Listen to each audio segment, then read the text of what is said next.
Golden Pages Library proudly presents the full audiobook of Thus Spoke Zarathustra by Friedrich Nietzsche. Introduction by Mrs. Forster Nietzsche. How Zarathustra Came into Being. Zarathustra is my brother's most personal work. It is the history of his most individual experiences, of his friendships, ideals, raptures, bitterest disappointments, and sorrows. Above it all, however, there soars, transfiguring it, the image of his greatest hopes and remotest aims. My brother had the figure of Zarathustra in his mind from his very earliest youth. He once told me that even as a child he had dreamt of him. At different periods in his life, he would call this haunter of his dreams by different names.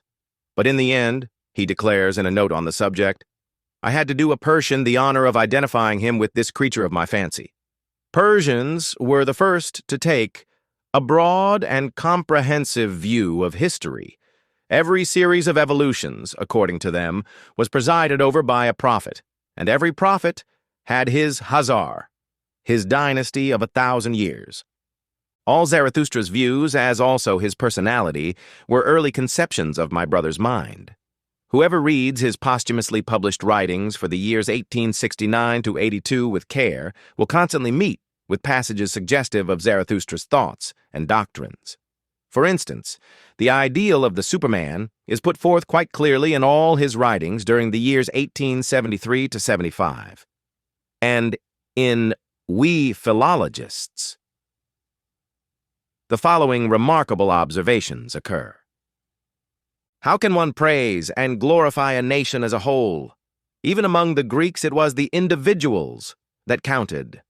The Greeks are interesting and extremely important because they reared such a vast number of great individuals. How is this possible? The question is one which ought to be studied. I am interested only in the relations of a people to the rearing of the individual man. And among the Greeks, the conditions were unusually favorable for the development of the individual.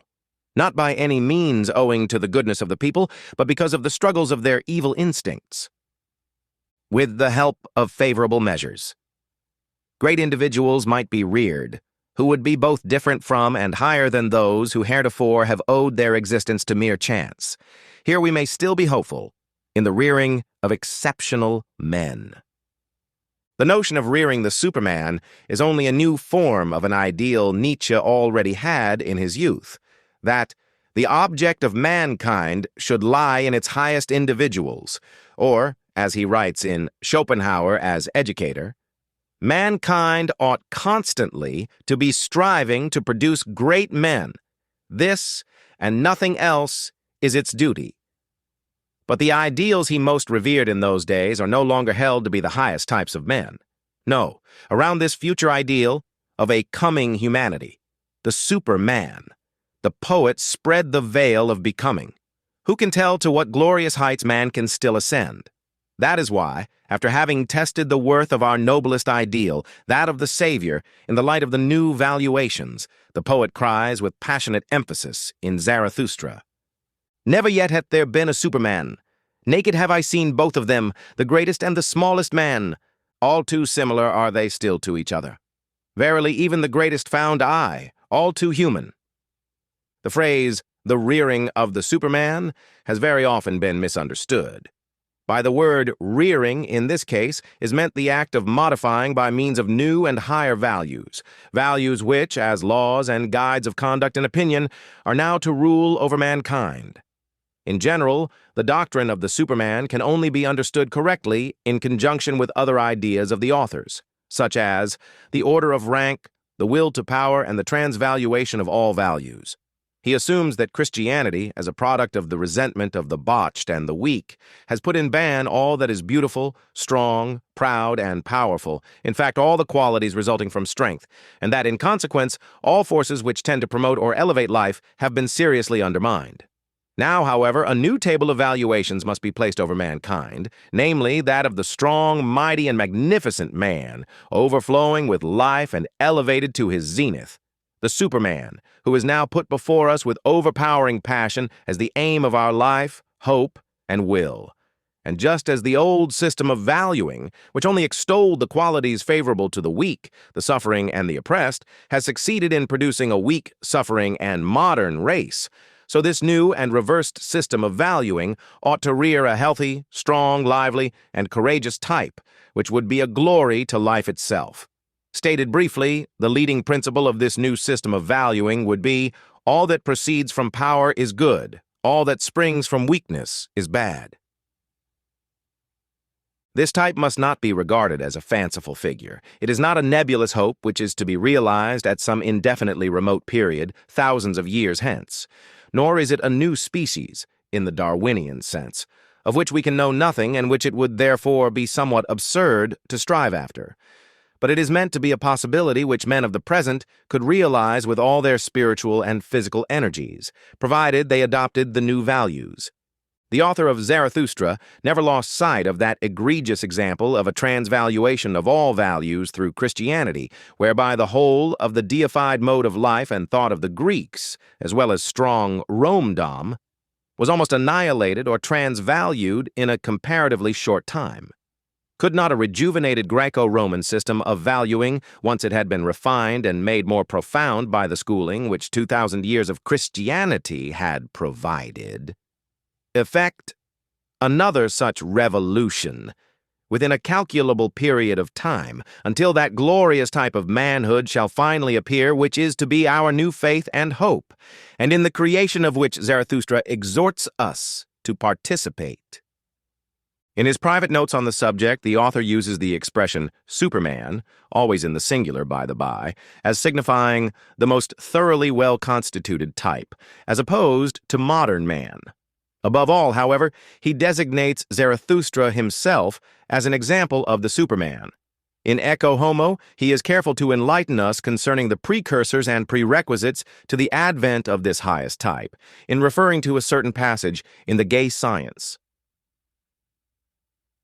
Abaya Zabaka. In order to understand this type, we must first be quite clear in regard to the leading physiological condition on which it depends. This condition is what I call great healthiness. I know not how to express my meaning more plainly or more personally than I have done already in one of the last chapters, aphorism 382, of the 5th book of the Gaia Scienza. We, the new, the nameless, the hard to understand, it says there, we firstlings of a yet untried future. We require for a new end also a new means, namely, a new healthiness, stronger, sharper, tougher, bolder, and merrier than all healthiness hitherto. He whose soul longeth to experience the whole range of hitherto recognized values and desirabilities, and to circumnavigate all the coasts of this ideal Mediterranean Sea, who, from the adventures of his most personal experience, wants to know how it feels to be a conqueror and discoverer of the ideal, as likewise how it is with the artist, the saint, the legislator, the sage, the scholar, the devotee, the prophet, and the godly nonconformist of the old style, requires one thing above all for that purpose, great healthiness, such healthiness as one not only possesses, but also constantly acquires and must acquire, because one unceasingly sacrifices it again, and must sacrifice it. And now, after having been long on the way in this fashion, we Argonauts of the ideal, more courageous perhaps than prudent, and often enough shipwrecked and brought to grief, nevertheless, dangerously healthy, always healthy again. It would seem as if, in recompense for it all, that we have a still undiscovered country before us, the boundaries of which no one has yet seen, a beyond to all countries, and corners of the ideal, known hitherto, a world so over-rich in the beautiful, the strange, the questionable, the frightful, and the divine, that our curiosity as well as our thirst for possession thereof have got out of hand. Alas, that nothing will now any longer satisfy us. How could we still be content with the man of the present day after such outlooks, and with such a craving in our conscience and consciousness? Sad enough.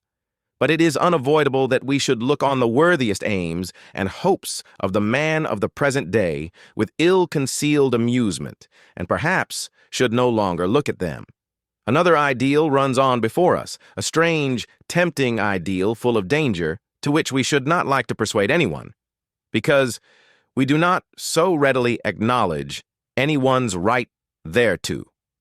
The ideal of a spirit who plays naively, that is to say, involuntarily and from overflowing abundance and power, with everything that has hitherto been called holy, good, intangible, or divine, to whom the loftiest conception which the people have reasonably made their measure of value would already practically imply danger, ruin, abasement, or at least relaxation, blindness, or temporary self-forgetfulness.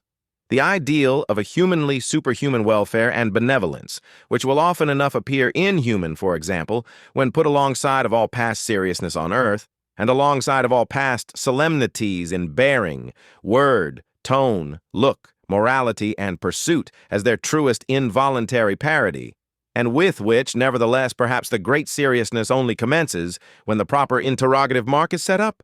The fate of the soul changes, the hour hand moves, and tragedy begins.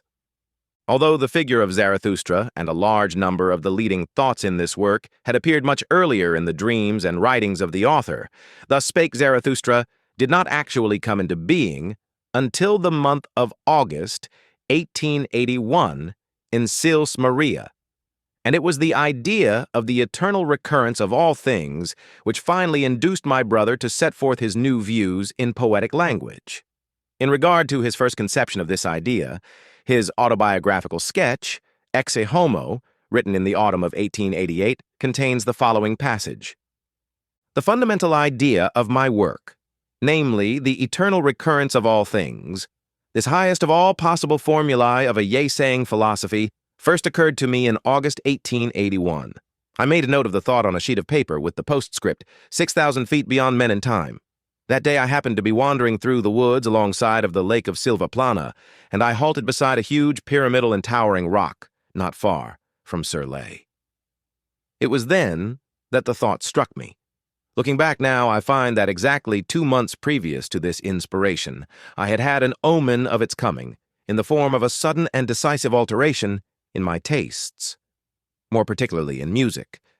It would even be possible to consider all Zarathustra as a musical composition. At all events, a very necessary condition in its production was a renaissance in myself of the art of hearing. In a small mountain resort, Recuaro, near Vicenza, where I spent the spring of 1881, I and my friend and maestro, Peter Gast, also one who had been born again, discovered that the phoenix music that hovered over us wore lighter and brighter plumes than it had done theretofore. During the month of August 1881, my brother resolved to reveal the teaching of the eternal recurrence in dithyrambic and psalmodic form through the mouth of Zarathustra. Among the notes of this period, we found a page on which is written the first definite plan of Thus Spake Zarathustra. Midday and eternity, guideposts to a new way of living.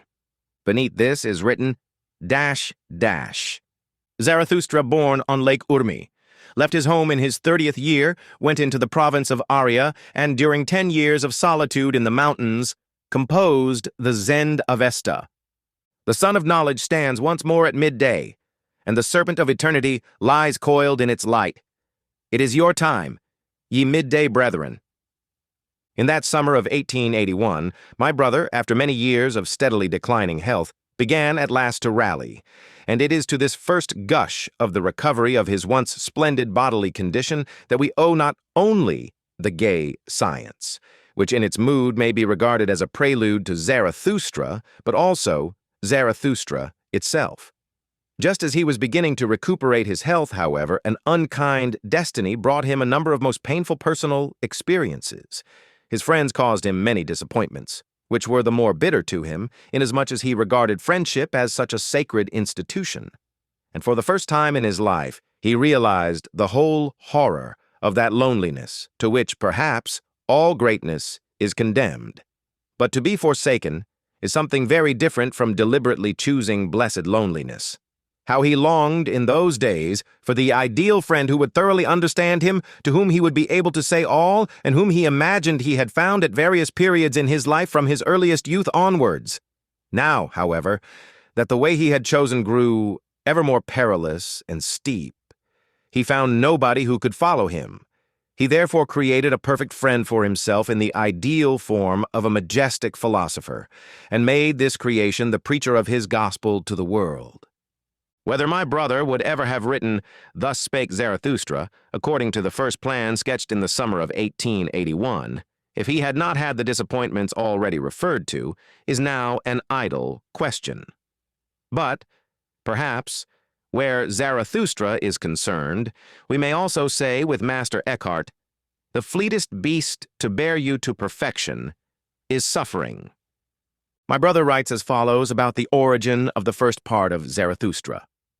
In the winter of 1882–83, I was living on the charming little Gulf of Rapallo, not far from Genoa, and between Chiavari and Cape Porto Fino. My health was not very good. The winter was cold and exceptionally rainy, and the small inn in which I lived was so close to the water that at night my sleep would be disturbed if the sea were high. These circumstances were surely the very reverse of favorable. And yet, in spite of it all, and as if in demonstration of my belief that everything decisive comes to life in spite of every obstacle, it was precisely during this winter, and in the midst of these unfavorable circumstances, that my Zarathustra originated. In the morning, I used to start out in a southerly direction up the glorious road to Zoagli, which rises aloft through a forest of pines and gives one a view far out into the sea. In the afternoon, as often as my health permitted, I walked round the whole bay from Santa Margherita to beyond Portofino. This spot was all the more interesting to me, inasmuch as it was so dearly loved by the Emperor Friedrich III. In the autumn of 1886, I chanced to be there again when he was revisiting this small, forgotten world of happiness for the last time. It was on these two roads that all Zarathustra came to me. Above all, Zarathustra himself as a type. I ought rather to say that it was on these walks that these ideas waylaid me. The first part of Zarathustra was written in about 10 days. That is to say, from the beginning to about the middle of February 1883. The last lines were written precisely in the hallowed hour when Richard Wagner gave up the ghost in Venice.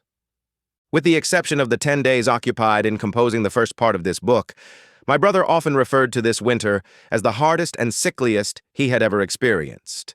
He did not, however, mean thereby that his former disorders were troubling him, but that he was suffering from a severe attack of influenza which he had caught in Santa Margherita, and which tormented him for several weeks after his arrival in Genoa. As a matter of fact, however, what he complained of most was his spiritual condition, that indescribable forsakenness, to which he gives such heart-rending expression in Zarathustra. Even the reception which the first part met with, at the hands of friends and acquaintances, was extremely disheartening, for almost all those to whom he presented copies of the work misunderstood it. I found no one ripe for many of my thoughts. The case of Zarathustra proves that one can speak with the utmost clearness, and yet not be heard by anyone. My brother was very much discouraged by the feebleness of the response he was given, and as he was striving just then to give up the practice of taking hydrate of chloral, a drug he had begun to take while ill with influenza, the following spring spent in Rome was a somewhat gloomy one for him. He writes about it as follows. I spent a melancholy spring in Rome where I only just managed to live. And this was no easy matter. This city, which is absolutely unsuited to the poet-author of Zarathustra, and for the choice of which I was not responsible, made me inordinately miserable. I tried to leave it. I wanted to go to Aquila, the opposite of Rome in every respect, and actually found it in a spirit of enmity towards that city. Just as I also shall found a city someday, as a memento of an atheist and genuine enemy of the Church. A person very closely related to me, the great Hohenstaufen, the Emperor Friedrich II. But fate lay behind it all. I had to return again to Rome. In the end, I was obliged to be satisfied with the Piazza Barberini, after I had exerted myself in vain to find an anti-Christian quarter. I fear that on one occasion, to avoid bad smells as much as possible, I actually inquired at the Palazzo del Quirinale whether they could not provide a quiet room for a philosopher. In a chamber high above the piazza just mentioned, from which one obtained a general view of Rome and could hear the fountains plashing far below, the loneliest of all songs was composed, the Night Song. About this time I was obsessed by an unspeakably sad melody, the refrain of which I recognized in the words, "Dead through immortality."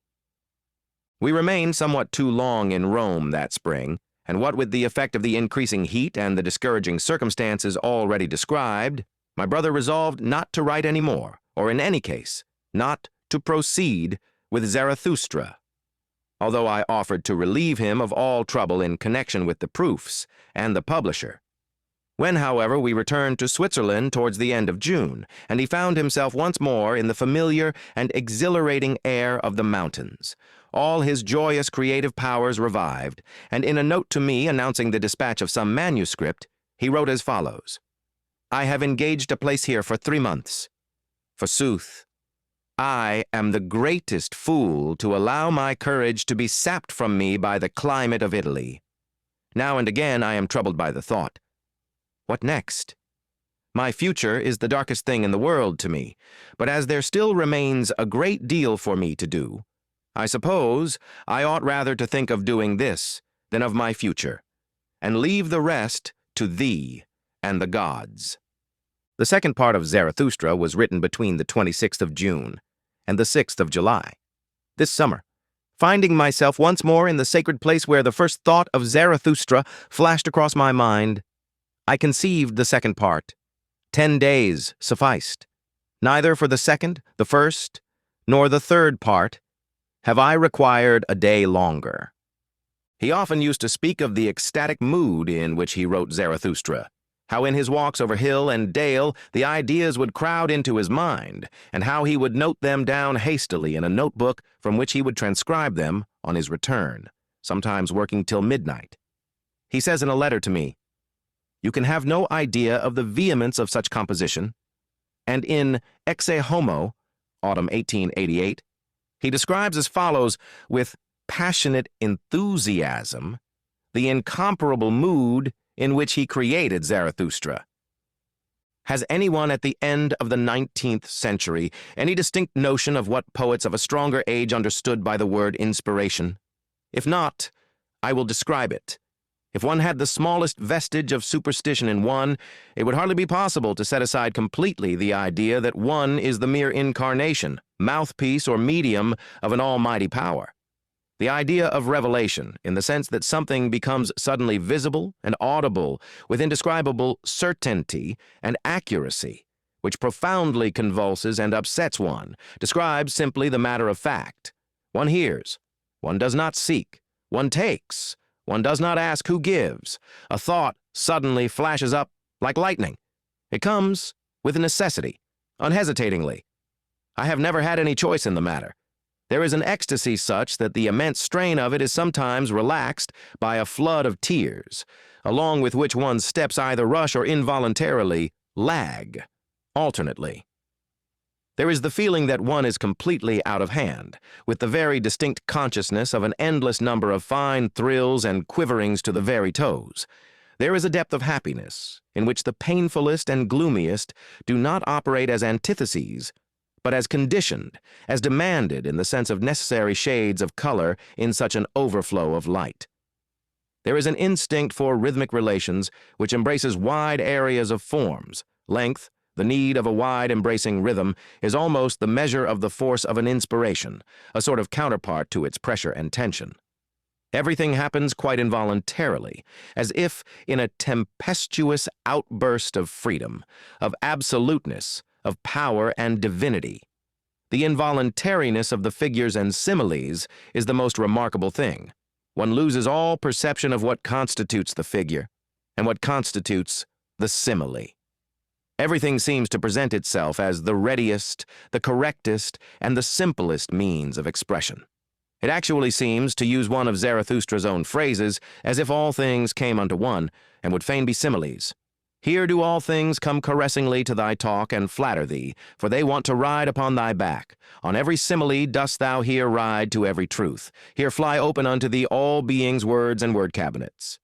Here all being wanteth to become words. Here all becoming wanteth to learn of thee how to talk. This is my experience of inspiration. I do not doubt, but that one would have to go back thousands of years in order to find someone who could say to me, "It is mine also." In the autumn of 1883, my brother left the Engadine for Germany and stayed there a few weeks. In the following winter, after wandering somewhat erratically through Stresa, Genoa, and Spezia, he landed in Nice, where the climate so happily promoted his creative powers that he wrote the third part of Zarathustra. In the winter, beneath the halcyon sky of Nice, which then looked down upon me for the first time in my life, I found the third Zarathustra, and came to the end of my task, the whole having occupied me scarcely a year.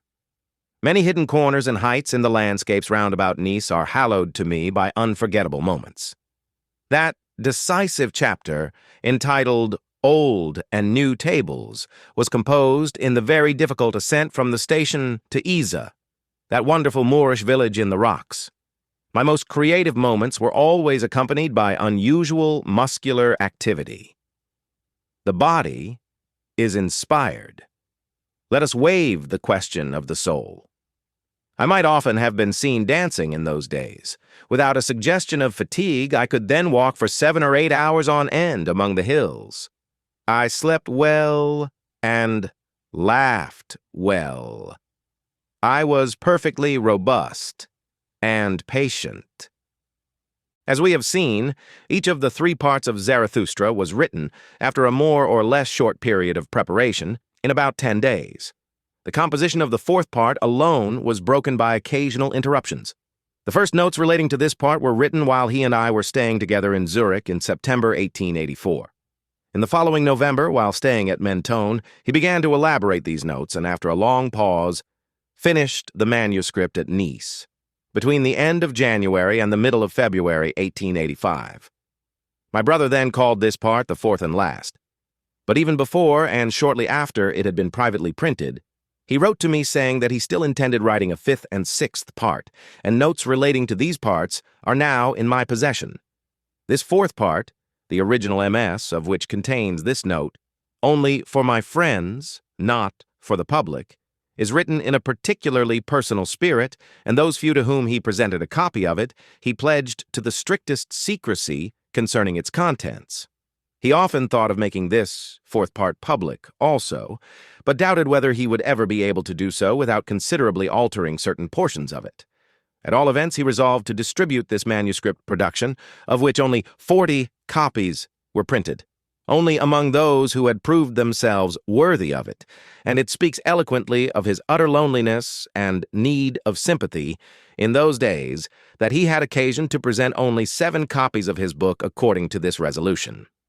Already at the beginning of this history, I hinted at the reasons which led my brother to select a Persian as the incarnation of his ideal of the majestic philosopher. His reasons, however, for choosing Zarathustra of all others to be his mouthpiece, he gives us in the following words. People have never asked me, as they should have done, what the name Zarathustra precisely means in my mouth, in the mouth of the first immoralist, for what distinguishes that philosopher from all others in the past is the very fact that he was exactly the reverse of an immoralist. Zarathustra was the first to see in the struggle between good and evil the essential wheel in the working of things. The translation of morality into the metaphysical as force, cause, end in itself was his work. But the very question suggests its own answer. Zarathustra created the most portentous error, morality. Consequently, he should also be the first to perceive that error, not only because he has had longer and greater experience of the subject than any other thinker. All history is the experimental refutation of the theory of the so-called moral order of things. The more important point is that Zarathustra was more truthful than any other thinker. In his teaching alone do we meet with truthfulness upheld as the highest virtue, i.e., the reverse of the cowardice of the idealist who flees from reality. Zarathustra had more courage in his body than any other thinker before or after him. To tell the truth and to aim straight, that is the first Persian virtue. Am I understood? The overcoming of morality through itself, through truthfulness, the overcoming of the moralist through his opposite, through me. That is what the name Zarathustra means in my mouth. Elizabeth Forster Nietzsche, Nietzsche. Archives. Weimar, December 1905. Zarathustra's prologue. First, when Zarathustra was 30 years old, he left his home and the lake of his home, and went into the mountains. There he enjoyed his spirit and solitude, and for 10 years did not weary of it. But at last his heart changed, and, rising one morning with the rosy dawn, he went before the sun, and spake thus unto it. Thou great star, what would be thy happiness if thou hadst not those for whom thou shinest? For 10 years hast thou climbed hither unto my cave. Thou wouldst have wearied of thy light and of the journey, had it not been for me, mine eagle, and my serpent. But we awaited thee every morning, took from thee thine overflow, and blessed thee for it. Lo, I am weary of my wisdom, like the bee that hath gathered too much honey. I need hands outstretched to take it. I would fain bestow and distribute, until the wise have once more become joyous in their folly, and the poor happy in their riches. Therefore must I descend into the deep, as thou doest in the evening, when thou goest behind the sea, and givest light also to the nether world, thou exuberant star. Like thee must I go down, as men say, to whom I shall descend. Bless me then, thou tranquil eye, that canst behold even the greatest happiness without envy. Bless the cup that is about to overflow, that the water may flow golden out of it, and carry everywhere the reflection of thy bliss. Lo, this cup is again going to empty itself, and Zarathustra is again going to be a man. Thus began Zarathustra's down-going. Dusra. Zarathustra went down the mountain alone, no one meeting him. When he entered the forest, however, there suddenly stood before him an old man, who had left his holy cot to seek roots. And thus spake the old man to Zarathustra. No stranger to me is this wanderer. Many years ago passed he by. Zarathustra he was called, but he hath altered. Then thou carriedst thine ashes into the mountains. Wilt thou now carry thy fire into the valleys? Fearest thou not the incendiary's doom? Yea, I recognize Zarathustra. Pure is his eye, and no loathing lurketh about his mouth. Geth he not along like a dancer? Altered is Zarathustra. A child hath Zarathustra become. An awakened one is Zarathustra. What wilt thou do in the land of the sleepers? As in the sea hast thou lived in solitude, and it hath borne thee up. Alas, wilt thou now go ashore? Alas, wilt thou again drag thy body thyself? Zarathustra answered, I love mankind. Why, said the saint, did I go into the forest and the desert? Was it not because I loved men far too well? Now I love God. Men, I do not love. Man is a thing too imperfect for me. Love to man would be fatal to me. Zarathustra answered, What spake I of love? I am bringing gifts unto men. Give them nothing, said the saint. Take rather part of their load, and carry it along with them. That will be most agreeable unto them, if only it be agreeable unto thee.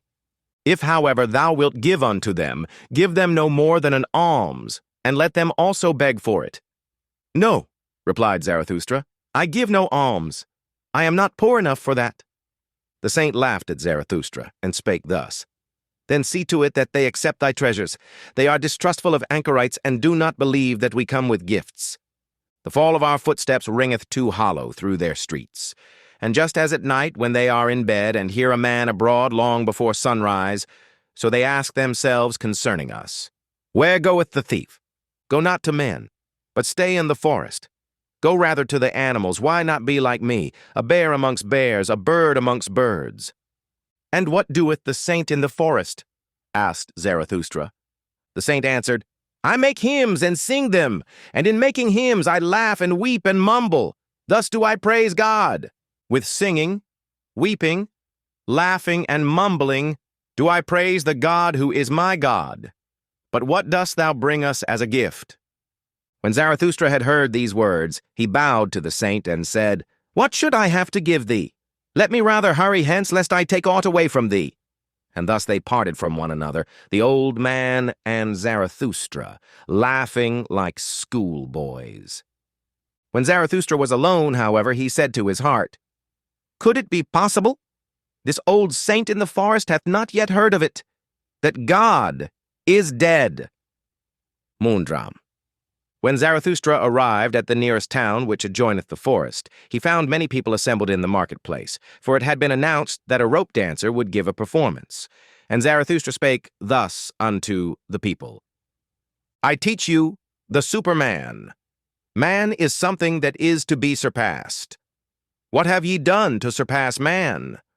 All beings hitherto have created something beyond themselves, and ye want to be the ebb of that great tide, and would rather go back to the beast than surpass man. What is the ape to man? A laughingstock, a thing of shame. And just the same shall man be to the Superman, a laughingstock, a thing of shame. Ye have made your way from the worm to man, and much within you is still worm. Once were ye apes, and even yet man is more of an ape than any of the apes. Even the wisest among you is only a disharmony and hybrid of plant and phantom. But do I bid you become phantoms or plants? Lo, I teach you the Superman. The Superman is the meaning of the earth. Let your will say, the Superman shall be the meaning of the earth.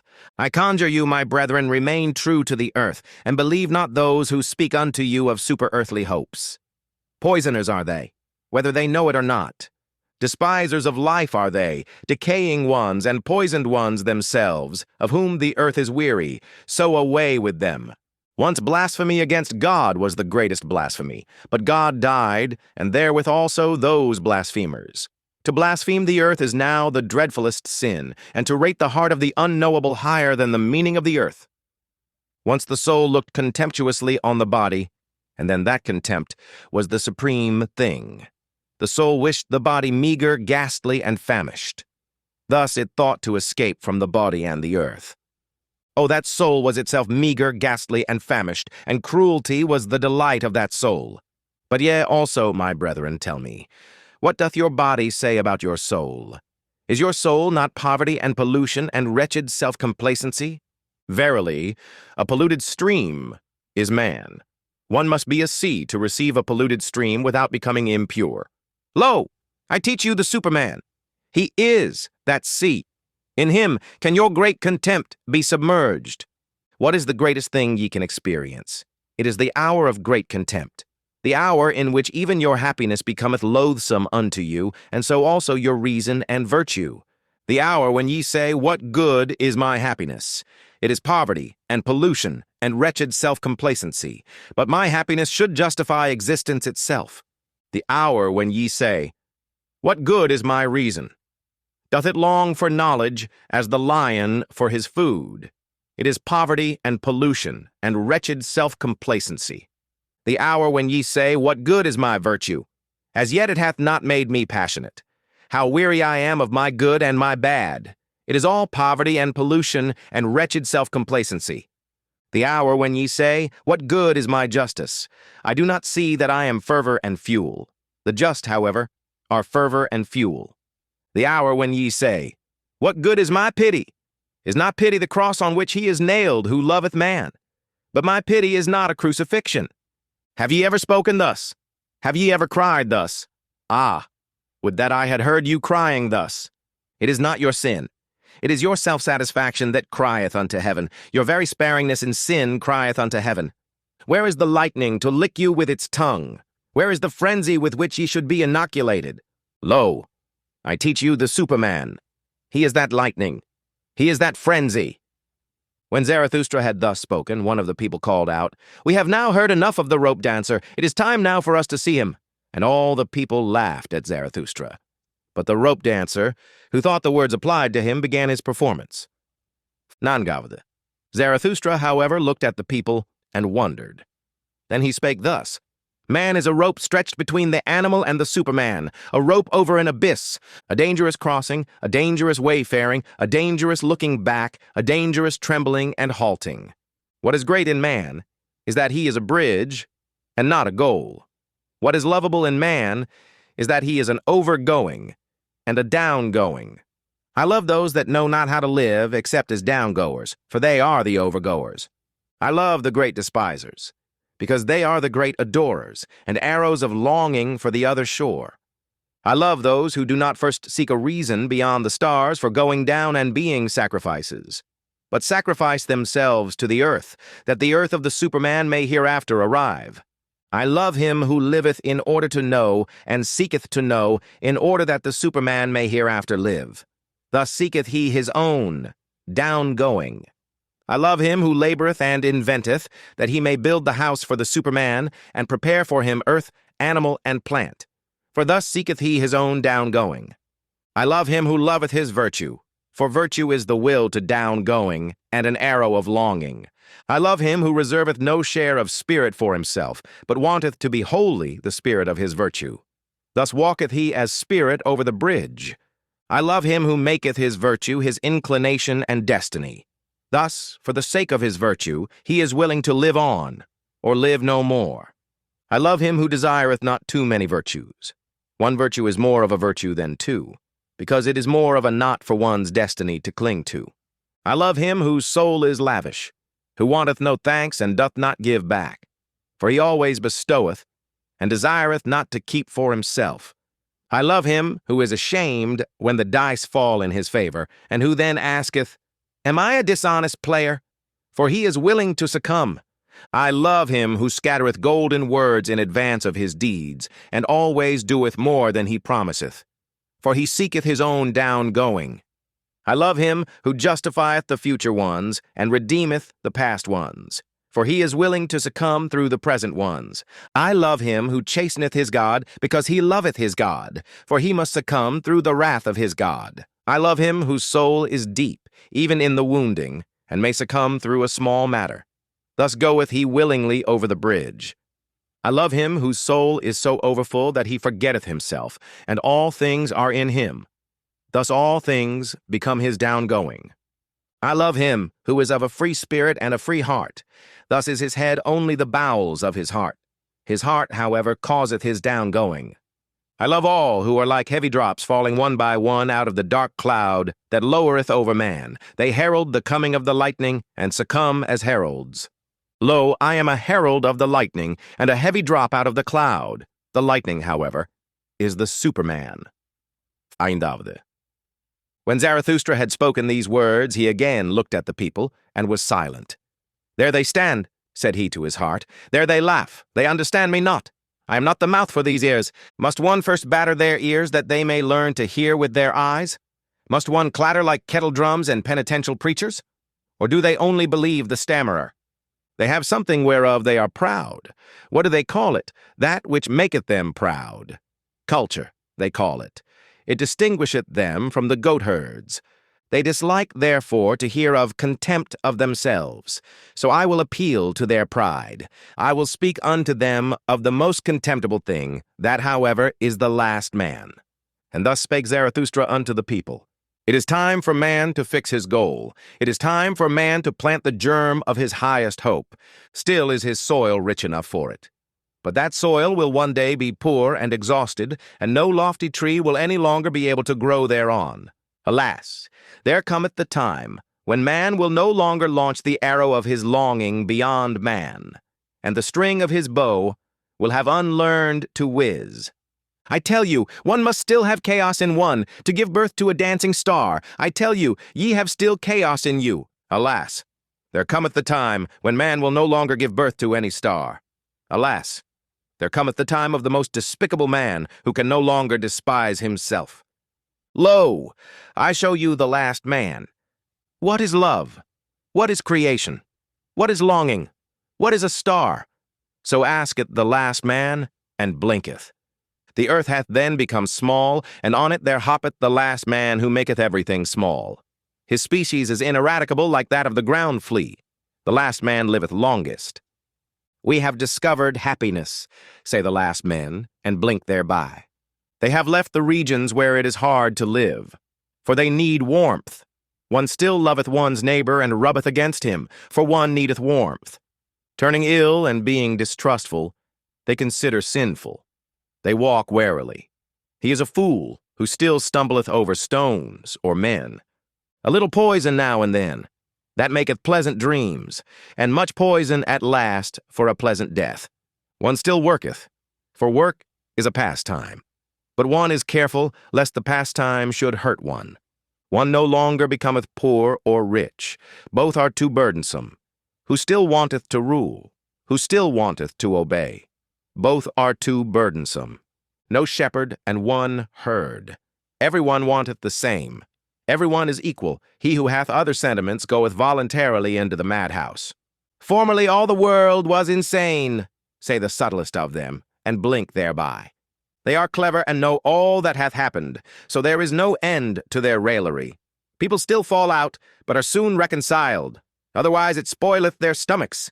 They have their little pleasures for the day, and their little pleasures for the night. But they have a regard for health. We have discovered happiness, say the last men, and blink thereby.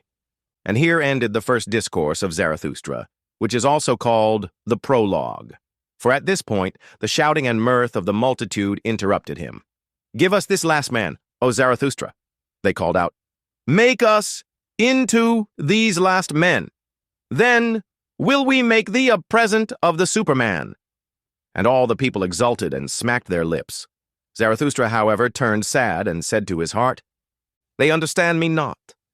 I am not the mouth for these ears. Too long, perhaps, have I lived in the mountains. Too much have I hearkened unto the brooks and trees. Now do I speak unto them as unto the goat herds. Calm is my soul, and clear, like the mountains in the morning. But they think me cold, and a mocker with terrible jests. And now do they look at me and laugh, and while they laugh, they hate me too. There is ice in their laughter. Then, however, something happened which made every mouth mute and every eye fixed. In the meantime, of course, the rope dancer had commenced his performance. He had come out at a little door and was going along the rope, which was stretched between two towers, so that it hung above the marketplace and the people. When he was just midway across, the little door opened once more, and a gaudily dressed fellow like a buffoon sprang out and went rapidly after the first one. Go on, halt foot, cried his frightful voice. Go on, lazy bones, interloper, sallow face, lest I tickle thee with my heel. What dost thou here between the towers? In the tower is the place for thee. Thou shouldst be locked up. To one better than thyself, thou blockest the way. And with every word he came nearer and nearer the first one. When, however, he was but a step behind, there happened the frightful thing which made every mouth mute, and every eye fixed. He uttered a yell like a devil, and jumped over the other who was in his way. The latter, however, when he thus saw his rival triumph, lost at the same time his head and his footing on the rope. He threw his pole away and shot downwards faster than it, like an eddy of arms and legs, into the depth. The marketplace and the people were like the sea when the storm cometh on. They all flew apart and in disorder, especially where the body was about to fall. Zarathustra, however, remained standing, and just beside him fell the body, badly injured and disfigured, but not yet dead. After a while, consciousness returned to the shattered man, and he saw Zarathustra kneeling beside him. What art thou doing there? Said he at last. I knew long ago that the devil would trip me up. Now he draggeth me to hell. Wilt thou prevent him? On mine honor, my friend, answered Zarathustra. There is nothing of all that whereof thou speakest. There is no devil and no hell. Thy soul will be dead even sooner than thy body. Fear, therefore, nothing any more. The man looked up distrustfully. If thou speakest the truth, said he, I lose nothing when I lose my life. I am not much more than an animal which hath been taught to dance by blows and scanty fare. Not at all, said Zarathustra. Thou hast made danger thy calling. Therein there is nothing contemptible. Now thou perishest by thy calling. Therefore will I bury thee with mine own hands. When Zarathustra had said this, the dying one did not reply further, but he moved his hand as if he sought the hand of Zarathustra in gratitude. Yeram. Meanwhile, the evening came on, and the marketplace veiled itself in gloom. Then the people dispersed, for even curiosity and terror become fatigued. Zarathustra, however, still sat beside the dead man on the ground, absorbed in thought. So he forgot the time.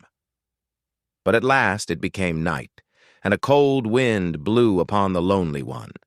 Then arose Zarathustra and said to his heart, Verily, a fine catch of fish hath Zarathustra made today. It is not a man he hath caught, but a corpse. Somber is human life, and as yet without meaning. A buffoon may be fateful to it. I want to teach men the sense of their existence, which is the superman, the lightning out of the dark cloud, man. But still am I far from them, and my sense speaketh not unto their sense. To men I am still something between a fool and a corpse. Gloomy is the night. Gloomy are the ways of Zarathustra. Come, thou cold and stiff companion, I carry thee to the place where I shall bury thee with mine own hands. Yertavada. When Zarathustra had said this to his heart, he put the corpse upon his shoulders, and set out on his way. Yet had he not gone 100 steps, when there stole a man up to him and whispered in his ear, and lo, he that spake was the buffoon from the tower. Leave this town, O Zarathustra, said he. There are too many here who hate thee. The good and just hate thee, and call thee their enemy and despiser. The believers in the orthodox belief hate thee, and call thee a danger to the multitude. It was thy good fortune to be laughed at, and verily thou spakest like a buffoon. It was thy good fortune to associate with the dead dog. By so humiliating thyself thou hast saved thy life today. Depart, however, from this town, or tomorrow I shall jump over thee, a living man over a dead one. And when he had said this, the buffoon vanished. Zarathustra, however, went on through the dark streets. At the gate of the town, the grave diggers met him. They shone their torch on his face, and recognizing Zarathustra, they sorely derided him. Zarathustra is carrying away the dead dog. A fine thing that Zarathustra hath turned a grave digger, for our hands are too cleanly for that roast. Will Zarathustra steal the bite from the devil? Well then, good luck to the repast. If only the devil is not a better thief than Zarathustra. He will steal them both. He will eat them both. And they laughed among themselves and put their heads together. Zarathustra made no answer thereto, but went on his way. When he had gone on for 2 hours, past forests and swamps, he had heard too much of the hungry howling of the wolves, and he himself became a-hungry. So he halted at a lonely house in which a light was burning. Hunger attacketh me, said Zarathustra, like a robber. Among forests and swamps my hunger attacketh me, and late in the night. Strange humours hath my hunger. Often it cometh to me only after a repast, and all day it hath failed to come. Where hath it been? And thereupon Zarathustra knocked at the door of the house. An old man appeared, who carried a light, and asked, Who cometh unto me and my bad sleep?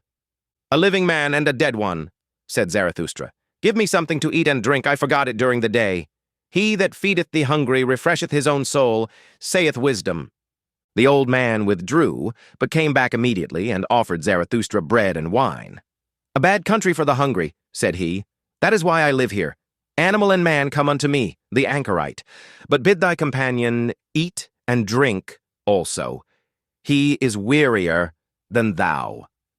Zarathustra answered, My companion is dead. I shall hardly be able to persuade him to eat. That doth not concern me, said the old man sullenly.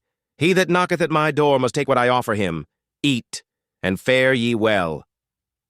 Thereafter Zarathustra again went on for 2 hours, trusting to the path and the light of the stars, for he was an experienced night walker, and liked to look into the face of all that slept.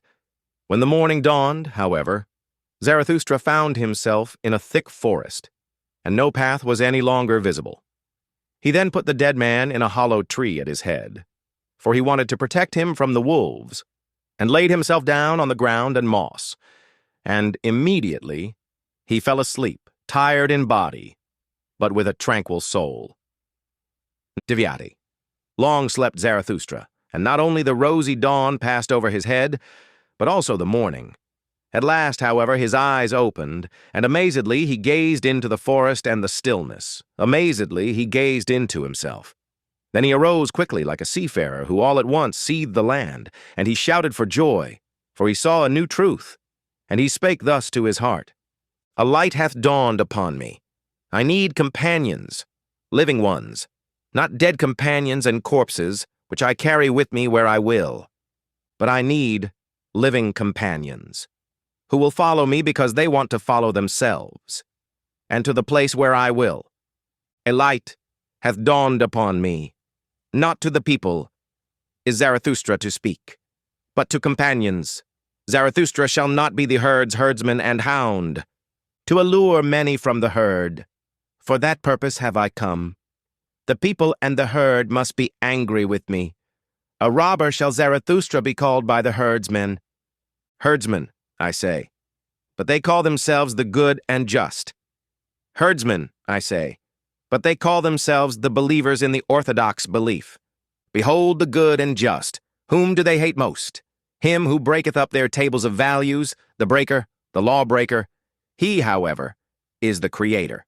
Behold the believers of all beliefs. Whom do they hate most? Him who breaketh up their tables of values, the breaker, the lawbreaker. He, however, is the creator. Companions, the creator seeketh, not corpses, and not herds or believers either. Fellow creators, the creator seeketh, those who grave new values on new tables. Companions, the creator seeketh, and fellow reapers, for everything is ripe for the harvest with him. But he lacketh the 100 sickles, so he plucketh the ears of corn, and is vexed. Companions, the creator seeketh, and such as know how to whet their sickles. Destroyers will they be called, and despisers of good and evil. But they are the reapers and rejoicers. Fellow creators, Zarathustra seeketh. Fellow reapers and fellow rejoicers, Zarathustra seeketh. What hath he to do with herds and herdsmen and corpses? And thou, my first companion, rest in peace. Well have I buried thee in thy hollow tree. Well have I hid thee from the wolves. But I part from thee. The time hath arrived. Twixt rosy dawn and rosy dawn, there came unto me a new truth. I am not to be a herdsman. I am not to be a grave digger. Not any more will I discourse unto the people, for the last time have I spoken unto the dead. With the creators, the reapers, and the rejoicers will I associate. The rainbow will I show them, and all the stairs to the Superman. To the lone dwellers will I sing my song, and to the twain dwellers, and unto him who hath still ears for the unheard, will I make the heart heavy with my happiness. I make for my goal. I follow my course. Over the loitering and tardy will I leap. Thus let my ongoing be their down-going. Patavde. This had Zarathustra said to his heart when the sun stood at noontide. Then he looked inquiringly aloft, for he heard above him the sharp call of a bird. And behold, an eagle swept through the air in wide circles, and on it hung a serpent. Not like a prey, but like a friend, for it kept itself coiled round the eagle's neck. "They are mine animals," said Zarathustra, and rejoiced in his heart. "The proudest animal under the sun, and the wisest animal under the sun, they have come out to reconnoiter. They want to know whether Zarathustra still liveth. Verily do I still live. More dangerous have I found it among men than among animals. In dangerous paths goeth Zarathustra. Let mine animals lead me." When Zarathustra had said this, he remembered the words of the saint in the forest. Then he sighed and spake thus to his heart. "Would that I were wiser. Would that I were wise from the very heart like my serpent. But I am asking the impossible. Therefore do I ask my pride to go always with my wisdom. And if my wisdom should some day forsake me, alas, it loveth to fly away. May my pride then fly with my folly." Thus began Zarathustra's down-going. Part 1. Zarathustra's Discourses. Chapter 1. The Three Metamorphoses. 3 metamorphoses of the spirit do I designate to you, how the spirit becometh a camel, the camel a lion, and the lion at last a child. Many heavy things are there for the spirit, the strong load-bearing spirit in which reverence dwelleth. For the heavy and the heaviest longeth its strength. What is heavy? So asketh the load-bearing spirit. Then kneeleth it down like the camel, and wanteth to be well laden. What is the heaviest thing, ye heroes? Asketh the load-bearing spirit, that I may take it upon me and rejoice in my strength. Is it not this, to humiliate one's self in order to mortify one's pride? To exhibit one's folly in order to mock at one's wisdom? Or is it this, to desert our cause when it celebrateth its triumph? To ascend high mountains, to tempt the tempter? Or is it this? To feed on the acorns and grass of knowledge, and for the sake of truth, to suffer hunger of soul? Or is it this? To be sick and dismiss comforters, and make friends of the deaf who never hear thy requests? Or is it this? To go into foul water when it is the water of truth, and not disclaim cold frogs and hot toads? Or is it this? To love those who despise us, and give one's hand to the phantom when it is going to frighten us? All these heaviest things the load-bearing spirit taketh upon itself, and like the camel, which when laden hasteneth into the wilderness, so hasteneth the spirit into its wilderness. But in the loneliest wilderness happeneth the second metamorphosis. Here the spirit becometh a lion. Freedom will it capture, and lordship in its own wilderness. Its last lord it here seeketh. Hostile will it be to him, and to its last God. For victory will it struggle with the great dragon. What is the great dragon which the spirit is no longer inclined to call Lord and God?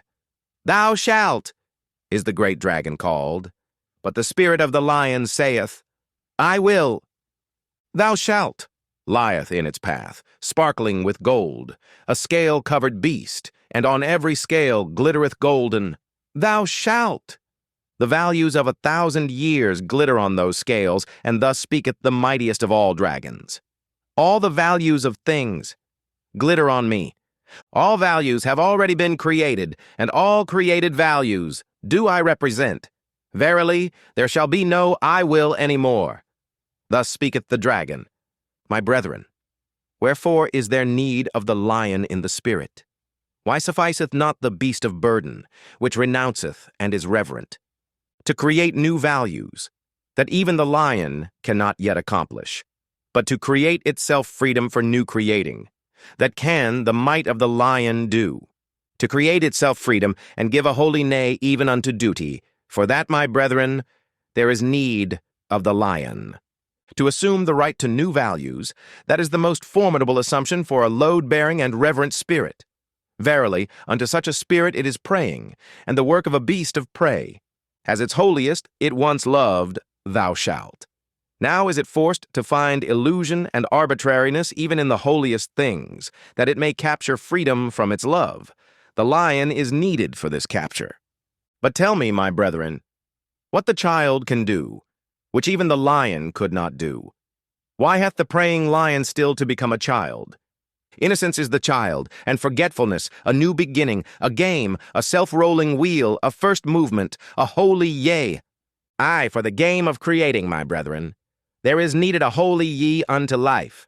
Its own will willeth now the spirit, his own world winneth the world's outcast. 3 metamorphoses of the spirit have I designated to you, how the spirit became a camel, the camel a lion, and the lion at last a child. Thus spake Zarathustra, and at that time he abode in the town which is called the Pied Cow. Chapter 2. The Academic Chairs of Virtue. People commended unto Zarathustra a wise man, as one who could discourse well about sleep and virtue. Greatly was he honored and rewarded for it, and all the youths sat before his chair. To him went Zarathustra, and sat among the youths before his chair. And thus spake the wise man, respect and modesty in presence of sleep. That is the first thing. And to go out of the way of all who sleep badly and keep awake at night. Modest is even the thief in presence of sleep. He always stealeth softly through the night. Immodest, however, is the night watchman. Immodestly he carrieth his horn. No small art is it to sleep. It is necessary for that purpose to keep awake all day. 10 times a day must thou overcome thyself, that causeth wholesome weariness, and is poppy to the soul. 10 times must thou reconcile again with thyself, for overcoming is bitterness, and badly sleep the unreconciled. 10 truths must thou find during the day. Otherwise wilt thou seek truth during the night, and thy soul will have been hungry. 10 times must thou laugh during the day, and be cheerful. Otherwise thy stomach, the father of affliction, will disturb thee in the night. Few people know it, but one must have all the virtues in order to sleep well. Shall I bear false witness? Shall I commit adultery? Shall I covet my neighbor's maidservant? All that would ill accord with good sleep.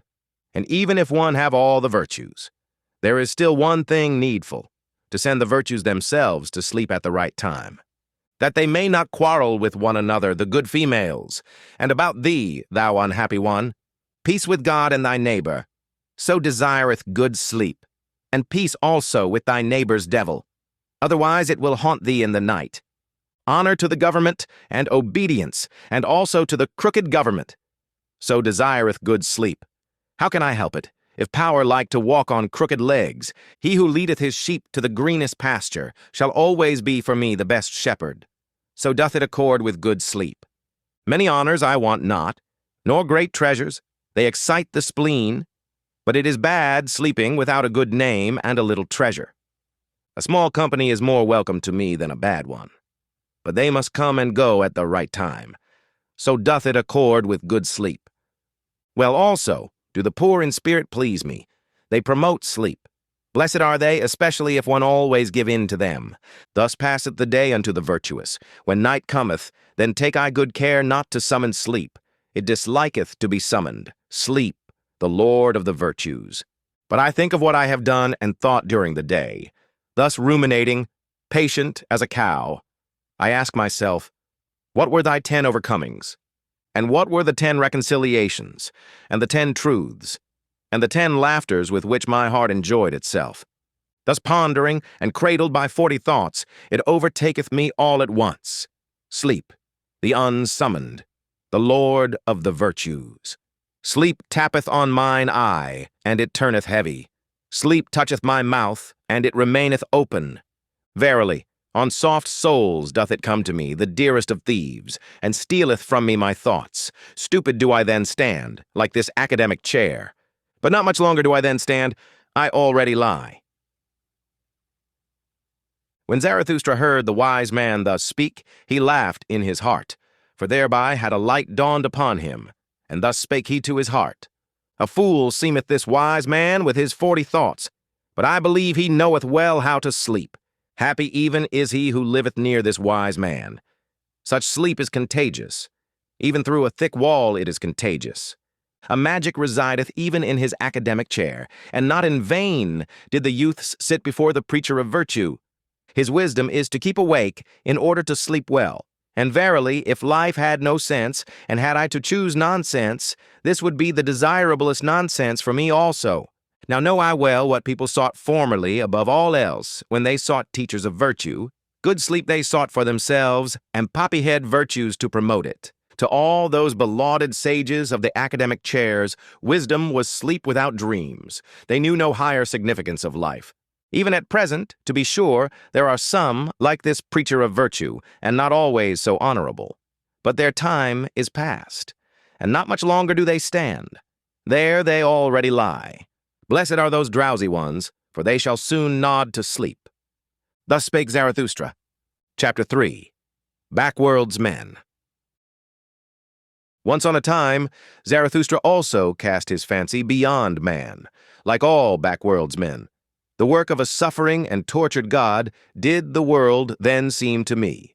The dream and diction of a God did the world then seem to me. Colored vapors before the eyes of a divinely dissatisfied one. Good and evil, and joy and woe, and I and thou, colored vapors, did they seem to me before creative eyes. The Creator wished to look away from himself.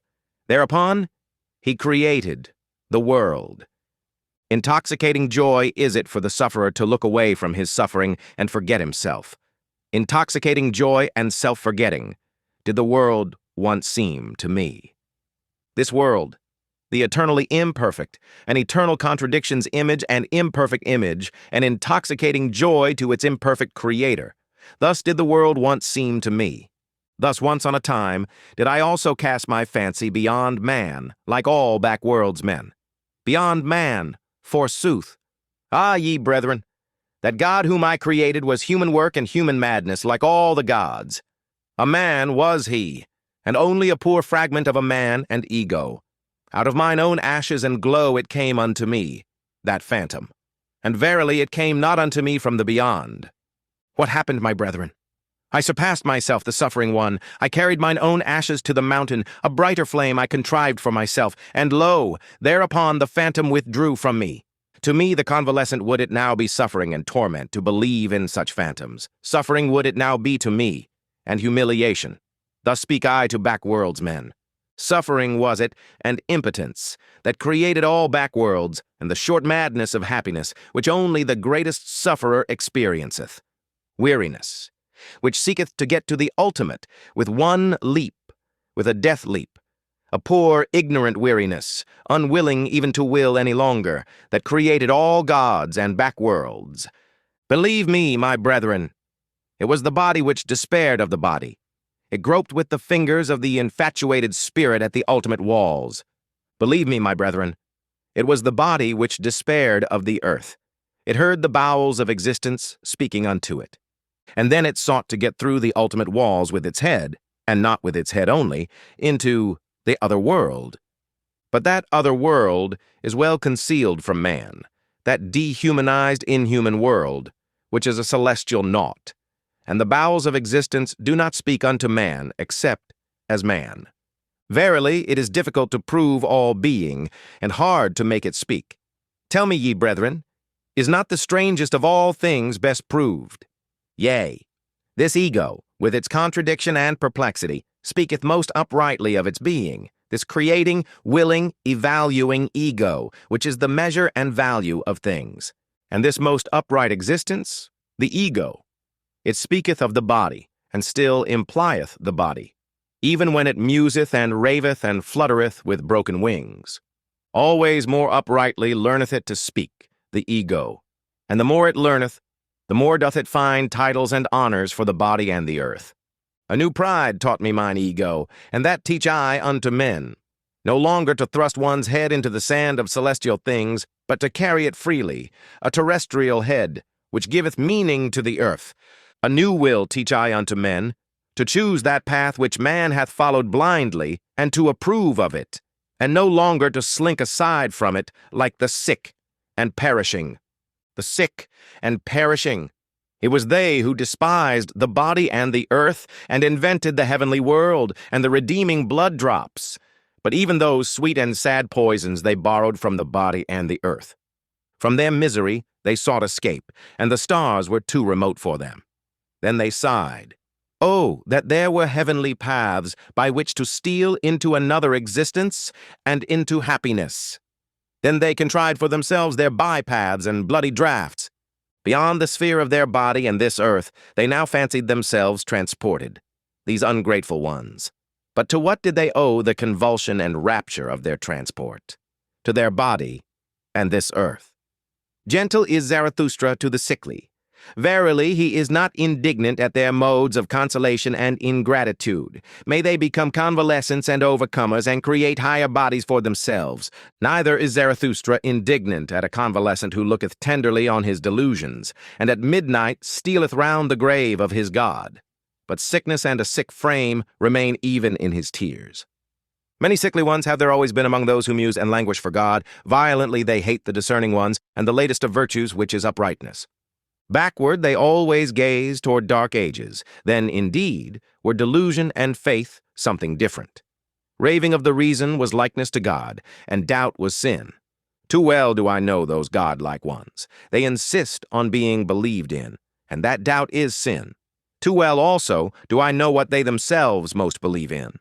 Verily, not in backworlds and redeeming blood drops, but in the body, do they also believe most, and their own body is for them the thing in itself. But it is a sickly thing to them, and gladly would they get out of their skin. Therefore hearken they to the preachers of death, and themselves preach backworlds.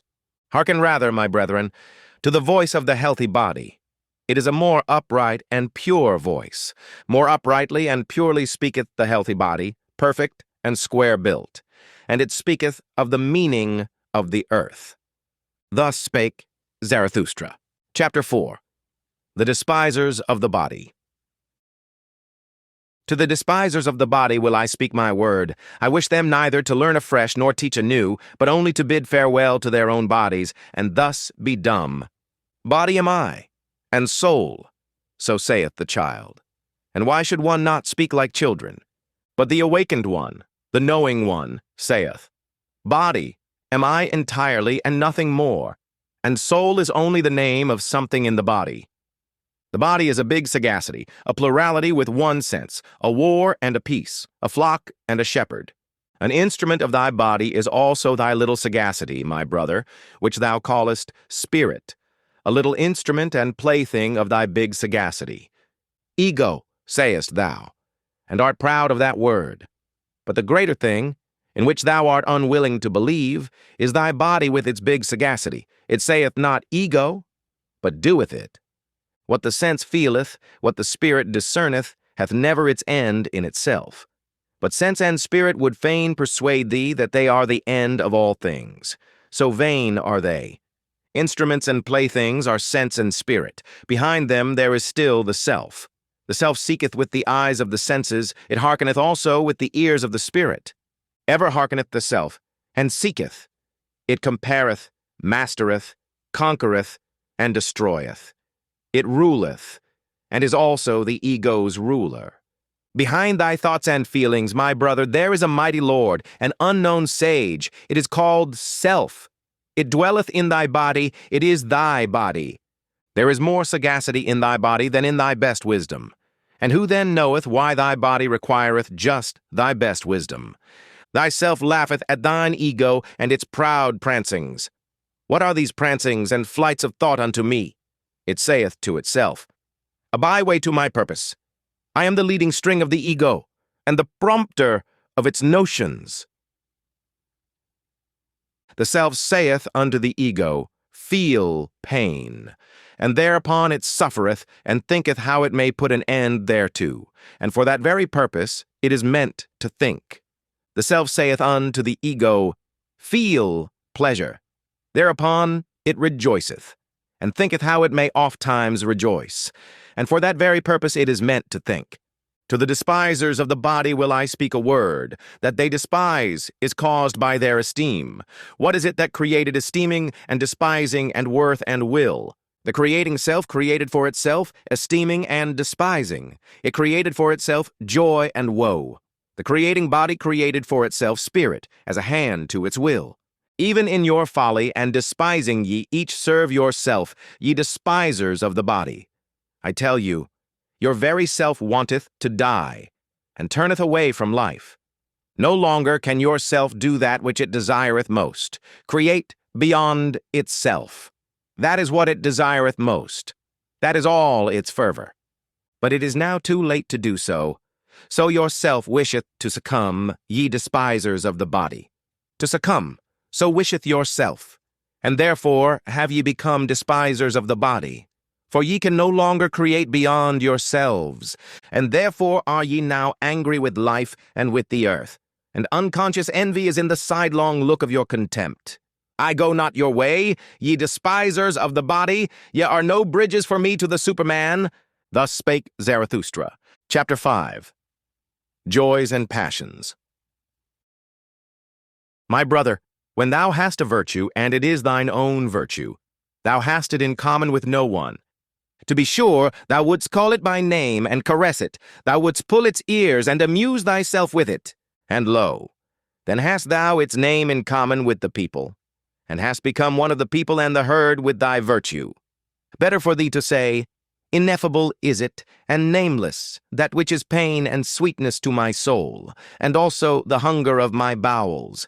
Let thy virtue be too high for the familiarity of names, and if thou must speak of it, be not ashamed to stammer about it. Thus speak and stammer. That is my good, that do I love, thus doth it please me entirely, thus only do I desire the good. Not as the law of a god do I desire it, not as a human law, or a human need do I desire it. It is not to be a guidepost for me to super-earths and paradises. An earthly virtue is it which I love, little prudence is therein, and the least everyday wisdom. But that bird built its nest beside me. Therefore, I love and cherish it. Now sitteth it beside me on its golden eggs. Thus shouldst thou stammer and praise thy virtue. Once hadst thou passions and calledst them evil. But now hast thou only thy virtues. They grew out of thy passions. Thou implantedst thy highest aim into the heart of those passions. Then became they thy virtues and joys. And though thou wert of the race of the hot-tempered, or of the voluptuous, or of the fanatical, or the vindictive, all thy passions in the end became virtues, and all thy devils angels. Once hadst thou wild dogs in thy cellar, but they changed at last into birds and charming songstresses. Out of thy poisons broodst thou balsam for thyself. Thy cow, affliction, milk'st thou. Now drinketh thou the sweet milk of her udder. And nothing evil groweth in thee any longer, unless it be the evil that groweth out of the conflict of thy virtues. My brother, if thou be fortunate, then wilt thou have one virtue and no more. Thus goest thou easier over the bridge. Illustrious is it to have many virtues, but a hard lot. And many a one hath gone into the wilderness and killed himself, because he was weary of being the battle and battlefield of virtues. My brother, are war and battle evil? Necessary, however, is the evil. Necessary are the envy and the distrust and the backbiting among the virtues. Lo, how each of thy virtues is covetous of the highest place. It wanteth thy whole spirit to be its herald. It wanteth thy whole power in wrath, hatred, and love. Jealous is every virtue of the others, and a dreadful thing is jealousy. Even virtues may succumb by jealousy.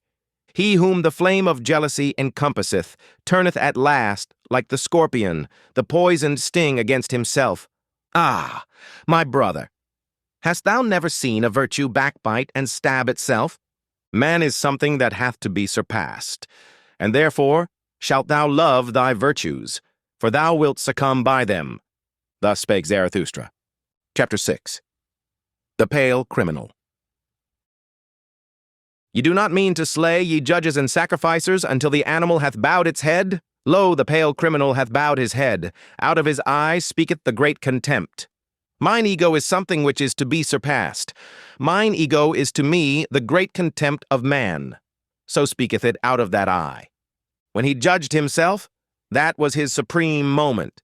Let not the exalted one relapse again into his low estate. There is no salvation for him who thus suffereth from himself, unless it be speedy death.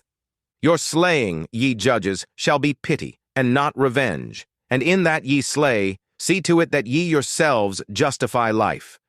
It is not enough that ye should reconcile with him whom ye slay. Let your sorrow be love to the Superman. Thus will ye justify your own survival. Enemy shall ye say, but not villain. Invalid shall ye say, but not wretch. Fool shall ye say, but not sinner. And thou, red judge, if thou would say audibly all thou hast done in thought, then would everyone cry, away with the nastiness and the virulent reptile. But one thing is the thought, another thing is the deed, and another thing is the idea of the deed. The wheel of causality doth not roll between them. An idea made this pale man pale. Adequate was he for his deed when he did it, but the idea of it he could not endure when it was done. Evermore did he now see himself as the doer of one deed. Madness, I call this. The exception reversed itself to the rule in him. The streak of chalk bewitcheth the hen. The stroke he struck bewitched his weak reason. Madness after the deed, I call this. Hearken, ye judges. There is another madness besides, and it is before the deed. Ah, ye have not gone deep enough into this soul. Thus speaketh the red judge. Why did this criminal commit murder? He meant to rob. I tell you, however, that his soul wanted blood, not booty. He thirsted for the happiness of the knife. But his weak reason understood not this madness, and it persuaded him. What matter about blood? It said. Wishest thou not at least to make booty thereby, or take revenge? And he hearkened unto his weak reason. Like lead lay its words upon him. Thereupon he robbed when he murdered.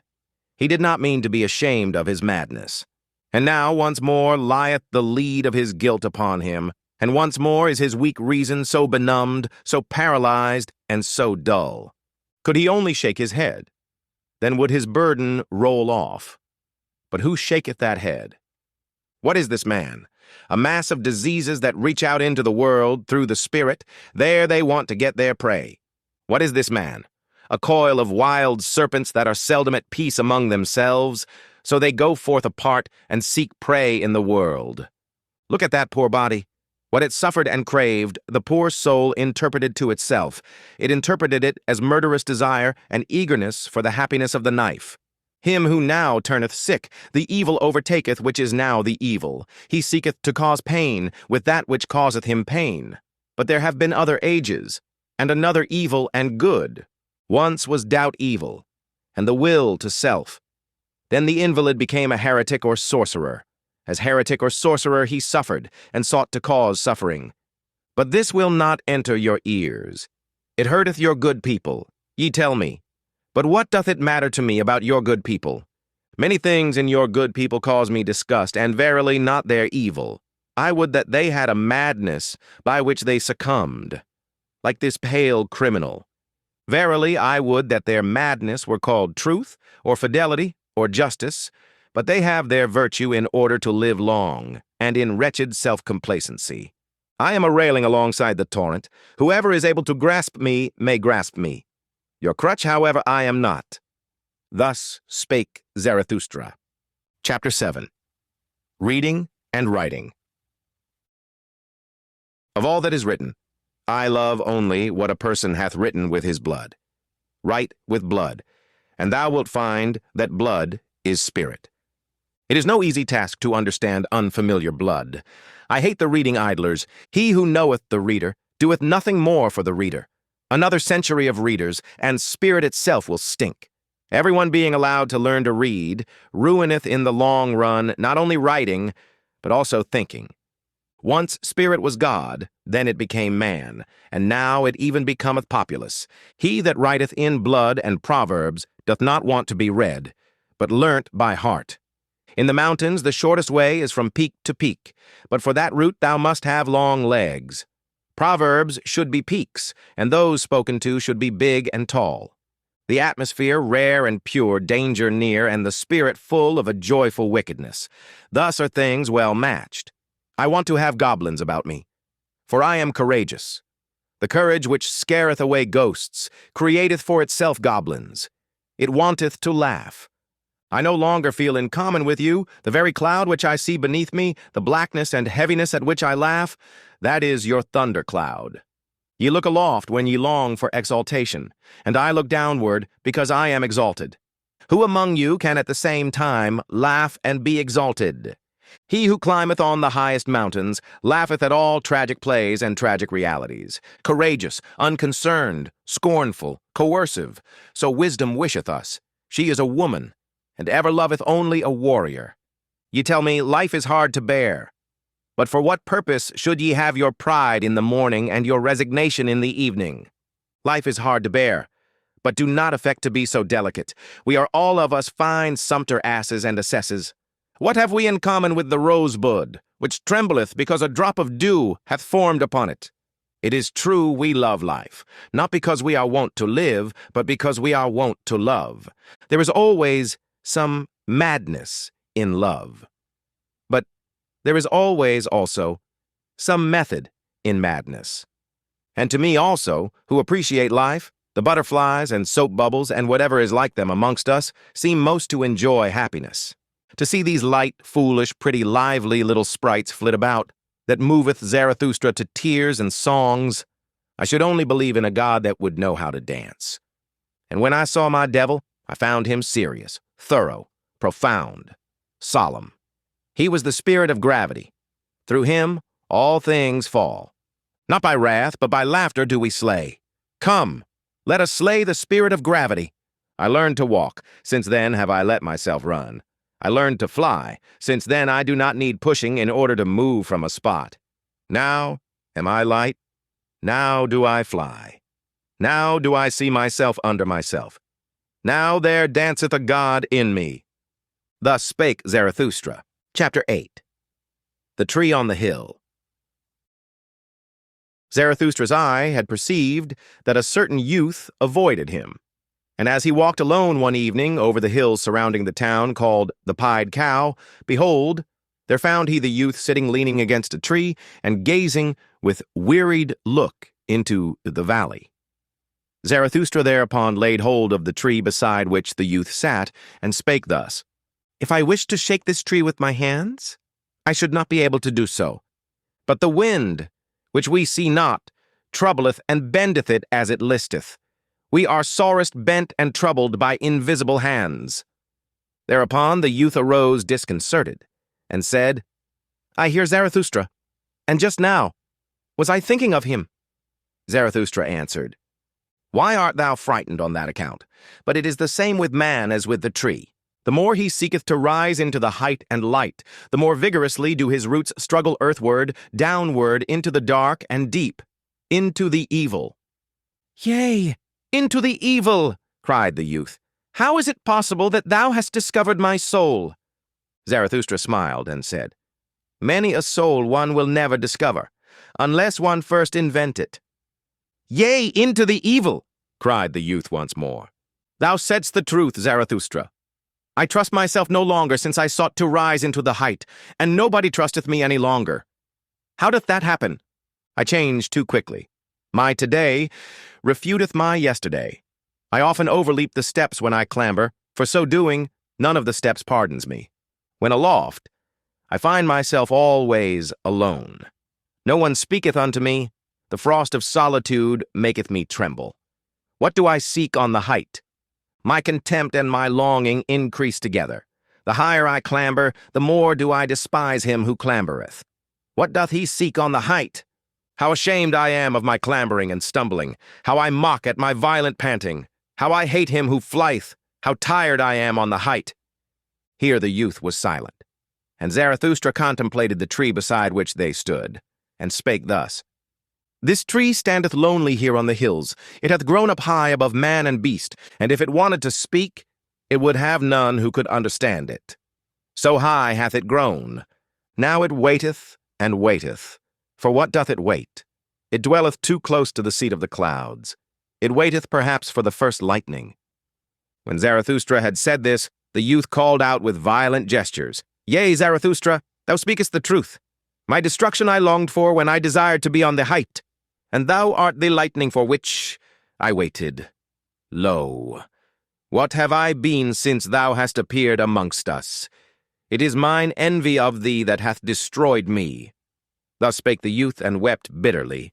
Zarathustra, however, put his arm about him and led the youth away with him. And when they had walked a while together, Zarathustra began to speak thus. It rendeth my heart. Better than thy words express it, thine eyes tell me all thy danger. As yet thou art not free. Thou still seekest freedom. Too unslept hath thy seeking made thee, and too wakeful. On the open height wouldst thou be, for the stars thirsteth thy soul. But thy bad impulses also thirst for freedom. Thy wild dogs want liberty. They bark for joy in their cellar when thy spirit endeavoureth to open all prison doors. Still art thou a prisoner. It seemeth to me, who deviseth liberty for himself. Ah, sharp becometh the soul of such prisoners, but also deceitful and wicked. To purify himself is still necessary for the freedman of the spirit. Much of the prison and the mold still remaineth in him. Pure hath his eye still to become. Yea, I know thy danger. But by my love and hope I conjure thee. Cast not thy love and hope away. Noble thou feelest thyself still, and noble others also feel thee still, though they bear thee a grudge and cast evil looks.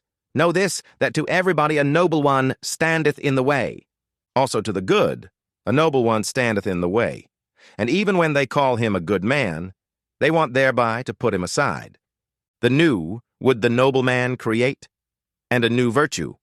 The old wanteth the good man, and that the old should be conserved.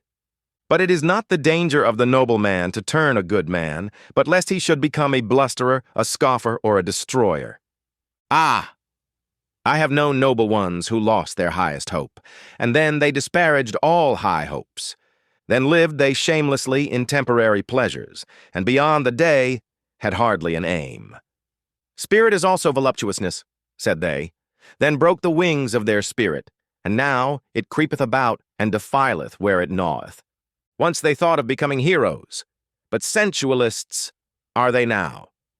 A trouble and a terror is the hero to them. But by my love and hope, I conjure thee, cast not away the hero in thy soul.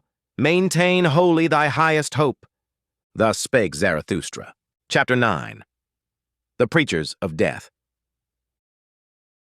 There are preachers of death, and the earth is full of those to whom desistance from life must be preached. Full is the earth of the superfluous, marred is life by the many too many. May they be decoyed out of this life by the life eternal. The yellow ones, so are called the preachers of death, or the black ones. But I will show them unto you in other colors besides. There are the terrible ones who carry about in themselves the beast of prey, and have no choice except lusts or self-laceration, and even their lusts are self-laceration. They have not yet become men, those terrible ones. May they preach desistance from life and pass away themselves. There are the spiritually consumptive ones. Hardly are they born when they begin to die, and long for doctrines of lassitude and renunciation. They would fain be dead, and we should approve of their wish. Let us beware of awakening those dead ones, and of damaging those living coffins. They meet an invalid or an old man or a corpse, and immediately they say, "Life is refuted." But they only are refuted, and their eye, which seeth only one aspect of existence. Shrouded in thick melancholy, and eager for the little casualties that bring death, thus do they wait and clench their teeth, or else they grasp at sweetmeats, and mock at their childishness thereby. They cling to their straw of life, and mock at their still clinging to it.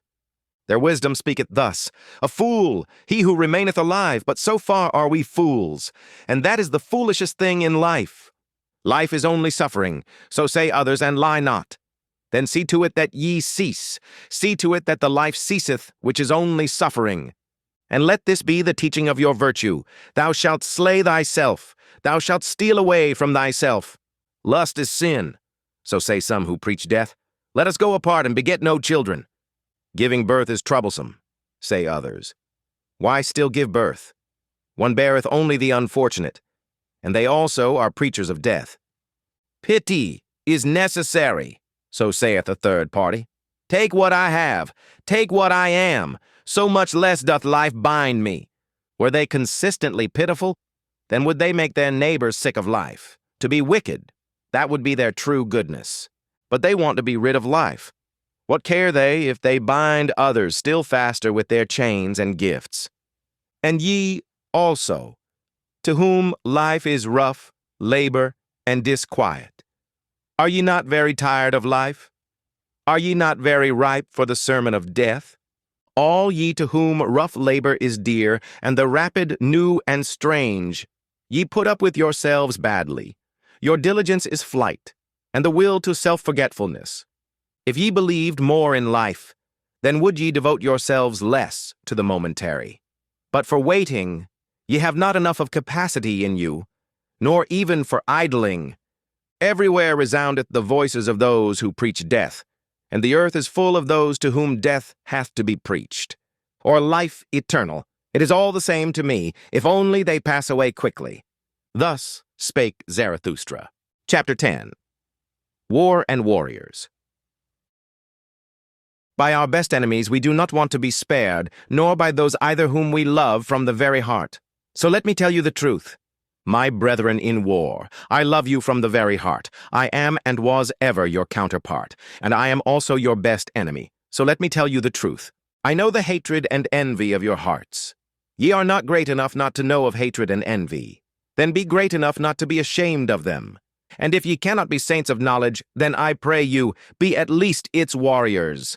They are the companions and forerunners of such saintship. I see many soldiers. Could I but see many warriors? Uniform, one calleth what they wear. May it not be uniform what they therewith hide. Ye shall be those whose eyes ever seek for an enemy, for your enemy. And with some of you there is hatred at first sight. Your enemy shall ye seek, your war shall ye wage, and for the sake of your thoughts. And if your thoughts succumb, your uprightness shall still shout triumph thereby. Ye shall love peace as a means to new wars, and the short peace more than the long. You I advise not to work, but to fight. You I advise not to peace, but to victory. Let your work be a fight. Let your peace be a victory. One can only be silent and sit peacefully when one hath arrow and bow, otherwise one prateth and quarreleth. Let your peace be a victory. Ye say it is the good cause, which halloweth even war. I say unto you, it is the good war which halloweth every cause. War and courage have done more great things than charity. Not your sympathy, but your bravery hath hitherto saved the victims. What is good? Ye ask. To be brave is good. Let the little girls say, to be good is what is pretty, and at the same time, touching. They call you heartless, but your heart is true, and I love the bashfulness of your goodwill. Ye are ashamed of your flow, and others are ashamed of their ebb. Ye are ugly? Well then, my brethren, take the sublime about you, the mantle of the ugly. And when your soul becometh great, then doth it become haughty, and in your sublimity there is wickedness. I know you. In wickedness, the haughty man and the weakling meet. But they misunderstand one another. I know you. Ye shall only have enemies to be hated, but not enemies to be despised. Ye must be proud of your enemies. Then the successes of your enemies are also your successes. Resistance. That is the distinction of the slave. Let your distinction be obedience. Let your commanding itself be obeying. To the good warrior soundeth thou shalt pleasanter than I will. And all that is dear unto you, ye shall first have it commanded unto you. Let your love to life be love to your highest hope, and let your highest hope be the highest thought of life. Your highest thought, however, ye shall have it commanded unto you by me. And it is this: man is something that is to be surpassed. So live your life of obedience and of war. What matter about long life? What warrior wisheth to be spared? I spare you not. I love you from my very heart, my brethren in war. Thus spake Zarathustra. Chapter 11. The New Idol. Somewhere there are still peoples and herds, but not with us, my brethren. Here there are states. A state? What is that? Well, open now your ears unto me, for now will I say unto you my word concerning the death of peoples. A state is called the coldest of all cold monsters. Coldly lieth it also, and this lie creepeth from its mouth. I, the state, am the people. It is a lie. Creators were they who created peoples, and hung a faith and a love over them. Thus they served life. Destroyers are they who lay snares for many, and call it the state. They hang a sword and 100 cravings over them. Where there is still a people, there the state is not understood, but hated as the evil eye, and as sin against laws and customs. This sign I give unto you: every people speaketh its language of good and evil. This its neighbor understandeth not. Its language hath it devised for itself in laws and customs. But the state lieth in all languages of good and evil, and whatever it saith, it lieth, and whatever it hath stolen. False is everything in it. With stolen teeth it biteth the biting one. False are even its bowels. Confusion of language of good and evil. This sign I give unto you as the sign of the state. Verily the will to death indicateth this sign. Verily it beckoneth unto the preachers of death. Many too many are born. For the superfluous ones was the state devised. See just how it enticeth them to it, the many too many, how it swalloweth and cheweth and recheweth them. On earth there is nothing greater than I. It is I who am the regulating finger of God. Thus roareth the monster, and not only the long-eared and short-sighted fall upon their knees. Ah, even in your ears, ye great souls, it whispereth its gloomy lies. Ah, it findeth out the rich hearts which willingly lavish themselves. Yea, it findeth you out too, ye conquerors of the old God. Weary ye became of the conflict, and now your weariness serveth the new idol. Heroes and honorable ones, it would fain set up around it, the new idol. Gladly it basketh in the sunshine of good consciences, the cold monster. Everything will it give you, if ye worship it, the new idol. Thus it purchaseth the luster of your virtue, and the glance of your proud eyes. It seeketh to allure by means of you, the many too many. Yea, a hellish artifice hath here been devised, a death horse jingling with the trappings of divine honors. Yea, a dying for many hath here been devised, which glorifieth itself as life. Verily, a hearty service unto all preachers of death. The state, I call it, where all are poison drinkers, the good and the bad. The state, where all lose themselves, the good and the bad. The state, where the slow suicide of all is called life. Just see these superfluous ones. They steal the works of the inventors and the treasures of the wise. Culture, they call their theft, and everything becometh sickness and trouble unto them. Just see these superfluous ones. Sick are they always. They vomit their bile and call it a newspaper. They devour one another and cannot even digest themselves. Just see these superfluous ones.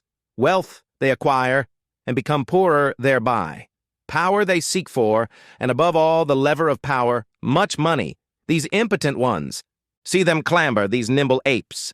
They clamber over one another, and thus scuffle into the mud and the abyss. Towards the throne they all strive. It is their madness, as if happiness sat on the throne.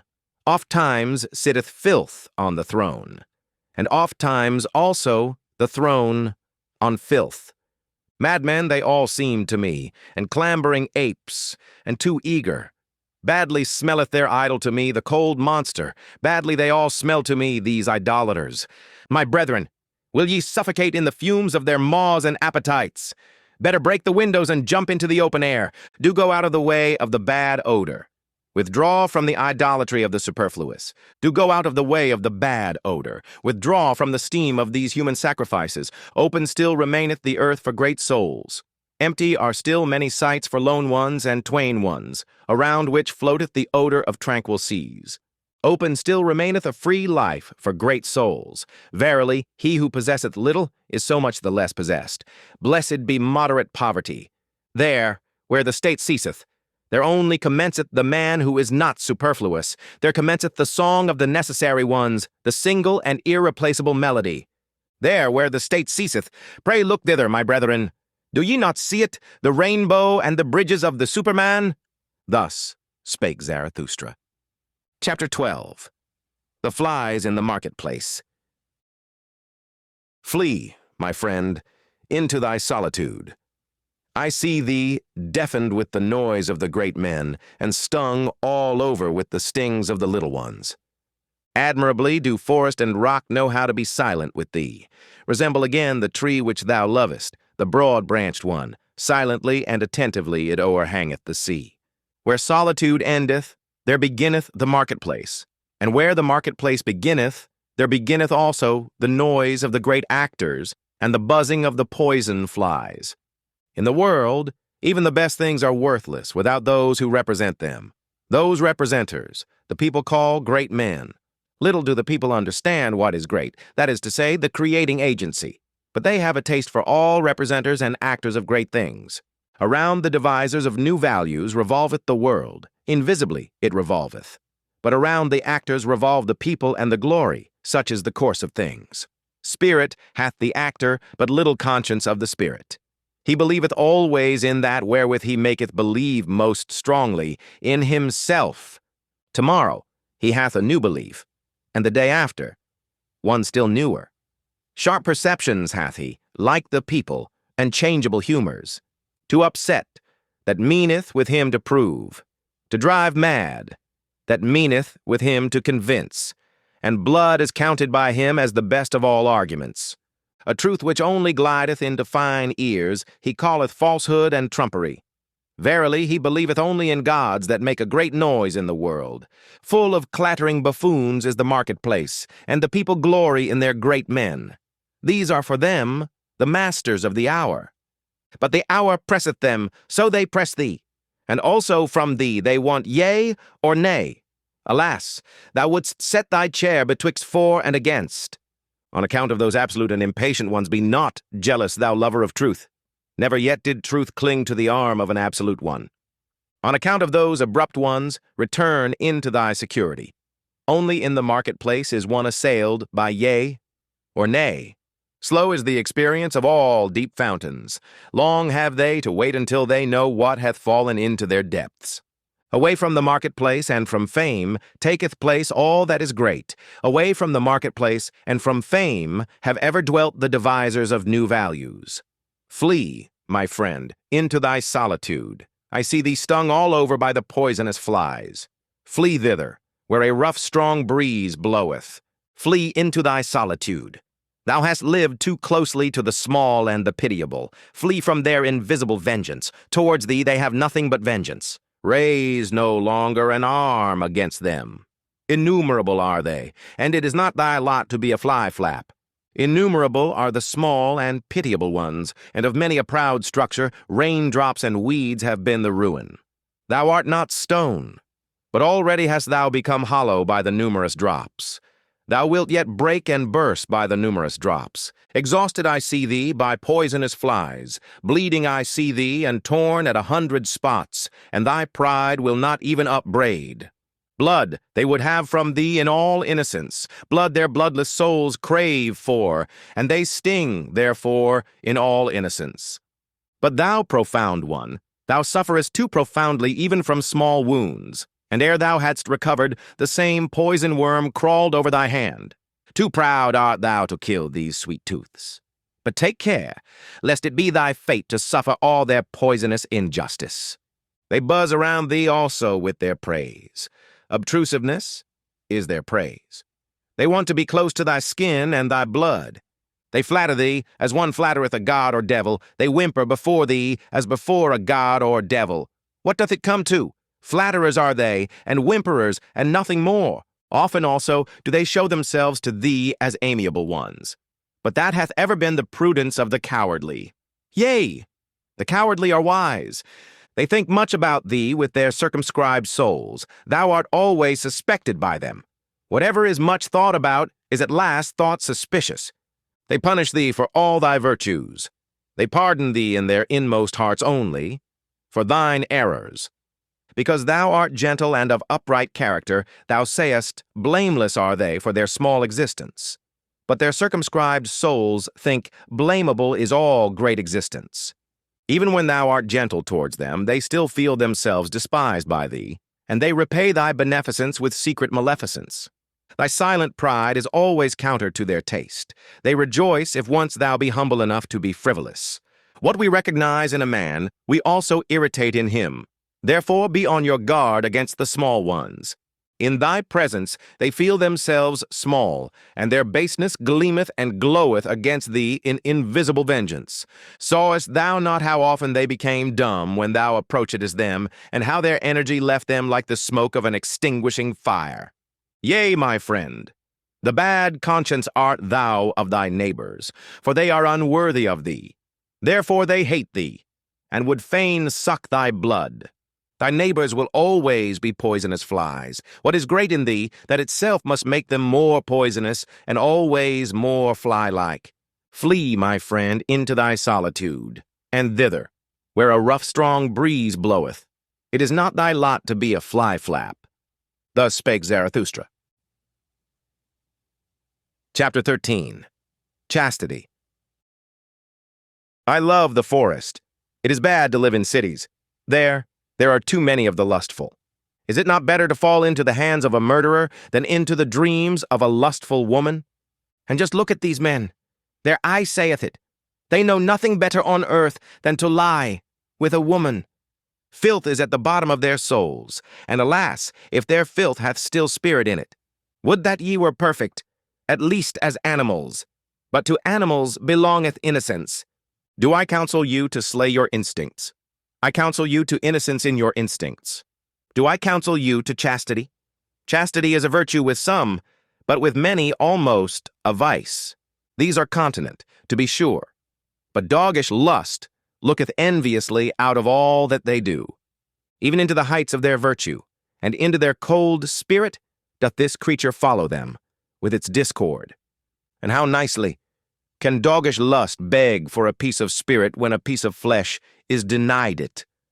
Ye love tragedies and all that breaketh the heart, but I am distrustful of your doggish lust. Ye have too cruel eyes, and ye look wantonly towards the sufferers. Hath not your lust just disguised itself, and taken the name of fellow-suffering? And also this parable give I unto you. Not a few who meant to cast out their devil went thereby into the swine themselves.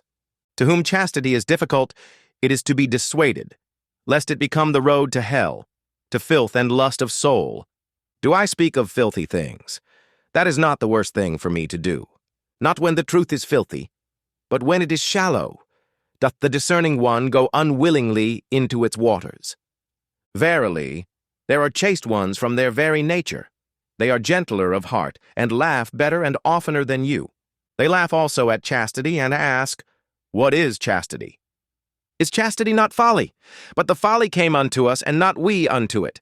We offered that guest harbor and heart, now it dwelleth with us. Let it stay as long as it will. Thus spake Zarathustra. Chapter 14. The Friend. 1 is always too many about me, thinketh the anchorite. Always, once, one. That maketh 2 in the long run. I and me are always too earnestly in conversation. How could it be endured if there were not a friend? The friend of the anchorite is always the third one. The third one is the cork which preventeth the conversation of the two sinking into the depth. Ah, there are too many depths for all anchorites. Therefore, do they long so much for a friend and for his elevation. Our faith in others betrayeth wherein we would fain have faith in ourselves.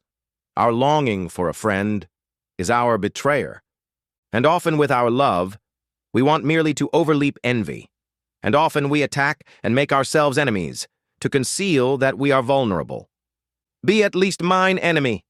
Thus speaketh the true reverence, which doth not venture to solicit friendship. If one would have a friend, then must one also be willing to wage war for him. And in order to wage war, one must be capable of being an enemy. One ought still to honor the enemy in one's friend. Canst thou go nigh unto thy friend, and not go over to him? In one's friend, one shall have one's best enemy. Thou shalt be closest unto him with thy heart when thou withstandest him. Thou wouldst wear no raiment before thy friend. It is in honor of thy friend that thou showest thyself to him as thou art. But he wisheth thee to the devil on that account. He who maketh no secret of himself shocketh. So much reason have ye to fear nakedness. Aye, if ye were gods, ye could then be ashamed of clothing. Thou canst not adorn thyself fine enough for thy friend, for thou shalt be unto him an arrow and a longing for the Superman. Sawest thou ever thy friend asleep, to know how he looketh? What is usually the countenance of thy friend? It is thine own countenance in a coarse and imperfect mirror. Sawest thou ever thy friend asleep? Wert thou not dismayed at thy friend looking so? O my friend, man is something that hath to be surpassed. In divining and keeping silence shall the friend be a master. Not everything must thou wish to see. Thy dream shall disclose unto thee what thy friend doeth when awake. Let thy pity be a divining, to know first if thy friend wanteth pity. Perhaps he loveth in thee the unmoved eye and the look of eternity. Let thy pity for thy friend be hid under a hard shell. Thou shalt bite out a tooth upon it. Thus will it have delicacy and sweetness. Art thou pure air and solitude, and bread and medicine to thy friend? Many a one cannot loosen his own fetters, but is nevertheless his friend's emancipator. Art thou a slave? Then thou canst not be a friend. Art thou a tyrant? Then thou canst not have friends. Far too long hath there been a slave and a tyrant concealed in woman. On that account, woman is not yet capable of friendship. She knoweth only love. In woman's love there is injustice and blindness to all she doth not love. And even in woman's conscious love, there is still always surprise and lightning and night, along with the light. As yet woman is not capable of friendship. Women are still cats and birds, or at the best, cows. As yet, woman is not capable of friendship. But tell me, ye men, who of you are capable of friendship? Oh, your poverty, ye men, and your sordidness of soul. As much as ye give to your friend, will I give even to my foe, and will not have become poorer thereby. There is comradeship. May there be friendship. Thus spake Zarathustra. Chapter 15. The 1,001 Goals. Many lands saw Zarathustra, and many peoples. Thus he discovered the good and bad of many peoples. No greater power did Zarathustra find on earth than good and bad. No people could live without first valuing. If a people will maintain itself, however, it must not value as its neighbor valueth. Much that passed for good with one people was regarded with scorn and contempt by another. Thus I found it. Much found I here called bad, which was there decked with purple honors. Never did the one neighbor understand the other. Ever did his soul marvel at his neighbor's delusion and wickedness. A table of excellencies hangeth over every people. Lo, it is the table of their triumphs. Lo, it is the voice of their will to power. It is laudable, what they think hard. What is indispensable and hard they call good. And what relieveth in the direst distress, the unique and hardest of all, they extol as holy. Whatever maketh them rule and conquer and shine, to the dismay and envy of their neighbors, they regard as the high and foremost thing, the test and the meaning of all else. Verily, my brother, if thou knewest but a people's need, its land, its sky, and its neighbor, then wouldst thou divine the law of its surmountings, and why it climbeth up that ladder to its hope. Always shalt thou be the foremost and prominent above others. No one shall thy jealous soul love, except a friend. That made the soul of a Greek thrill. Thereby went he his way to greatness. To speak truth, and be skillful with bow and arrow, so seemed it alike pleasing and hard to the people from whom cometh my name. The name which is alike pleasing and hard to me. To honor father and mother, and from the root of the soul to do their will. This table of surmounting hung another people over them, and became powerful and permanent thereby. To have fidelity, and for the sake of fidelity to risk honor and blood, even in evil and dangerous courses, teaching itself so, another people mastered itself, and thus mastering itself, became pregnant and heavy with great hopes. Verily, men have given unto themselves all their good and bad. Verily, they took it not, they found it not, it came not unto them as a voice from heaven. Values did man only assign to things in order to maintain himself. He created only the significance of things, a human significance. Therefore calleth he himself man, that is, the valuator. Valuing is creating. Hear it, ye creating ones. Valuation itself is the treasure and jewel of the valued things. Through valuation only is there value, and without valuation, the nut of existence would be hollow. Hear it, ye creating ones. Change of values, that is, change of the creating ones.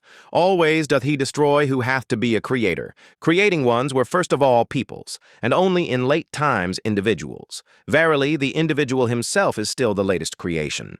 Peoples once hung over them tables of the good. Love which would rule and love which would obey, created for themselves such tables. Older is the pleasure in the herd than the pleasure in the ego, and as long as the good conscience is for the herd, the bad conscience only saith, ego. Verily, the crafty ego, the loveless one, that seeketh its advantage in the advantage of many. It is not the origin of the herd, but its ruin. Loving ones was it always, and creating ones that created good and bad. Fire of love gloweth in the names of all the virtues, and fire of wrath. Many lands saw Zarathustra, and many peoples. No greater power did Zarathustra find on earth than the creations of the loving ones. Good and bad are they called. Verily, a prodigy is this power of praising and blaming. Tell me, ye brethren, who will master it for me? Who will put a fetter upon the 1,000 necks of this animal? 1,000 goals have there been hitherto, for 1,000 peoples have there been. Only the fetter for the 1,000 necks is still lacking. There is lacking the one goal. As yet humanity hath not a goal. But pray tell me, my brethren, if the goal of humanity be still lacking, is there not also still lacking humanity itself? Thus spake Zarathustra. Chapter 16. Neighbor Love. Ye crowd around your neighbor, and have fine words for it. But I say unto you, your neighbor love is your bad love of yourselves. Ye flee unto your neighbor from yourselves, and would fain make a virtue thereof, but I fathom your unselfishness. The thou is older than the I. The thou hath been consecrated, but not yet the I. So man presseth nigh unto his neighbor. Do I advise you to neighbor love? Rather do I advise you to neighbor flight and to furthest love. Higher than love to your neighbor is love to the furthest and future ones. Higher still than love to men is love to things and phantoms. The phantom that runneth on before thee, my brother, is fairer than thou. Why dost thou not give unto it thy flesh and thy bones? But thou fearest, and runnest unto thy neighbor. Ye cannot endure it with yourselves, and do not love yourselves sufficiently. So ye seek to mislead your neighbor into love, and would fain gild yourselves with his error. Would that ye could not endure it with any kind of near ones, or their neighbors. then would ye have to create your friend and his overflowing heart out of yourselves. Ye call in a witness when ye want to speak well of yourselves, and when ye have misled him to think well of you, ye also think well of yourselves. Not only doth he lie who speaketh contrary to his knowledge, but more so he who speaketh contrary to his ignorance. And thus speak ye of yourselves in your intercourse, and belie your neighbor with yourselves. Thus saith the fool, association with men spoileth the character, especially when one hath none. The one goeth to his neighbor because he seeketh himself, and the other because he would fain lose himself. Your bad love to yourselves maketh solitude a prison to you. The furthest ones are they who pay for your love to the near ones. And when there are but 5 of you together, a 6th must always die. I love not your festivals either. Too many actors found I there, and even the spectators often behaved like actors. Not the neighbor do I teach you, but the friend. Let the friend be the festival of the earth to you, and a foretaste of the Superman.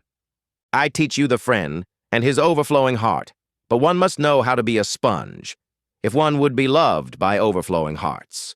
I teach you the friend in whom the world standeth complete, a capsule of the good, the creating friend, who hath always a complete world to bestow. And as the world unrolled itself for him, so rolleth it together again for him in rings, as the growth of good through evil, as the growth of purpose out of chance. Let the future and the furthest be the motive of thy today. In thy friend shalt thou love the Superman as thy motive. My brethren, I advise you not to neighbor love. I advise you to furthest love. Thus spake Zarathustra. Chapter 17. The Way of the Creating One. Wouldst thou go into isolation, my brother? Wouldst thou seek the way unto thyself? Tarry yet a little, and hearken unto me. He who seeketh may easily get lost himself. All isolation is wrong. So say the herd, and long didst thou belong to the herd. The voice of the herd will still echo in thee. And when thou sayest, I have no longer a conscience in common with you, then will it be a plaint and a pain. Lo, that pain itself did the same conscience produce, and the last gleam of that conscience still gloweth on thine affliction. But thou wouldst go the way of thine affliction, which is the way unto thyself? Then show me thine authority and thy strength to do so. Art thou a new strength and a new authority? A first motion? A self-rolling wheel? Canst thou also compel stars to revolve around thee? Alas, there is so much lusting for loftiness. There are so many convulsions of the ambitions. Show me that thou art not a lusting and ambitious one. Alas, there are so many great thoughts that do nothing more than the bellows. They inflate and make emptier than ever. Free, dost thou call thyself? Thy ruling thought would I hear of, and not that thou hast escaped from a yoke. Art thou one entitled to escape from a yoke? Many a one hath cast away his final worth when he hath cast away his servitude. Free from what? What doth that matter to Zarathustra? Clearly, however, shall thine eye show unto me. Free for what? Canst thou give unto thyself thy bad and thy good, and set up thy will as a law over thee? Canst thou be judge for thyself, and avenger of thy law? Terrible is aloneness with the judge and avenger of one's own law. Thus is a star projected into desert space and into the icy breath of aloneness. Today, sufferest thou still from the multitude, thou individual.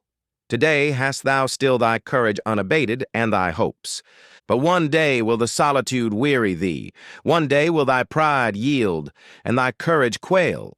Thou wilt one day cry, I am alone. One day wilt thou see no longer thy loftiness, and see too closely thy lowliness. Thy sublimity itself will frighten thee as a phantom. Thou wilt one day cry, all is false. There are feelings which seek to slay the lonesome one. If they do not succeed, then must they themselves die. But art thou capable of it? To be a murderer? Hast thou ever known, my brother, the word disdain, and the anguish of thy justice in being just to those that disdain thee? Thou forcest many to think differently about thee, that charge they heavily to thine account. Thou camest nigh unto them, and yet wentest past, for that they never forgive thee. Thou goest beyond them. But the higher thou risest, the smaller doth the eye of envy see thee. Most of all, however, is the flying one hated. How could ye be just unto me? Must thou say, I choose your injustice as my allotted portion? Injustice and filth cast they at the lonesome one. But my brother, if thou wouldst be a star, thou must shine for them none the less on that account. And be on thy guard against the good and just. They would fain crucify those who devise their own virtue. They hate the lonesome ones. Be on thy guard also against holy simplicity. All is unholy to it that is not simple. Fain, likewise, would it play with the fire of the faggot and stake. And be on thy guard also against the assaults of thy love. Too readily doth the recluse reach his hand to anyone who meeteth him. To many a one mayest thou not give thy hand, but only thy paw, and I wish thy paw also to have claws. But the worst enemy thou canst meet wilt thou thyself always be. Thou waylayest thyself in caverns and forests. Thou lonesome one, thou goest the way to thyself, and past thyself and thy 7 devils leadeth thy way. A heretic wilt thou be to thyself, and a wizard and a soothsayer, and a fool, and a doubter, and a reprobate, and a villain. Ready must thou be to burn thyself in thine own flame. How couldst thou become new, if thou have not first become ashes? Thou lonesome one, thou goest the way of the creating one. A god wilt thou create for thyself out of thy 7 devils. Thou lonesome one, thou goest the way of the loving one. Thou lovest thyself, and on that account despisest thou thyself, as only the loving ones despise. To create desireth the loving one, because he despiseth. What knoweth he of love who hath not been obliged to despise just what he loved? With thy love go into thine isolation, my brother, and with thy creating, and late only will justice limp after thee. With my tears go into thine isolation, my brother. I love him who seeketh to create beyond himself, and thus succumbeth. Thus spake Zarathustra. Chapter 18. Old and Young Women. Why stealest thou along so furtively in the twilight, Zarathustra? And what hiddest thou so carefully under thy mantle? Is it a treasure that hath been given thee, or a child that hath been born thee? Or goest thou thyself on a thief's errand, thou friend of the evil? Verily, my brother, said Zarathustra, it is a treasure that hath been given me. It is a little truth which I carry, but it is naughty, like a young child. And if I hold not its mouth, it screameth too loudly. As I went on my way alone today, at the hour when the sun declineth, there met me an old woman, and she spake thus unto my soul, Much hath Zarathustra spoken also to us women, but never spake he unto us concerning woman. And I answered her, Concerning woman, one should only talk unto men. Talk also unto me of woman, said she. I am old enough to forget it presently. And I obliged the old woman, and spake thus unto her. Everything in woman is a riddle, and everything in woman hath one solution. It is called pregnancy. Man is for woman a means. The purpose is always the child. But what is woman for man? 2 different things wanteth the true man, danger and diversion. Therefore wanteth he woman as the most dangerous plaything. Man shall be trained for war, and woman for the recreation of the warrior. All else is folly. 2 sweet fruits. These the warrior liketh not. Therefore liketh he woman. Bitter is even the sweetest woman. Better than man doth woman understand children. But man is more childish than woman. In the true man there is a child hidden. It wanteth to play. Up then, ye women, and discover the child in man. A plaything let woman be, pure and fine like the precious stone, illumined with the virtues of a world not yet come.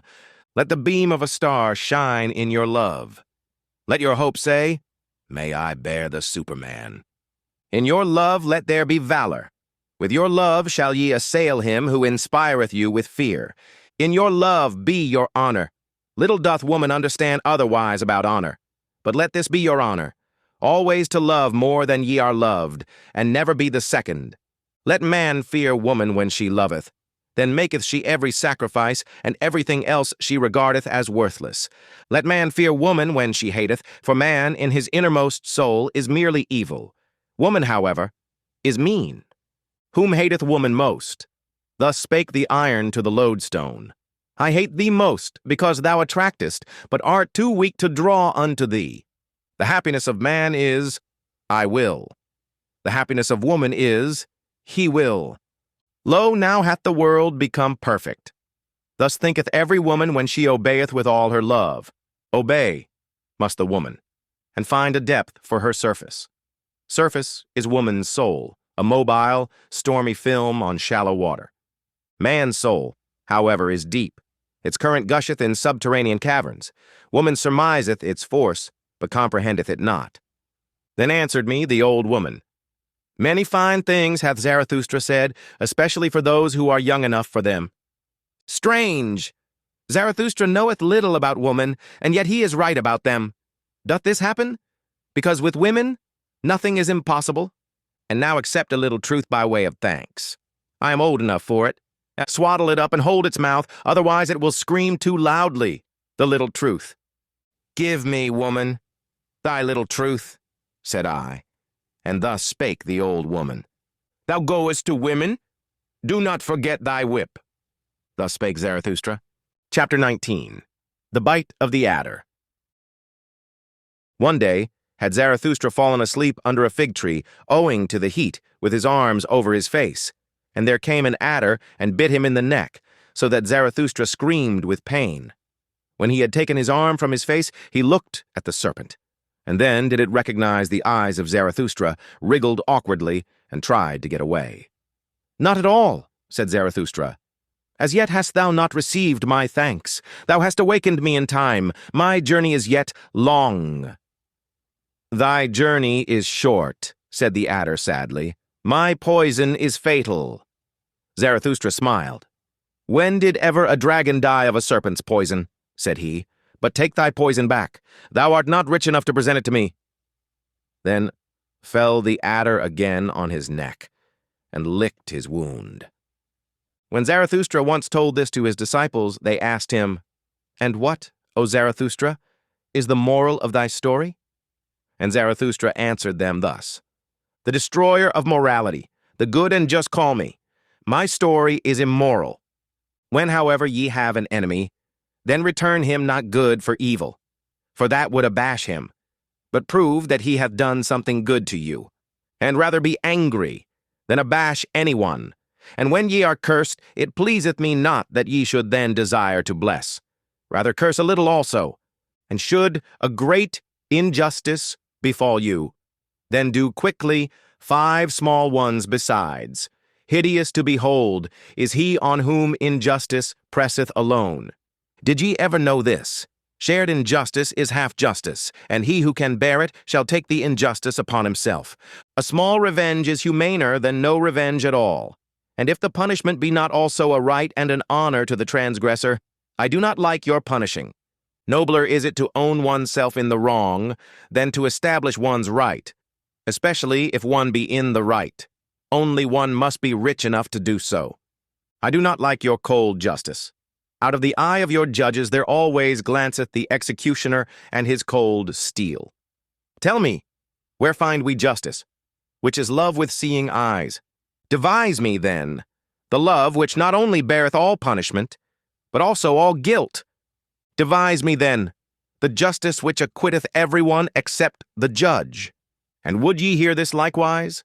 To him who seeketh to be just from the heart, even the lie becometh philanthropy. But how could I be just from the heart? How can I give everyone his own? Let this be enough for me. I give unto everyone mine own. Finally, my brethren, guard against doing wrong to any anchorite. How could an anchorite forget? How could he requite? Like a deep well is an anchorite. Easy is it to throw in a stone. If it should sink to the bottom, however, tell me, who will bring it out again? Guard against injuring the anchorite. If ye have done so, however, well then, kill him also. Thus spake Zarathustra. Chapter 20. Child and Marriage. I have a question for thee alone, my brother.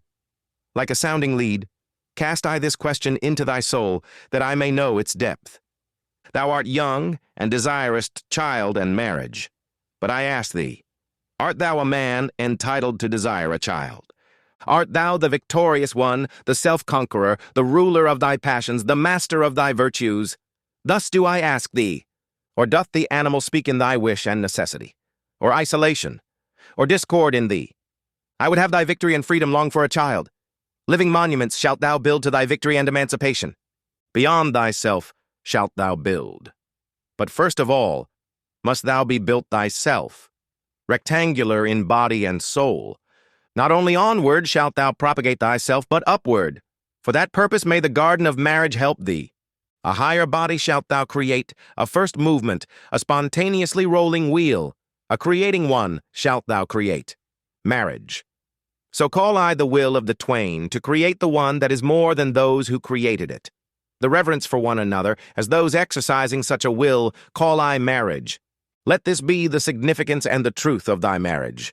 But that which the many too many call marriage, those superfluous ones, what shall I call it? The poverty of soul in the twain. The filth of soul in the twain. The pitiable self-complacency in the twain. Marriage they call it all, and they say their marriages are made in heaven. Well, I do not like it, that heaven of the superfluous. No, I do not like them, those animals tangled in the heavenly toils. Far from me also be the God who limpeth thither to bless what he hath not matched. Laugh not at such marriages. What child hath not had reason to weep over its parents? Worthy did this man seem, and ripe for the meaning of the earth. But when I saw his wife, the earth seemed to me a home for madcaps. Yea, I would that the earth shook with convulsions when a saint and a goose mate with one another. This one went forth in quest of truth as a hero, and at last got for himself a small decked-up lie. His marriage, he calleth it. That one was reserved in intercourse and chose choicely. But one time he spoilt his company for all time. His marriage, he calleth it. Another sought a handmaid with the virtues of an angel. But all at once he became the handmaid of a woman, and now would he need also to become an angel. Careful. Have I found all buyers? And all of them have astute eyes. But even the astutest of them buyeth his wife in a sack. Many short follies, that is called love by you. And your marriage putteth an end to many short follies, with one long stupidity. Your love to woman, and woman's love to man. Would that it were sympathy for suffering and veiled deities. But generally two animals alight on one another. But even your best love is only an enraptured simile and a painful ardor. It is a torch to light you to loftier paths. Beyond yourselves shall ye love some day. Then learn first of all to love, and on that account ye had to drink the bitter cup of your love. Bitterness is in the cup even of the best love. Thus doth it cause longing for the Superman. Thus doth it cause thirst in thee, the creating one. Thirst in the creating one, arrow and longing for the Superman. Tell me, my brother, is this thy will to marriage? Wholly call I such a will and such a marriage. Thus spake Zarathustra. Chapter 21. Voluntary Death. Many die too late, and some die too early, yet strange soundeth the precept, die at the right time. Die at the right time. So teacheth Zarathustra. To be sure, he who never liveth at the right time. How could he ever die at the right time? Would that he might never be born. Thus do I advise the superfluous ones. But even the superfluous ones make much ado about their death, and even the hollowest nut wanteth to be cracked. Everyone regardeth dying as a great matter, but as yet, death is not a festival. Not yet have people learned to inaugurate the finest festivals. The consummating death I show unto you, which becometh a stimulus and promise to the living. His death dieth the consummating one triumphantly, surrounded by hoping and promising ones. Thus should one learn to die, and there should be no festival at which such a dying one doth not consecrate the oaths of the living. Thus to die is best. The next best, however, is to die in battle, and sacrifice a great soul. But to the fighter equally hateful as to the victor is your grinning death, which stealeth nigh like a thief, and yet cometh as master. My death, praise I unto you, the voluntary death, which cometh unto me because I want it. And when shall I want it? He that hath a goal and an heir wanteth death at the right time for the goal and the heir. and out of reverence for the goal and the heir, he will hang up no more withered wreaths in the sanctuary of life. Verily, not the rope-makers will I resemble. They lengthen out their cord, and thereby go ever backward. Many a one also waxeth too old for his truths and triumphs. A toothless mouth hath no longer the right to every truth. And whoever wanteth to have fame must take leave of honor betimes, and practice the difficult art of going at the right time. One must discontinue being feasted upon when one tasteth best.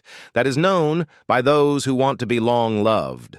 Sour apples are there, no doubt, whose lot is to wait until the last day of autumn, and at the same time they become ripe, yellow, and shriveled.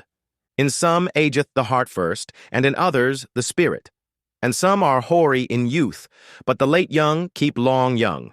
To many men life is a failure. A poison worm gnaweth at their heart. Then let them see to it that their dying is all the more a success. Many never become sweet. They rot even in the summer. It is cowardice that holdeth them fast to their branches. Far too many live, and far too long hang they on their branches.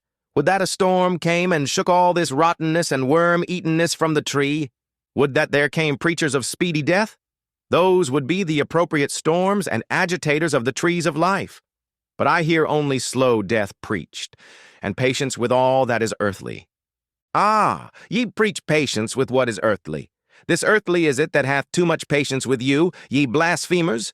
Verily too early died that Hebrew, whom the preachers of slow death honor, and to many hath it proved a calamity that he died too early.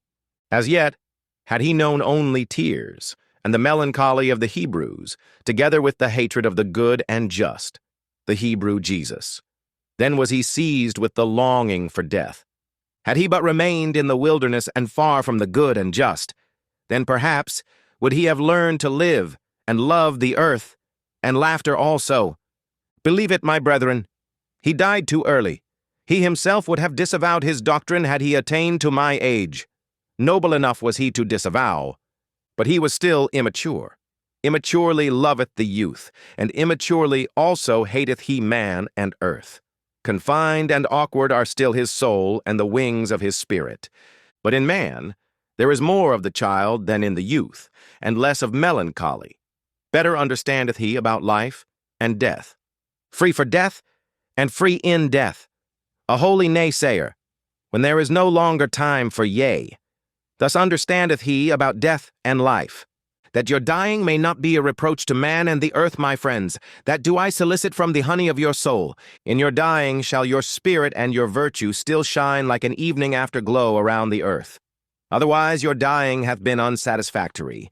Thus will I die myself, that ye friends may love the earth more for my sake, and earth will I again become, to have rest in her that bore me. Verily a goal had Zarathustra. He threw his ball. Now be ye friends the heirs of my goal. To you throw I the golden ball. Best of all do I see you, my friends, throw the golden ball, and so tarry I still a little while on the earth. Pardon me for it.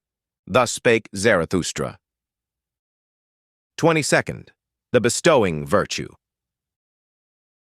First, when Zarathustra had taken leave of the town to which his heart was attached, the name of which is the Pied Cow, there followed him many people who called themselves his disciples, and kept him company. Thus came they to a crossroad. Then Zarathustra told them that he now wanted to go alone, for he was fond of going alone. His disciples, however, presented him at his departure with a staff, on the golden handle of which a serpent twined round the sun. Zarathustra rejoiced on account of the staff, and supported himself thereon. Then spake he thus to his disciples. Tell me, pray, how came gold to the highest value? Because it is uncommon, and unprofiting, and beaming, and soft in luster, it always bestoweth itself. Only as image of the highest virtue came gold to the highest value. Gold-like beameth the glance of the bestower. Gold luster maketh peace between moon and sun. Uncommon is the highest virtue, and unprofiting. Beaming is it, and soft of luster. A bestowing virtue is the highest virtue.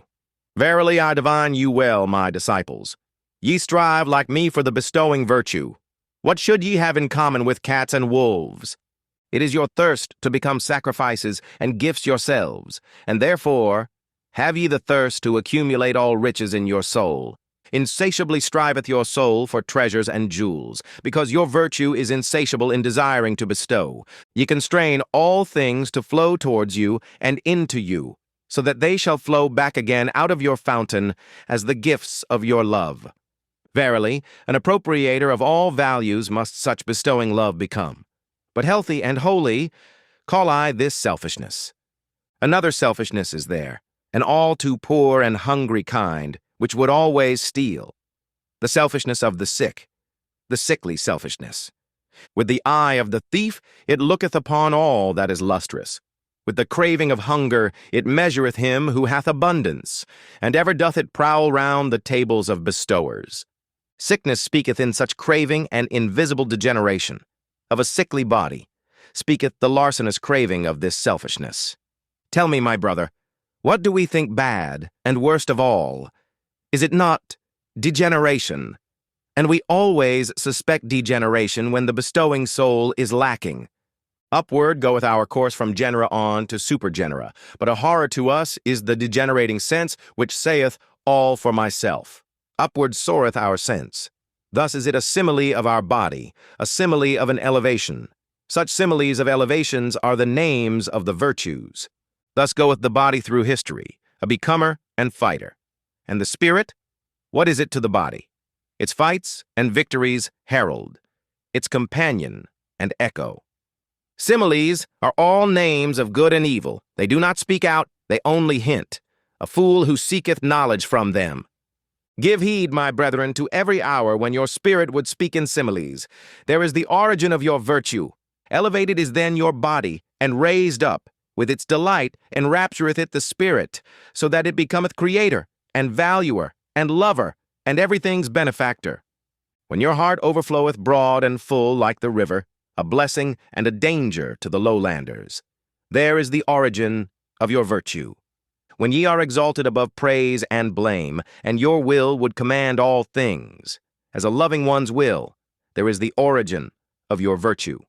When ye despise pleasant things, and the effeminate couch, and cannot couch far enough from the effeminate, there is the origin of your virtue.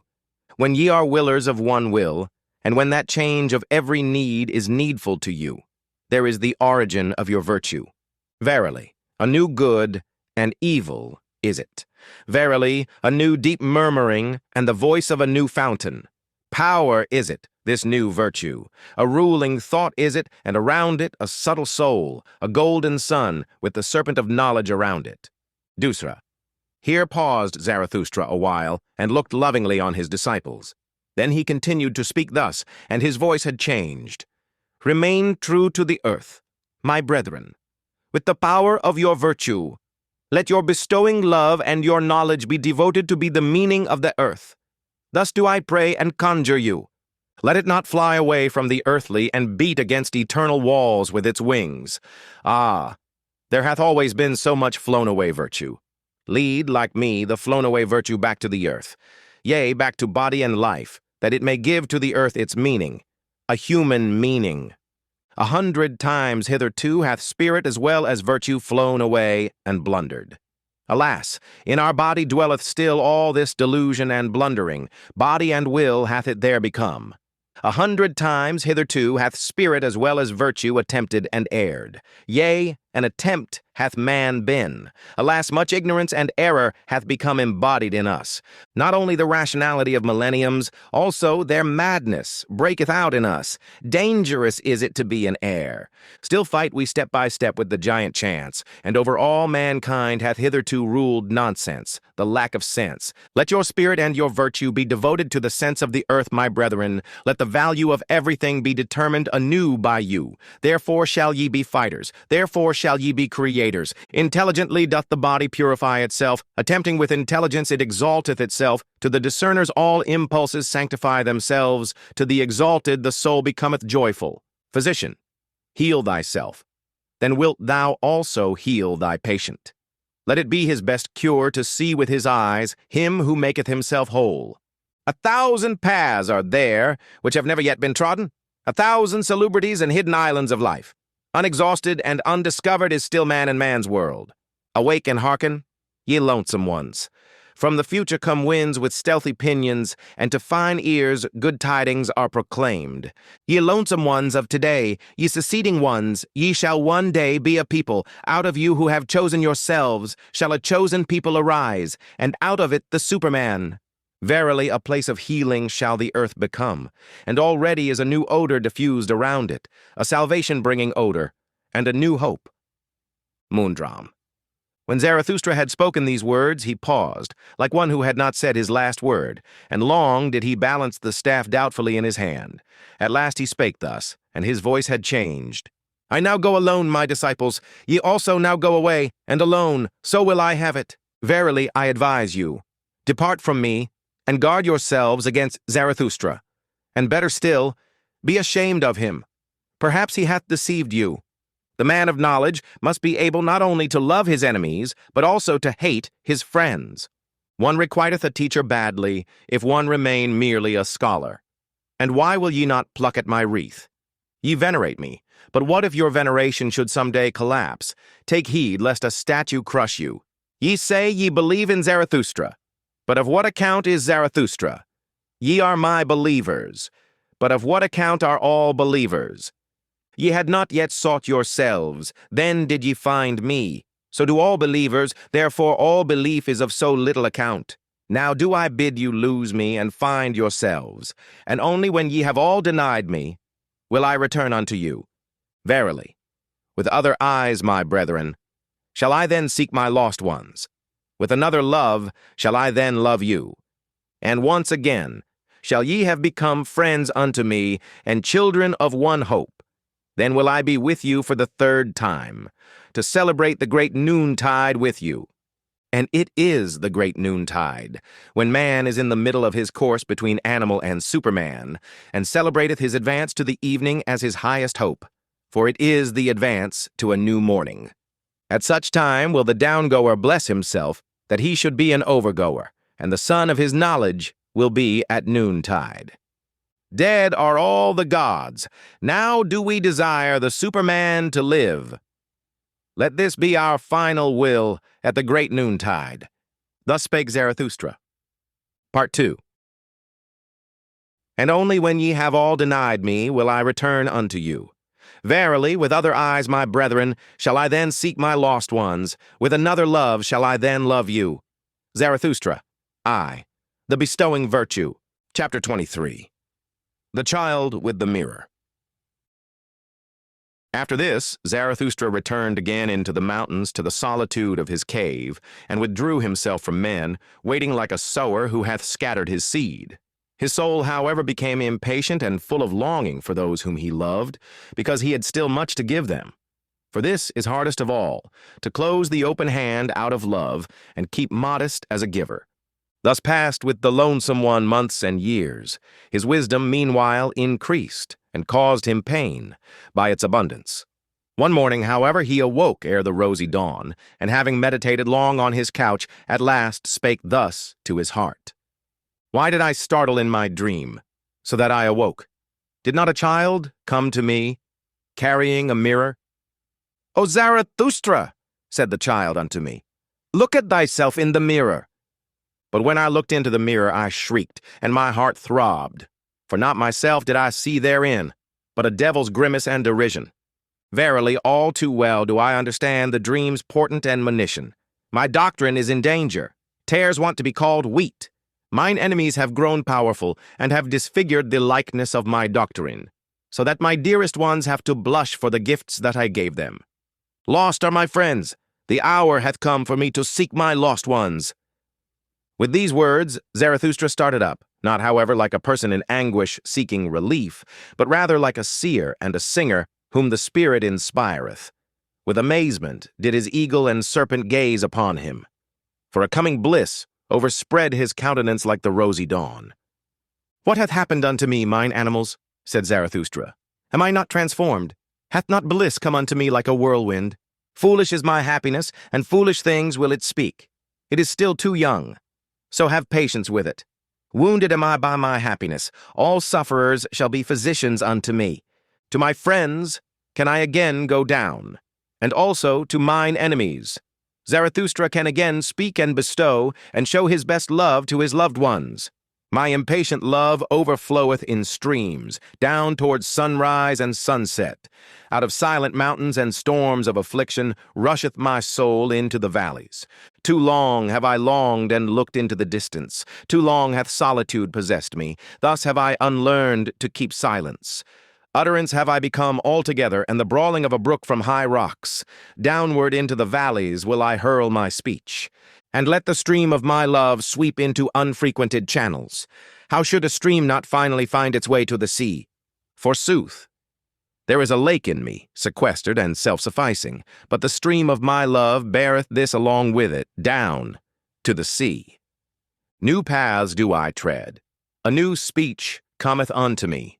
Tired have I become, like all creators, of the old tongues. No longer will my spirit walk on worn-out souls. Too slowly runneth all speaking for me. Into thy chariot, O storm, do I leap, and even thee will I whip with my spite. Like a cry and an huzzah will I traverse wide seas, till I find the happy isles where my friends sojourn, and mine enemies amongst them. How I now love everyone unto whom I may but speak. Even mine enemies pertain to my bliss.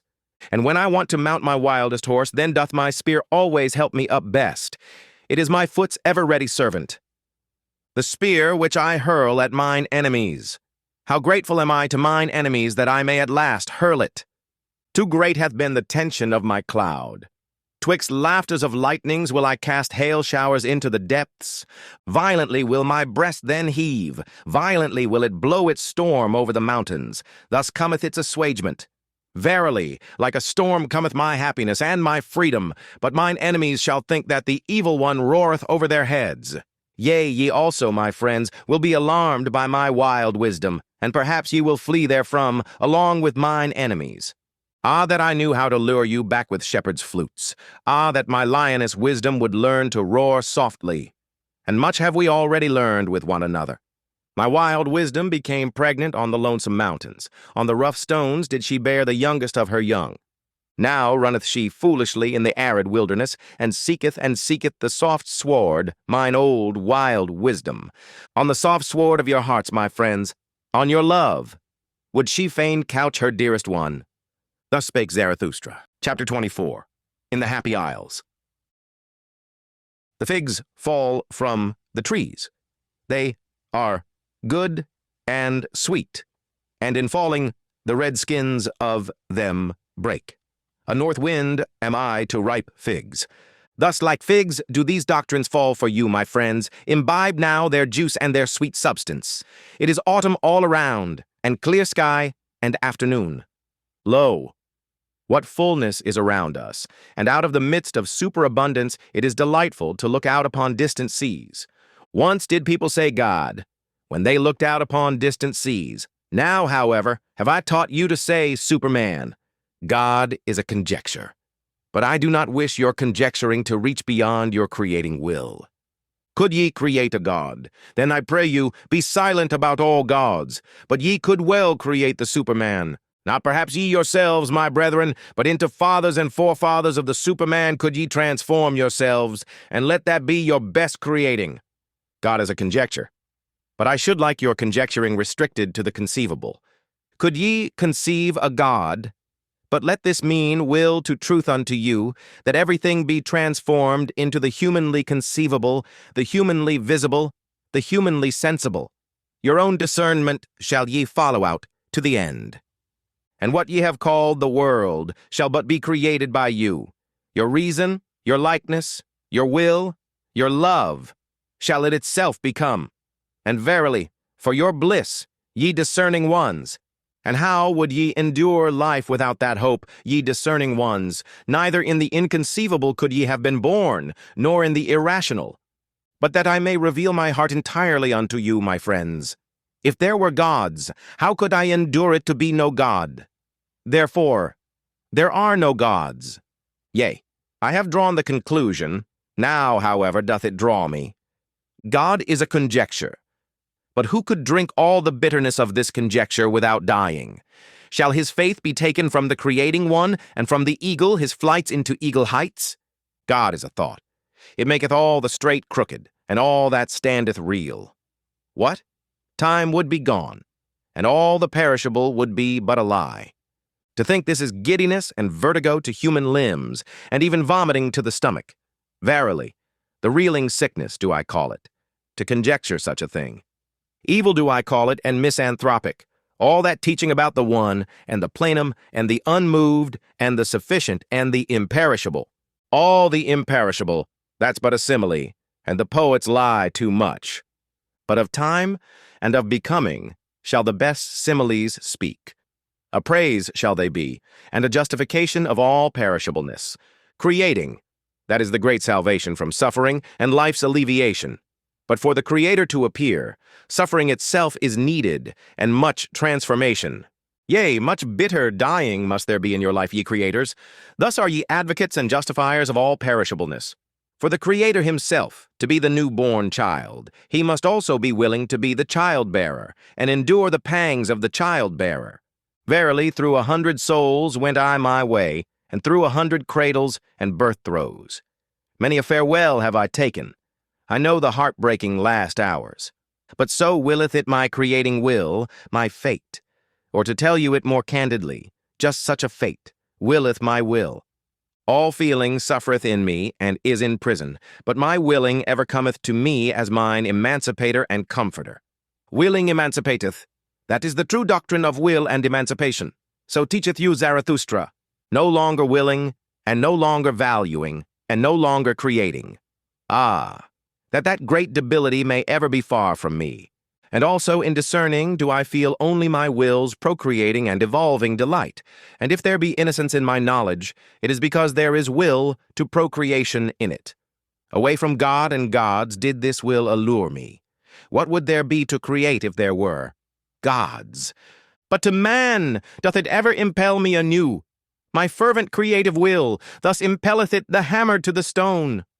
Ah, ye men!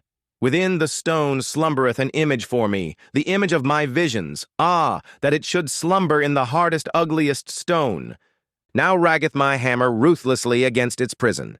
From the stone fly the fragments. What's that to me? I will complete it. For a shadow came unto me. The stillest and lightest of all things once came unto me. The beauty of the Superman came unto me as a shadow. Ah, my brethren, of what account now are the gods to me? Thus spake Zarathustra. Chapter 25. The Pitiful. My friends, there hath arisen a satire on your friend. Behold, Zarathustra.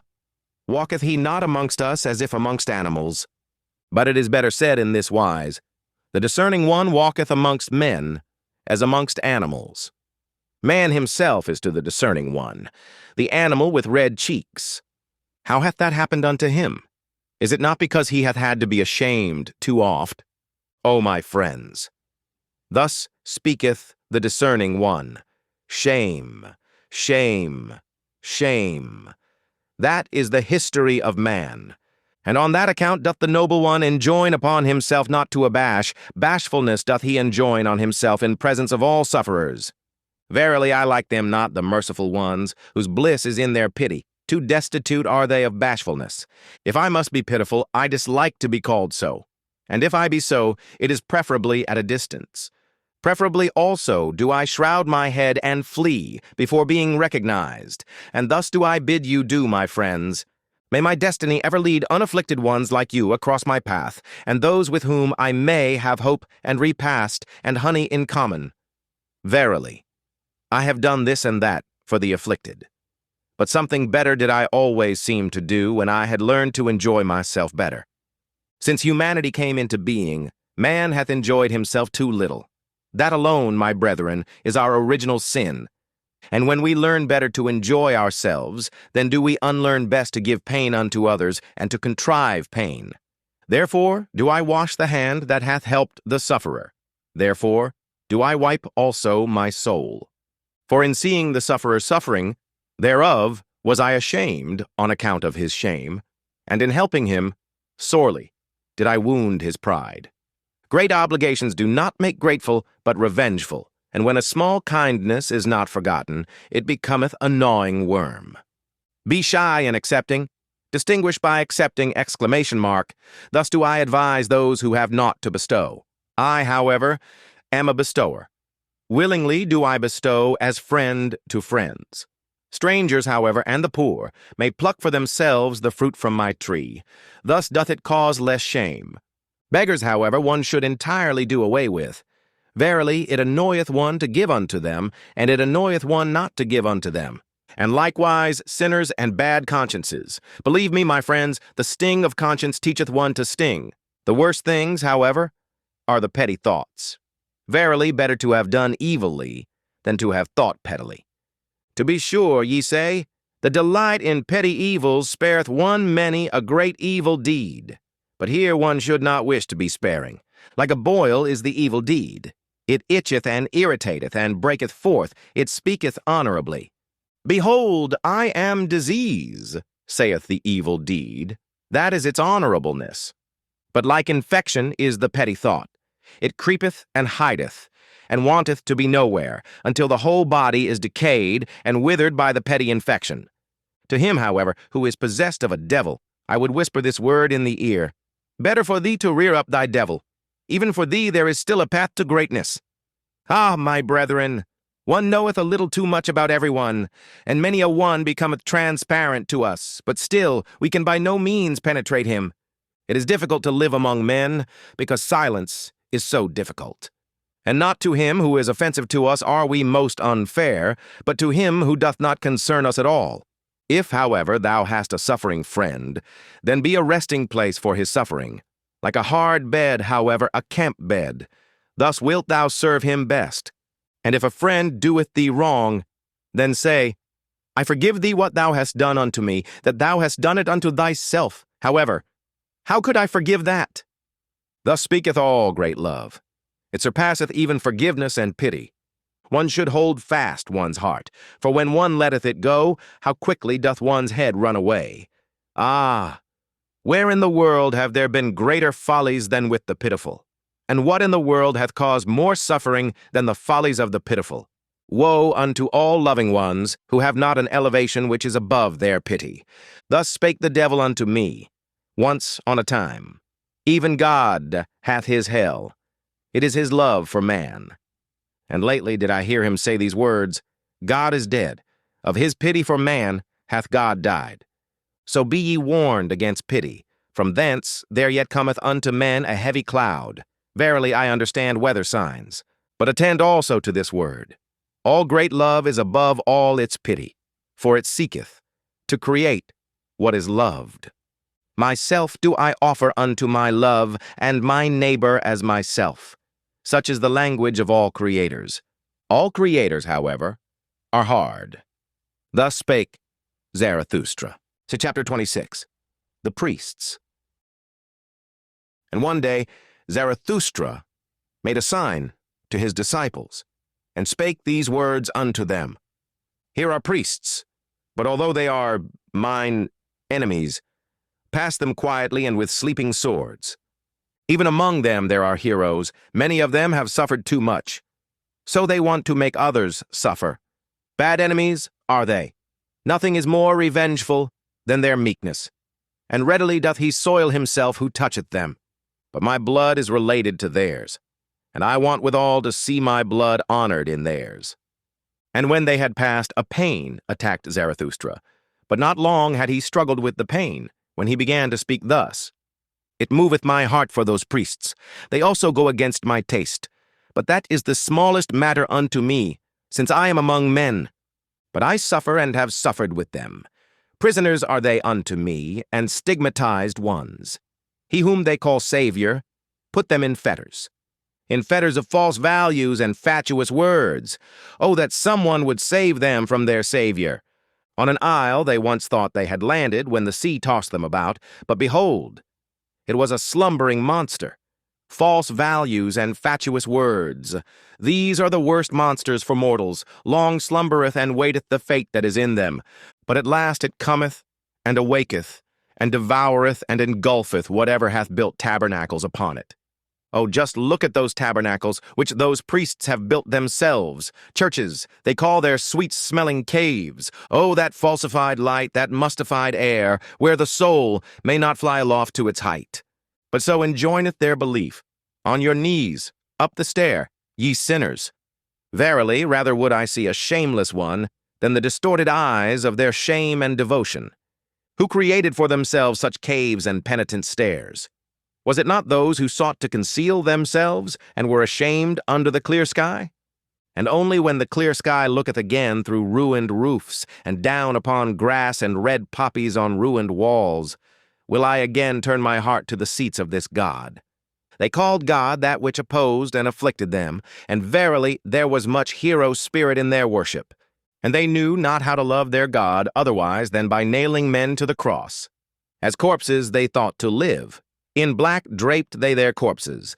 Even in their talk do I still feel the evil flavor of charnel houses. And he who liveth nigh unto them liveth nigh unto black pools, wherein the toad singeth his song with sweet gravity. Better songs would they have to sing for me to believe in their Savior. More like saved ones would his disciples have to appear unto me. Naked would I like to see them. For beauty alone should preach penitence. But whom would that disguised affliction convince? Verily, their saviors themselves came not from freedom and freedom's seventh heaven. Verily, they themselves never trod the carpets of knowledge. Of defects did the spirit of those saviors consist, but into every defect had they put their illusion, their stopgap, which they called God. In their pity was their spirit drowned, and when they swelled and o'erswelled with pity, there always floated to the surface a great folly. Eagerly and with shouts drove they their flock over their footbridge, as if there were but one footbridge to the future. Verily, those shepherds also were still of the flock. Small spirits and spacious souls had those shepherds. But, my brethren, what small domains have even the most spacious souls hitherto been? Characters of blood did they ride on the way they went, and their folly taught that truth is proved by blood. But blood is the very worst witness to truth. Blood tainteth the purest teaching, and turneth it into delusion and hatred of heart. And when a person goeth through fire for his teaching, what doth that prove? It is more verily, when out of one's own burning cometh one's own teaching. Sultry heart and cold head, where these meet, there ariseth the blusterer, the Savior. Greater ones, verily, have there been, and higher-born ones, than those whom the people call saviors, those rapturous blusterers. And by still greater ones than any of the saviors must ye be saved, my brethren, if ye would find the way to freedom. Never yet hath there been a Superman. Naked have I seen both of them, the greatest man and the smallest man. All too similar are they still to each other. Verily, even the greatest found I all too human. Thus spake Zarathustra. Chapter 27. The Virtuous. With thunder and heavenly fireworks must one speak to indolent and somnolent senses, but beauty's voice speaketh gently. It appealeth only to the most awakened souls. Gently vibrated and laughed unto me today, my buckler. It was beauty's holy laughing and thrilling. At you, ye virtuous ones, laughed my beauty today, and thus came its voice unto me. They want to be paid. Besides, ye want to be paid besides, ye virtuous ones. Ye want reward for virtue, and heaven for earth, and eternity for your today. And now ye upbraid me for teaching that there is no reward giver nor paymaster. And verily, I do not even teach that virtue is its own reward. Ah, this is my sorrow. Into the basis of things have reward and punishment been insinuated, and now even into the basis of your souls, ye virtuous ones. But like the snout of the boar shall my word grub up the basis of your souls. A plowshare will I be called by you. All the secrets of your heart shall be brought to light. And when ye lie in the sun, grubbed up and broken, then will also your falsehood be separated from your truth. For this is your truth. Ye are too pure for the filth of the words. Vengeance, punishment, recompense, retribution. Ye love your virtue as a mother loveth her child. But when did one hear of a mother wanting to be paid for her love? It is your dearest self, your virtue. The ring's thirst is in you. To reach itself again struggleth every ring, and turneth itself. And like the star that goeth out, so is every work of your virtue. Ever is its light on its way and traveling. And when will it cease to be on its way? Thus is the light of your virtue still on its way, even when its work is done. Be it forgotten and dead, still its ray of light liveth and travelleth. That your virtue is yourself, and not an outward thing, a skin, or a cloak. That is the truth, from the basis of your souls, ye virtuous ones. But sure enough there are those to whom virtue meaneth writhing under the lash, and ye have hearkened too much unto their crying. And others are there who call virtue the slothfulness of their vices, and when once their hatred and jealousy relax the limbs, their justice becometh lively and rubbeth its sleepy eyes. And others are there who are drawn downwards, their devils draw them. But the more they sink, the more ardently gloweth their eye, and the longing for their God. Ah, their crying also hath reached your ears, ye virtuous ones. What I am not, that is God to me and virtue. And others are there who go along heavily and creakingly, like carts taking stones downhill. They talk much of dignity and virtue, their drag they call virtue. And others are there who are like 8-day clocks when wound up. They tick and want people to call ticking virtue. Verily, in those have I mine amusement. Wherever I find such clocks, I shall wind them up with my mockery, and they shall even whir thereby. And others are proud of their modicum of righteousness, and for the sake of it do violence to all things, so that the world is drowned in their unrighteousness. Ah, how ineptly cometh the word virtue out of their mouth. And when they say, I am just, it always soundeth like, I am just, revenged. With their virtues they want to scratch out the eyes of their enemies, and they elevate themselves only that they may lower others. And again, there are those who sit in their swamp and speak thus from among the bulrushes. Virtue, that is to sit quietly in the swamp. We bite no one, and go out of the way of him who would bite. And in all matters we have the opinion that is given us. And again, there are those who love attitudes, and think that virtue is a sort of attitude. Their knees continually adore, and their hands are eulogies of virtue, but their heart knoweth naught thereof. And again, there are those who regard it as virtue to say, virtue is necessary. But after all, they believe only that policemen are necessary. And many a one who cannot see men's loftiness calleth it virtue to see their baseness far too well. Thus calleth he his evil eye virtue.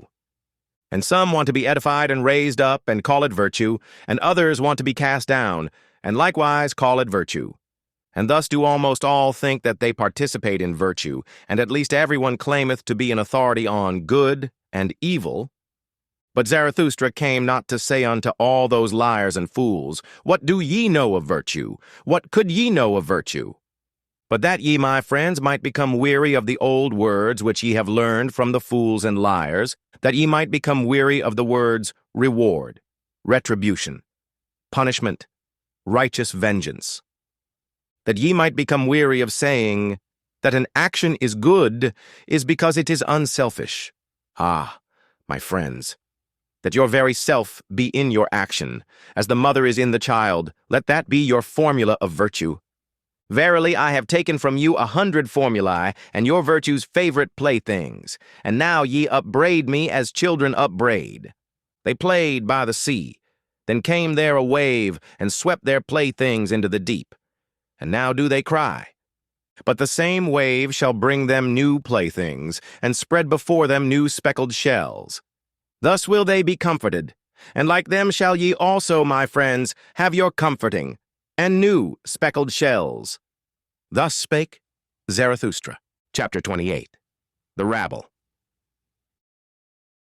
Life is a well of delight, but where the rabble also drink, there all fountains are poisoned.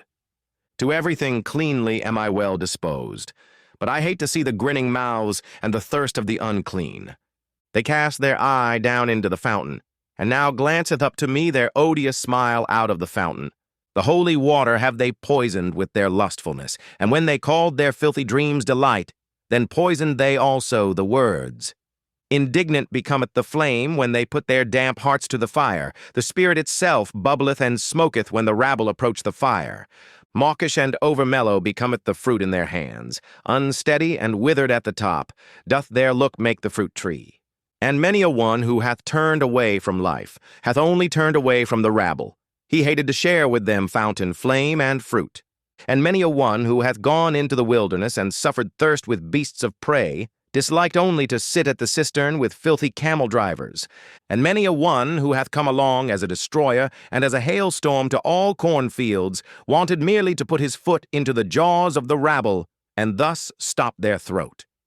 And it is not the mouthful which hath most choked me, to know that life itself requireth enmity and death and torture crosses. But I asked once, and suffocated almost with my question, what? Is the rabble also necessary for life? Are poison fountains necessary, and stinking fires, and filthy dreams, and maggots in the bread of life? Not my hatred, but my loathing, gnawed hungrily at my life. Ah, oft times became I weary of spirit, when I found even the rabble spiritual, and on the rulers turned I my back, when I saw what they now call ruling, to traffic and bargain for power with the rabble.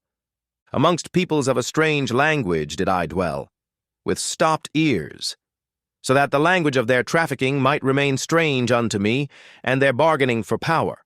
And holding my nose, I went morosely through all yesterdays and todays, verily badly smell all yesterdays and todays of the scribbling rabble. Like a cripple become deaf and blind and dumb, thus have I lived long, that I might not live with the power rabble, the scribe rabble, and the pleasure rabble. Toilsomely did my spirit mount stairs, and cautiously, alms of delight were its refreshment. On the staff did life creep along with the blind one. What hath happened unto me? How have I freed myself from loathing? Who hath rejuvenated mine eye? How have I flown to the height where no rabble any longer sit at the wells? Did my loathing itself create for me wings and fountain divining powers? Verily, to the loftiest height had I to fly, to find again the well of delight.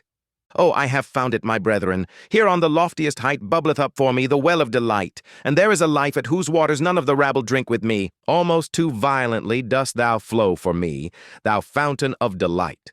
And often emptiest thou the goblet again, in wanting to fill it.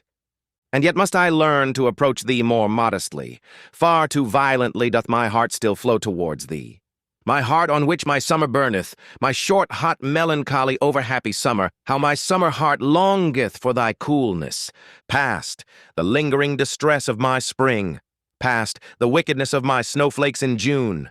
Summer have I become entirely, and summer noontide. A summer on the loftiest height, with cold fountains and blissful stillness. Oh, come, my friends, that the stillness may become more blissful. For this is our height and our home. Too high and steep do we here dwell, for all uncleanly ones and their thirst. Cast but your pure eyes into the well of my delight, my friends. How could it become turbid thereby? It shall laugh back to you with its purity. On the tree of the future build we our nest. Eagles shall bring us lone ones food in their beaks. Verily, no food of which the impure could be fellow partakers. Fire. Would they think they devoured and burned their mouths? Verily, no abodes do we here keep ready for the impure. An ice cave to their bodies would our happiness be, and to their spirits. And as strong winds will we live above them, neighbors to the eagles, neighbors to the snow, neighbors to the sun. Thus live the strong winds. And like a wind will I one day blow amongst them, and with my spirit take the breath from their spirit. Thus willeth my future. Verily, a strong wind is Zarathustra to all low places, and this counsel counselleth he to his enemies, and to whatever spitteth and speweth. Take care not to spit against the wind. Thus spake Zarathustra. Chapter 29. The Tarantulas.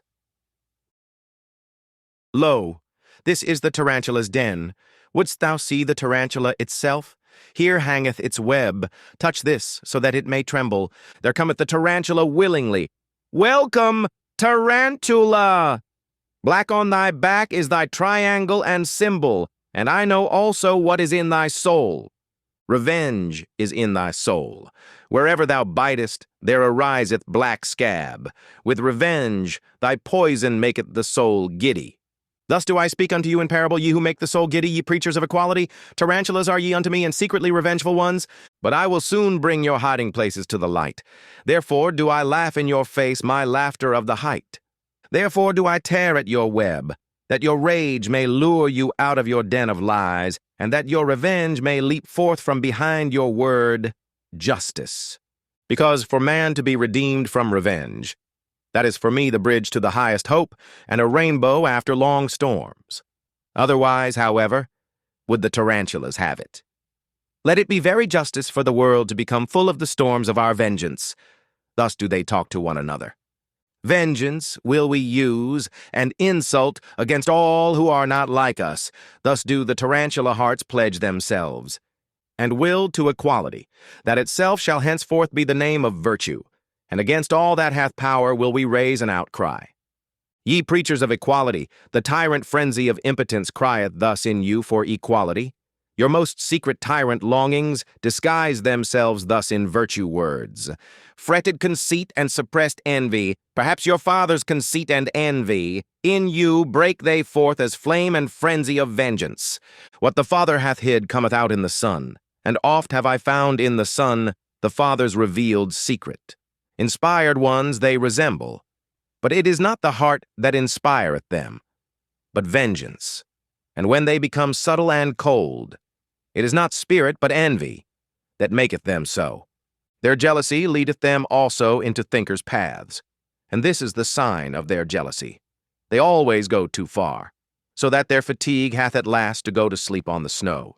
In all their lamentations soundeth vengeance, in all their eulogies is maleficence, and being judge seemeth to them bliss.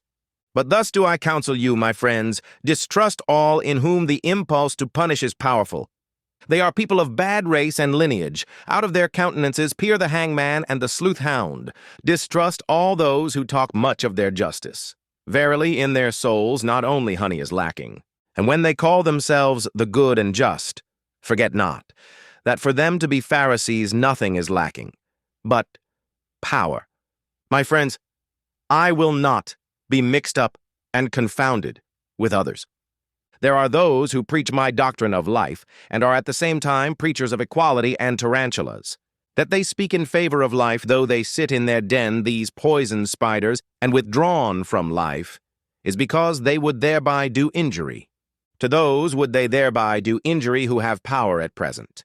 For with those the preaching of death is still most at home. Were it otherwise, then would the tarantulas teach otherwise, and they themselves were formerly the best world maligners and heretic burners. With these preachers of equality will I not be mixed up and confounded. For thus speaketh justice unto me. Men are not equal, and neither shall they become so. What would be my love to the Superman if I spake otherwise? On 1,000 bridges and piers shall they throng to the future, and always shall there be more war and inequality among them. Thus doth my great love make me speak. Inventors of figures and phantoms shall they be in their hostilities, and with those figures and phantoms shall they yet fight with each other the supreme fight.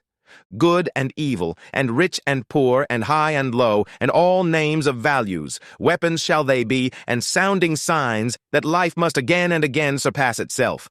Aloft will it build itself with columns and stairs. Life itself, into remote distances would it gaze, and out towards blissful beauties. Therefore doth it require elevation. And because it requireth elevation, therefore doth it require steps, and variance of steps and climbers. To rise striveth life, and in rising to surpass itself. And just behold, my friends, here where the tarantula's den is, riseth aloft an ancient temple's ruins. Just behold it with enlightened eyes. Verily, he who here towered aloft his thoughts in stone knew as well as the wisest ones about the secret of life, that there is struggle and inequality even in beauty, and war for power and supremacy. That doth he here teach us in the plainest parable. How divinely do vault and arch here contrast in the struggle. How with light and shade they strive against each other, the divinely striving ones. Thus, steadfast and beautiful, let us also be enemies, my friends. Divinely will we strive against one another. Alas, there hath the tarantula bit me myself, mine old enemy. Divinely steadfast and beautiful, it hath bit me on the finger. Punishment must there be, and justice, so thinketh it. Not gratuitously shall he here sing songs in honor of enmity. Yea, it hath revenged itself, and alas, now will it make my soul also dizzy with revenge. That I may not turn dizzy, however, bind me fast, my friends, to this pillar. Rather will I be a pillar saint than a whirl of vengeance. Verily, no cyclone or whirlwind is Zarathustra, and if he be a dancer, he is not at all a tarantula dancer. Thus spake Zarathustra. Chapter 30. The Famous Wise Ones. The people have ye served, and the people's superstition, not the truth, all ye famous wise ones, and just on that account did they pay you reverence, and on that account also did they tolerate your unbelief, because it was a pleasantry and a bypath for the people. Thus doth the master give free scope to his slaves, and even enjoyeth their presumptuousness. But he who is hated by the people, as the wolf by the dogs, is the free spirit, the enemy of fetters, the non-adorer, the dweller in the woods. To hunt him out of his lair, that was always called sense of right by the people. On him do they still hound their sharpest-toothed dogs. For there the truth is where the people are. Woe, woe to the seeking ones! Thus hath it echoed through all time. Your people would ye justify in their reverence, that called ye will to truth, ye famous wise ones. And your heart hath always said to itself, From the people have I come. From thence came to me also the voice of God. Stiff-necked and artful, like the ass, have ye always been, as the advocates of the people. And many a powerful one who wanted to run well with the people hath harnessed in front of his horses a donkey, a famous wise man. And now, ye famous wise ones, I would have you finally throw off entirely the skin of the lion, the skin of the beast of prey, the speckled skin, and the disheveled locks of the investigator, the searcher, and the conqueror. Ah! For me to learn to believe in your conscientiousness, you would first have to break your venerating will. Conscientious? So call I him who goeth into God-forsaken wildernesses, and hath broken his venerating heart. In the yellow sands and burnt by the sun, he doubtless peereth thirstily at the isles rich in fountains, where life reposeth under shady trees. But his thirst doth not persuade him to become like those comfortable ones, for where there are oases, there are also idols. Hungry, fierce, lonesome, God-forsaken. So doth the lion will wish itself. Free from the happiness of slaves, redeemed from deities and adorations, fearless and fear-inspiring, grand and lonesome. So is the will of the conscientious. In the wilderness have ever dwelt the conscientious, the free spirits, as lords of the wilderness, but in the cities dwell the well-foddered famous wise ones, the draft beasts. For always do they draw, as asses, the people's carts. Not that I on that account upbraid them, but serving ones do they remain, and harnessed ones, even though they glitter in golden harness, and often have they been good servants and worthy of their hire. For thus saith virtue, If thou must be a servant, seek him unto whom thy service is most useful. The spirit and virtue of thy master shall advance by thou being his servant. Thus wilt thou thyself advance with his spirit and virtue. And verily, ye famous wise ones, ye servants of the people, ye yourselves have advanced with the people's spirit and virtue, and the people by you. To your honor do I say it. But the people ye remain for me, even with your virtues, the people with purblind eyes, the people who know not what spirit is. Spirit is life, which itself cutteth into life. By its own torture doth it increase its own knowledge. Did ye know that before? And the spirit's happiness is this, to be anointed and consecrated with tears as a sacrificial victim. Did ye know that before? And the blindness of the blind one, and his seeking and groping, shall yet testify to the power of the sun into which he hath gazed. Did ye know that before? And with mountains shall the discerning one learn to build. It is a small thing for the spirit to remove mountains. Did ye know that before? Ye know only the sparks of the spirit. But ye do not see the anvil which it is, and the cruelty of its hammer. Verily, ye know not the spirit's pride, but still less could ye endure the spirit's humility, should it ever want to speak. And never yet could ye cast your spirit into a pit of snow. Ye are not hot enough for that. Thus are ye unaware also of the delight of its coldness.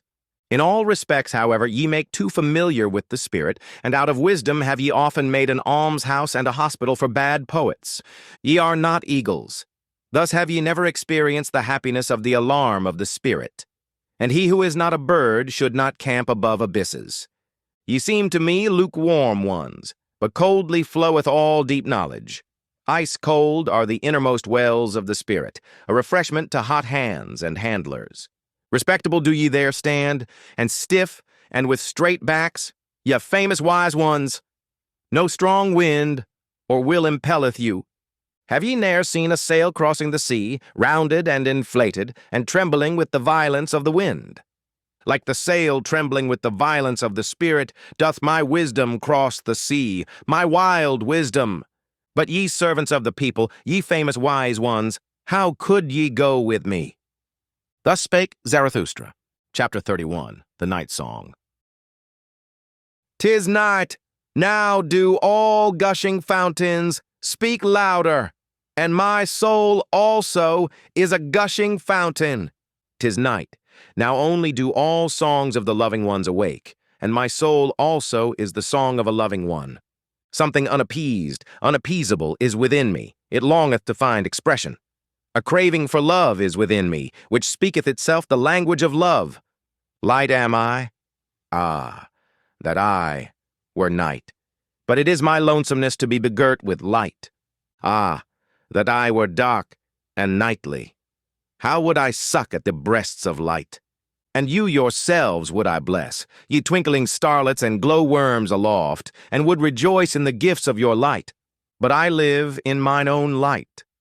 I drink again into myself the flames that break forth from me. I know not the happiness of the receiver, and oft have I dreamt that stealing must be more blessed than receiving.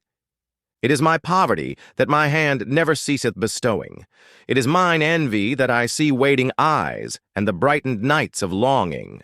Oh, the misery of all bestowers! Oh, the darkening of my sun! Oh, the craving to crave! Oh, the violent hunger in satiety! They take from me. But do I yet touch their soul?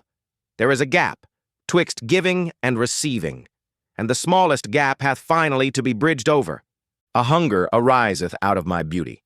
I should like to injure those I illumine. I should like to rob those I have gifted. Thus do I hunger for wickedness, withdrawing my hand when another hand already stretcheth out to it, hesitating like the cascade which hesitateth even in its leap. Thus do I hunger for wickedness. Such revenge doth mine abundance think of. Such mischief welleth out of my lonesomeness. My happiness in bestowing died in bestowing. My virtue became weary of itself by its abundance. He who ever bestoweth is in danger of losing his shame. To him who ever dispenseth, the hand and heart become callous by very dispensing. Mine eye no longer overfloweth for the shame of suppliants. My hand hath become too hard for the trembling of filled hands. Whence have gone the tears of mine eye and the down of my heart? O the lonesomeness of all bestowers! O the silence of all shining ones! Many suns circle in desert space. To all that is dark do they speak with their light, but to me they are silent. O this is the hostility of light to the shining one. Unpityingly doth it pursue its course. Unfair to the shining one in its innermost heart, cold to the suns, thus travelleth every sun.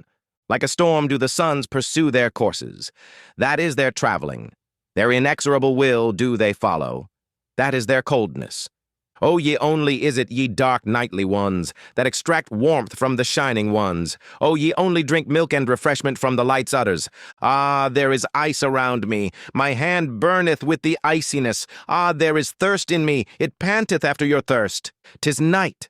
Alas, that I have to be light, and thirst for the nightly, and lonesomeness. 'Tis night. Now doth my longing break forth in me as a fountain. For speech do I long. 'Tis night. Now do all gushing fountains speak louder, and my soul also is a gushing fountain. 'Tis night. Now do all songs of loving ones awake, and my soul also is the song of a loving one. Thus sang Zarathustra. Chapter 32, The Dance Song. One evening went Zarathustra and his disciples through the forest, and when he sought for a well, lo, he lighted upon a green meadow peacefully surrounded with trees and bushes, where maidens were dancing together. As soon as the maidens recognized Zarathustra, they ceased dancing. Zarathustra, however, approached them with friendly mien and spake these words. Cease not your dancing, ye lovely maidens. No game spoiler hath come to you with evil eye, no enemy of maidens. God's advocate am I with the devil. He, however, is the spirit of gravity. How could I, ye light-footed ones, be hostile to divine dances, or to maidens' feet with fine ankles? To be sure, I am a forest, and a night of dark trees, but he who is not afraid of my darkness will find banks full of roses under my cypresses, and even the little god may he find, who is dearest to maidens, beside the well lieth he quietly, with closed eyes.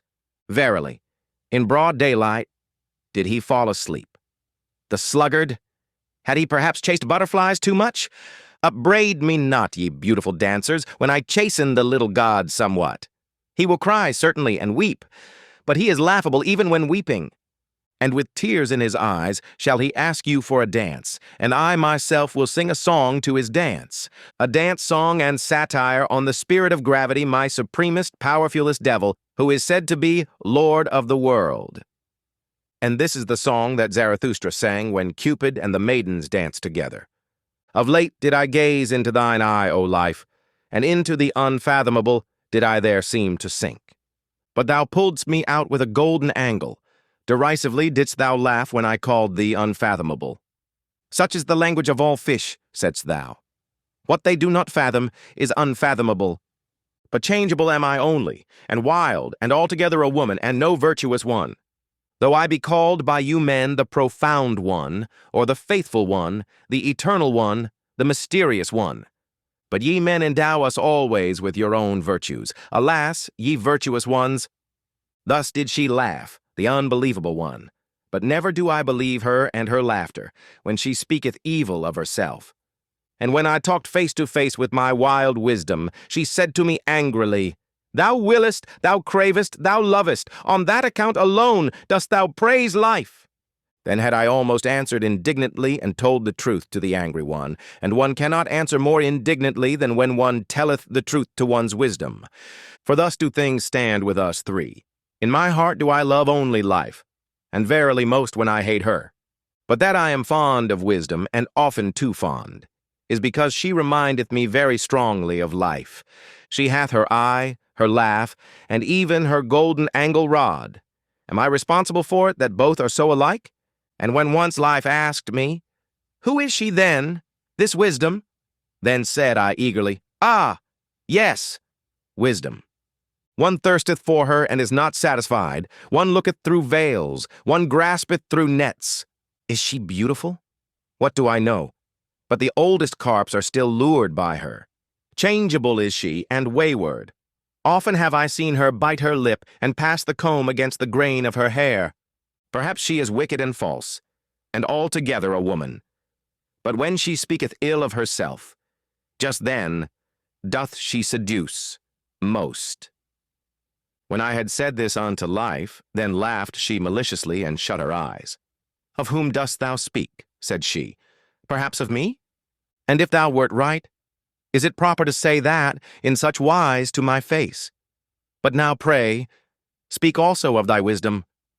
Ah, and now hast thou again opened thine eyes, O beloved life, and into the unfathomable have I again seemed to sink. Thus sang Zarathustra. But when the dance was over and the maidens had departed, he became sad. The sun hath been long set, said he at last. The meadow is damp, and from the forest cometh coolness. An unknown presence is about me, and gazeth thoughtfully. What? Thou livest still, Zarathustra? Why? Wherefore? Whereby? Whither? Where? How? Is it not folly still to live? Ah, my friends, the evening is it which thus interrogateth in me. Forgive me my sadness. Evening hath come on. Forgive me that evening hath come on. Thus sang Zarathustra. Chapter 33. The Grave Song. Yonder is the grave island, the silent isle. Yonder also are the graves of my youth. Thither will I carry an evergreen wreath of life. Resolving thus in my heart, did I sail o'er the sea. O ye sights and scenes of my youth! O all ye gleams of love, ye divine fleeting gleams! How could ye perish so soon for me? I think of you today as my dead ones. From you, my dearest dead ones, cometh unto me a sweet savour, heart-opening and melting. Verily it convulseth and openeth the heart of the lone seafarer. Still am I the richest and most to be envied. I, the lonesomest one, for I have possessed you, and ye possess me still. Tell me, to whom hath there ever fallen such rosy apples from the tree as have fallen unto me? Still am I your love's heir and heritage, blooming to your memory with many-hued, wild-growing virtues. O ye dearest ones! Ah, we were made to remain nigh unto each other, ye kindly strange marvels, and not like timid birds did ye come to me and my longing, nay, but as trusting ones to a trusting one. Yea, made for faithfulness like me, and for fond eternities, must I now name you by your faithlessness, ye divine glances and fleeting gleams. No other name have I yet learnt. Verily, too early did ye die for me, ye fugitives. Yet did ye not flee from me, nor did I flee from you. Innocent are we to each other in our faithlessness. To kill me, did they strangle you, ye singing birds of my hopes? Yea, at you, ye dearest ones, did malice ever shoot its arrows to hit my heart. And they hit it, because ye were always my dearest, my possession and my possessedness. On that account had ye to die young, and far too early. At my most vulnerable point did they shoot the arrow, namely at you, whose skin is like down, or more like the smile that dieth at a glance. But this word will I say unto mine enemies, what is all manslaughter in comparison with what ye have done unto me? Worse evil did ye do unto me than all manslaughter. The irretrievable did ye take from me. Thus do I speak unto you, mine enemies. Slew ye not my youth's visions and dearest marvels. My playmates took ye from me, the blessed spirits. To their memory do I deposit this wreath and this curse. This curse upon you, mine enemies. Have ye not made mine eternal short, as a tone dieth away in a cold night? Scarcely as the twinkle of divine eyes did it come to me as a fleeting gleam. Thus spake once in a happy hour my purity. Divine shall everything be unto me. Then did ye haunt me with foul phantoms, whither hath that happy hour now fled? All days shall be holy unto me. So spake once the wisdom of my youth, verily the language of a joyous wisdom. But then did ye enemies steal my nights and sold them to sleepless torture? Ah, whither hath that joyous wisdom now fled? Once did I long for happy auspices. Then did ye lead an owl monster across my path, an adverse sign. Ah, whither did my tender longing then flee? All loathing did I once vow to renounce. Then did ye change my nigh ones and nearest ones into ulcerations. Ah, whither did my noblest vow then flee? As a blind one did I once walk in blessed ways. Then did ye cast filth on the blind one's course, and now is he disgusted with the old footpath. And when I performed my hardest task and celebrated the triumph of my victories, then did ye make those who loved me call out that I then grieved them most. Verily, it was always your doing. Ye embittered to me my best honey and the diligence of my best bees. To my charity have ye ever sent the most impudent beggars. Around my sympathy have ye ever crowded the incurably shameless. Thus have ye wounded the faith of my virtue. And when I offered my holiest as a sacrifice, immediately did your piety put its fatter gifts beside it, so that my holiest suffocated in the fumes of your fat. And once did I want to dance as I had never yet danced. Beyond all heavens did I want to dance. Then did ye seduce my favorite minstrel. And now hath he struck up an awful melancholy air. Alas, he tooted as a mournful horn to mine ear. Murderous minstrel, instrument of evil, most innocent instrument. Already did I stand prepared for the best dance, then didst thou slay my rapture with thy tones. Only in the dance do I know how to speak the parable of the highest things, and now hath my grandest parable remained unspoken in my limbs. Unspoken and unrealized hath my highest hope remained. And there have perished for me all the visions and consolations of my youth. How did I ever bear it? How did I survive and surmount such wounds? How did my soul rise again out of those sepulchres? Yea, something invulnerable, unburyable is with me, something that would rend rocks asunder. It is called my will. Silently doth it proceed, and unchanged throughout the years. Its course will it go upon my feet, mine old will. Hard of heart is its nature, and invulnerable. Invulnerable am I only in my heel. Ever livest thou there, and art like thyself, thou most patient one. Ever hast thou burst all shackles of the tomb. In thee still liveth also the unrealizedness of my youth, and as life and youth sittest thou here hopeful on the yellow ruins of graves. Yea, thou art still for me the demolisher of all graves. Hail to thee, my will, and only where there are graves are there resurrections.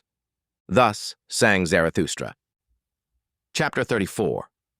Self-surpassing. Will to truth. Do ye call it, ye wisest ones, that which impelleth you and maketh you ardent? Will for the thinkableness of all being, thus do I call your will. All being would ye make thinkable. For ye doubt with good reason whether it be already thinkable. But it shall accommodate and bend itself to you. So willeth your will. Smooth shall it become, and subject to the spirit as its mirror and reflection. That is your entire will, ye wisest ones, as a will to power. And even when ye speak of good and evil, and of estimates of value, ye would still create a world before which ye can bow the knee. Such is your ultimate hope and ecstasy. The ignorant, to be sure, the people, they are like a river on which a boat floateth along, and in the boat sit the estimates of value solemn and disguised. Your will and your valuations have ye put on the river of becoming. It betrayeth unto me an old will to power, what is believed by the people as good and evil. It was ye, ye wisest ones, who put such guests in this boat, and gave them pomp and proud names, ye and your ruling will. Onward the river now carrieth your boat. It must carry it. A small matter if the rough wave foameth and angrily resisteth its keel. It is not the river that is your danger, and the end of your good and evil, ye wisest ones, but that will itself, the will to power, the unexhausted, procreating life will. But that ye may understand my gospel of good and evil, for that purpose will I tell you my gospel of life, and of the nature of all living things. The living thing did I follow. I walked in the broadest and narrowest paths to learn its nature. With a 100-faced mirror did I catch its glance when its mouth was shut, so that its eye might speak unto me, and its eye spake unto me. But wherever I found living things, there heard I also the language of obedience. All living things are obeying things. And this heard I secondly. Whatever cannot obey itself is commanded. Such is the nature of living things. This, however, is the third thing which I heard, namely, that commanding is more difficult than obeying. And not only because the commander beareth the burden of all obeyers, and because this burden readily crusheth him. An attempt and a risk seemed all commanding unto me. And whenever it commandeth, the living thing risketh itself thereby. Yea, even when it commandeth itself, then also must it atone for its commanding. Of its own law must it become the judge and avenger and victim. How doth this happen? So did I ask myself. What persuadeth the living thing to obey and command, and even be obedient in commanding? Hearken now unto my word, ye wisest ones. Test it seriously, whether I have crept into the heart of life itself and into the roots of its heart. Wherever I found a living thing, there found I will to power.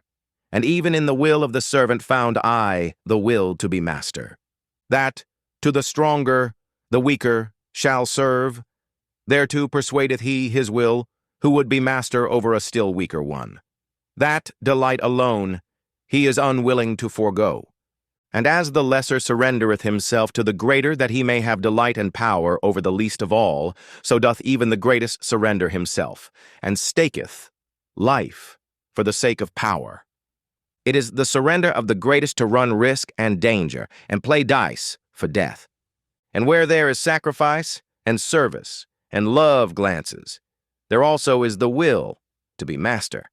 By byways doth the weaker then slink into the fortress, and into the heart of the mightier one, and there stealeth power. And this secret spake life herself unto me. Behold, said she, I am that which must ever surpass itself. To be sure, ye call it will to procreation, or impulse towards a goal, towards the higher, remoter, more manifold. But all that is one and the same secret. Rather would I succumb than disown this one thing. And verily, where there is succumbing and leaf falling, lo, there doth life sacrifice itself for power, that I have to be struggle and becoming and purpose and cross-purpose. Ah, he who divineth my will, divineth well also on what crooked paths it hath to tread. Whatever I create, and however much I love it, soon must I be adverse to it and to my love. So willeth my will. And even thou, discerning one, art only a path and footstep of my will. Verily my will to power walketh even on the feet of thy will to truth. He certainly did not hit the truth who shot at it the formula, will to existence. That will doth not exist. For what is not, cannot will. That however which is in existence, how could it still strive for existence? Only where there is life is there also will, not however will to life, but, so teach I thee, will to power. Much is reckoned higher than life itself by the living one, but out of the very reckoning speaketh the will to power. Thus did life once teach me, and thereby, ye wisest ones, do I solve you the riddle of your hearts. Verily, I say unto you, good and evil which would be everlasting, it doth not exist. Of its own accord must it ever surpass itself anew. With your values and formulae of good and evil, ye exercise power, ye valuing ones, and that is your secret love, and the sparkling, trembling, and overflowing of your souls. But a stronger power groweth out of your values, and a new surpassing. By it breaketh egg and eggshell. And he who hath to be a creator in good and evil, verily he hath first to be a destroyer, and break values in pieces. Thus doth the greatest evil pertain to the greatest good. That, however, is the creating good. Let us speak thereof, ye wisest ones, even though it be bad. To be silent is worse. All suppressed truths become poisonous. And let everything break up which can break up by our truths. Many a house is still to be built. Thus spake Zarathustra. Chapter 35. The Sublime Ones. Calm is the bottom of my sea. Who would guess that it hideth droll monsters? Unmoved is my depth, but it sparkleth with swimming enigmas and laughters. A sublime one saw I today, a solemn one, a penitent of the spirit. Oh, how my soul laughed at his ugliness. With upraised breast, and like those who draw in their breath, thus did he stand, the sublime one, and in silence, o'erhung with ugly truths, the spoil of his hunting, and rich in torn raiment. Many thorns also hung on him, but I saw no rose. Not yet had he learned laughing and beauty. Gloomy did this hunter return from the forest of knowledge. From the fight with wild beasts returned he home. But even yet, a wild beast gazeth out of his seriousness. An unconquered wild beast. As a tiger doth he ever stand on the point of springing. But I do not like those strained souls. Ungracious is my taste towards all those self-engrossed ones. And ye tell me, friends, that there is to be no dispute about taste and tasting. But all life is a dispute about taste and tasting. Taste, that is weight at the same time, and scales and weigher, and alas for every living thing that would live without dispute about weight and scales and weigher. Should he become weary of his sublimeness, this sublime one, then only will his beauty begin, and then only will I taste him and find him savory. And only when he turneth away from himself will he o'erleap his own shadow, and verily, into his sun. Far too long did he sit in the shade. The cheeks of the penitent of the spirit became pale. He almost starved on his expectations. Contempt is still in his eye, and loathing hideth in his mouth. To be sure he now resteth, but he hath not yet taken rest in the sunshine. As the ox ought he to do, and his happiness should smell of the earth, and not of contempt for the earth. As a white ox would I like to see him, which, snorting and lowing, walketh before the plowshare, and his lowing should also laud all that is earthly. Dark is still his countenance. The shadow of his hand danceth upon it. O'ershadowed is still the sense of his eye.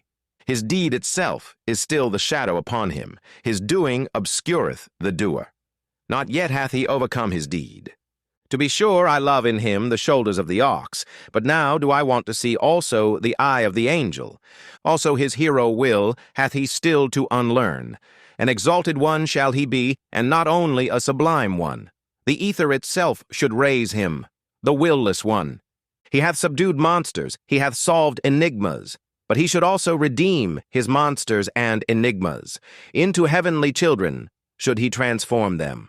As yet hath his knowledge not learned to smile and to be without jealousy. As yet hath his gushing passion not become calm in beauty. Verily not in satiety shall his longing cease and disappear, but in beauty. Gracefulness belongeth to the munificence of the magnanimous, his arm across his head. Thus should the hero repose. Thus should he also surmount his repose. But precisely to the hero is beauty the hardest thing of all. Unattainable is beauty by all ardent wills. A little more, a little less. Precisely this is much here. It is the most here. To stand with relaxed muscles and with unharnessed will, that is the hardest for all of you, ye sublime ones. When power becometh gracious and descendeth into the visible, I call such condescension beauty. And from no one do I want beauty so much as from thee, thou powerful one. Let thy goodness be thy last self-conquest. All evil do I accredit to thee. Therefore do I desire of thee the good. Verily, I have often laughed at the weaklings who think themselves good because they have crippled paws. The virtue of the pillar shalt thou strive after. More beautiful doth it ever become, and more graceful, but internally harder and more sustaining, the higher it riseth. Yea, thou sublime one day shalt thou also be beautiful, and hold up the mirror to thine own beauty. Then will thy soul thrill with divine desires, and there will be adoration even in thy vanity. For this is the secret of the soul. When the hero hath abandoned it, then only approacheth it in dreams. The superhero. Thus spake Zarathustra. Chapter 36. The Land of Culture. Too far did I fly into the future. A horror seized upon me. And when I looked around me, lo, there time was my soul contemporary. Then did I fly backwards, homewards, and always faster. Thus did I come unto you, ye present-day men, and into the land of culture. For the first time brought I an eye to see you, and good desire. Verily, with longing in my heart did I come. But how did it turn out with me? Although so alarmed, I had yet to laugh. Never did mine eye see anything so motley colored. I laughed and laughed while my foot still trembled, and my heart as well. Here, forsooth, is the home of all the paint pots, said I. With 50 patches painted on faces and limbs, so sat ye there to mine astonishment, ye present-day men, and with 50 mirrors around you, which flattered your play of colors and repeated it. Verily, ye could wear no better masks, ye present-day men, than your own faces. Who could recognize you? Written all over with the characters of the past, and these characters also penciled over with new characters, thus have ye concealed yourselves well from all decipherers. And though one be a trier of the reins, who still believeth that ye have reins, out of colors ye seem to be baked, and out of glued scraps. All times and people's gaze diverse-colored out of your veils. All customs and beliefs speak diverse-colored out of your gestures. He who would strip you of veils and wrappers and paints and gestures would just have enough left to scare the crows. Verily, I myself am the scared crow that once saw you naked and without paint, and I flew away when the skeleton ogled at me. Rather would I be a day-laborer in the nether-world, and among the shades of the bygone. Fatter and fuller than ye are forsooth the nether-worldlings. This, yea, this, is bitterness to my bowels that I can neither endure you naked nor clothed, ye present-day men. All that is unhomelike in the future, and whatever maketh strayed birds shiver, is verily more homelike and familiar than your reality. For thus speak ye, real are we wholly and without faith and superstition. Thus do ye plume yourselves, alas, even without plumes. Indeed, how would ye be able to believe, ye divers-colored ones, ye who are pictures of all that hath ever been believed? Perambulating refutations are ye of belief itself, and a dislocation of all thought. Untrustworthy ones. Thus do I call you, ye real ones. All periods prayed against one another in your spirits, and the dreams and pratings of all periods were even realer than your awakeness. Unfruitful are ye, therefore do ye lack belief. But he who had to create had always his presaging dreams and astral premonitions, and believed in believing. Half-open doors are ye, at which grave diggers wait. And this is your reality.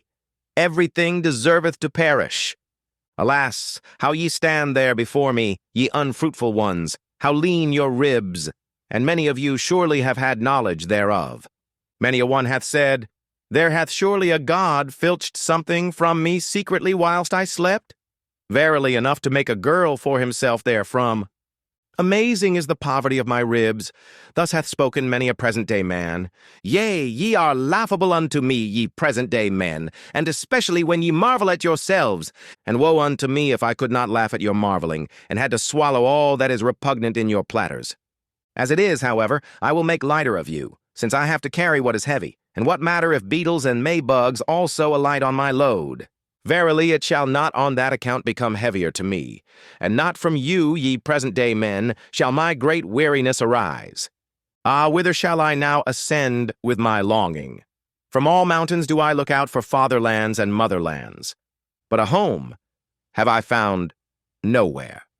Unsettled am I in all cities, and decamping at all gates.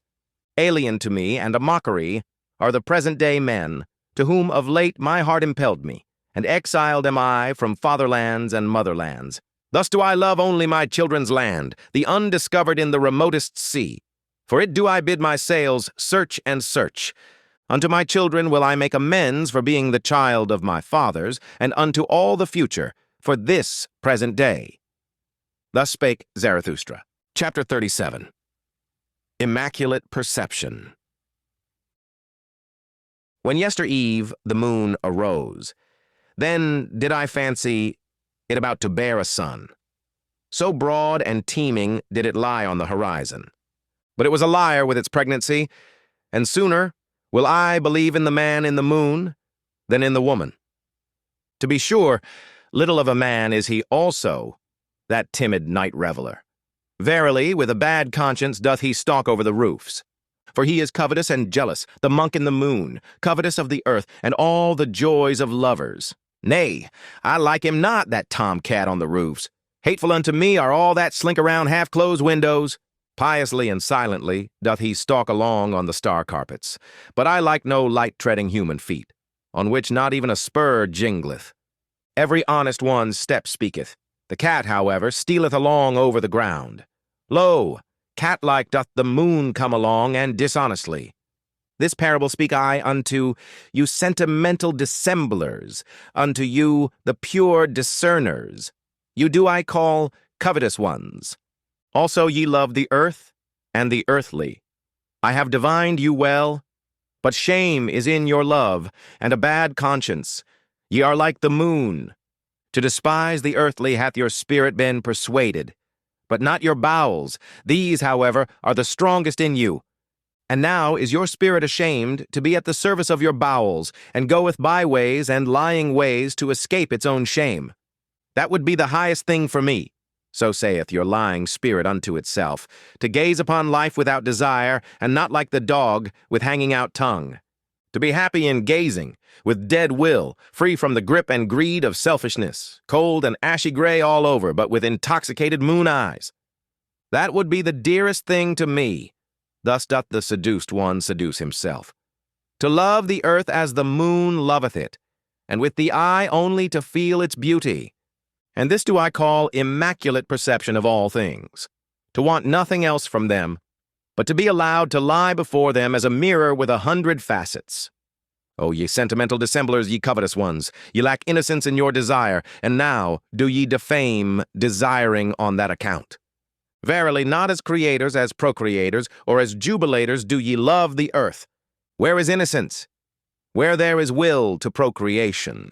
And he who seeketh to create beyond himself hath for me the purest will.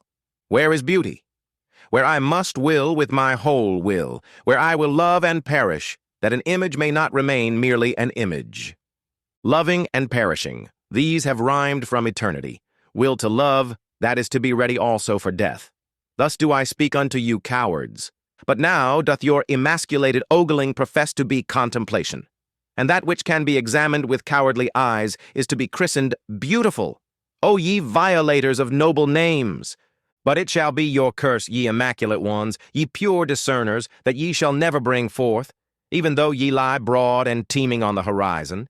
Verily, ye fill your mouth with noble words, and we are to believe that your heart overfloweth, ye cozeners. But my words are poor, contemptible, stammering words. Gladly do I pick up what falleth from the table at your repasts. Yet still can I say therewith the truth. To dissemblers, yea, my fishbones, shells, and prickly leaves shall tickle the noses of dissemblers. Bad air is always about you and your repasts.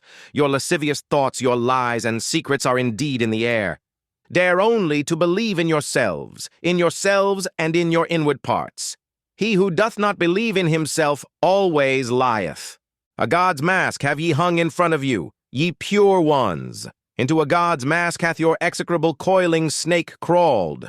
Verily ye deceive, ye contemplative ones. Even Zarathustra was once the dupe of your godlike exterior.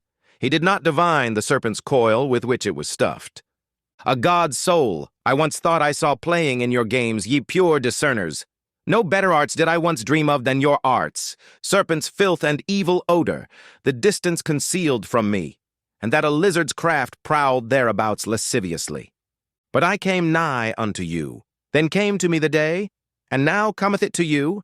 At an end is the moon's love affair. See there, surprised and pale doth it stand before the rosy dawn, for already she cometh, the glowing one. Her love to the earth cometh. Innocence and creative desire is all solar love. See there, how she cometh impatiently over the sea. Do ye not feel the thirst and the hot breath of her love? At the sea would she suck and drink its depths to her height. Now riseth the desire of the sea with its 1,000 breasts. Kissed and sucked would it be by the thirst of the sun, vapor would it become, and height, and path of light, and light itself. Verily, like the sun do I love life, and all deep seas. And this meaneth to me knowledge. All that is deep shall ascend to my height. Thus spake Zarathustra. Chapter 38. Scholars. When I lay asleep, then did a sheep eat at the ivy wreath on my head. It ate, and said thereby, Zarathustra is no longer a scholar. It said this, and went away clumsily and proudly. A child told it to me. I like to lie here where the children play, beside the ruined wall, among thistles and red poppies. A scholar am I still to the children, and also to the thistles and red poppies. Innocent are they, even in their wickedness. But to the sheep I am no longer a scholar. So willeth my lot. Blessings upon it. For this is the truth. I have departed from the house of the scholars, and the door have I also slammed behind me. Too long did my soul sit hungry at their table. Not like them have I got the knack of investigating as the knack of nut-cracking. Freedom do I love, and the air over fresh soil. Rather would I sleep on ox-skins than on their honors and dignities. I am too hot and scorched with mine own thought. Often is it ready to take away my breath. Then have I to go into the open air, and away from all dusty rooms. But they sit cool in the cool shade. They want in everything to be merely spectators, and they avoid sitting where the sun burneth on the steps. Like those who stand in the street and gape at the passers-by, thus do they also wait, and gape at the thoughts which others have thought. Should one lay hold of them, then do they raise a dust like flour sacks, and involuntarily. But who would divine that their dust came from corn, and from the yellow delight of the summer fields? When they give themselves out as wise, then do their petty sayings and truths chill me. In their wisdom there is often an odor, as if it came from the swamp, and verily, I have even heard the frog croak in it. Clever are they. They have dexterous fingers. What doth my simplicity pretend to beside their multiplicity? All threading and knitting and weaving do their fingers understand. Thus do they make the hose of the spirit. Good clockworks are they. Only be careful to wind them up properly. Then do they indicate the hour without mistake, and make a modest noise thereby. Like millstones do they work, and like pestles. Throw only seed corn unto them.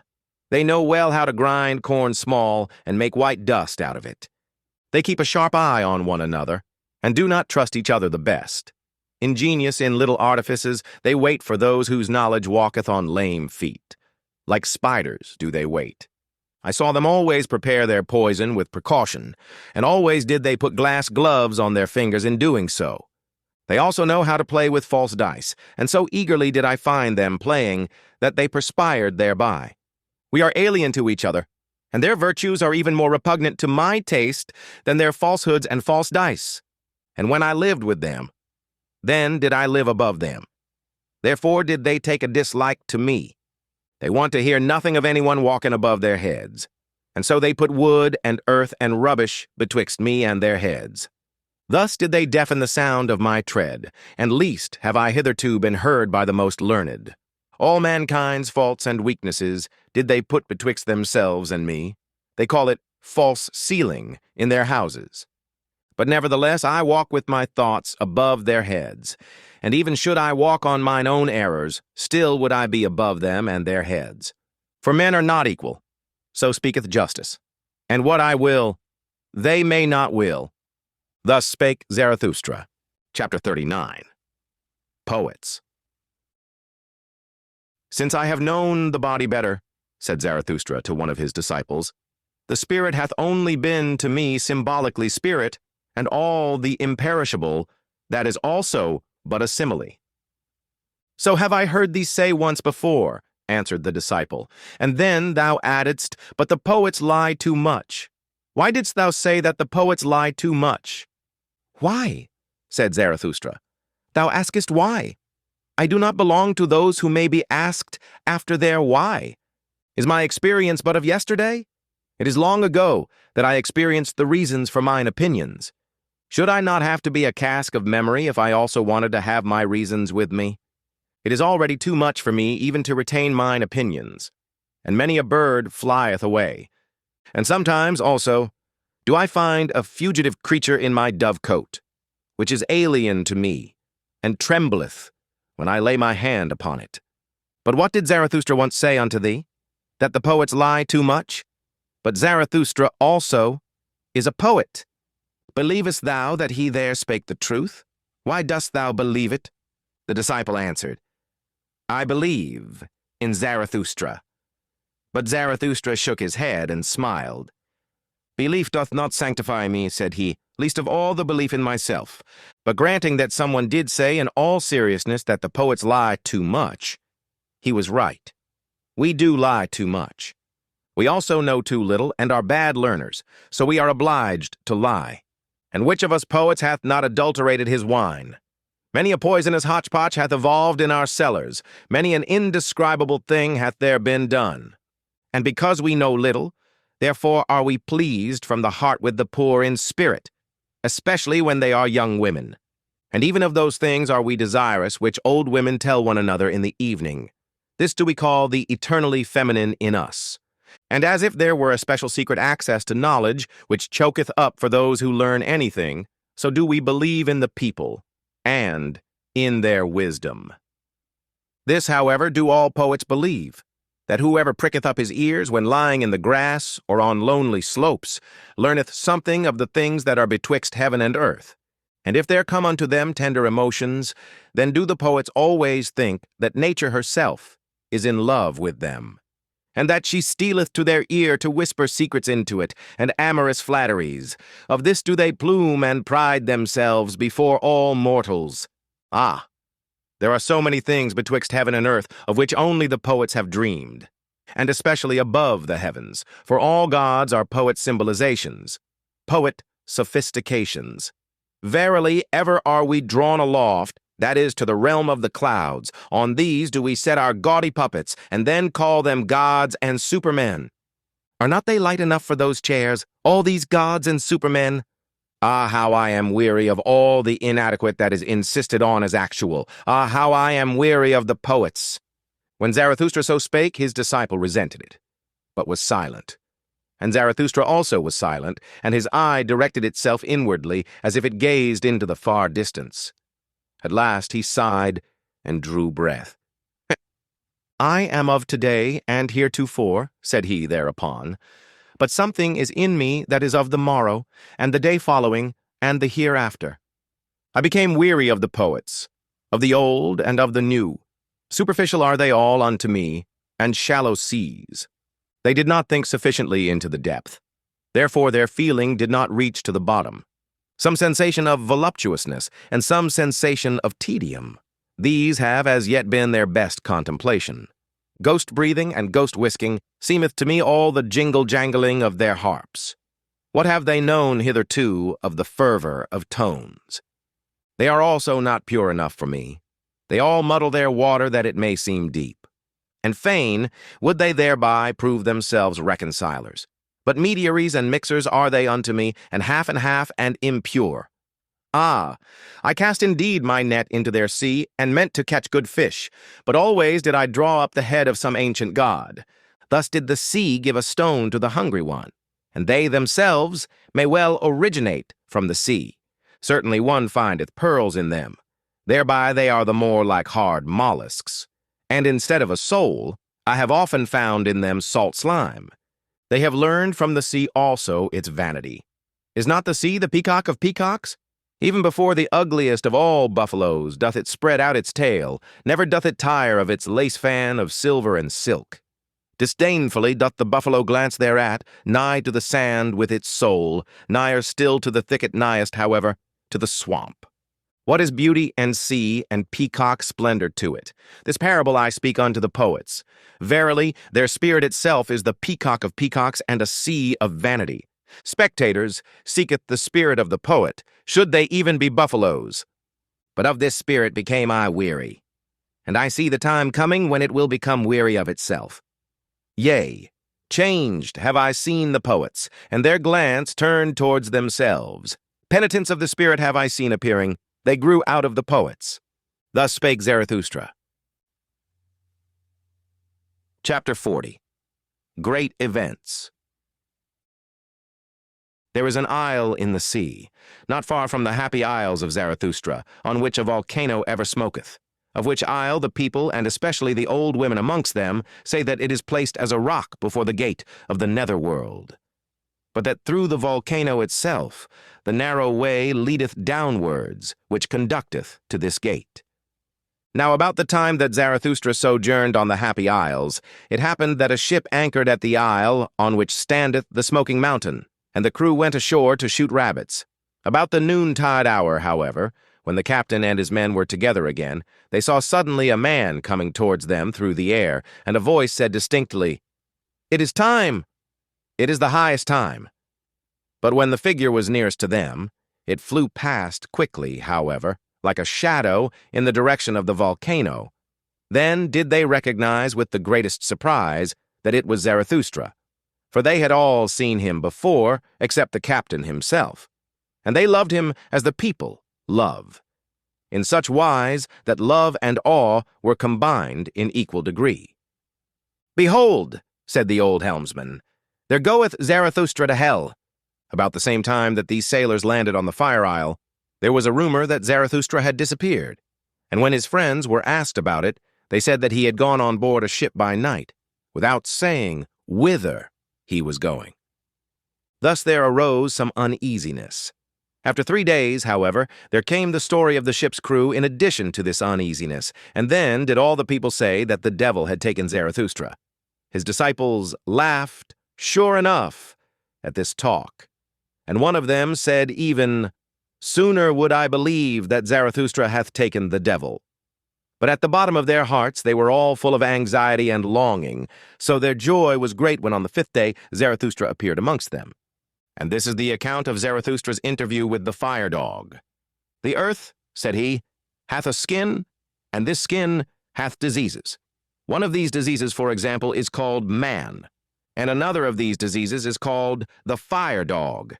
Concerning him men have greatly deceived themselves, and let themselves be deceived. To fathom this mystery did I go o'er the sea, and I have seen the truth naked verily, barefooted up to the neck. Now do I know how it is concerning the fire dog, and likewise concerning all the spouting and subversive devils, of which not only old women are afraid. Up with thee, fire dog! Out of thy depth, cried I, and confess how deep that depth is. Whence cometh that which thou snortest up? Thou drinkest copiously at the sea, that doth thine embittered eloquence betray. In sooth, for a dog of the depth, thou takest thy nourishment too much from the surface. At the most, I regard thee as the ventriloquist of the earth, and ever, when I have heard subversive and spouting devils speak, I have found them like thee, embittered, mendacious, and shallow. Ye understand how to roar and obscure with ashes. Ye are the best braggarts and have sufficiently learned the art of making dregs boil. Where ye are, there must always be dregs at hand, and much that is spongy, hollow, and compressed. It wanteth to have freedom. Freedom ye all roar most eagerly, but I have unlearned the belief in great events, when there is much roaring and smoke about them, and believe me, friend Hullabaloo, the greatest events are not our noisiest, but our stillest hours. Not around the inventors of new noise, but around the inventors of new values, doth the world revolve. Inaudibly it revolveth, and just own to it. Little had ever taken place when thy noise and smoke passed away. What, if a city did become a mummy, and a statue lay in the mud? And this do I say also to the o'erthrowers of statues. It is certainly the greatest folly to throw salt into the sea, and statues into the mud. In the mud of your contempt lay the statue, but it is just its law, that out of contempt its life and living beauty grow again. With diviner features doth it now arise, seducing by its suffering, and verily it will yet thank you for o'erthrowing it, ye subverters. This counsel, however, do I counsel to kings and churches, and to all that is weak with age or virtue, let yourselves be o'erthrown, that ye may again come to life, and that virtue may come to you. Thus spake I before the fire dog. Then did he interrupt me sullenly, and asked, Church? What is that? Church, answered I, that is a kind of state, and indeed the most mendacious. But remain quiet, thou dissembling dog. Thou surely knowest thine own species best. Like thyself, the state is a dissembling dog. Like thee doth it like to speak with smoke and roaring, to make believe, like thee, that it speaketh out of the heart of things. For it seeketh by all means to be the most important creature on earth, the state. And people think it so. When I had said this, the fire dog acted as if mad with envy. What? Cried he. The most important creature on earth, and people think it so. And so much vapor and terrible voices came out of his throat, that I thought he would choke with vexation and envy. At last he became calmer, and his panting subsided. As soon, however, as he was quiet, I said laughingly, Thou art angry, fire dog, so I am in the right about thee. And that I may also maintain the right, hear the story of another fire dog. He speaketh actually out of the heart of the earth. Gold doth his breath exhale, and golden rain, so doth his heart desire. What are ashes and smoke and hot dregs to him? Laughter flitteth from him like a variegated cloud. Adverse is he to thy gargling and spewing and grips in the bowels. The gold, however, and the laughter, these doth he take out of the heart of the earth, for that thou mayest know it, the heart of the earth is of gold. When the fire dog heard this, he could no longer endure to listen to me. Abashed did he draw in his tail, said, Bow wow, in a cowed voice, and crept down into his cave. Thus told Zarathustra. His disciples, however, hardly listened to him, so great was their eagerness to tell him about the sailors, the rabbits, and the flying man. What am I to think of it? Said Zarathustra. Am I indeed a ghost? But it may have been my shadow. Ye have surely heard something of the wanderer and his shadow? One thing, however, is certain. I must keep a tighter hold of it. Otherwise, it will spoil my reputation. And once more Zarathustra shook his head and wondered. What am I to think of it? Said he once more. Why did the ghost cry, It is time! It is the highest time! For what is it then? The highest time. Thus spake Zarathustra. Chapter 41. The Soothsayer. And I saw a great sadness come over mankind. The best turned weary of their works. A doctrine appeared, a faith ran beside it. All is empty. All is alike. All hath been. And from all hills there re-echoed, all is empty, all is alike, all hath been. To be sure we have harvested, but why have all our fruits become rotten and brown? What was it fell last night from the evil moon? In vain was all our labor, poison hath our wine become, the evil eye hath singed yellow our fields and hearts. Arid have we all become, and fire falling upon us, then do we turn dust like ashes. Yea, the fire itself have we made aweary. All our fountains have dried up, even the sea hath receded. All the ground trieth to gape, but the depth will not swallow. Alas, where is there still a sea in which one could be drowned? So soundeth our plaint across shallow swamps. Verily, even for dying, have we become too weary. Now do we keep awake and live on in sepulchres. Thus did Zarathustra hear a soothsayer speak, and the foreboding touched his heart and transformed him. Sorrowfully did he go about and wearily, and he became like unto those of whom the soothsayer had spoken. Verily, said he unto his disciples, a little while, and there cometh the long twilight. Alas, how shall I preserve my light through it, that it may not smother in this sorrowfulness? To remoter worlds shall it be a light, and also to remotest nights. Thus did Zarathustra go about grieved in his heart, and for 3 days he did not take any meat or drink. He had no rest, and lost his speech. At last it came to pass that he fell into a deep sleep. His disciples, however, sat around him in long night watches, and waited anxiously to see if he would awake, and speak again, and recover from his affliction. And this is the discourse that Zarathustra spake when he awoke. His voice, however, came unto his disciples as from afar. Hear, I pray you, the dream that I dreamed, my friends, and help me to divine its meaning. A riddle is it still unto me, this dream. The meaning is hidden in it and encaged, and doth not yet fly above it on free pinions. All life had I renounced, so I dreamed. Night watchman and grave guardian had I become, aloft, in the lone mountain fortress of death. There did I guard his coffins. Full stood the musty vaults of those trophies of victory. Out of glass coffins did vanquished life gaze upon me. The odor of dust-covered eternities did I breathe. Sultry and dust-covered lay my soul.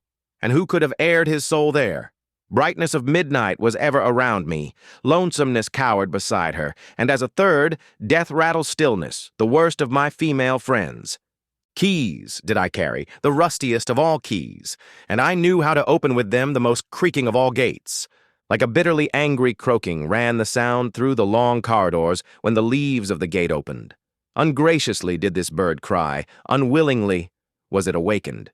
But more frightful even, and more heart-strangling was it, when it again became silent and still all around, and I alone sat in that malignant silence.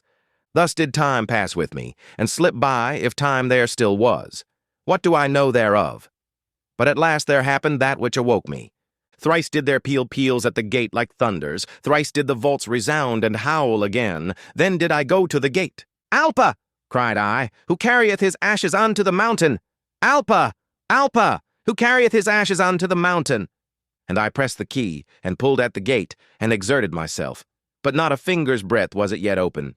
Then did a roaring wind tear the folds apart. Whistling, whizzing, and piercing, it threw unto me a black coffin.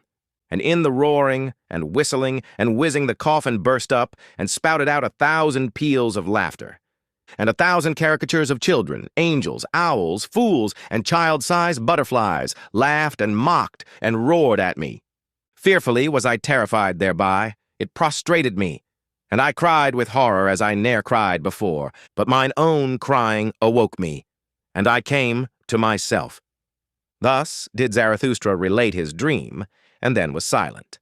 For as yet he knew not the interpretation thereof, but the disciple whom he loved most arose quickly, seized Zarathustra's hand, and said, Thy life itself interpreteth unto us this dream, O Zarathustra.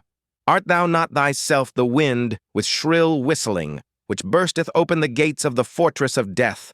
Art thou not thyself the coffin full of many-hued malices and angel caricatures of life? Verily, like 1,000 peals of children's laughter cometh Zarathustra into all sepulchres, laughing at those night watchmen and grave guardians, and whoever else rattleth with sinister keys. With thy laughter wilt thou frighten and prostrate them. Fainting and recovering will demonstrate thy power over them. And when the long twilight cometh, and the mortal weariness, even then wilt thou not disappear from our firmament, thou advocate of life. New stars hast thou made us see, and new nocturnal glories, verily laughter itself, hast thou spread out over us like a many-hued canopy. Now will children's laughter ever from coffins flow, now will a strong wind ever come victoriously unto all mortal weariness. Of this thou art thyself the pledge and the prophet. Verily they themselves didst thou dream, thine enemies, that was thy sorest dream. But as thou awokest from them and camest to thyself, so shall they awaken from themselves and come unto thee. Thus spake the disciple. And all the others then thronged around Zarathustra, grasped him by the hands, and tried to persuade him to leave his bed and his sadness, and return unto them. Zarathustra, however, sat upright on his couch, with an absent look. Like one returning from long foreign sojourn, did he look on his disciples, and examined their features. But still he knew them not. When, however, they raised him and set him upon his feet, behold, all on a sudden, his eye changed. He understood everything that had happened, stroked his beard, and said with a strong voice, Well, this hath just its time. But see to it, my disciples, that we have a good repast, and without delay. Thus do I mean to make amends for bad dreams. The soothsayer, however, shall eat and drink at my side, and verily I will yet show him a sea in which he can drown himself. Thus spake Zarathustra. Then did he gaze long into the face of the disciple who had been the dream interpreter, and shook his head. Chapter 42. Redemption. When Zarathustra went one day over the great bridge, then did the cripples and beggars surround him, and a hunchback spake thus unto him, Behold, Zarathustra, even the people learn from thee and acquire faith in thy teaching. But for them to believe fully in thee, one thing is still needful. Thou must first of all convince us cripples. Here hast thou now a fine selection, and verily an opportunity with more than one forelock. The blind canst thou heal, and make the lame run. And from him who hath too much behind, couldst thou well also take away a little. That, I think, would be the right method to make the cripples believe in Zarathustra. Zarathustra, however, answered thus unto him who so spake. When one taketh his hump from the hunchback, then doth one take from him his spirit. So do the people teach. And when one giveth the blind man eyes, then doth he see too many bad things on the earth, so that he curseth him who healed him. He, however, who maketh the lame man run, inflicteth upon him the greatest injury. For hardly can he run when his vices run away with him. So do the people teach concerning cripples. And why should not Zarathustra also learn from the people, when the people learn from Zarathustra? It is, however, the smallest thing unto me, since I have been amongst men, to see one person lacking an eye, another an ear, and a third a leg, and that others have lost the tongue, or the nose, or the head. I see and have seen worse things, and divers things so hideous that I should neither like to speak of all matters, nor even keep silent about some of them. Namely, men who lack everything, except that they have too much of one thing. Men who are nothing more than a big eye, or a big mouth, or a big belly, or something else big. Reversed cripples, I call such men. And when I came out of my solitude, and for the first time passed over this bridge, then I could not trust mine eyes, but looked again and again, and said at last, That is an ear as big as a man. I looked still more attentively, and actually there did move under the ear something that was pitiably small and poor and slim, and in truth this immense ear was perched on a small thin stalk. The stalk, however, was a man. A person putting a glass to his eyes could even recognize further a small, envious countenance, and also that a bloated solet dangled at the stalk. The people told me, however, that the big ear was not only a man, but a great man, a genius, But I never believed in the people when they spake of great men. And I hold to my belief that it was a reversed cripple, who had too little of everything and too much of one thing. When Zarathustra had spoken thus unto the hunchback, and unto those of whom the hunchback was the mouthpiece and advocate, then did he turn to his disciples in profound dejection, and said, Verily, my friends, I walk amongst men, as amongst the fragments and limbs of human beings. This is the terrible thing to mine eye, that I find man broken up and scattered about as on a battle and butcher ground. And when mine eye fleeth from the present to the bygone, it findeth ever the same, fragments and limbs and fearful chances, but no men. The present and the bygone upon earth, ah, my friends, that is my most unbearable trouble, and I should not know how to live if I were not a seer of what is to come, a seer, a purposer, a creator, a future itself, and a bridge to the future, and alas, also as it were a cripple on this bridge. All that is Zarathustra. And ye also asked yourselves often, Who is Zarathustra to us? What shall he be called by us? And like me, did ye give yourselves questions for answers? Is he a promiser or a fulfiller? A conqueror or an inheritor? A harvest or a plowshare? A physician or a healed one? Is he a poet or a genuine one? An emancipator or a subjugator? A good one or an evil one? I walk amongst men as the fragments of the future, that future which I contemplate, and it is all my poetization and aspiration to compose and collect into unity what is fragment and riddle and fearful chance.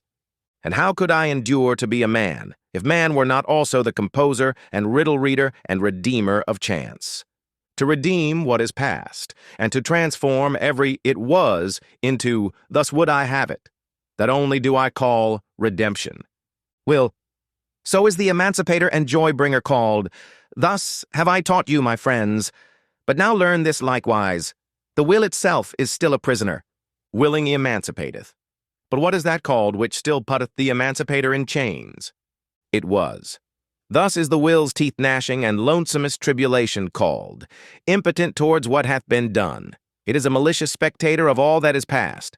Not backward can the will, that it cannot break time and time's desire. That is the will's lonesomest tribulation. Willing emancipateth. What doth willing itself devise in order to get free from its tribulation and mock at its prison? Ah, a fool becometh every prisoner. Foolishly delivereth itself also the imprisoned will. That time doth not run backward. That is its animosity. That which was, so is the stone which it cannot roll called. And thus doth it roll stones out of animosity and ill humor, and taketh revenge on whatever doth not like it, feel rage and ill humor. Thus did the will, the emancipator, become a torturer, and on all that is capable of suffering it taketh revenge, because it cannot go backward. This, yea, this alone, is revenge itself, the will's antipathy to time, and its it was. Verily, a great folly dwelleth in our will, and it became a curse unto all humanity, that this folly acquired spirit. The spirit of revenge, my friends, that hath hitherto been man's best contemplation, and where there was suffering, it was claimed there was always penalty. Penalty, so calleth itself revenge. With a lying word it feigneth a good conscience.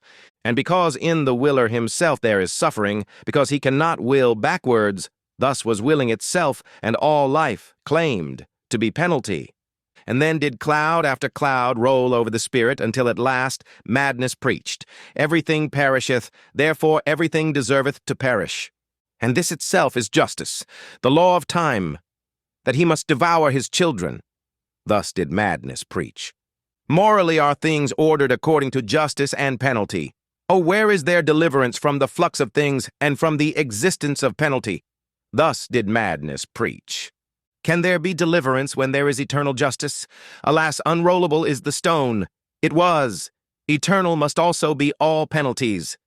Thus did madness preach. No deed can be annihilated.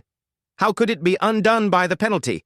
This is what is eternal in the existence of penalty, that existence also must be eternally recurring deed and guilt, unless the will should at last deliver itself, and willing become non-willing. But ye know, my brethren, this fabulous song of madness. Away from those fabulous songs did I lead you when I taught you. The will is a creator. All it was is a fragment, a riddle, a fearful chance, until the creating will saith thereto, but thus would I have it. Until the creating will saith thereto, but thus do I will it. Thus shall I will it. But did it ever speak thus? And when doth this take place? Hath the will been unharnessed from its own folly? Hath the will become its own deliverer and joy-bringer? Hath it unlearned the spirit of revenge and all teeth-gnashing? And who hath taught it reconciliation with time, and something higher than all reconciliation? Something higher than all reconciliation must the will, which is the will to power. But how doth that take place? Who hath taught it also to will backwards? But at this point in his discourse it chanced that Zarathustra suddenly paused, and looked like a person in the greatest alarm. With terror in his eyes did he gaze on his disciples, his glances pierced, as with arrows their thoughts and arrear thoughts. But after a brief space he again laughed, and said soothedly, "It is difficult to live amongst men, because silence is so difficult, especially for a babbler." Thus spake Zarathustra. The hunchback, however, had listened to the conversation, and had covered his face during the time. But when he heard Zarathustra laugh, he looked up with curiosity, and said slowly, "But why doth Zarathustra speak otherwise unto us than unto his disciples?" Zarathustra answered, "What is there to be wondered at? With hunchbacks one may well speak in a hunchbacked way." "Very good," said the hunchback. "And with pupils one may well tell tales out of school. But why doth Zarathustra speak otherwise unto his pupils than unto himself?" Chapter 43. Manly Prudence. Not the height, it is the declivity that is terrible. The declivity, where the gaze shooteth downwards, and the hand graspeth upwards. There doth the heart become giddy through its double will. Ah, friends, do ye divine also my heart's double will? This is my declivity and my danger, that my gaze shooteth towards the summit, and my hand would fain clutch and lean on the depth. To man clingeth my will. With chains do I bind myself to man, because I am pulled upwards to the Superman, for thither doth mine other will tend. And therefore do I live blindly among men, as if I knew them not, that my hand may not entirely lose belief in firmness.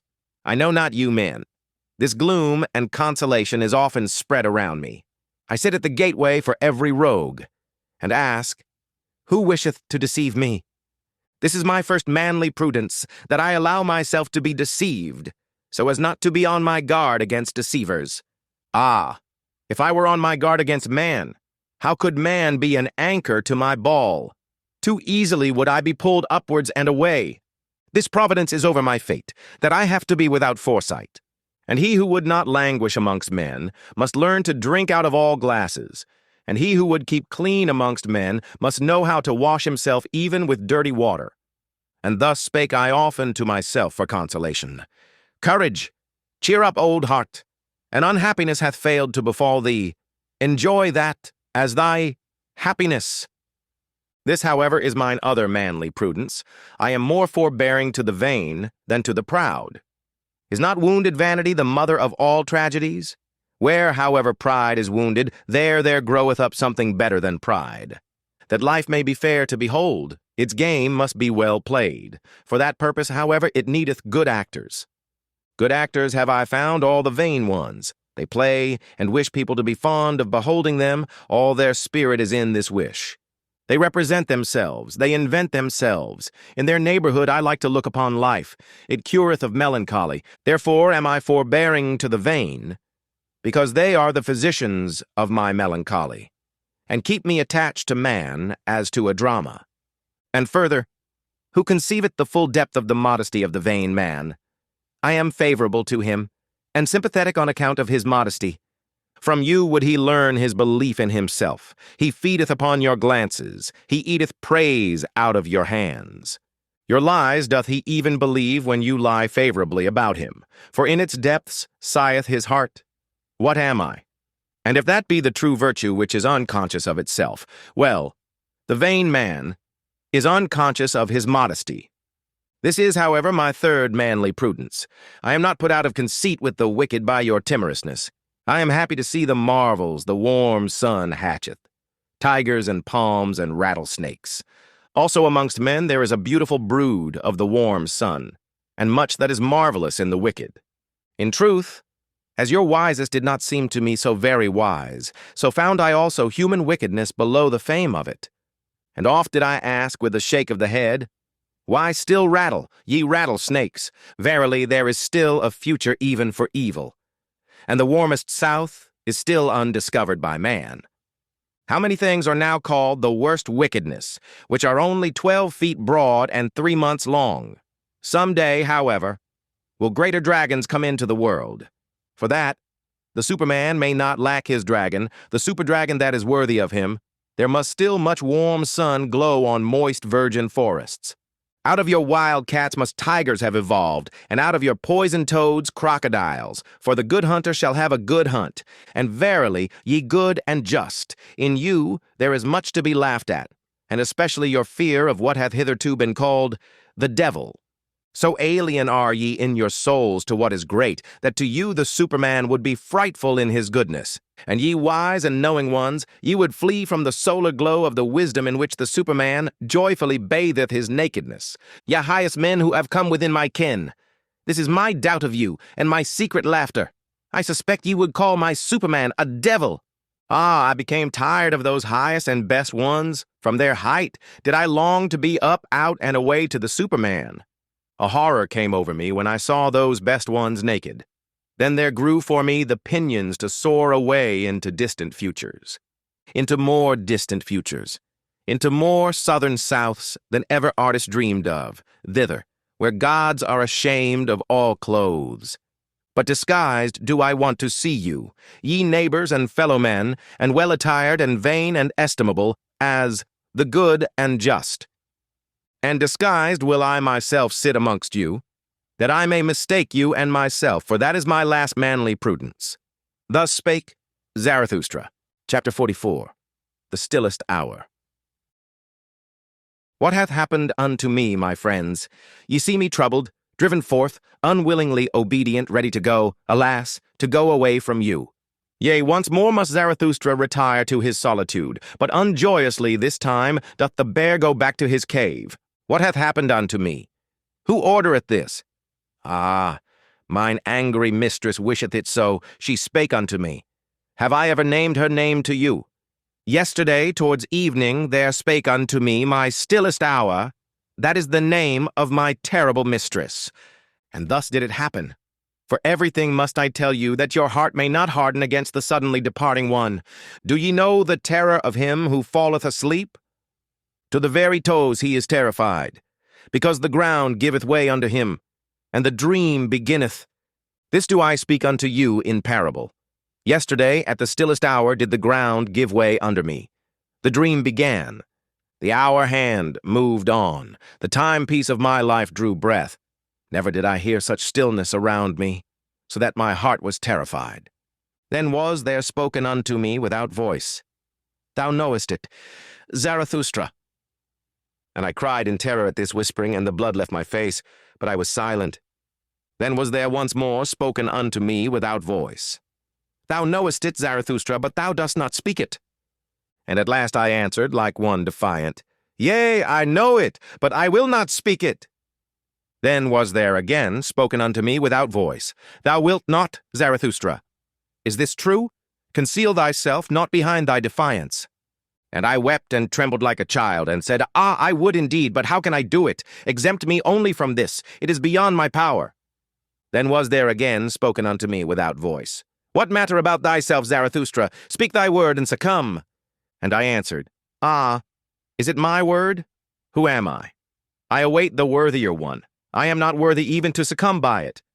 Then was there again spoken unto me without voice. What matter about thyself? Thou art not yet humble enough for me. Humility hath the hardest skin. And I answered, What hath not the skin of my humility endured? At the foot of my height do I dwell. How high are my summits, no one hath yet told me. But well do I know my valleys.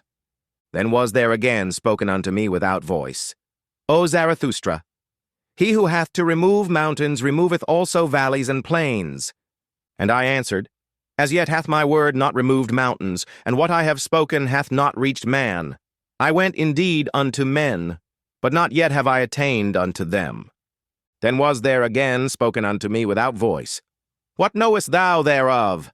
The dew falleth on the grass when the night is most silent. And I answered, They mocked me when I found and walked in mine own path, and certainly did my feet then tremble. And thus did they speak unto me, Thou forgottest the path before, now dost thou also forget how to walk. Then was there again spoken unto me without voice. What matter about their mockery? Thou art one who hast unlearned to obey, now shalt thou command. Knowest thou not who is most needed by all? He who commandeth great things. To execute great things is difficult, but the more difficult task is to command great things. This is thy most unpardonable obstinacy. Thou hast the power, and thou wilt not rule. And I answered, I lack the lion's voice for all commanding. Then was there again spoken unto me as a whispering, It is the stillest words which bring the storm. Thoughts that come with doves' footsteps guide the world. O Zarathustra, thou shalt go as a shadow of that which is to come. Thus wilt thou command, and in commanding go foremost. And I answered, I am ashamed. Then was there again spoken unto me without voice. Thou must yet become a child, and be without shame. The pride of youth is still upon thee. Late hast thou become young. But he who would become a child must surmount even his youth. And I considered a long while, and trembled. At last, however, did I say what I had said at first. I will not. Then did a laughing take place all around me. Alas, how that laughing lacerated my bowels, and cut into my heart. And there was spoken unto me for the last time, O Zarathustra, thy fruits are ripe, but thou art not ripe for thy fruits. So must thou go again into solitude. For thou shalt yet become mellow. And again was there a laughing, and it fled. Then did it become still around me, as with a double stillness. I lay, however, on the ground, and the sweat flowed from my limbs. Now have ye heard all, and why I have to return into my solitude? Nothing have I kept hidden from you, my friends. But even this have ye heard from me, who is still the most reserved of men, and will be so. Ah, my friends, I should have something more to say unto you. I should have something more to give unto you. Why do I not give it? Am I then a niggard? When, however, Zarathustra had spoken these words, the violence of his pain and a sense of the nearness of his departure from his friends came over him, so that he wept aloud, and no one knew how to console him. In the night, however, he went away alone and left his friends. The Part 3. Ye look aloft when ye long for exaltation, and I look downward because I am exalted. Who among you can at the same time laugh and be exalted? He who climbeth on the highest mountains laugheth at all tragic plays and tragic realities. Zarathustra, I, reading and writing. Chapter 45. The Wanderer.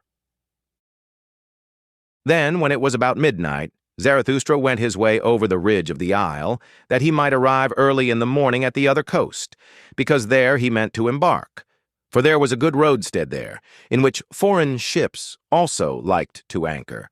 Those ships took many people with them, who wished to cross over from the Happy Isles.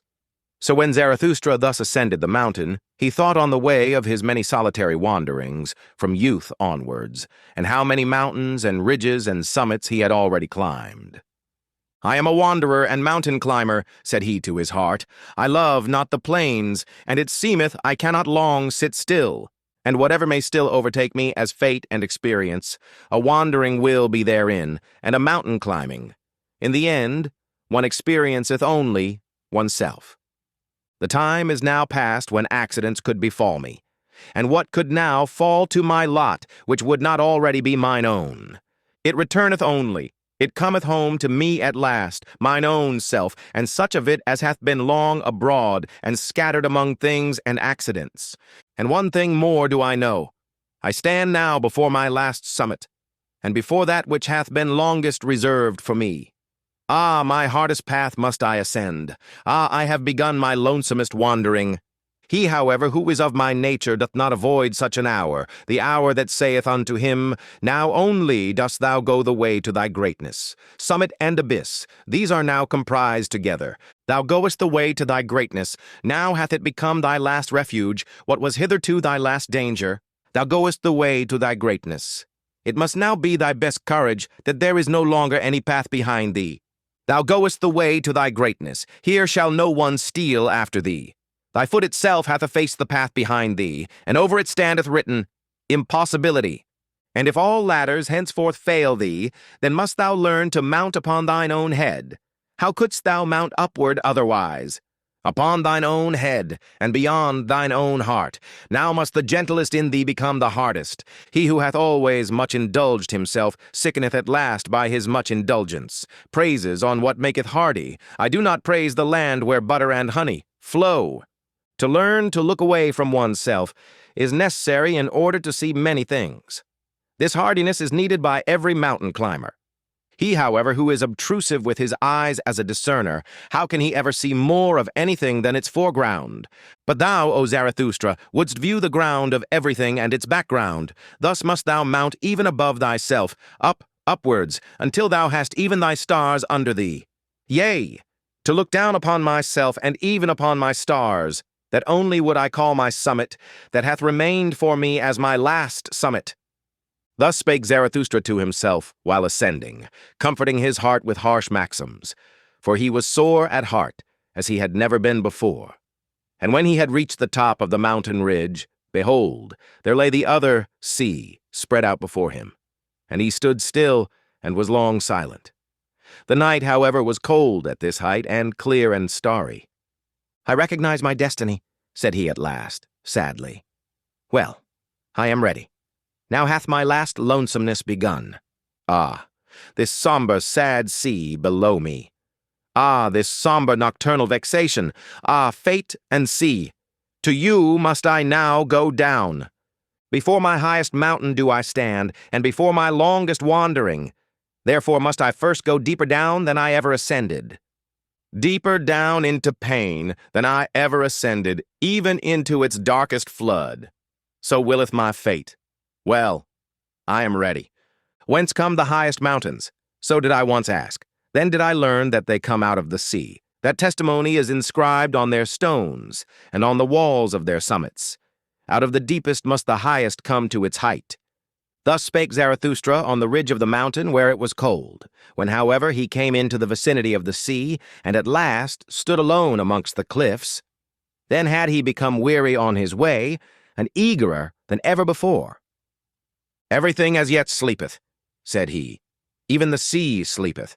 Drowsily and strangely doth its eye gaze upon me. But it breatheth warmly, I feel it, and I feel also that it dreameth. It tosseth about dreamily on hard pillows. Hark! Hark! How it groaneth with evil recollections, or evil expectations. Ah! I am sad along with thee, thou dusky monster, and angry with myself even for thy sake. Ah! That my hand hath not strength enough. Gladly indeed would I free thee from evil dreams. And while Zarathustra thus spake, he laughed at himself with melancholy and bitterness. What?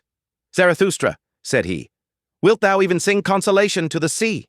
Ah, thou amiable fool, Zarathustra, thou too blindly confiding one. But thus hast thou ever been. Ever hast thou approached confidently all that is terrible. Every monster wouldst thou caress, a whiff of warm breath, a little soft tuft on its paw, and immediately wert thou ready to love and lure it. Love is the danger of the lonesomest one. Love to anything if it only live. Laughable verily is my folly and my modesty in love. Thus spake Zarathustra, and laughed thereby a second time. Then, however, he thought of his abandoned friends, and as if he had done them a wrong with his thoughts, he upbraided himself because of his thoughts, and forthwith it came to pass that the laugher wept. With anger and longing wept Zarathustra bitterly. 46th. The Vision and the Enigma.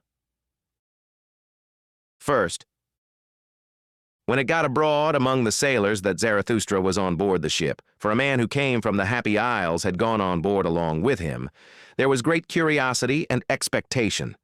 But Zarathustra kept silent for 2 days, and was cold and deaf with sadness, so that he neither answered looks nor questions. On the evening of the 2nd day, however, he again opened his ears, though he still kept silent. For there were many curious and dangerous things to be heard on board the ship, which came from afar, and was to go still further. Zarathustra, however, was fond of all those who make distant voyages and dislike to live without danger. And behold, when listening, his own tongue was at last loosened, and the ice of his heart broke. Then did he begin to speak thus: "To you, the daring venturers and adventurers, and whoever hath embarked with cunning sails upon frightful seas, to you the enigma intoxicated, the twilight enjoyers, whose souls are allured by flutes to every treacherous gulf. For ye dislike to grope at a thread with cowardly hand, and where ye can divine, there do ye hate to calculate. To you only do I tell the enigma that I saw, the vision of the lonesomest one. Gloomily walked I lately in corpse-colored twilight, gloomily and sternly, with compressed lips. Not only one sun had set for me. A path which ascended daringly among boulders, an evil, lonesome path which neither herb nor shrub any longer cheered, a mountain path crunched under the daring of my foot, mutely marching over the scornful clinking of pebbles, trampling the stone that let it slip. Thus did my foot force its way upwards. Upwards, in spite of the spirit that drew it downwards, towards the abyss, the spirit of gravity, my devil and arch-enemy. Upwards, although it sat upon me half-dwarf, half-mole, paralyzed, paralyzing, dripping lead in mine ear, and thoughts like drops of lead into my brain. "O Zarathustra," it whispered scornfully, syllable by syllable, "thou stone of wisdom, thou threwest thyself high, but every thrown stone must fall. O Zarathustra, thou stone of wisdom, thou sling stone, thou star destroyer, thyself threwest thou so high, but every thrown stone must fall. Condemned of thyself and to thine own stoning, O Zarathustra, far indeed threwest thou thy stone, but upon thyself will it recoil." Then was the dwarf silent, and it lasted long. The silence, however, oppressed me, and to be thus in pairs, one is verily lonesomer than when alone. I ascended, I dreamt, I thought, but everything oppressed me. A sick one did I resemble, whom bad torture wearieth, and a worse dream reawakeneth out of his first sleep. But there is something in me which I call courage. It hath hitherto slain for me every dejection. This courage at last bade me stand still and say, "Dwarf, thou, or I." For courage is the best slayer, courage which attacketh. For in every attack there is sound of triumph. Man, however, is the most courageous animal. Thereby hath he overcome every animal. With sound of triumph hath he overcome every pain. Human pain, however, is the sorest pain. Courage slayeth also giddiness at abysses. And where doth man not stand at abysses? Is not seeing itself, seeing abysses? Courage is the best slayer. Courage slayeth also fellow-suffering. Fellow-suffering, however, is the deepest abyss. As deeply as man looketh into life, so deeply also doth he look into suffering. Courage, however, is the best slayer, courage which attacketh. It slayeth even death itself, for it saith, "Was that life? Well, once more." In such speech, however, there is much sound of triumph. He who hath ears to hear, let him hear. "Dusra, halt, dwarf," said I. "Either I or thou. I, however, am the stronger of the two. Thou knowest not mine abysmal thought. It couldst thou not endure?" Then happened that which made me lighter. For the dwarf sprang from my shoulder, the prying sprite, and it squatted on a stone in front of me. There was, however, a gateway just where we halted. "Look at this gateway, dwarf," I continued. "It hath 2 faces. 2 roads come together here. These hath no one yet gone to the end of. This long lane backwards, it continueth for an eternity, and that long lane forward, that is another eternity. They are antithetical to one another, these roads. They directly abut on one another, and it is here, at this gateway, that they come together. The name of the gateway is inscribed above. this moment. But should one follow them further, and ever further and further on, thinkest thou, dwarf, that these roads would be eternally antithetical? Everything straight lieth, murmured the dwarf contemptuously. All truth is crooked. Time itself is a circle.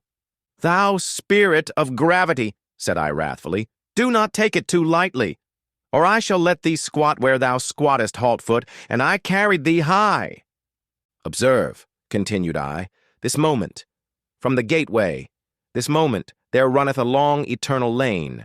Backwards, behind us lieth an eternity. Must not whatever can run its course of all things have already run along that lane? Must not whatever can happen of all things have already happened, resulted, and gone by? And if everything have already existed, what thinkest thou, dwarf, of this moment? Must not this gateway also have already existed? And are not all things closely bound together in such wise that this moment draweth all coming things after it? Consequently, itself also. For whatever can run its course of all things, also in this long lane outward, must it once more run.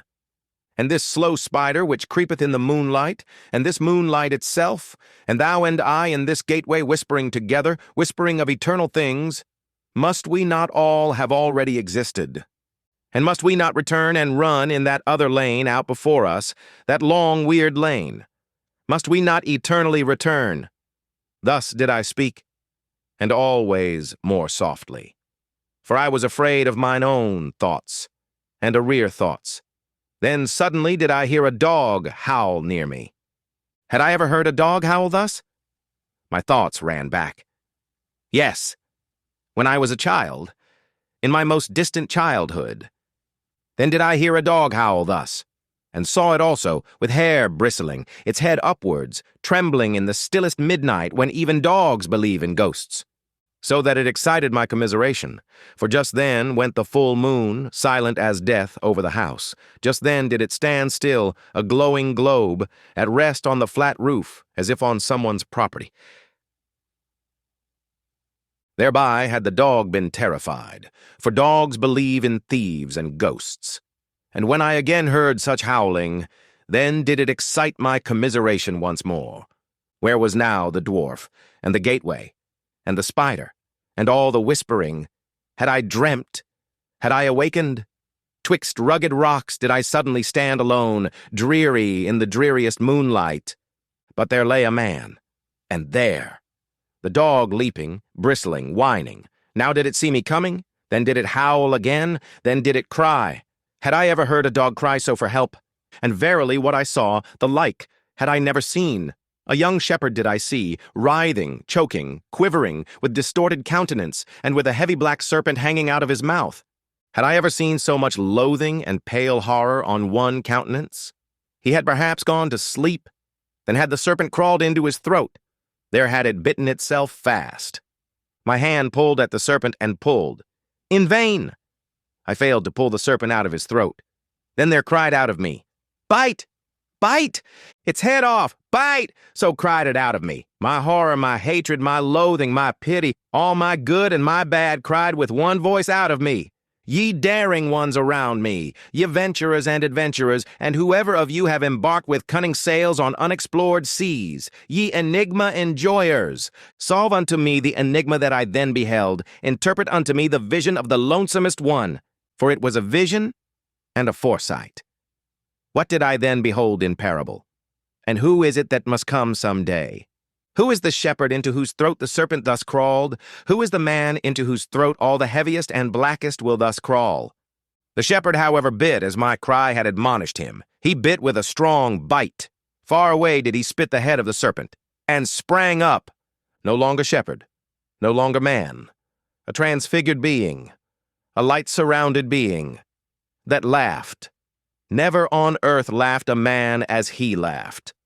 Oh, my brethren, I heard a laughter which was no human laughter, and now gnaweth a thirst at me, a longing that is never allayed. My longing for that laughter gnaweth at me. Oh, how can I still endure to live, and how could I endure to die at present? Thus spake Zarathustra, chapter 47. Involuntary bliss. With such enigmas and bitterness in his heart did Zarathustra sail o'er the sea. When, however, he was 4-day journeys from the Happy Isles and from his friends, then had he surmounted all his pain, triumphantly, and with firm foot, did he again accept his fate. And then talked Zarathustra in this wise to his exulting conscience. Alone am I again, and like to be so, alone with the pure heaven and the open sea. And again is the afternoon around me. On an afternoon did I find my friends for the first time. On an afternoon also did I find them a second time, at the hour when all light becometh stiller.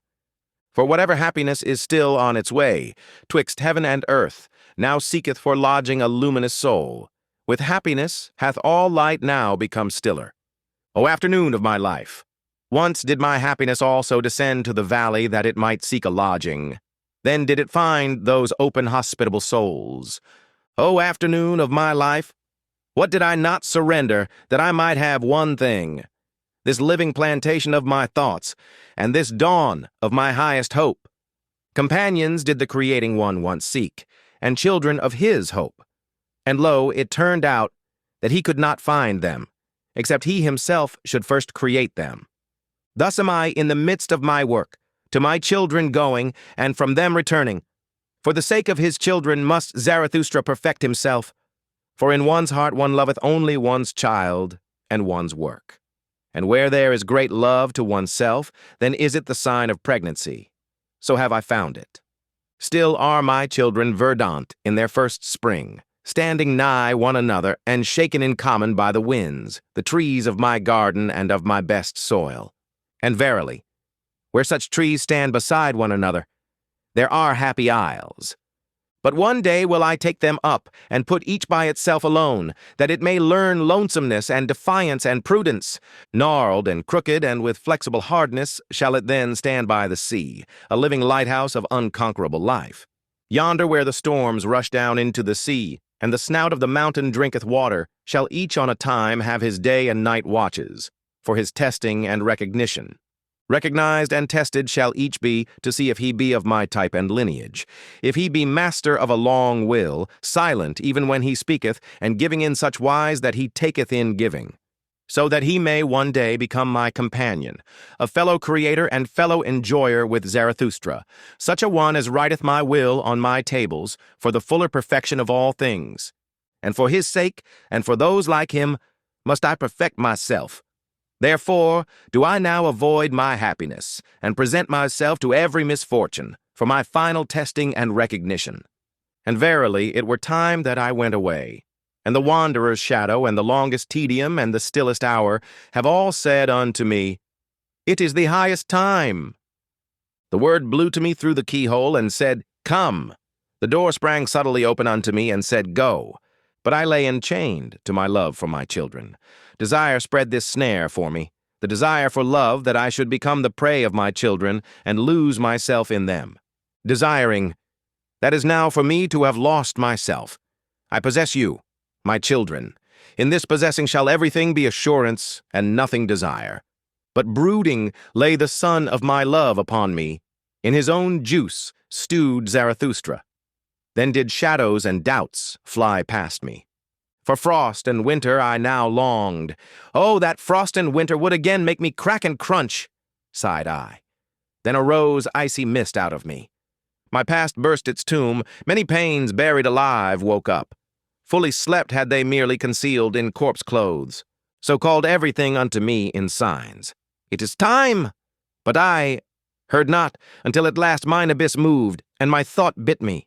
Ah, abysmal thought, which art my thought, when shall I find strength to hear thee burrowing, and no longer tremble? To my very throat throbbeth my heart when I hear thee burrowing. Thy muteness even is like to strangle me, thou abysmal mute one. As yet have I never ventured to call thee up.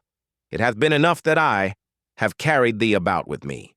As yet have I not been strong enough for my final lion wantonness and playfulness.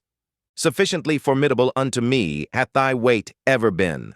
But one day shall I yet find the strength and the lion's voice which will call thee up.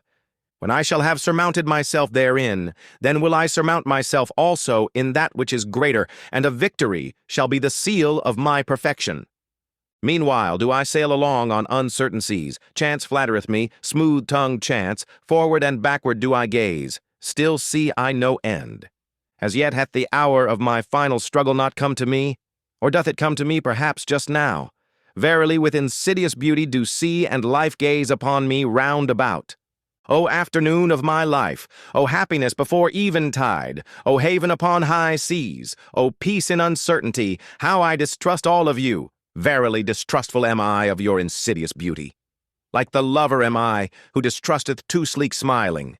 As he pusheth the best beloved before him, tender even in severity, the jealous one. So do I push this blissful hour before me. Away with thee, thou blissful hour. With thee hath there come to me an involuntary bliss. Ready for my severest pain do I here stand. At the wrong time hast thou come.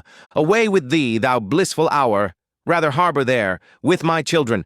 Hasten, and bless them before eventide, with my happiness. There, already approacheth eventide. The sun sinketh. Away, my happiness. Thus spake Zarathustra, and he waited for his misfortune the whole night. But he waited in vain. The night remained clear and calm, and happiness itself came nigher and nigher unto him. Towards morning, however, Zarathustra laughed to his heart, and said mockingly, Happiness runneth after me. That is because I do not run after women. Happiness, however, is a woman. Chapter 48. Before Sunrise. O heaven above me, thou pure, thou deep heaven, thou abyss of light, gazing on thee, I tremble with divine desires. Up to thy height to toss myself, that is my depth. In thy purity to hide myself, that is mine innocence. The god veileth his beauty, thus hiddest thou thy stars. Thou speakest not, thus proclaimest thou thy wisdom unto me. Mute o'er the raging sea hast thou risen for me today. Thy love and thy modesty make a revelation unto my raging soul. In that thou camest unto me beautiful, veiled in thy beauty, in that thou spakest unto me mutely, obvious in thy wisdom. Oh, how could I fail to divine all the modesty of thy soul? Before the sun didst thou come unto me, the lonesomest one. We have been friends from the beginning. To us are grief, gruesomeness, and ground common. Even the sun is common to us. We do not speak to each other because we know too much. We keep silent to each other. We smile our knowledge to each other. Art thou not the light of my fire? Hast thou not the sister soul of mine insight? Together did we learn everything. Together did we learn to ascend beyond ourselves to ourselves and to smile uncloudedly. Uncloudedly to smile down out of luminous eyes and out of miles of distance, when under us constraint and purpose and guilt steam like rain. And wandered I alone. For what did my soul hunger by night and in labyrinthine paths? And climbed I mountains, whom did I ever seek, if not thee upon mountains? And all my wandering and mountain climbing, a necessity was it merely, and a makeshift of the unhandy one. To fly only wanteth mine entire will, to fly into thee. And what have I hated more than passing clouds, and whatever tainteth thee? And mine own hatred have I even hated, because it tainted thee. The passing clouds I detest, those stealthy cats of prey. They take from thee and me what is common to us, the vast unbounded yea and amen saying. These mediators and mixers we detest, the passing clouds, those half-and-half ones that have neither learned to bless nor to curse from the heart. Rather will I sit in a tub under a closed heaven, rather will I sit in the abyss without heaven, than see thee, thou luminous heaven, tainted with passing clouds. And oft have I longed to pin them fast with the jagged gold wires of lightning, that I might, like the thunder, beat the drum upon their kettle bellies. An angry drummer, because they rob me of thy yea and amen. Thou heaven above me, thou pure, thou luminous heaven, thou abyss of light, because they rob thee of my yea and amen. For rather will I have noise and thunders and tempest blasts than this discreet doubting cat repose. And also amongst men do I hate most of all the soft treaders, and half ones, and the doubting, hesitating, passing clouds. And he who cannot bless shall learn to curse. This clear teaching dropped unto me from the clear heaven. This star standeth in my heaven even in dark nights. I, however, am a blesser and a yea-sayer, if thou be but around me, thou pure, thou luminous heaven, thou abyss of light. Into all abysses do I then carry my beneficent ye-saying. A blesser have I become, and a ye-sayer. And therefore strove I long and was a striver, that I might one day get my hands free for blessing. This, however, is my blessing. To stand above everything as its own heaven, its round roof, its azure bell and eternal security. And blessed is he who thus blesseth. For all things are baptized at the font of eternity, and beyond good and evil. Good and evil themselves, however, are but fugitive shadows and damp afflictions and passing clouds. Verily, it is a blessing and not a blasphemy when I teach that, above all things, there standeth the heaven of chance, the heaven of innocence, the heaven of hazard, the heaven of wantonness. Of hazard. That is the oldest nobility in the world. That gave I back to all things. I emancipated them from bondage under purpose. This freedom and celestial serenity did I put like an azure bell above all things, when I taught that over them and through them no eternal will willeth. This wantonness and folly did I put in place of that will, when I taught that in everything there is one thing impossible, rationality. A little reason, to be sure, a germ of wisdom scattered from star to star. This leaven is mixed in all things. For the sake of folly, wisdom is mixed in all things. A little wisdom is indeed possible, but this blessed security have I found in all things, that they prefer to dance on the feet of chance. O heaven above me, thou pure, thou lofty heaven! This is now thy purity unto me, that there is no eternal reason spider and reason cobweb.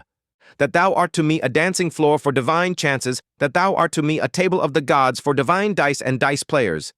But thou blushest. Have I spoken unspeakable things?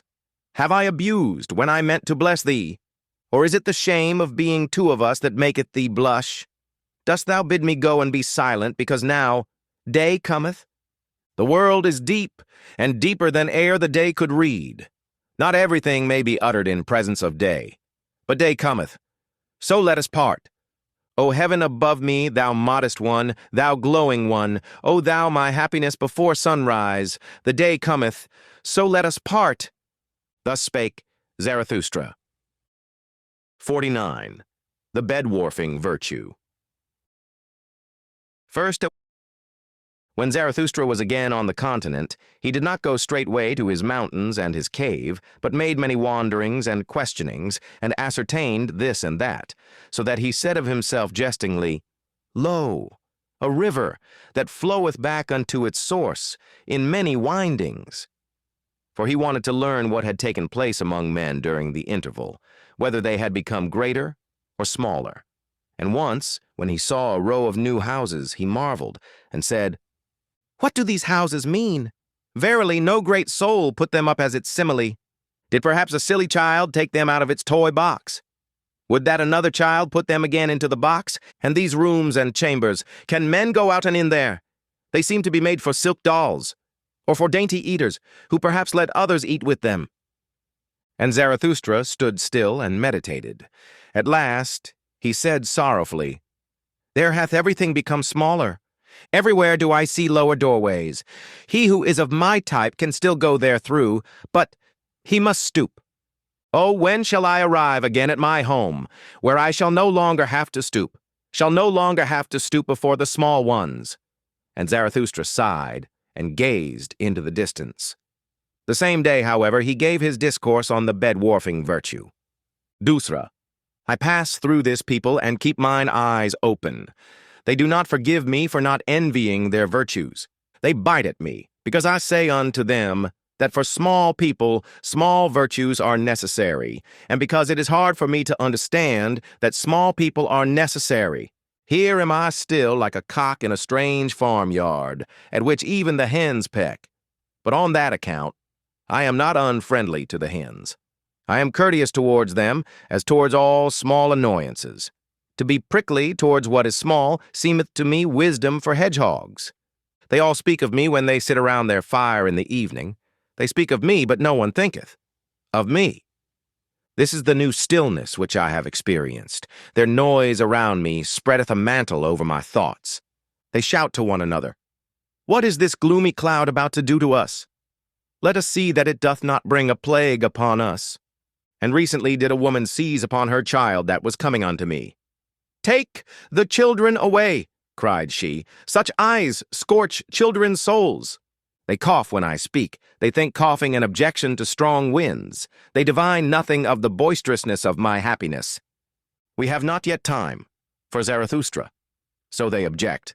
But what matter about a time that hath no time for Zarathustra?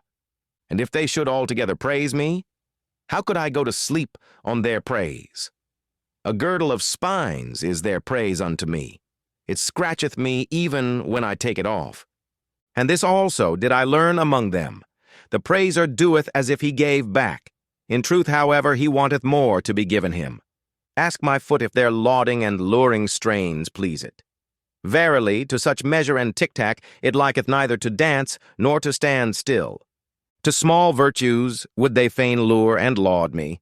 To the tic-tac of small happiness would they fain persuade my foot. I pass through this people and keep mine eyes open. They have become smaller, and ever become smaller. The reason thereof is their doctrine of happiness and virtue.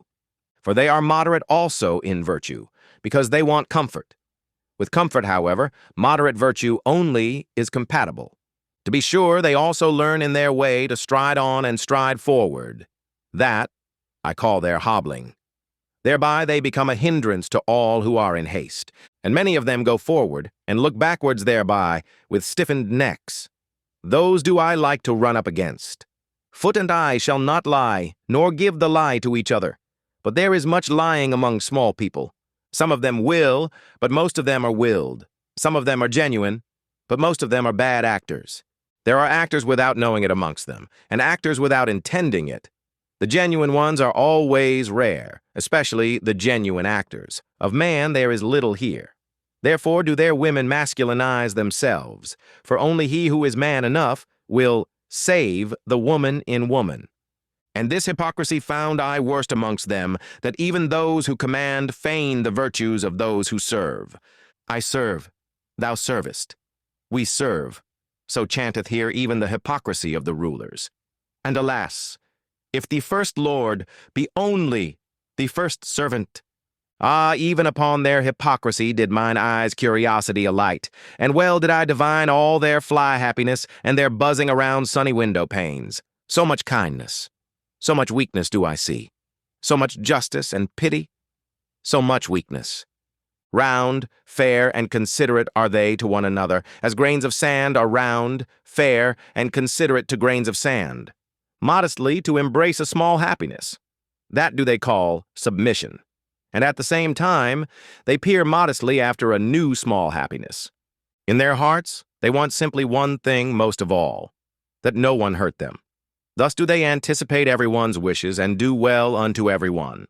That, however, is cowardice, though it be called virtue. And when they chance to speak harshly, those small people then do I hear therein only their hoarseness. Every draught of air maketh them hoarse. Shrewd indeed are they, their virtues have shrewd fingers. But they lack fists. Their fingers do not know how to creep behind fists. Virtue for them is what maketh modest and tame. Therewith have they made the wolf a dog, and man himself man's best domestic animal. We set our chair in the midst, so saith their smirking unto me, and as far from dying gladiators as from satisfied swine. That, however, is mediocrity, though it be called moderation. Mundram. I pass through this people and let fall many words, but they know neither how to take nor how to retain them. They wonder why I came not to revile venery and vice, and verily, I came not to warn against pickpockets either. They wonder why I am not ready to abet and whet their wisdom, as if they had not yet enough of wiseacres, whose voices grate on mine ear like slate pencils. And when I call out, "Curse all the cowardly devils in you, that would fain whimper and fold the hands and adore," then do they shout, "Zarathustra is godless." And especially do their teachers of submission shout this, but precisely in their ears do I love to cry, "Yea, I am Zarathustra the godless." those teachers of submission. Wherever there is aught puny or sickly or scabby, there do they creep like lice, and only my disgust preventeth me from cracking them. Well, this is my sermon for their ears. I am Zarathustra the godless, who saith, Who is more godless than I, that I may enjoy his teaching? I am Zarathustra the godless. Where do I find mine equal? And all those are mine equals who give unto themselves their will, and divest themselves of all submission. I am Zarathustra the godless. I cook every chance in my pot, and only when it hath been quite cooked do I welcome it as my food. And verily many a chance came imperiously unto me, but still more imperiously did my will speak unto it. Then did it lie imploringly upon its knees, imploring that it might find home and heart with me, and saying flatteringly, See, O Zarathustra, how friend only cometh unto friend. But why talk I when no one hath mine ears? And so will I shout it out unto all the winds. Ye ever become smaller, ye small people. Ye crumble away, ye comfortable ones. Ye will yet perish. By your many small virtues, by your many small omissions, and by your many small submissions. Too tender, too yielding, so is your soil. But for a tree to become great, it seeketh to twine hard roots around hard rocks. Also what ye omit weaveth at the web of all the human future. Even your naught is a cobweb, and a spider that liveth on the blood of the future. And when ye take, then is it like stealing, ye small virtuous ones. But even among knaves, honor saith that one shall only steal when one cannot rob. It giveth itself. That is also a doctrine of submission. But I say unto you, ye comfortable ones, that it taketh to itself, and will ever take more and more from you. Ah, that ye would renounce all half-willing, and would decide for idleness as ye decide for action. Ah, that ye understood my word. Do ever what ye will, but first be such as can will. Love ever your neighbor as yourselves, but first be such as love themselves. Such as love with great love, such as love with great contempt. Thus speaketh Zarathustra the godless. But why talk I, when no one hath mine ears? It is still an hour too early for me here. Mine own forerunner am I among this people, mine own cock-crow in dark lanes. But their hour cometh, and there cometh also mine. Hourly do they become smaller, poorer, unfruitfuler, poor herbs, poor earth.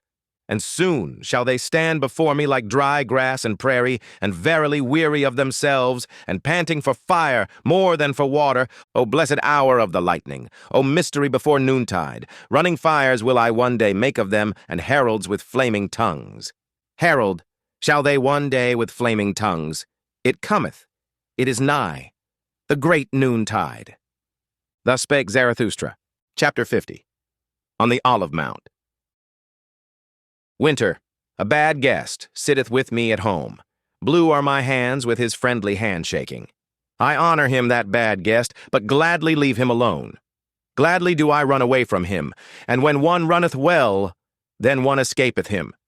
With warm feet and warm thoughts do I run where the wind is calm, to the sunny corner of mine Olive Mount. There do I laugh at my stern guest, and am still fond of him, because he cleareth my house of flies, and quieteth many little noises. For he suffereth it not, if a gnat wanteth to buzz, or even two of them. Also the lanes maketh he lonesome, so that the moonlight is afraid there at night. A hard guest is he, but I honor him, and do not worship, like the tenderlings, the pot-bellied fire idol. Better even a little teeth-chattering than idle adoration. So willeth my nature. And especially have I a grudge against all ardent, steamy fire idols.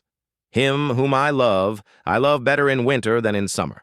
Better do I now mock at mine enemies, and more heartily, when winter sitteth in my house. Heartily?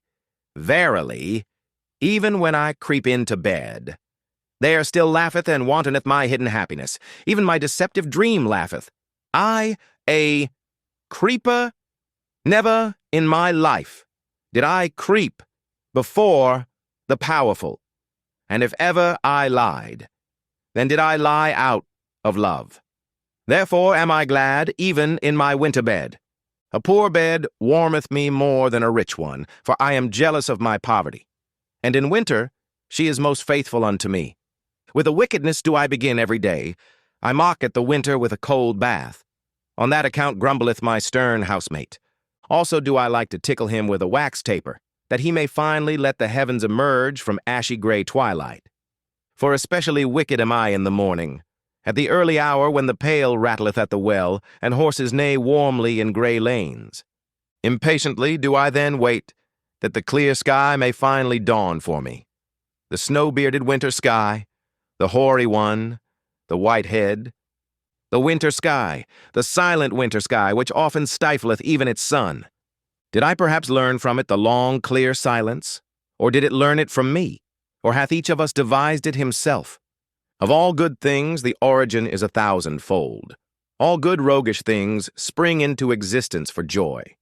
How could they always do so? For once only. A good roguish thing is also the long silence, and to look like the winter sky out of a clear, round-eyed countenance. Like it to stifle one's sun and one's inflexible solar will. Verily, this art and this winter roguishness have I learnt well. My best-loved wickedness and art is it, that my silence hath learned not to betray itself by silence. Clattering with diction and dice, I outwit the solemn assistants. All those stern watchers shall my will and purpose elude, that no one might see down into my depth and into mine ultimate will. For that purpose did I devise the long, clear silence. Many a shrewd one did I find. He veiled his countenance and made his water muddy, that no one might see therethrough and thereunder. But precisely unto him came the shrewder distrusters and nutcrackers. Precisely from him did they fish his best concealed fish. But the clear, the honest, the transparent, these are for me the wisest silent ones. In them so profound is the depth that even the clearest water doth not betray it. Thou snow-bearded silent winter sky, thou round-eyed white head above me, O thou heavenly simile of my soul and its wantonness! And must I not conceal myself like one who hath swallowed gold, lest my soul should be ripped up? Must I not wear stilts, that they may overlook my long legs? All those enviers and injurers around me, those dingy, fire-warmed, used-up, green-tinted, ill-natured souls, how could their envy endure my happiness? Thus do I show them only the ice and winter of my peaks, and not that my mountain windeth all the solar girdles around it. They hear only the whistling of my winter storms, and know not that I also travel over warm seas, like longing, heavy, hot south winds. They commiserate also my accidents and chances. But my word saith, suffer the chance to come unto me. Innocent is it as a little child. How could they endure my happiness? If I did not put around it accidents, and winter privations, and bearskin caps, and enmantling snowflakes. If I did not myself commiserate their pity, the pity of those enviers and injurers, if I did not myself sigh before them and chatter with cold, and patiently let myself be swathed in their pity. This is the wise waggish will and good will of my soul, that it concealeth not its winters and glacial storms. It concealeth not its chill blains either. To one man, lonesomeness is the flight of the sick one. To another, it is the flight from the sick ones. Let them hear me chattering and sighing with winter cold, all those poor squinting knaves around me. With such sighing and chattering do I flee from their heated rooms. Let them sympathize with me and sigh with me on account of my chilblains. At the ice of knowledge will he yet freeze to death. So they mourn. Meanwhile do I run with warm feet hither and thither on mine olive mount. In the sunny corner of mine olive mount do I sing and mock at all pity. Thus sang Zarathustra. Chapter 51. On Passing By. Thus slowly wandering through many peoples and divers cities, did Zarathustra return by roundabout roads to his mountains and his cave. And behold, thereby came he unawares also to the gate of the great city. Here, however, a foaming fool, with extended hands, sprang forward to him and stood in his way. It was the same fool whom the people called the ape of Zarathustra, for he had learned from him something of the expression and modulation of language, and perhaps liked also to borrow from the store of his wisdom. And the fool talked thus to Zarathustra. O Zarathustra, here is the great city. Here hast thou nothing to seek and everything to lose. Why wouldst thou wade through this mire. Have pity upon thy foot. Spit rather on the gate of the city and turn back. Here is the hell for anchorites' thoughts. Here are great thoughts seethed alive and boiled small. Here do all great sentiments decay. Here may only rattle-boned sensations rattle. Smellest thou not already the shambles and cookshops of the spirit? Steameth not this city with the fumes of slaughtered spirit? Seest thou not the souls hanging like limp dirty rags? And they make newspapers also out of these rags. Hearest thou not how spirit hath here become a verbal game? Loathsome verbal swill doth it vomit forth? And they make newspapers also out of this verbal swill. They hound one another, and know not whither. They inflame one another, and know not why. They tinkle with their pinchbeck, they jingle with their gold. They are cold, and seek warmth from distilled waters. They are inflamed, and seek coolness from frozen spirits. They are all sick and sore through public opinion. All lusts and vices are here at home, but here there are also the virtuous. There is much appointed virtue. Much appointable virtue with scribe fingers, and hardy sitting flesh and waiting flesh, blessed with small breast stars and padded haunchless daughters. There is here also much piety, and much faithful spittle-licking and spittle-backing, before the God of hosts. From on high drippeth the star, and the gracious spittle, for the high longeth every starless bosom. The moon hath its court, and the court hath its moon calves. Unto all, however, that cometh from the court do the mendicant people pray, and all appointable mendicant virtues. I serve, thou servest, we serve. So prayeth all appointable virtue to the prince, that the merited star may at last stick on the slender breast. But the moon still revolveth around all that is earthly. So revolveth also the prince around what is earthliest of all. That, however, is the gold of the shopman. The god of the hosts of war is not the god of the golden bar. The prince proposeth, but the shopman disposeth. By all that is luminous and strong and good in thee, O Zarathustra, spit on this city of shopmen and return back. Here floweth all blood putridly and tepidly and frothily through all veins. Spit on the great city, which is the great slum where all the scum frotheth together. Spit on the city of compressed souls and slender breasts, of pointed eyes and sticky fingers. On the city of the obtrusive, the brazen-faced, the pen demagogues and tongue demagogues, the overheated ambitious, where everything maimed, ill-famed, lustful, untrustful, over-mellow, sickly yellow and seditious, festereth pernicious. Spit on the great city and turn back. Here, however, did Zarathustra interrupt the foaming fool, and shut his mouth. Stop this at once, called out Zarathustra. Long have thy speech and thy species disgusted me. Why didst thou live so long by the swamp, that thou thyself hadst to become a frog and a toad? Floweth there not a tainted, frothy swamp blood in thine own veins, when thou hast thus learned to croak and revile? Why wentest thou not into the forest? Or why didst thou not till the ground? Is the sea not full of green islands? I despise thy contempt. And when thou warnedst me, why didst thou not warn thyself?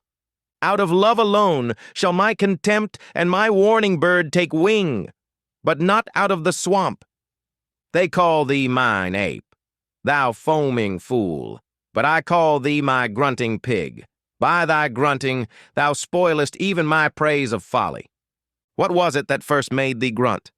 Because no one sufficiently flattered thee. Therefore didst thou seat thyself beside this filth, that thou mightest have cause for much grunting, that thou mightest have cause for much vengeance. For vengeance, thou vain fool, is all thy foaming. I have divined thee well, but thy fool's word injureth me, even when thou art right. And even if Zarathustra's word were 100 times justified, thou wouldst ever do wrong with my word. Thus spake Zarathustra. Then did he look on the great city and sighed, and was long silent. At last he spake thus. I loathe also this great city, and not only this fool. Here and there is nothing to better, nothing to worsen. Woe to this great city, and I would that I already saw the pillar of fire in which it will be consumed. For such pillars of fire must precede the great noontide. But this hath its time and its own fate. This precept, however, give I unto thee in parting, thou fool. Where one can no longer love, there should one pass by. Thus spake Zarathustra, and passed by the fool and the great city. 52nd, the apostates. First. Ah, lieth everything already withered and grey, which but lately stood green and many-hued on this meadow. And how much honey of hope did I carry hence into my beehives? Those young hearts have already all become old, and not old even, only weary, ordinary, comfortable. They declare it, we have again become pious. Of late did I see them run forth at early morn with valorous steps, but the feet of their knowledge became weary, and now do they malign even their morning valor. Verily, many of them once lifted their legs like the dancer. To them winked the laughter of my wisdom. Then did they bethink themselves. Just now have I seen them bent down, to creep to the cross. Around light and liberty did they once flutter like gnats and young poets, a little older, a little colder, and already are they mystifiers and mumblers and mollycoddles. Did perhaps their hearts despond, because lonesomeness had swallowed me like a whale? Did their ear perhaps hearken yearningly long for me in vain, and for my trumpet notes and herald calls? Ah, ever are there but few of those whose hearts have persistent courage and exuberance, and in such remaineth also the spirit patient. The rest, however, are cowardly. The rest, these are always the great majority, the commonplace, the superfluous, the far too many. Those all are cowardly. Him who is of my type will also the experiences of my type meet on the way, so that his first companions must be corpses and buffoons. His second companions, however, they will call themselves his believers, will be a living host, with much love, much folly, much unbearded veneration. To those believers shall he who is of my type among men not bind his heart. In those spring times and many-hued meadows shall he not believe who knoweth the fickly faint-hearted human species. Could they do otherwise, then would they also will otherwise. The half and half spoil every whole. That leaves become withered. What is there to lament about that? Let them go and fall away, O Zarathustra, and do not lament. Better even to blow amongst them with rustling winds. Blow amongst those leaves, O Zarathustra, that everything withered may run away from thee the faster. Dusra. We have again become pious. So do those apostates confess, and some of them are still too pusillanimous thus to confess. Unto them I look into the eye. Before them I say it unto their face, and unto the blush on their cheeks. Ye are those who again pray. It is, however, a shame to pray, not for all, but for thee and me, and whoever hath his conscience in his head. For thee it is a shame to pray. Thou knowest it well, the faint-hearted devil in thee, which would fain fold its arms, and place its hands in its bosom, and take it easier. This faint-hearted devil persuadeth thee that there is a God. Thereby, however, dost thou belong to the light-dreading type, to whom light never permitteth repose. Now must thou daily thrust thy head deeper into obscurity and vapor, and verily thou choosest the hour well. For just now do the nocturnal birds again fly abroad. The hour hath come for all light-dreading people, the vesper hour and leisure hour, when they do not take leisure. I hear it and smell it. It hath come. Their hour for hunt and procession, not indeed for a wild hunt, but for a tame, lame, snuffling, soft-treaders, soft prayers hunt. For a hunt after susceptible simpletons, all mousetraps for the heart have again been set, and whenever I lift a curtain, a night moth rusheth out of it. Did it perhaps squat there along with another night moth? For everywhere do I smell small concealed communities, and wherever there are closets, there are new devotees therein, and the atmosphere of devotees. They sit for long evenings beside one another and say, let us again become like little children and say, good God, ruined in mouths and stomachs by the pious confectioners. Or they look for long evenings at a crafty, lurking cross-spider that preacheth prudence to the spiders themselves, and teacheth that, under crosses, it is good for cobweb spinning. Or they sit all day at swamps with angle rods, and on that account think themselves profound. But whoever fisheth where there are no fish, I do not even call him superficial. Or they learn, in godly gay style, to play the harp with a hymn poet, who would fain harp himself into the heart of young girls. For he hath tired of old girls and their praises. Or they learn to shudder with a learned semi-madcap, who waiteth in darkened rooms for spirits to come to him, and the spirit runneth away entirely. Or they listen to an old roving howl and growl piper, who hath learnt from the sad winds the sadness of sounds. Now pipeth he as the wind, and preacheth sadness in sad strains. And some of them have even become night watchmen. They know now how to blow horns, and go about at night and awaken old things which have long fallen asleep.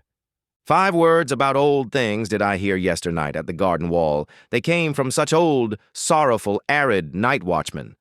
For a father he careth not sufficiently for his children. Human fathers do this better. He is too old. He now careth no more for his children, answered the other night watchman. Hath he, then, children? No one can prove it unless he himself prove it. I have long wished that he would for once prove it thoroughly. Prove? As if he had ever proved anything. Proving is difficult to him. He layeth great stress on one's believing him. Aye. Belief saveth him. Belief in him. That is the way with old people. So it is with us also. Thus spake to each other the 2 old night watchmen and light scarers, and tooted thereupon sorrowfully on their horns. So did it happen yesternight at the garden wall. To me, however, did the heart writhe with laughter, and was like to break. It knew not where to go, and sunk into the midriff. Verily, it will be my death yet, to choke with laughter when I see asses drunken and hear night watchmen thus doubt about God. Hath the time not long since passed for all such doubts? Who may nowadays awaken such old, slumbering, light-shunning things? With the old deities hath it long since come to an end, and verily, a good joyful deity end had they. They did not begloom themselves to death, that do people fabricate. On the contrary, they laughed themselves to death once on a time. That took place when the ungodliest utterance came from a god himself. The utterance, "There is but one God. Thou shalt have no other gods before me." An old grim beard of a god, a jealous one, forgot himself in such wise. And all the gods then laughed and shook upon their thrones and exclaimed, "Is it not just divinity that there are gods but no God? He that hath an ear, let him hear." Thus talked Zarathustra in the city he loved, which is surnamed the Pied Cow. For from here he had but 2 days to travel to reach once more his cave and his animals. His soul, however, rejoiced unceasingly on account of the nighness of his return home. Chapter 53. The Return Home.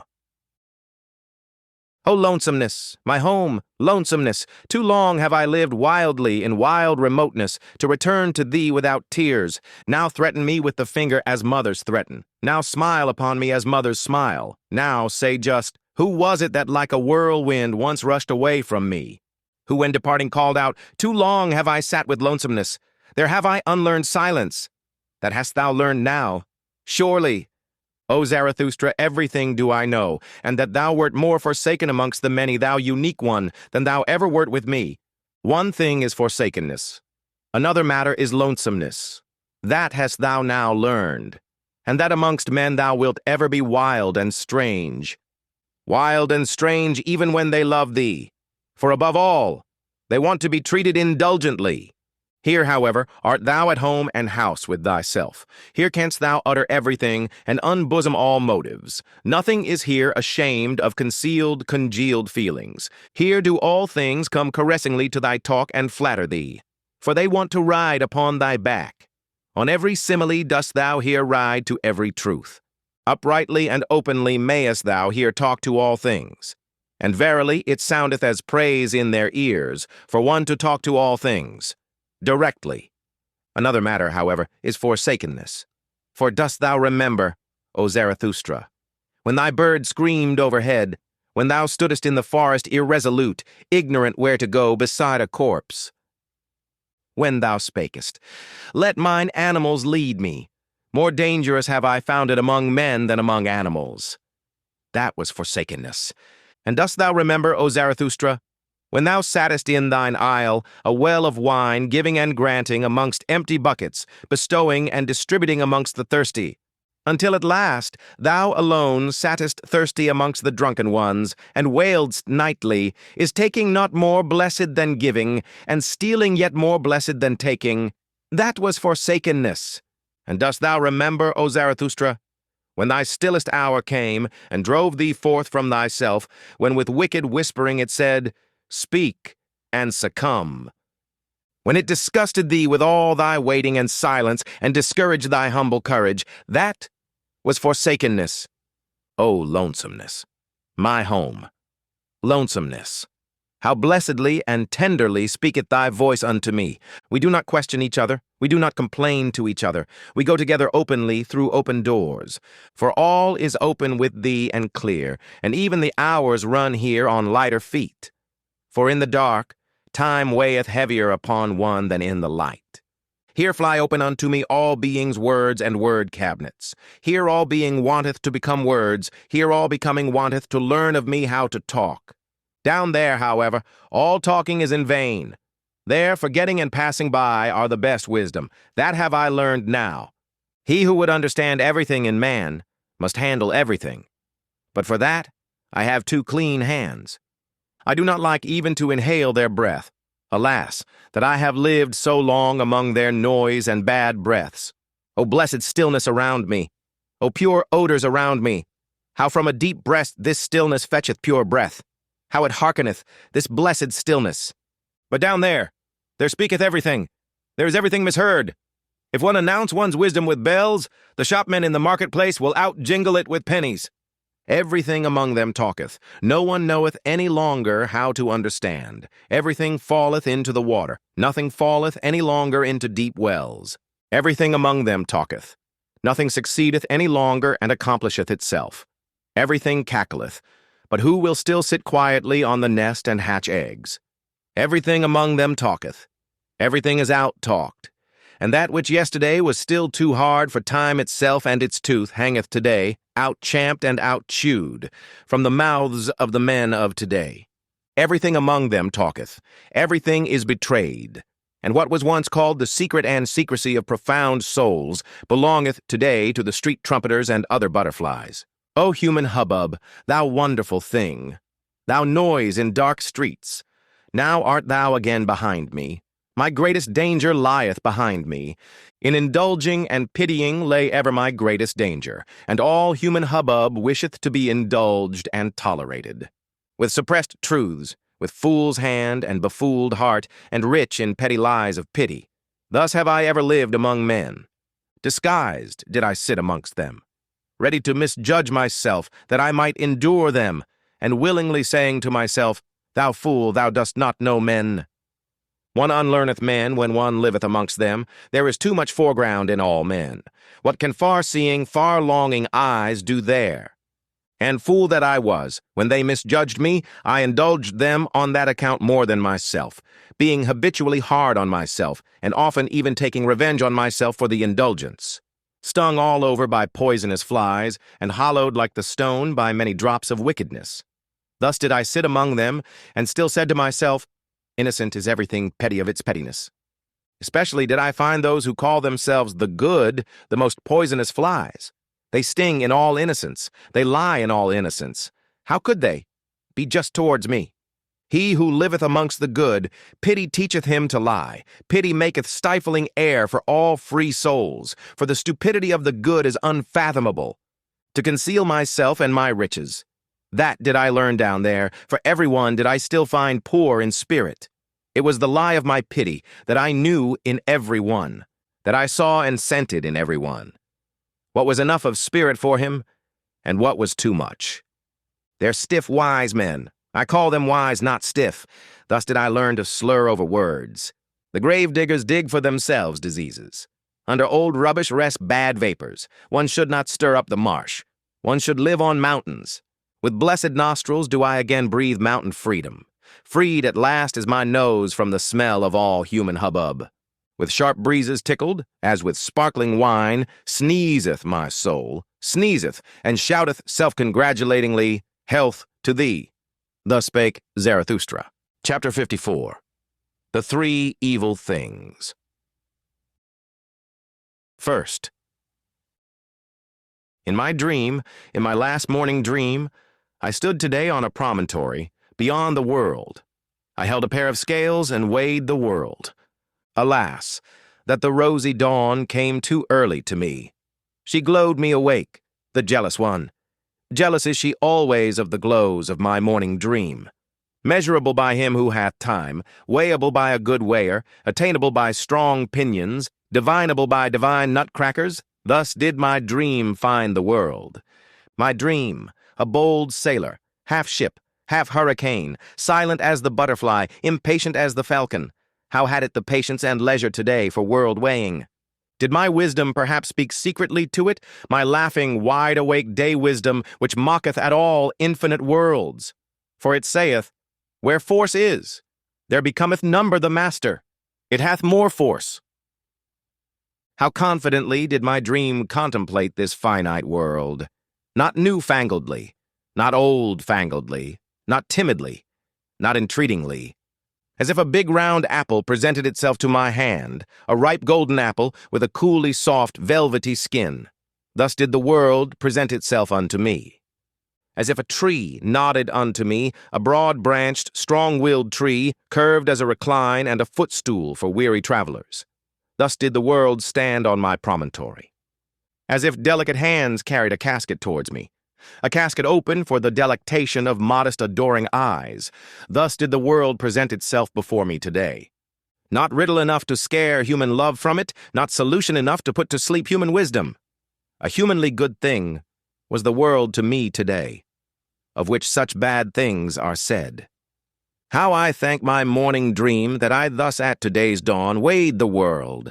As a humanly good thing did it come unto me, this dream and heart comforter, and that I may do the like by day, and imitate and copy its best. Now will I put the 3 worst things on the scales, and weigh them humanly well. He who taught to bless taught also to curse. What are the 3 best cursed things in the world? These will I put on the scales: voluptuousness, passion for power, and selfishness. These 3 things have hitherto been best cursed, and have been in worst and falsest repute. These 3 things will I weigh humanly well. Well, here is my promontory, and there is the sea. It rolleth hither unto me, shaggily and fawningly, the old, faithful, 100-headed dog monster that I love. Well, here will I hold the scales over the weltering sea, and also a witness do I choose to look on, thee, the anchorite tree, thee, the strong-odored, broad-arched tree that I love. On what bridge goeth the now to the hereafter? By what constraint doth the high stoop to the low, and what enjoineth even the highest still, to grow upwards? Now stand the scales poised and at rest. 3 heavy questions have I thrown in. 3 heavy answers carrieth the other scale. Dusra. Voluptuousness. Unto all hair-shirted despisers of the body, a sting and stake, and cursed as the world, by all back-world's men, for it mocketh and befooleth all erring, misinferring teachers. Voluptuousness. To the rabble, the slow fire at which it is burnt, to all wormy wood, to all stinking rags, the prepared heat and stew furnace. Voluptuousness, to free hearts, a thing innocent and free, the garden happiness of the earth, all the future's thanks overflow to the present. Voluptuousness, only to the withered a sweet poison, to the lion-willed, however, the great cordial, and the reverently saved wine of wines. Voluptuousness, the great symbolic happiness of a higher happiness and highest hope. For to many is marriage promised, and more than marriage. To many that are more unknown to each other than man and woman, and who hath fully understood how unknown to each other are man and woman. Voluptuousness. But I will have hedges around my thoughts and even around my words, lest swine and libertine should break into my gardens. Passion for power. The glowing scourge of the hardest of the heart-hard, the cruel torture reserved for the cruelest themselves, the gloomy flame of living pyres. Passion for power. The wicked gadfly which is mounted on the vainest peoples, the scorner of all uncertain virtue, which rideth on every horse and on every pride. Passion for power. The earthquake which breaketh and upbreaketh all that is rotten and hollow, the rolling, rumbling, punitive demolisher of whited sepulchres, the flashing interrogative sign beside premature answers. passion for power, before whose glance man creepeth and croucheth and drudgeth, and becometh lower than the serpent and the swine, until at last great contempt crieth out of him.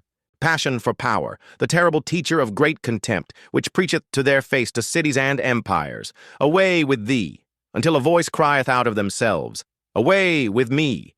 Passion for power, which however mounteth alluringly even to the pure and lonesome, and up to self-satisfied elevations, glowing like a love that painteth purple felicities alluringly on earthly heavens.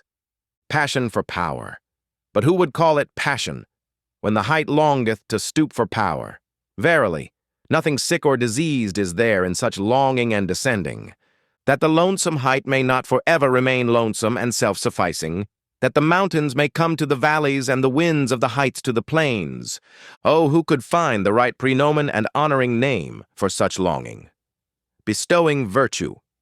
Thus did Zarathustra once name the unnameable.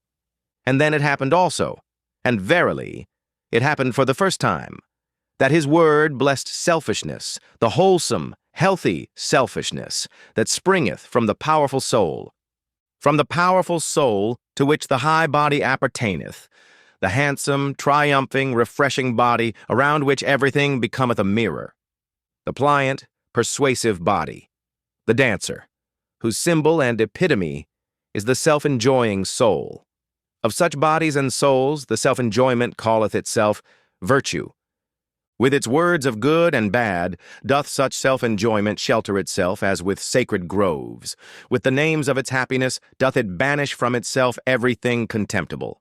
Away from itself doth it banish everything cowardly. It saith, bad, that is cowardly. Contemptible seem to it the ever-solicitous, the sighing, the complaining, and whoever pick up the most trifling advantage. It despiseth also all bitter-sweet wisdom. For verily, there is also wisdom that bloometh in the dark, a nightshade wisdom, which ever sigheth, all is vain. Shy distrust is regarded by it as base, and everyone who wanteth oaths instead of looks and hands. Also all over-distrustful wisdom, for such is the mode of cowardly souls. Baser still it regardeth the obsequious doggish one, who immediately lieth on his back, the submissive one. And there is also wisdom that is submissive, and doggish, and pious, and obsequious. Hateful to it altogether, and a loathing, is he who will never defend himself, he who swalloweth down poisonous spittle and bad looks, the all-too-patient one, the all-endurer, the all-satisfied one. For that is the mode of slaves. Whether they be servile before gods and divine spurnings, or before men and stupid human opinions, at all kinds of slaves doth it spit this blessed selfishness. Bad. Thus doth it call all that is spirit-broken and sordidly servile, constrained, blinking eyes, depressed hearts, and the false submissive style, which kisseth with broad cowardly lips, and spurious wisdom. So doth it call all the wit that slaves and hoary-headed and weary ones affect, and especially all the cunning, spurious-witted, curious-witted foolishness of priests. The spurious wise, however, all the priests, the world-weary, and those whose souls are of feminine and servile nature, oh, how hath their game all along abused selfishness. And precisely that was to be virtue, and was to be called virtue, to abuse selfishness. And selfless, so did they wish themselves with good reason, all those world-weary cowards and cross-spiders. But to all those cometh now the day, the change, the sword of judgment, the great noontide. Then shall many things be revealed. And he who proclaimeth the ego wholesome and holy, and selfishness blessed, verily, he, the prognosticator, speaketh also what he knoweth. Behold, it cometh, it is nigh, the great noontide. Thus spake Zarathustra.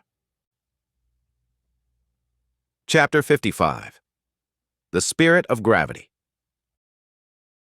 First, my mouthpiece is of the people. Too coarsely and cordially do I talk for Angora rabbits. And still stranger soundeth my word unto all ink-fish and pen-foxes. My hand is a fool's hand. Woe unto all tables and walls, and whatever hath room for fools sketching, fools scrawling. My foot is a horse foot. Therewith do I trample and trot over stick and stone in the fields up and down, and am bedeviled with delight in all fast racing. My stomach is surely an eagle's stomach, for it preferreth lamb's flesh. Certainly it is a bird's stomach, nourished with innocent things, and with few, ready and impatient to fly away. That is now my nature. Why should there not be something of bird nature therein? And especially that I am hostile to the spirit of gravity, that is bird nature, verily deadly hostile, supremely hostile, originally hostile. Oh, whither hath my hostility not flown and misflown? Thereof could I sing a song, and will sing it, though I be alone in an empty house, and must sing it to mine own ears. Other singers are there, to be sure, to whom only the full house maketh the voice soft, the hand eloquent, the eye expressive, the heart wakeful. Those do I not resemble. Dusra.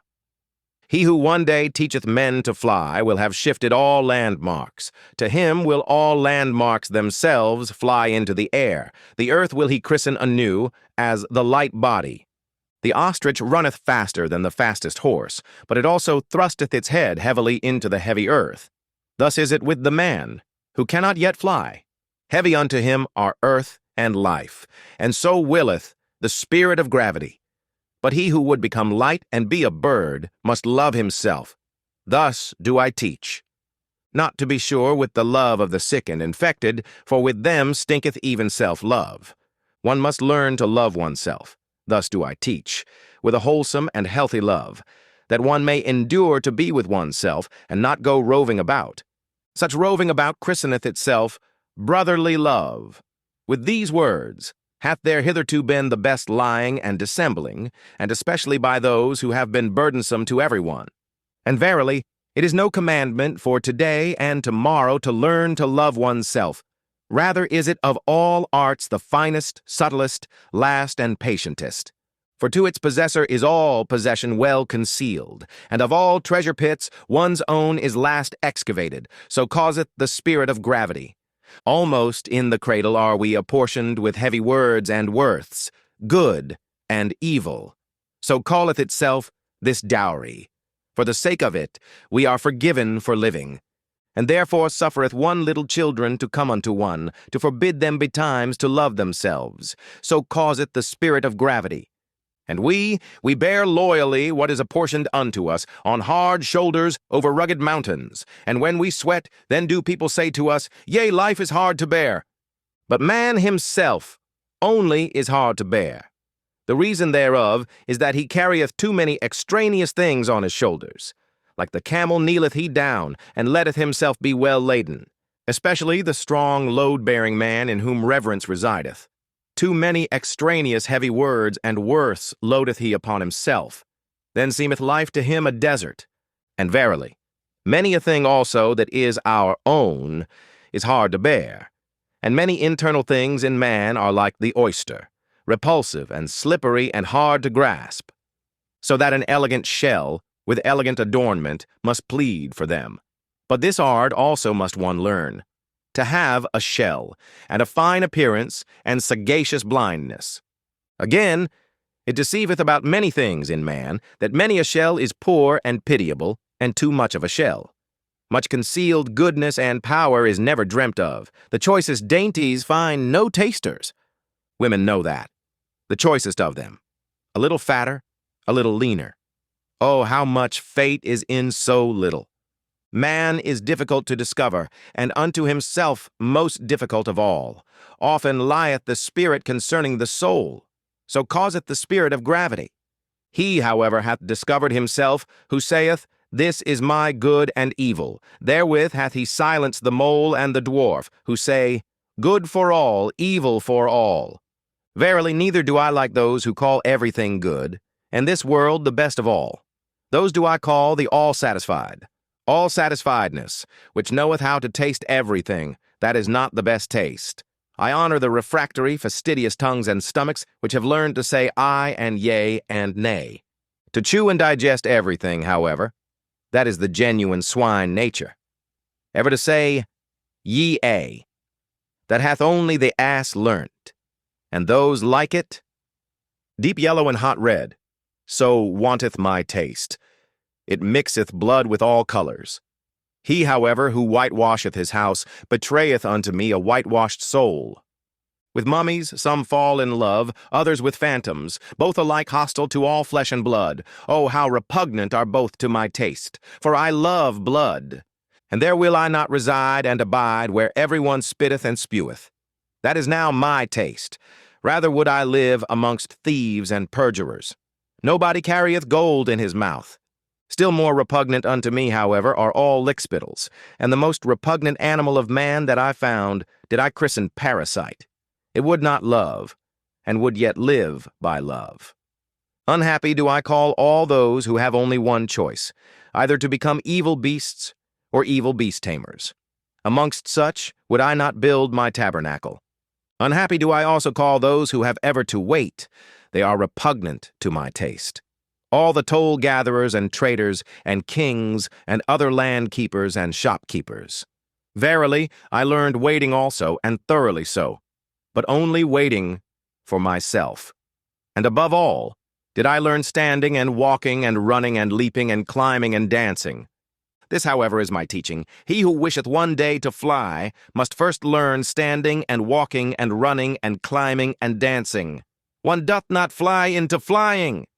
With rope ladders learned I to reach many a window. With nimble legs did I climb high masts. To sit on high masts of perception seemed to me no small bliss. To flicker like small flames on high masts.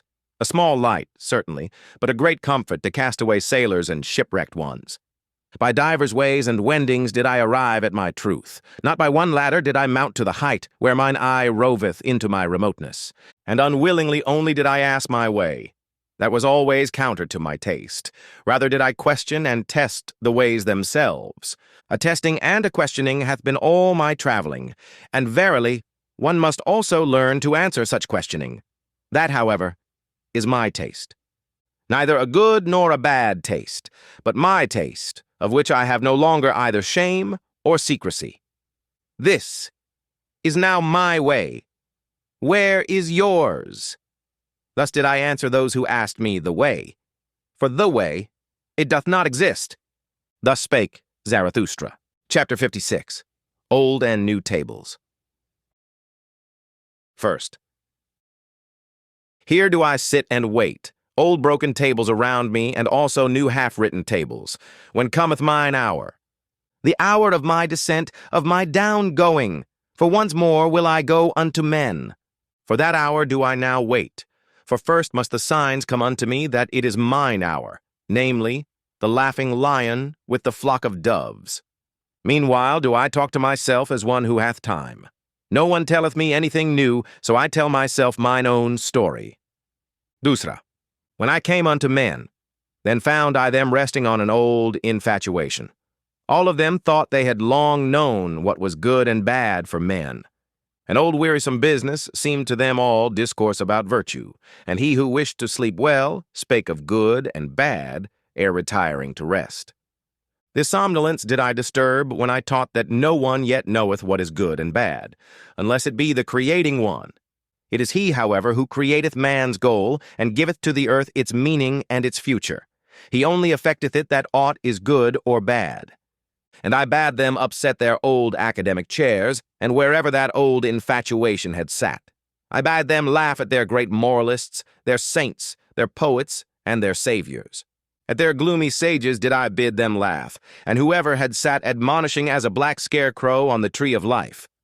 On their great grave highway did I seat myself, and even beside the carrion and vultures, and I laughed at all their bygone and its mellow decaying glory.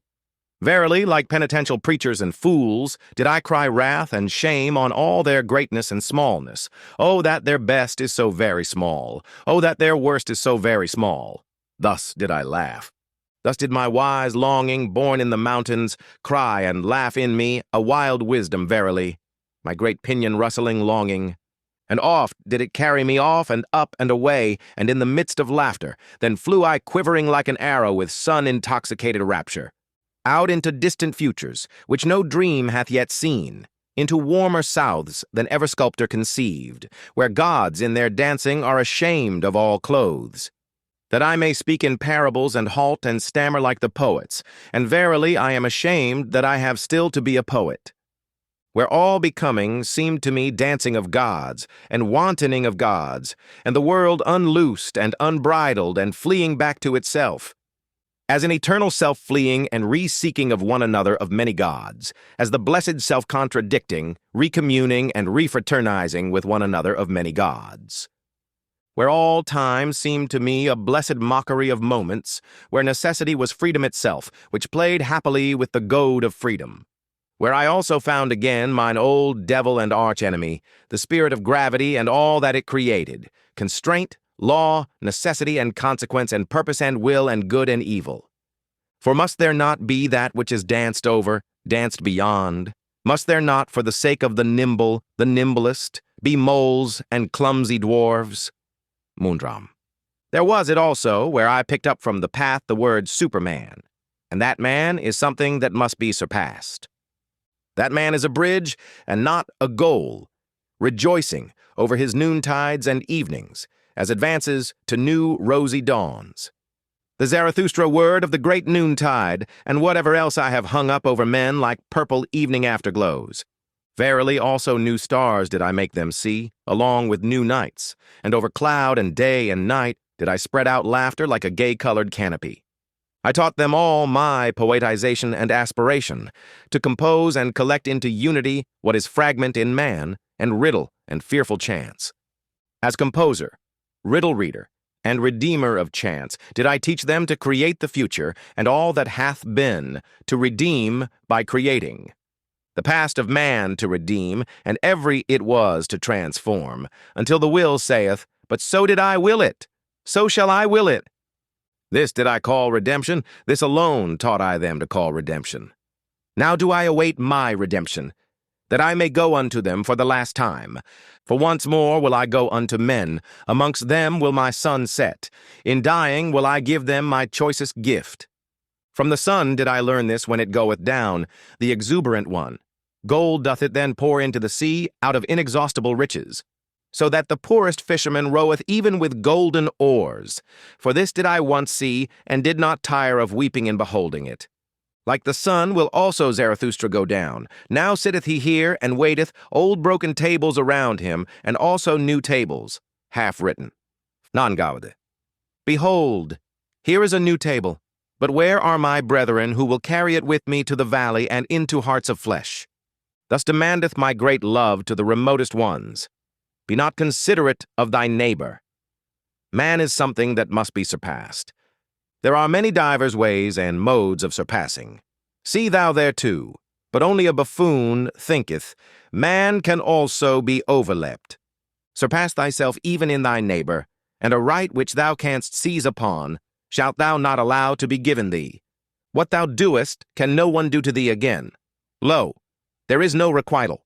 He who cannot command himself shall obey, and many a one can command himself, but still sorely lacketh self-obedience. Eindavade. Thus wisheth the type of noble souls. They desire to have nothing gratuitously, least of all, life. He who is of the populace wisheth to live gratuitously. We others, however, to whom life hath given itself, we are ever considering what we can best give in return. And verily it is a noble dictum which saith, what life promiseth us, that promise will we keep to life. One should not wish to enjoy where one doth not contribute to the enjoyment, and one should not wish to enjoy.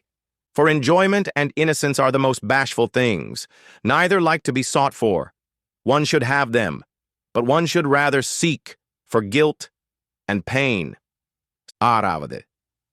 O my brethren, he who is a firstling is ever sacrificed. Now, however, are we firstlings. We all bleed on secret sacrificial altars. We all burn and broil in honor of ancient idols.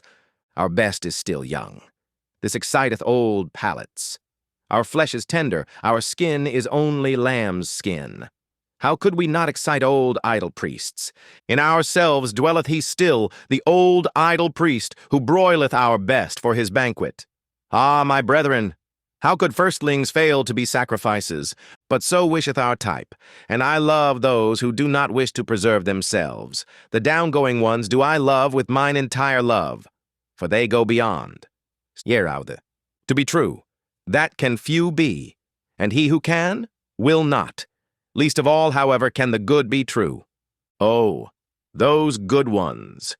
Good men never speak the truth. For the spirit, thus to be good, is a malady.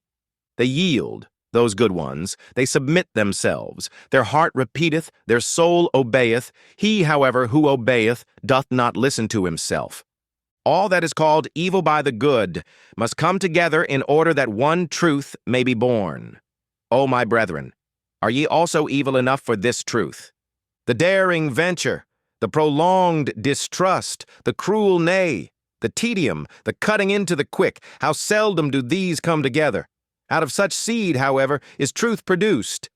Beside the bad conscience hath hitherto grown all knowledge. Break up, ye discerning ones, the old tables. Yertaude.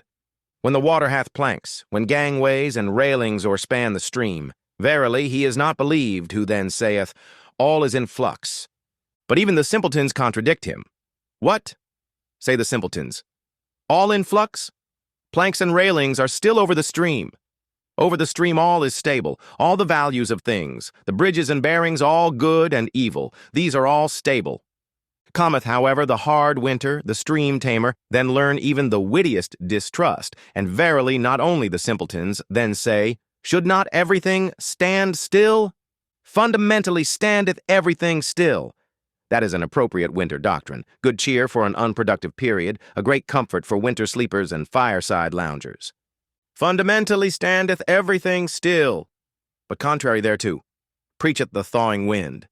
The thawing wind, a bullock, which is no plowing bullock, a furious bullock, a destroyer, which with angry horns breaketh the ice. The ice, however, breaketh gangways. O my brethren, is not everything at present in flux? Have not all railings and gangways fallen into the water? Who would still hold on to good and evil? Woe to us! Hail to us! The thawing wind bloweth.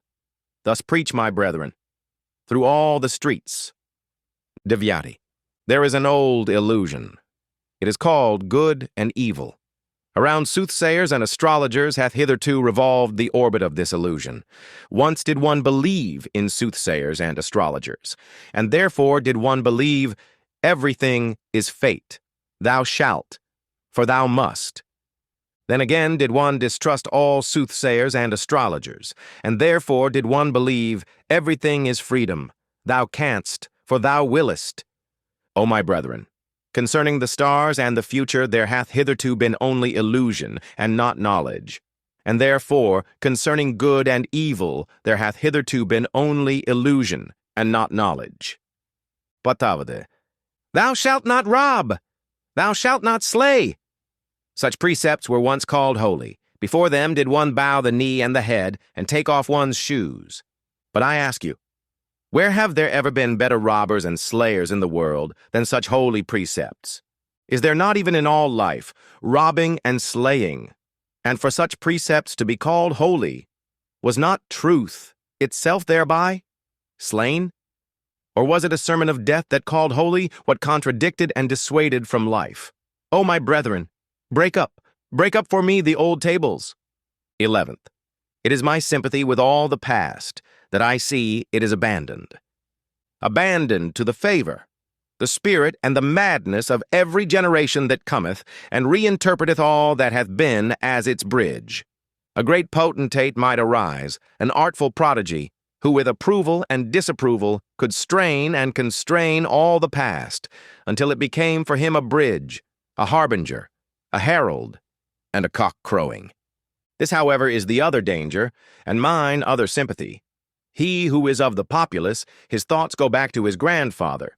With his grandfather, however, doth time cease.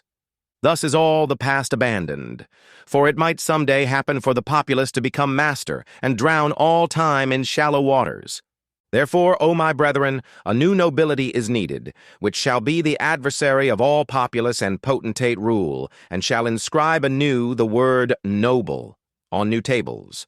For many noble ones are needed, and many kinds of noble ones, for a new nobility. Or as I once said in parable, that is just divinity, that there are gods, but no God. Panirandavade. O my brethren, I consecrate you and point you to a new nobility. Ye shall become procreators and cultivators and sowers of the future. Verily, not to a nobility which ye could purchase like traders with traders' gold, for little worth is all that hath its price. Let it not be your honor henceforth whence ye come, but whither ye go, your will and your feet, which seek to surpass you. Let these be your new honor. Verily, not that ye have served a prince. Of what account are princes now, nor that ye have become a bulwark to that which standeth, that it may stand more firmly. Not that your family have become courtly at courts, and that ye have learned, gay-colored, like the flamingo, to stand long hours in shallow pools. For ability to stand is a merit in courtiers, and all courtiers believe that unto blessedness after death pertaineth permission to sit. Nor even that a spirit called holy led your forefathers into promised lands, which I do not praise. For where the worst of all trees grew, the cross, in that land there is nothing to praise. And verily, wherever this Holy Spirit led its knights, always in such campaigns did. Goats and geese and rye-heads and guy-heads run foremost. O my brethren, not backward shall your nobility gaze, but outward. Exiles shall ye be from all fatherlands and forefatherlands. Your children's land shall ye love. Let this love be your new nobility, the undiscovered in the remotest seas. For it do I bid your sails search and search. Unto your children shall ye make amends for being the children of your fathers. All the past shall ye thus redeem. This new table do I place over you. Padimundraude. Why should one live? All is vain. To live, that is to thrash straw. To live, that is to burn oneself and yet not get warm. Such ancient babbling still passeth for wisdom. Because it is old, however, and smelleth mustily, therefore is it the more honored. Even mold ennobleth. Children might thus speak. They shun the fire because it hath burnt them. There is much childishness in the old books of wisdom. And he who ever thrasheth straw, why should he be allowed to rail at thrashing? Such a fool one would have to muzzle. Such persons sit down to the table and bring nothing with them, not even good hunger, and then do they rail, all is vain. But to eat and drink well, my brethren, is verily no vain art. Break up for me the tables of the never joyous ones. 14. To the clean are all things clean, thus say the people. I, however, say unto you, to the swine all things become swinish. Therefore preach the visionaries and bowed heads, whose hearts are also bowed down. The world itself is a filthy monster. For these are all unclean spirits, especially those, however, who have no peace or rest unless they see the world from the backside, the backworld's men. To those do I say it to the face, although it sound unpleasantly. The world resembleth man in that it hath a backside. So much is true. There is in the world much filth. So much is true. But the world itself is not therefore a filthy monster. There is wisdom in the fact that much in the world smelleth badly. Loathing itself createth wings, and fountain divining powers. In the best there is still something to loathe, and the best is still something that must be surpassed.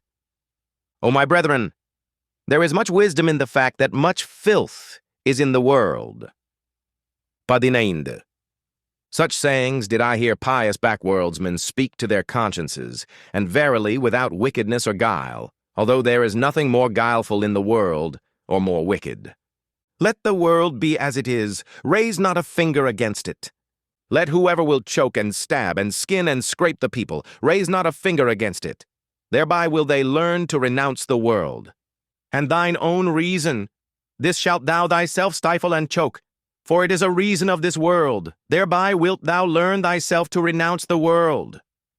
Shatter, shatter, O my brethren, those old tables of the pious, tatter the maxims of the world maligners. 19. He who learneth much unlearneth all violent cravings, that do people now whisper to one another in all the dark lanes. Wisdom wearieth, nothing is worth while. Thou shalt not crave. This new table found I hanging even in the public markets. Break up for me, O my brethren, break up also that new table. The weary of the world put it up, and the preachers of death and the jailer. For lo, it is also a sermon for slavery. because they learned badly and not the best, and everything too early and everything too fast, because they ate badly, from thence hath resulted their ruined stomach. For a ruined stomach is their spirit. It persuadeth to death. For verily, my brethren, the spirit is a stomach. Life is a well of delight, but to him in whom the ruined stomach speaketh, the father of affliction, all fountains are poisoned. To discern, that is delight to the lion-willed. But he who hath become weary is himself merely willed. With him play all the waves, and such is always the nature of weak men. They lose themselves on their way, and at last asketh their weariness, why did we ever go on the way? All is indifferent. To them soundeth it pleasant to have preached in their ears, nothing is worth while, ye shall not will. That, however, is a sermon for slavery. O my brethren, a fresh blustering wind cometh Zarathustra unto all way-weary ones. Many noses will he yet make sneeze. Even through walls bloweth my free breath, and into prisons and imprisoned spirits. Willing emancipateth, for willing is creating. So do I teach. And only, for creating shall ye learn. And also the learning shall ye learn only from me, the learning well. He who hath ears, let him hear. Padineravada. There standeth the boat, thither goeth it over, perhaps into vast nothingness. But who willeth to enter into this? Perhaps. None of you want to enter into the death boat. How should ye then be world-weary ones? World-weary ones, and have not even withdrawn from the earth. Eager did I ever find you for the earth, amorous still of your own earth-weariness. Not in vain doth your lip hang down, a small worldly wish still sitteth thereon, and in your eye floateth there not a cloudlet of unforgotten earthly bliss. There are on the earth many good inventions, some useful, some pleasant. For their sake is the earth to be loved. And many such good inventions are there, that they are like woman's breasts, useful at the same time and pleasant. Yes, world-weary ones, however, ye earth-idlers, you shall one beat with stripes. With stripes shall one again make you sprightly limbs. For if ye be not invalids or decrepit creatures of whom the earth is weary, then are ye sly sloths, or dainty, sneaking pleasure cats. And if ye will not again run gaily, then shall ye pass away. To the incurable shall one not seek to be a physician. Thus teacheth Zarathustra. So shall ye pass away. But more courage is needed to make an end than to make a new verse, that do all physicians and poets know well. Padineravada. O my brethren, there are tables which weariness framed, and tables which slothfulness framed, corrupt slothfulness. Although they speak similarly, they want to be heard differently. See this languishing one, only a span breadth is he from his goal. But from weariness hath he lain down obstinately in the dust, this brave one. From weariness yawneth he at the path, at the earth, at the goal, and at himself. Not a step further will he go. This brave one. Now gloweth the sun upon him, and the dogs lick at his sweat, but he lieth there in his obstinacy, and preferreth to languish. A span breadth from his goal to languish. Verily, ye will have to drag him into his heaven by the hair of his head. This hero. Better still that ye let him lie where he hath lain down, that sleep may come unto him, the Comforter, with cooling patter rain. Let him lie, until of his own accord he awakeneth, until of his own accord he repudiateth all weariness, and what weariness hath taught through him. Only, my brethren, see that ye scare the dogs away from him, the idle skulkers, and all the swarming vermin. All the swarming vermin of the cultured, that feast on the sweat of every hero. 19. I form circles around me and holy boundaries. Ever fewer ascend with me ever higher mountains. I build a mountain range out of ever holier mountains. But wherever ye would ascend with me, O my brethren, take care lest a parasite ascend with you. A parasite. That is a reptile, a creeping, cringing reptile, that trieth to fatten on your infirm and sore places. And this is its art. It divineth where ascending souls are weary. In your trouble and dejection, in your sensitive modesty, doth it build its loathsome nest. Where the strong are weak, where the noble are all too gentle, there buildeth it its loathsome nest. The parasite liveth where the great have small sore places. What is the highest of all species of being, and what is the lowest? The parasite is the lowest species. He, however, who is of the highest species, feedeth most parasites. For the soul, which hath the longest ladder and can go deepest down, how could there fail to be most parasites upon it? The most comprehensive soul, which can run and stray and rove furthest in itself, the most necessary soul, which out of joy flingeth itself into chance. The soul in being, which plungeth into becoming. The possessing soul, which seeketh to attain desire and longing. The soul fleeing from itself, which overtaketh itself in the widest circuit. The wisest soul unto which folly speaketh most sweetly. The soul most self-loving, in which all things have their current and countercurrent, their ebb and their flow. Oh, how could the loftiest soul fail to have the worst parasites? Irbadavade. O my brethren, am I then cruel? But I say, what falleth, that shall one also push. Everything of today, it falleth, it decayeth. Who would preserve it? But I wish also to push it. Know ye the delight which rolleth stones into precipitous depths? Those men of today, see just how they roll into my depths. A prelude am I to better players, O my brethren. An example, do according to mine example. And him whom ye do not teach to fly, teach, I pray you, to fall faster. Irubatti Wandravade. I love the brave, but it is not enough to be a swordsman. One must also know whereon to use swordsmanship, and often is it greater bravery to keep quiet and pass by, that thereby one may reserve oneself for a worthier foe. Ye shall only have foes to be hated, but not foes to be despised. Ye must be proud of your foes. Thus have I already taught. For the worthier foe, O my brethren, shall ye reserve yourselves, therefore must ye pass by many a one. Especially many of the rabble, who din your ears with noise about people and peoples. Keep your eye clear of their for and against. There is there much right, much wrong. He who looketh on becometh wroth.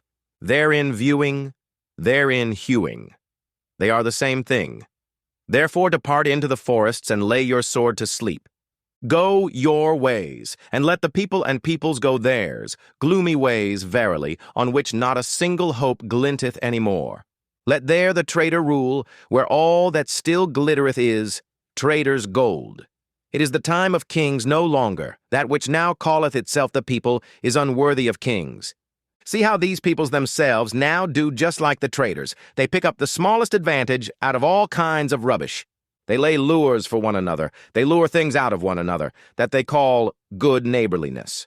O blessed remote period when a people said to itself, I will be master over peoples. For my brethren, the best shall rule, the best also willeth to rule. And where the teaching is different, there the best is lacking. Irubatti. Irandavade. If they had bread for nothing, alas, for what would they cry? Their maintainment, that is their true entertainment, and they shall have it hard. Beasts of prey are they. In their working, there is even plundering. In their earning, there is even overreaching. Therefore shall they have it hard. Better beasts of prey shall they thus become, subtler, cleverer, more man-like. For man is the best beast of prey.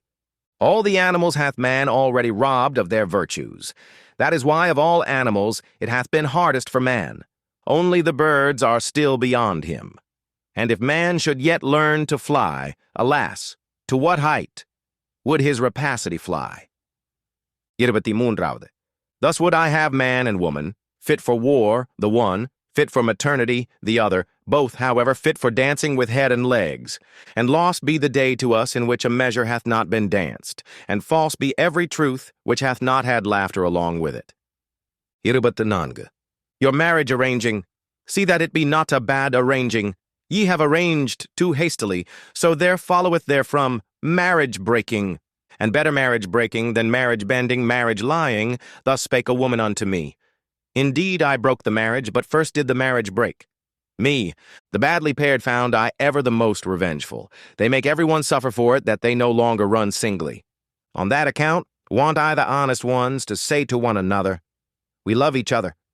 Let us see to it that we maintain our love. Or shall our pledging be blundering?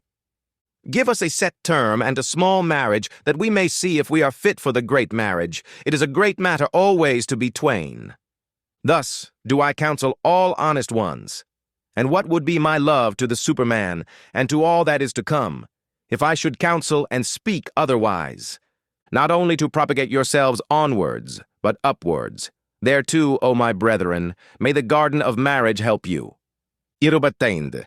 He who hath grown wise concerning old origins, lo, he will at last seek after the fountains of the future and new origins.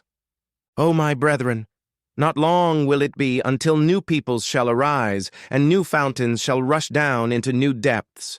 For the earthquake, it choketh up many wells, it causeth much languishing, but it bringeth also to light inner powers and secrets. The earthquake discloseth new fountains. In the earthquake of old peoples new fountains burst forth. And whoever calleth out, Lo, here is a well for many thirsty ones, one heart for many longing ones, one will for many instruments. Around him collecteth a people, that is to say, many attempting ones. Who can command? Who must obey? That is there attempted. Ah, with what long seeking and solving and failing and learning and reattempting. Human society. It is an attempt, so I teach. A long seeking. It seeketh, however, the ruler. An attempt, my brethren. And no, contract. Destroy, I pray you, destroy that word of the soft-hearted and half. Irubati ar. O my brethren, with whom lieth the greatest danger to the whole human future? Is it not with the good and just?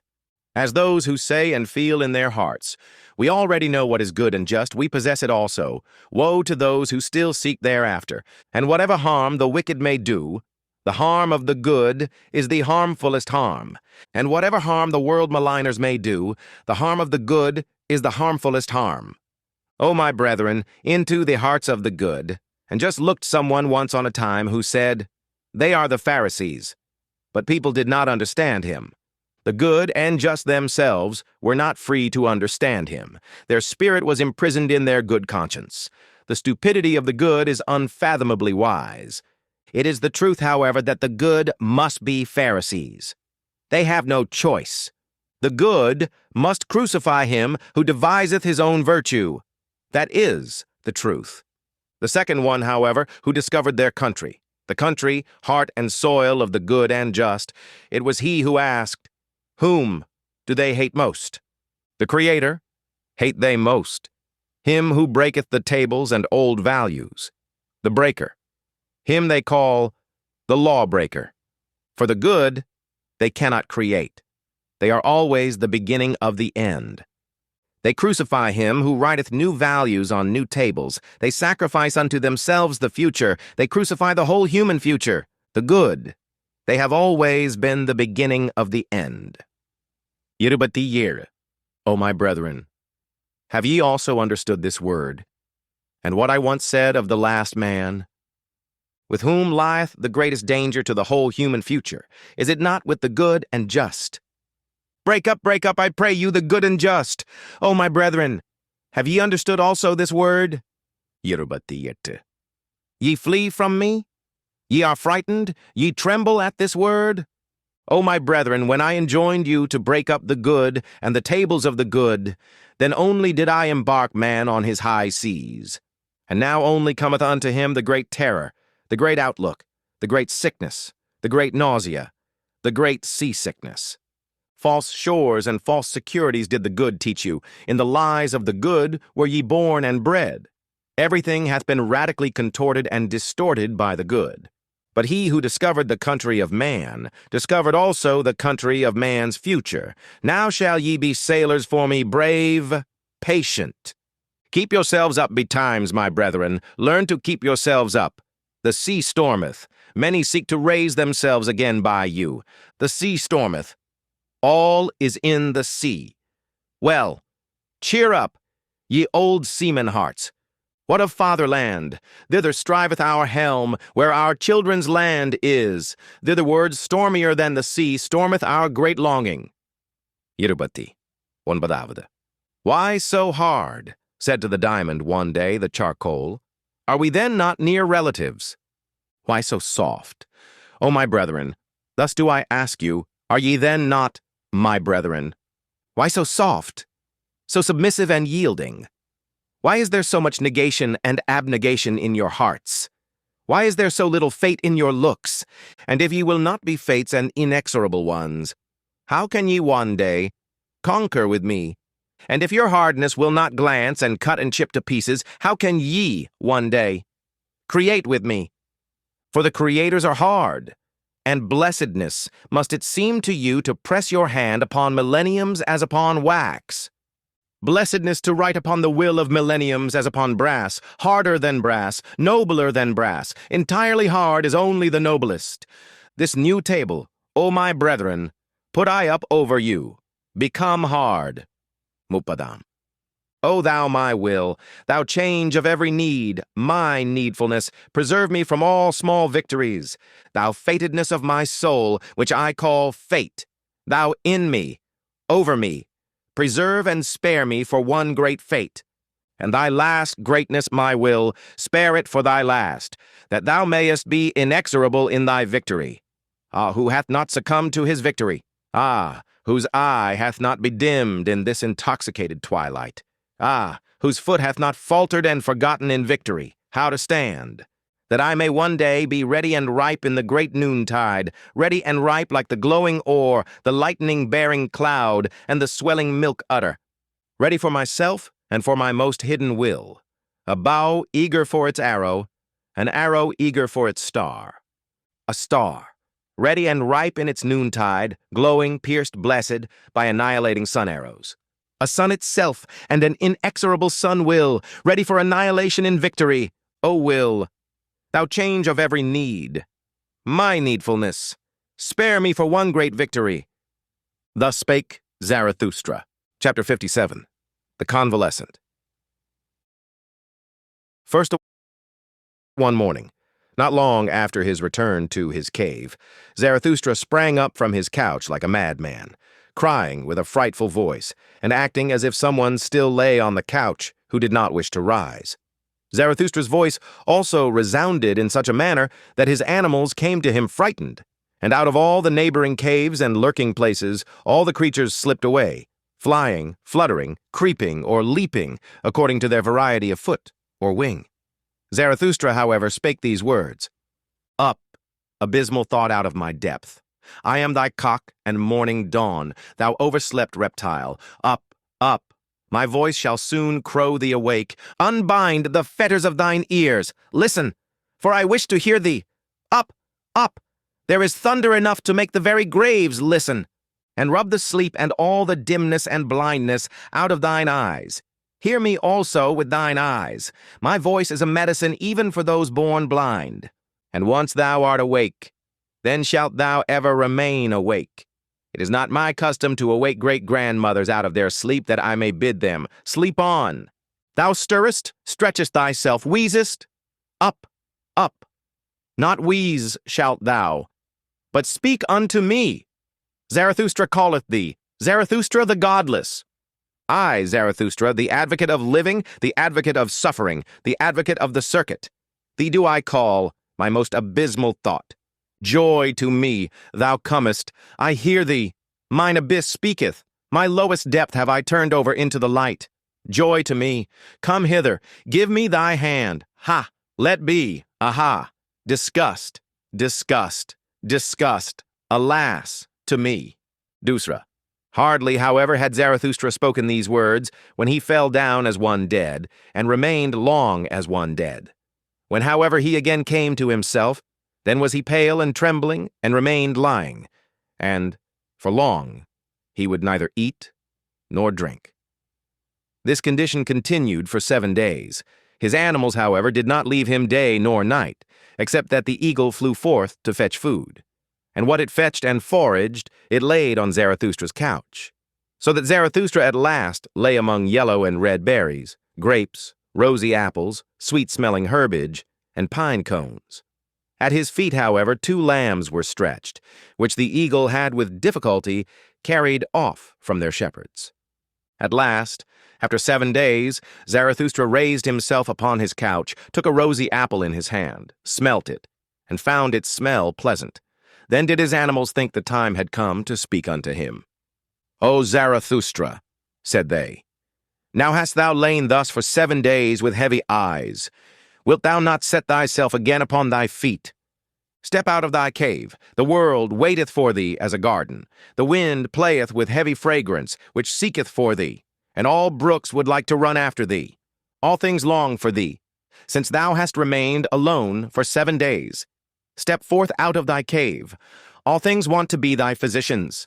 Did perhaps a new knowledge come to thee, a bitter, grievous knowledge? Like leavened dough layest thou, thy soul arose and swelled beyond all its bounds. O mine animals, answered Zarathustra, talk on thus and let me listen. It refresheth me so to hear your talk. Where there is talk, there is the world as a garden unto me. How charming it is that there are words and tones. Are not words and tones rainbows and seeming bridges twixt the eternally separated? To each soul belongeth another world. To each soul is every other soul a back world. Among the most alike doth semblance deceive most delightfully, for the smallest gap is most difficult to bridge over. For me, how could there be an outside of me? There is no outside. But this we forget on hearing tones. How delightful it is that we forget. Have not names and tones been given unto things that man may refresh himself with them?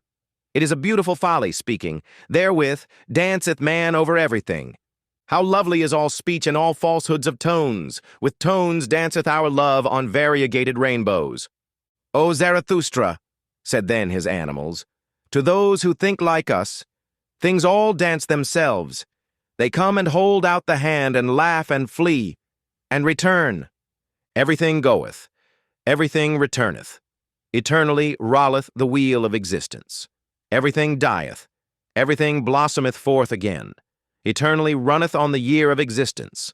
Everything breaketh, everything is integrated anew. Eternally buildeth itself the same house of existence. All things separate, all things again greet one another. Eternally true to itself remaineth the ring of existence. Every moment beginneth existence. Around every here rolleth the ball there. The middle is everywhere. Crooked is the path of eternity. O ye wags and barrel organs, answered Zarathustra, and smiled once more. How well do ye know what had to be fulfilled in 7 days? And how that monster crept into my throat and choked me? But I bit off its head and spat it away from me. And yet ye have made a liar lay out of it. Now, however, do I lie here, still exhausted with that biting and spitting away, still sick with mine own salvation. And ye looked on at it all? O mine animals, are ye all so cruel? Did ye like to look at my great pain as men do? For man is the cruelest animal. At tragedies, bullfights, and crucifixions hath he hitherto been happiest on earth. And when he invented his hell, behold, that was his heaven on earth. When the great man crieth, immediately runneth the little man thither, and his tongue hangeth out of his mouth for very lusting. He, however, calleth it his pity. The little man, especially the poet, how passionately doth he accuse life in words. Hearken to him, but do not fail to hear the delight which is in all accusation. Such accusers of life, them life overcometh with a glance of the eye. Thou lovest me, saith the insolent one. Wait a little, as yet have I no time for thee. Towards himself, man is the cruelest animal, and in all who call themselves sinners and bearers of the cross and penitents, do not overlook the voluptuousness in their plaints and accusations. And I myself, do I thereby want to be man's accuser? Ah, mine animals, this only have I learned hitherto, that for man his baddest is necessary for his best, that all that is baddest is the best power, and the hardest stone for the highest creator, and that man must become better and badder. Not to this torture stake was I tied, that I know man is bad, but I cried, as no one hath yet cried. Ah, that his baddest is so very small. Ah, that his best is so very small. The great disgust at man, it strangled me and had crept into my throat, and what the soothsayer had presaged. All is alike. Nothing is worth while. Knowledge strangleth. A long twilight limped on before me, a fatally weary, fatally intoxicated sadness, which spake with yawning mouth. Eternally he returneth. The man of whom thou art weary, the small man. So yawned my sadness, and dragged its foot and could not go to sleep. A cavern became the human earth to me. Its breast caved in. Everything living became to me human dust and bones, and moldering past. My sighing sat on all human graves, and could no longer arise. My sighing and questioning croaked and choked, and gnawed and nagged day and night. Ah, man returneth eternally. The small man returneth eternally. Naked had I once seen both of them, the greatest man and the smallest man, all too like one another, all too human, even the greatest man, all too small, even the greatest man. That was my disgust at man, and the eternal return also of the smallest man. That was my disgust at all existence. Ah, disgust, disgust, disgust! Thus spake Zarathustra, and sighed and shuddered, for he remembered his sickness. Then did his animals prevent him from speaking further. Do not speak further, thou convalescent, so answered his animals. But go out where the world waiteth for thee, like a garden. Go out unto the roses, the bees, and the flocks of doves, especially, however, unto the singing birds, to learn singing from them. For singing is for the convalescent. The sound ones may talk, and when the sound also want songs, then want they other songs than the convalescent. O ye wags and barrel organs, do be silent, answered Zarathustra, and smiled at his animals. How well ye know what consolation I devised for myself in 7 days, that I have to sing once more.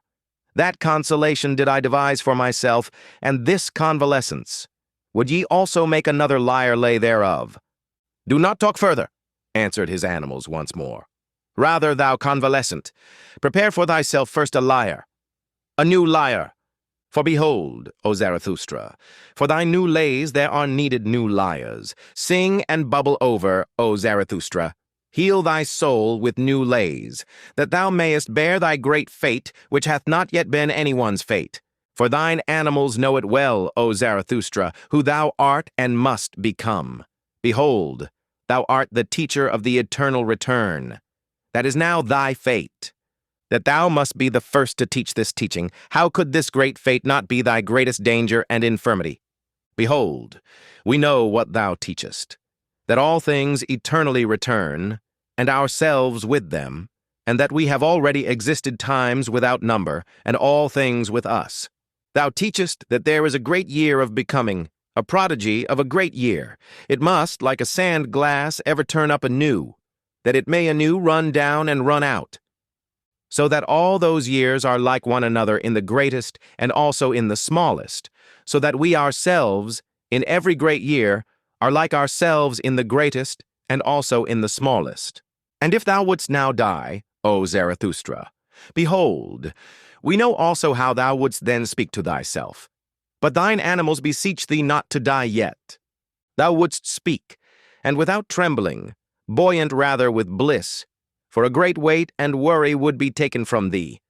Thou patientest one. Now do I die and disappear, wouldst thou say, and in a moment I am nothing.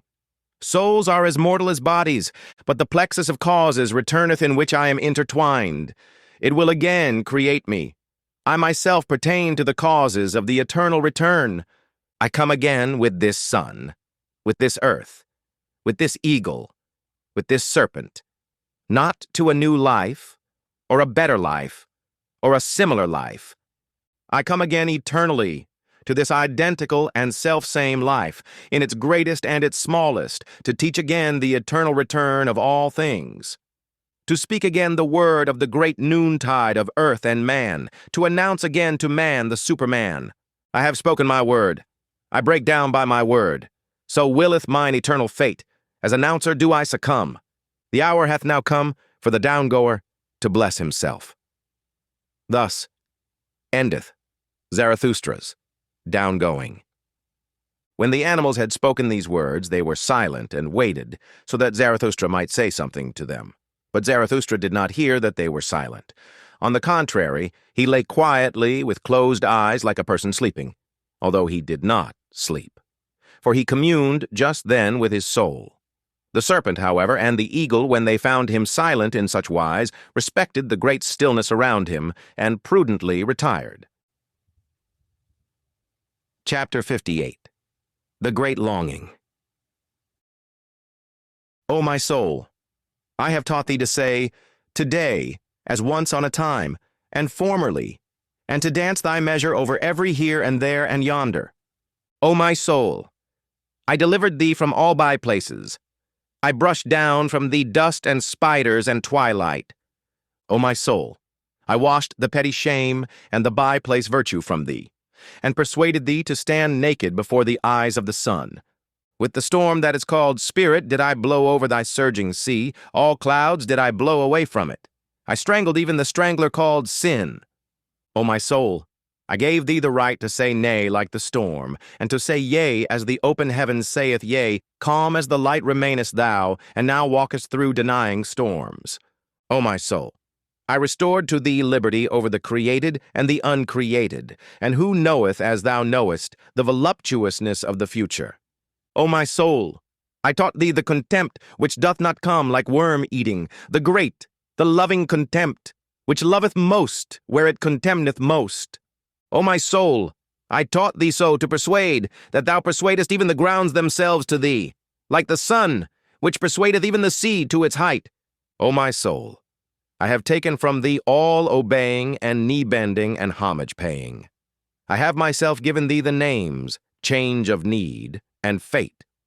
O my soul, I have given thee new names and gay-colored playthings. I have called thee Fate, and the Circuit of Circuits, and the navel string of Time, and the azure bell.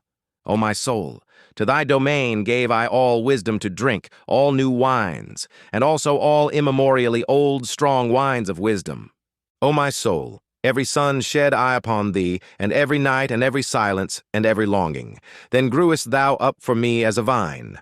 O my soul, exuberant and heavy dost thou now stand forth, a vine with swelling udders and full clusters of brown golden grapes.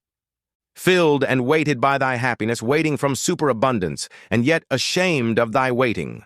O my soul, there is nowhere a soul which could be more loving and more comprehensive and more extensive. Where could future and past be closer together than with thee, O my soul? I have given thee everything, and all my hands have become empty by thee. And now sayest thou to me, smiling and full of melancholy, which of us oweth thanks? Doth the giver not owe thanks because the receiver received? Is bestowing not a necessity? Is receiving not pitying? O my soul, I understand the smiling of thy melancholy. Thine overabundance itself now stretcheth out longing hands. Thy fullness looketh forth over raging seas, and seeketh and waiteth. The longing of overfullness looketh forth from the smiling heaven of thine eyes. And verily, O my soul, who could see thy smiling and not melt into tears? The angels themselves melt into tears through the over-graciousness of thy smiling. Thy graciousness and over-graciousness is it which will not complain and weep. And yet, O my soul, longeth thy smiling for tears, and thy trembling mouth for sobs. Is not all weeping complaining, and all complaining accusing? Thus speakest thou to thyself, and therefore, O my soul, wilt thou rather smile than pour forth thy grief? Then in gushing tears pour forth all thy grief concerning thy fullness, and concerning the craving of the vine for the vintager and vintage knife. But wilt thou not weep? Wilt thou not weep forth thy purple melancholy? Then wilt thou have to sing, O my soul. Behold, I smile myself who foretell thee this. Thou wilt have to sing with passionate song, until all seas turn calm to hearken unto thy longing. Until over calm longing seas the bark glideth, the golden marvel, around the gold of which all good, bad, and marvelous things frisk. Also many large and small animals, and everything that hath light marvelous feet, so that it can run on violet blue paths. Towards the golden marvel, the spontaneous bark, and its master. He, however, is the vintager who waiteth with the diamond vintage knife. Thy great deliverer, O my soul, the nameless one, for whom future songs only will find names. And verily, already hath thy breath the fragrance of future songs. Already glowest thou and dreamest, already drinkest thou thirstily at all deep echoing wells of consolation, already reposeth thy melancholy in the bliss of future songs. O my soul, Now have I given thee all, and even my last possession, and all my hands have become empty by thee, that I bade thee sing, behold, that was my last thing to give. That I bade thee sing, say now, say, which of us now oweth thanks? Better still, however, sing unto me, sing, O my soul, and let me thank thee. Thus spake Zarathustra. Chapter 59. The Second Dance Song. First, into thine eyes gazed I lately, O life. Gold saw I gleam in thy night eyes. My heart stood still with delight. A golden bark saw I gleam on darkened waters, a sinking, drinking, re-blinking, golden swing bark. At my dance-frantic foot dost thou cast a glance, a laughing, questioning, melting, thrown glance. Twice only moved thou thy rattle with thy little hands. Then did my feet swing with dance fury. My heels reared aloft, my toes they hearkened. Thee they would know. Hath not the dancer his ear? In his toe, unto thee did I spring. Then fledst thou back from my bound, and towards me waved thy fleeing, flying tresses round. Away from thee did I spring, and from thy snaky tresses. Then stoodst thou there half turned, and in thine eye caresses. With crooked glances dost thou teach me crooked courses? On crooked courses learn my feet crafty fancies. I fear thee near, I love thee far. Thy flight allureth me, thy seeking secureth me. I suffer, but for thee what would I not gladly bear? For thee, whose coldness inflameth, whose hatred misleadeth, whose flight enchaineth, whose mockery pleadeth. Who would not hate thee, thou great bindress, inwinderous, temptress, seekeress, finderess? Who would not love thee, thou innocent, impatient, wind-swift, child-eyed sinner? Whither pullest thou me now, thou paragon and tomboy? And now foolest thou me fleeing, thou sweet romp dost annoy. I dance after thee, I follow even faint traces lonely. Where art thou? Give me thy hand, or thy finger only. Here are caves and thickets, we shall go astray. Halt, stand still. Seest thou not owls and bats in fluttering fray? Thou bat, thou owl, thou wouldst play me foul? Where are we? From the dogs hast thou learned thus to bark and howl. Thou gnashest on me sweetly with little white teeth. Thine evil eyes shoot out upon me, thy curly little mane from underneath. This is a dance over stock and stone. I am the hunter. Wilt thou be my hound, or my chamois anon? Now beside me, and quickly, wickedly springing, now up and over. Alas, I have fallen myself over swinging. Oh, see me lying, thou arrogant one, and imploring grace. Gladly would I walk with thee in some lovelier place. In the paths of love, through bushes variegated, quiet, trim, or there along the lake, where goldfishes dance and swim. Thou art now aweary. There above are sheep and sunset stripes. Is it not sweet to sleep? The shepherd pipes. Thou art so very weary. I carry thee thither, let just thine arms sink, and art thou thirsty, I should have something, but thy mouth would not like it to drink. Oh, that cursed, nimble, supple serpent and lurking witch! Where art thou gone? But in my face do I feel through thy hand 2 spots, and red blotches itch. I am verily weary of it, ever thy sheepish shepherd to be. Thou which, if I have hitherto sung unto thee, now shalt thou cry unto me. To the rhythm of my whip shalt thou dance and cry. I forget not my whip, not I. Dusra.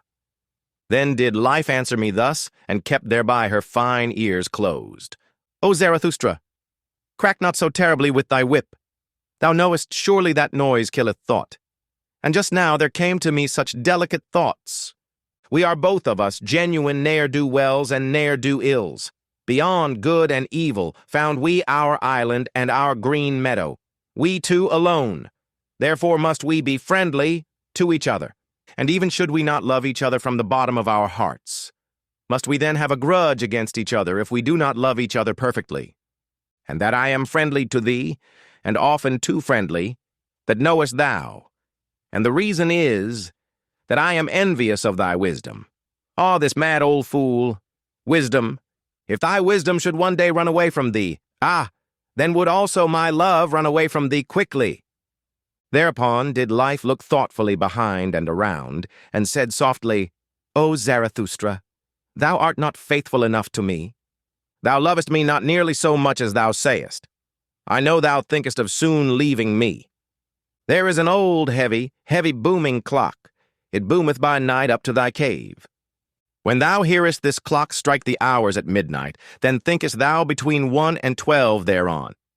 Thou thinkest thereon, O Zarathustra, I know it, of soon leaving me. Yea, answered I hesitatingly, but thou knowest it also.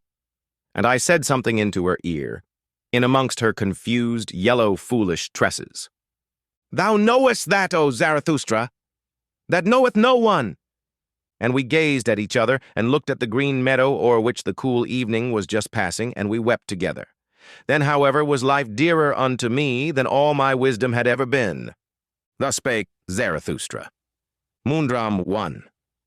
O man, take heed. 2. What saith deep midnight's voice indeed? 3. I slept my sleep. 4. From deepest dream I've woke and plead. 5. The world is deep. 6. And deeper than the day could read. 7. Deep is its woe. 8. Joy. Deeper still than grief can be. 9. Woe saith, hence, go. 10. But joys all want eternity. 11. Want deep, profound eternity. 12. Chapter 60. The Seven Seals. Or the Yea and Amen lay. 1. If I be a diviner, and full of the divining spirit which wandereth on high mountain ridges, twixt two seas, wandereth twixt the past and the future as a heavy cloud, hostile to sultry plains, and to all that is weary and can neither die nor live, ready for lightning in its dark bosom, and for the redeeming flash of light, charged with lightnings which say yea, which laugh yea, ready for divining flashes of lightning. Blessed, however, is he who is thus charged. And verily long must he hang like a heavy tempest on the mountain, who shall one day kindle the light of the future. Oh, how could I not be ardent for eternity and for the marriage ring of rings, the ring of the return? Never yet have I found the woman by whom I should like to have children, unless it be this woman whom I love. For I love thee, O eternity. For I love thee, O eternity. Dusra. If ever my wrath hath burst graves, shifted landmarks, or rolled old shattered tables into precipitous depths, if ever my scorn hath scattered mouldered words to the winds, and if I have come like a besom to cross spiders, and as a cleansing wind to old charnel houses, if ever I have sat rejoicing where old gods lie buried, world-blessing, world-loving, beside the monuments of old world maligners. For even churches and gods' graves do I love. If only heaven looketh through their ruined roofs with pure eyes, gladly do I sit like grass and red poppies on ruined churches. Oh, how could I not be ardent for eternity, and for the marriage ring of rings, the ring of the return? Never yet have I found the woman by whom I should like to have children, unless it be this woman whom I love. For I love thee, O eternity. For I love thee, O eternity. Mundram. If ever a breath hath come to me of the creative breath and of the heavenly necessity which compelleth even chances to dance, star dances, if ever I have laughed with the laughter of the creative lightning, to which the long thunder of the deed followeth, grumblingly but obediently, if ever I have played dice with the gods at the divine table of the earth, so that the earth quaked and ruptured and snorted forth fire streams, for a divine table is the earth, and trembling with new creative dictums and dice casts of the gods. Oh, how could I not be ardent for eternity, and for the marriage ring of rings, the ring of the return? Never yet have I found the woman by whom I should like to have children, unless it be this woman whom I love. For I love thee, O eternity. For I love thee, O eternity. Nangavade. If ever I have drunk a full draught of the foaming spice and confection bowl, in which all things are well mixed, if ever my hand hath mingled the furthest with the nearest, fire with spirit, joy with sorrow, and the harshest with the kindest, if I myself am a grain of the saving salt which maketh everything in the confection bowl mix well. For there is a salt which uniteth good with evil, and even the evilest is worthy as spicing and as final overfoaming. Oh, how could I not be ardent for eternity, and for the marriage ring of rings, the ring of the return? Never yet have I found the woman by whom I should like to have children, unless it be this woman whom I love. For I love thee, O eternity. For I love thee, O eternity. Eindaவது. If I be fond of the sea, and all that is sea-like, and fondest of it when it angrily contradicteth me, if the exploring delight be in me, which impelleth sails to the undiscovered, if the seafarer's delight be in my delight, if ever my rejoicing hath called out, the shore hath vanished, now hath fallen from me the last chain, the boundless roareth around me, far away sparkle for me space and time. Well, cheer up, old heart.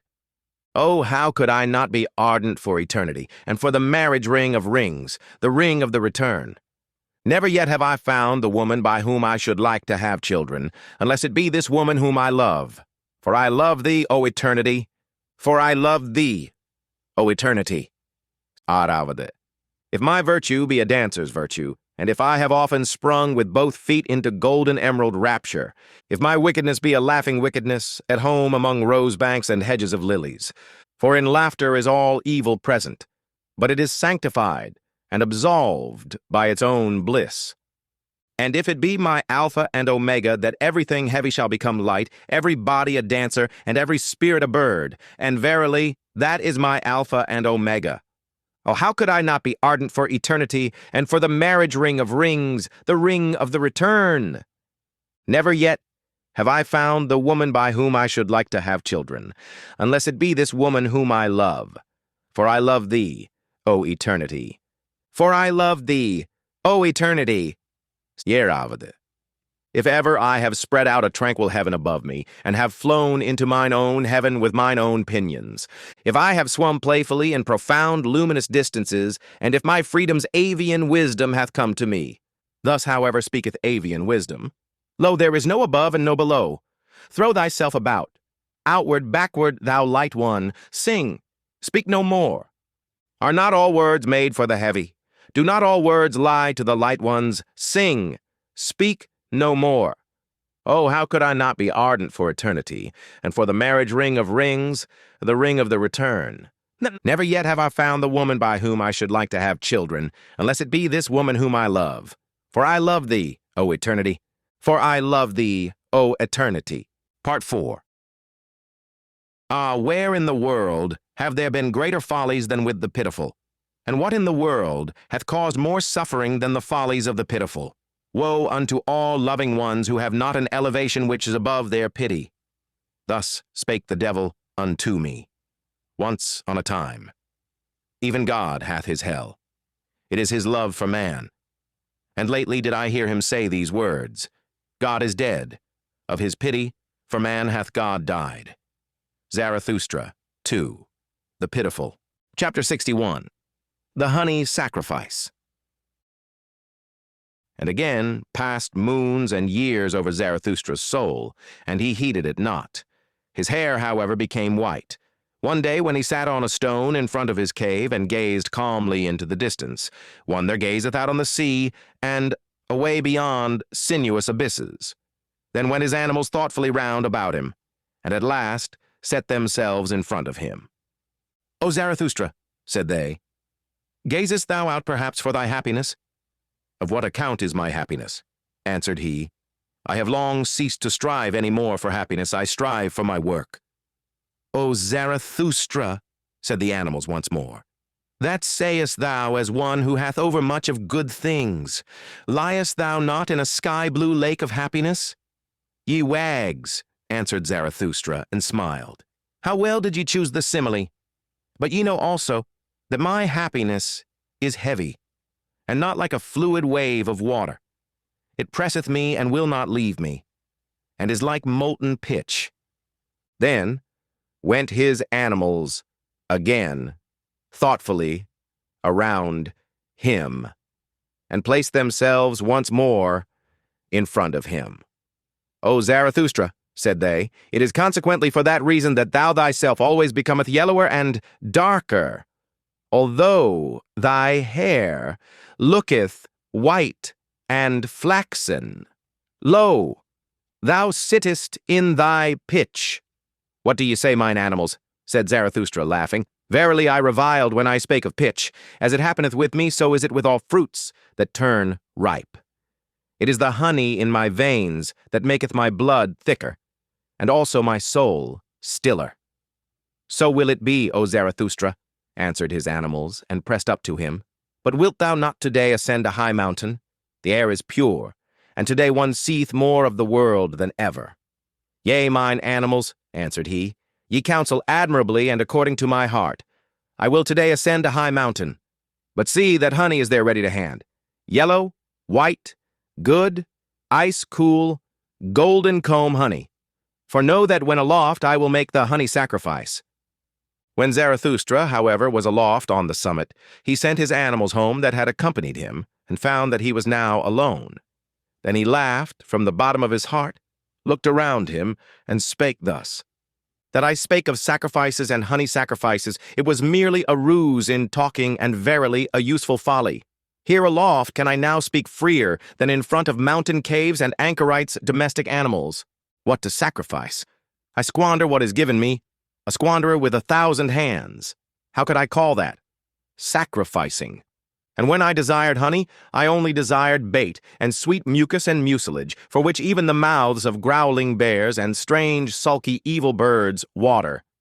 The best bait, as huntsmen and fishermen require it, for if the world be as a gloomy forest of animals, and a pleasure ground for all wild huntsmen, it seemeth to me rather, and preferably, a fathomless rich sea, a sea full of many-hued fishes and crabs, for which even the gods might long, and might be tempted to become fishers in it, and casters of nets, so rich is the world in wonderful things, great and small, especially the human world, the human sea.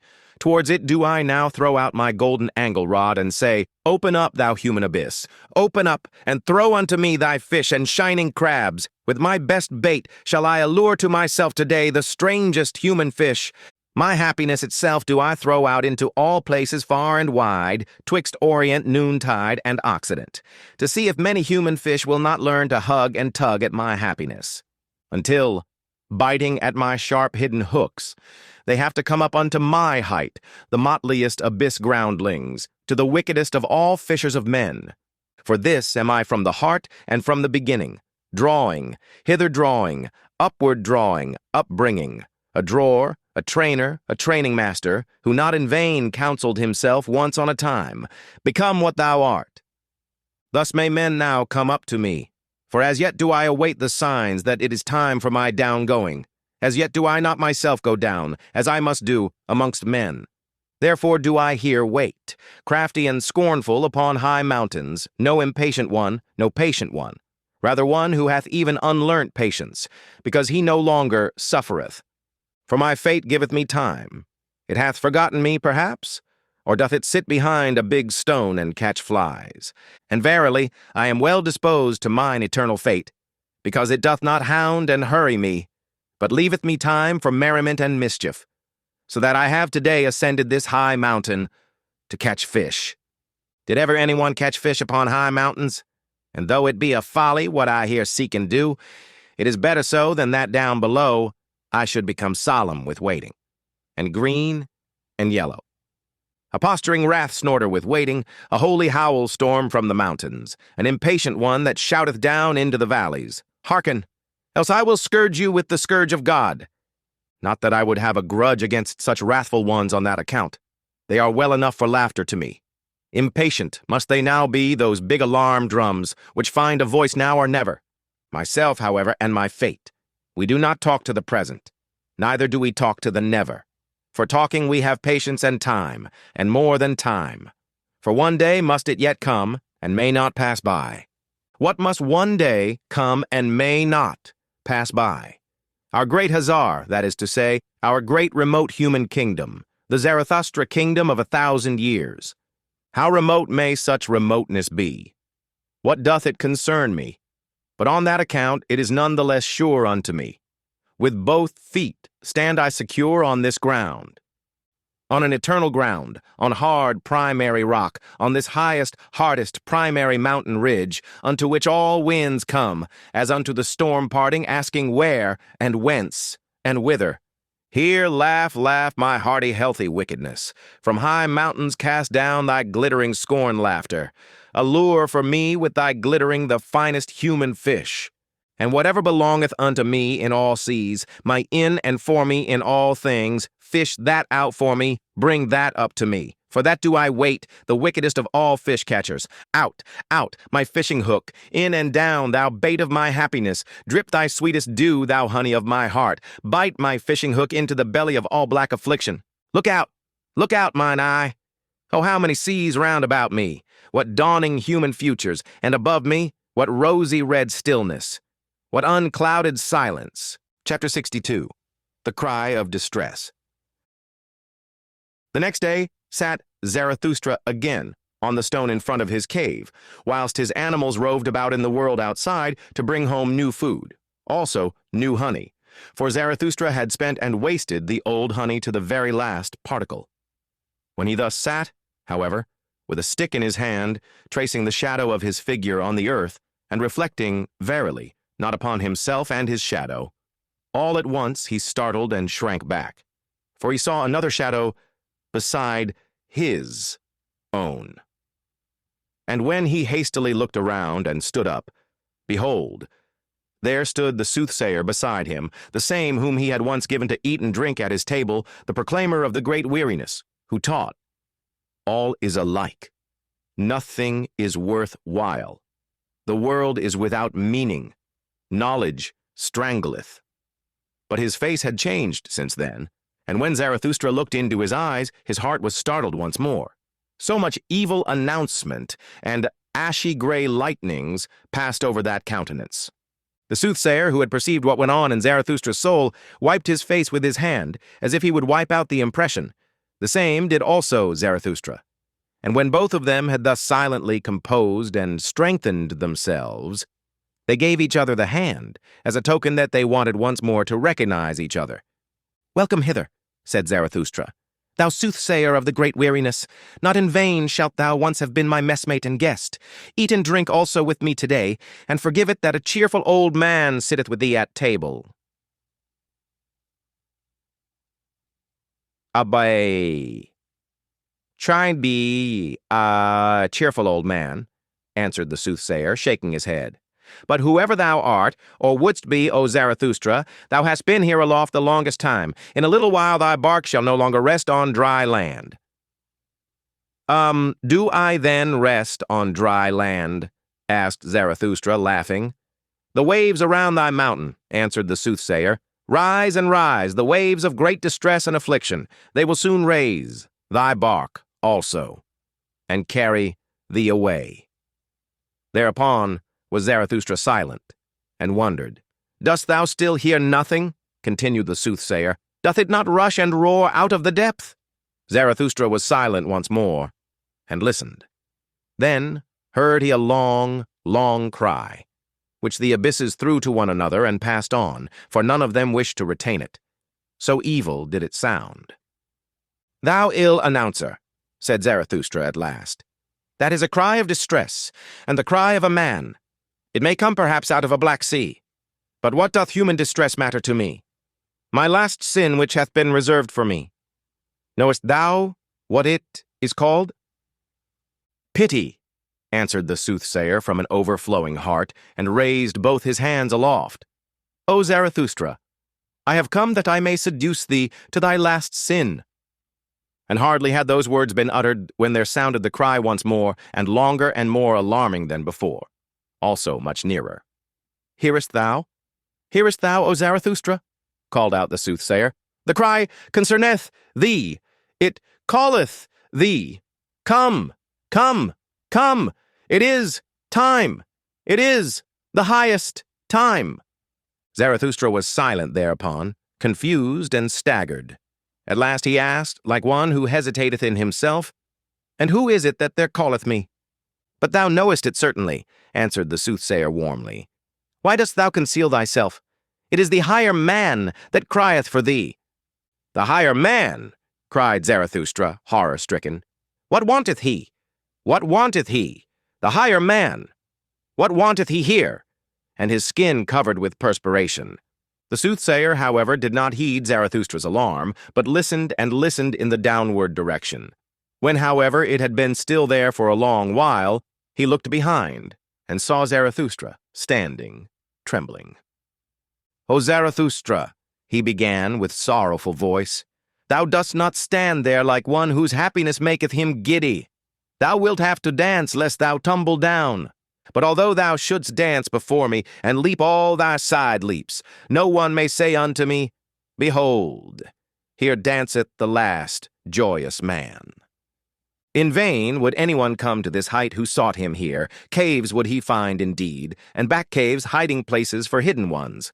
But not lucky mines, nor treasure chambers, nor new gold veins of happiness.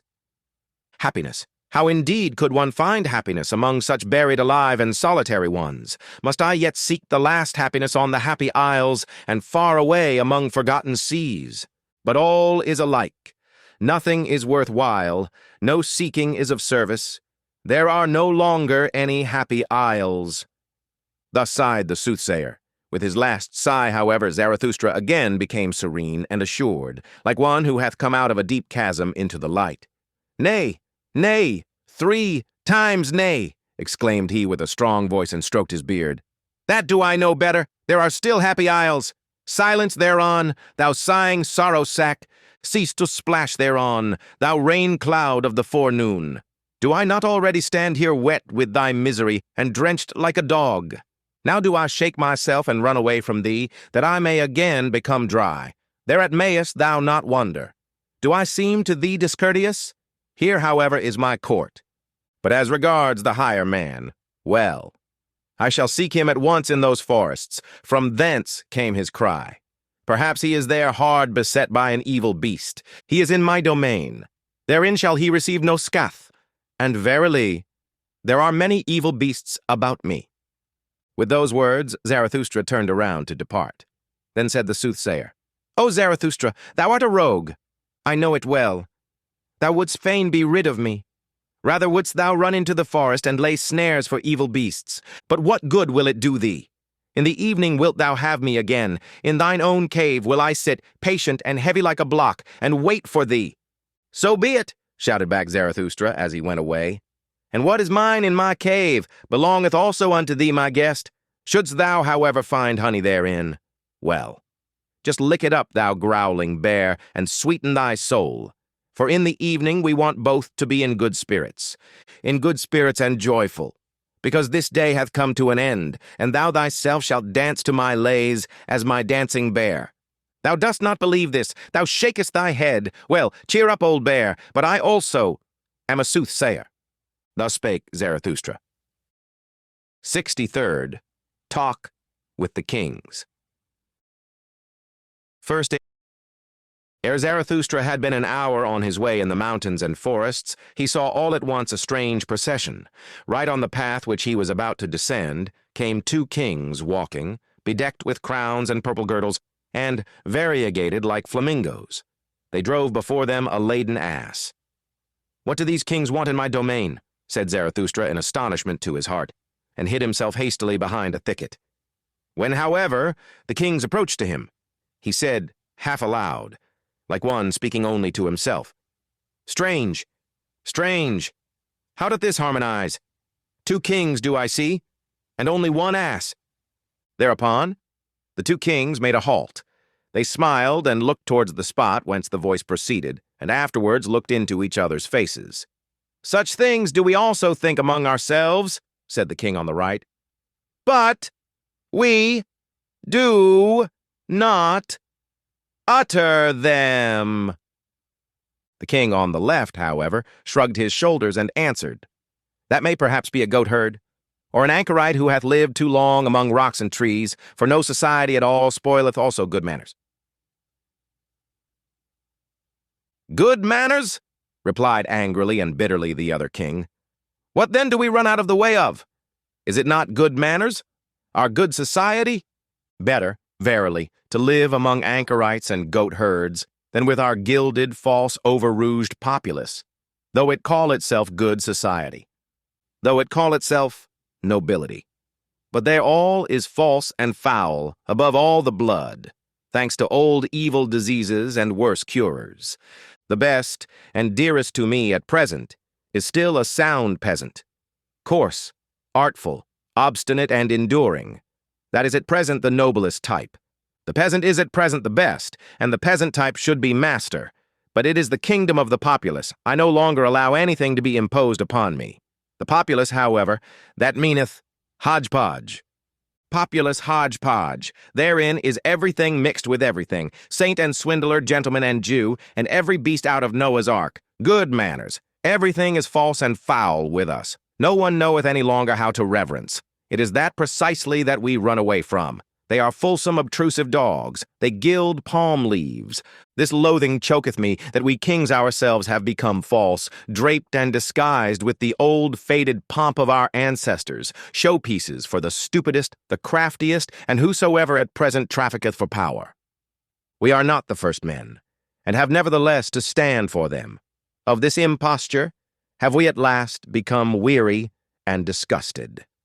From the rabble have we gone out of the way, from all those bawlers and scribe blowflies, from the traitor stench, the ambition fidgeting, the bad breath. Fie, to live among the rabble. Fie, to stand for the first men among the rabble. Ah, loathing, loathing, loathing! What doth it now matter about us kings? Thine old sickness seizeth thee, said here the king on the left. Thy loathing seizeth thee, my poor brother. Thou knowest, however, that someone heareth us. Immediately thereupon, Zarathustra, who had opened ears and eyes to this talk, rose from his hiding place, advanced towards the kings, and thus began. He who hearkeneth unto you, he who gladly hearkeneth unto you, is called Zarathustra. I am Zarathustra, who once said, What doth it now matter about kings? Forgive me, I rejoiced when ye said to each other, What doth it matter about us kings? Here, however, is my domain and jurisdiction. What may ye be seeking in my domain? Perhaps, however, ye have found on your way what I seek, namely, the higher man.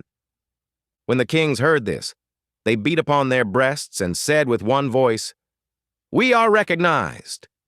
With the sword of thine utterance severest thou the thickest darkness of our hearts. Thou hast discovered our distress, for lo, we are on our way to find the higher man.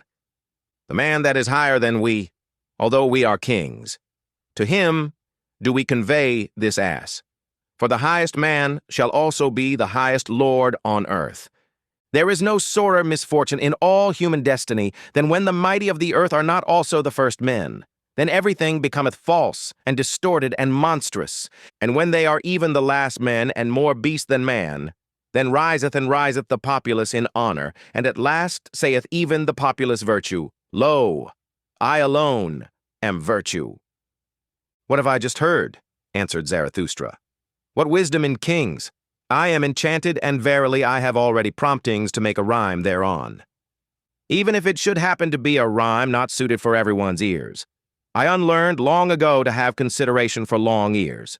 Well then, well now. Here, however, it happened that the ass also found utterance. It said distinctly and with malevolence, Y-E-A. 'Twas once, methinks year one of our blessed Lord, drunk without wine, the Sibyl thus deplored, How ill things go! Decline! Decline!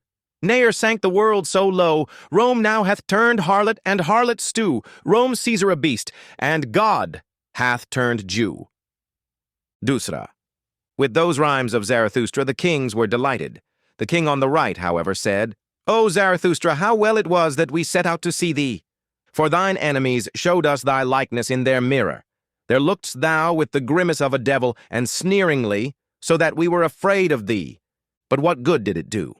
Always didst thou prick us anew in heart and ear with thy sayings. Then did we say at last, What doth it matter how he look?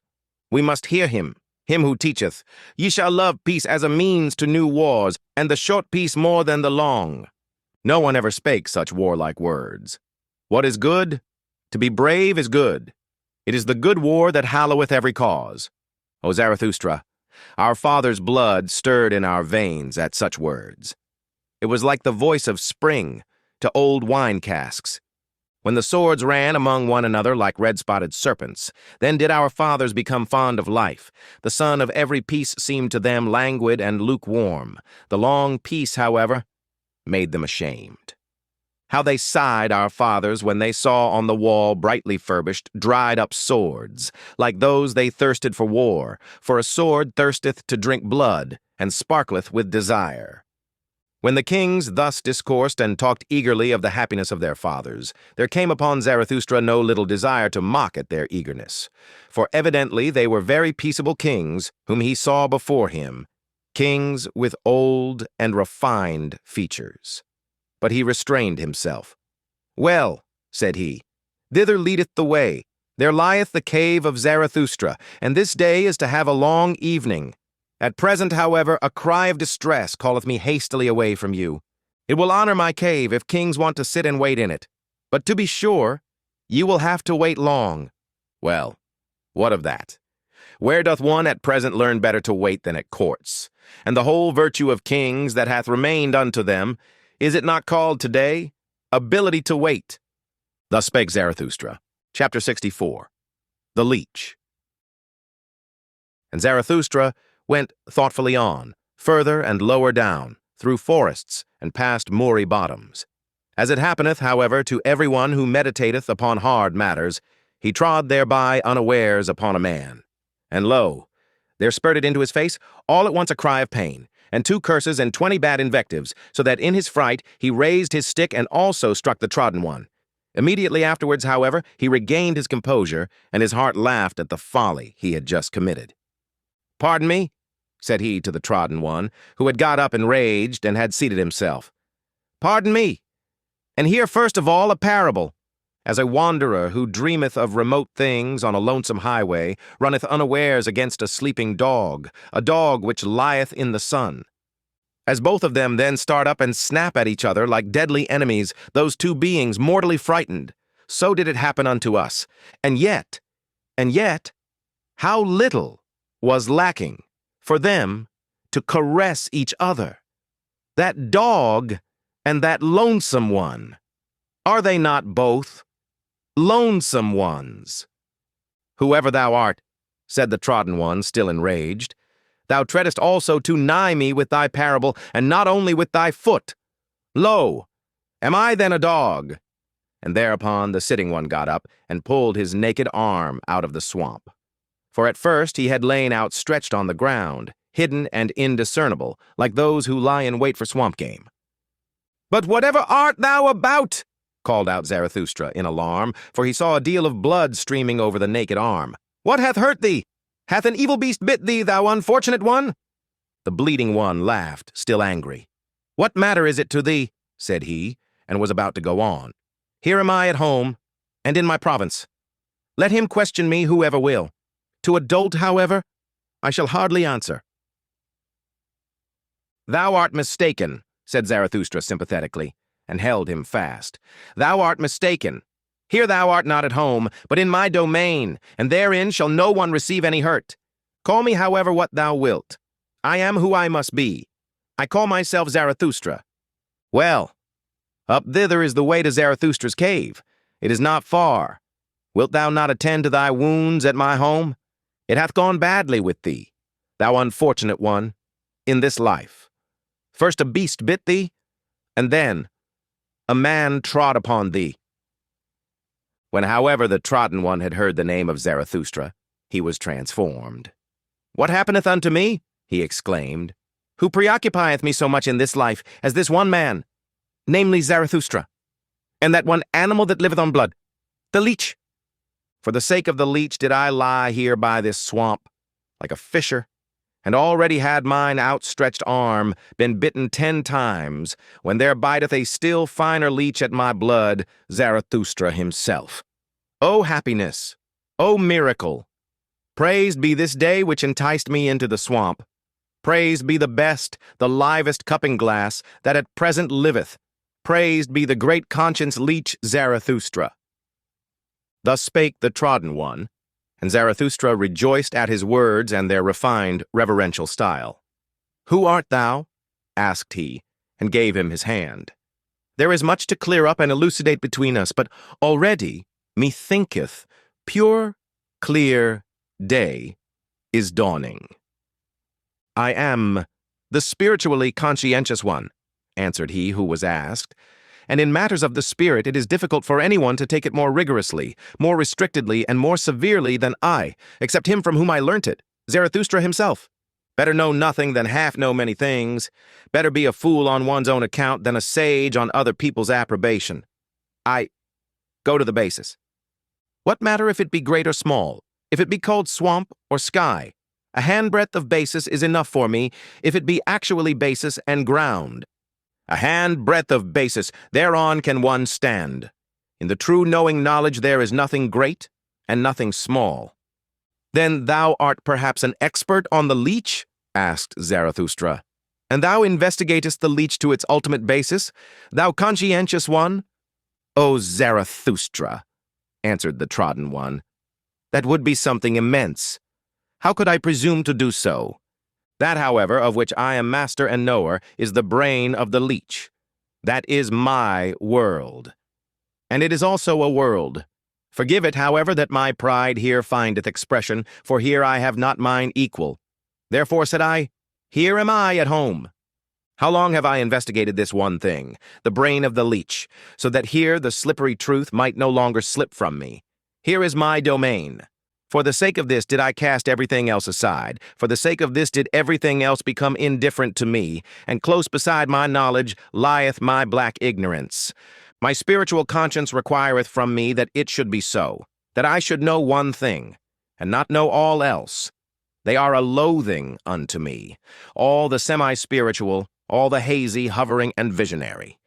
Where mine honesty ceaseth, there am I blind, and want also to be blind. Where I want to know, however, there want I also to be honest, namely, severe, rigorous, restricted, cruel, and inexorable. Because thou once saidst, O Zarathustra, spirit is life which itself cutteth into life, that led and allured me to thy doctrine, and verily with mine own blood have I increased mine own knowledge. As the evidence indicateth, broke in Zarathustra, for still was the blood flowing down on the naked arm of the conscientious one, for there had 10 leeches bitten into it. O thou strange fellow, how much doth this very evidence teach me, namely thou thyself, and not all, perhaps, might I pour into thy rigorous ear. Well, then, we part here, but I would fain find thee again. Up thither is the way to my cave. Tonight shalt thou there be my welcome guest. Fain would I also make amends to thy body for Zarathustra treading upon thee with his feet. I think about that. Just now, however, a cry of distress calleth me hastily away from thee. Thus spake Zarathustra. 65. The Magician.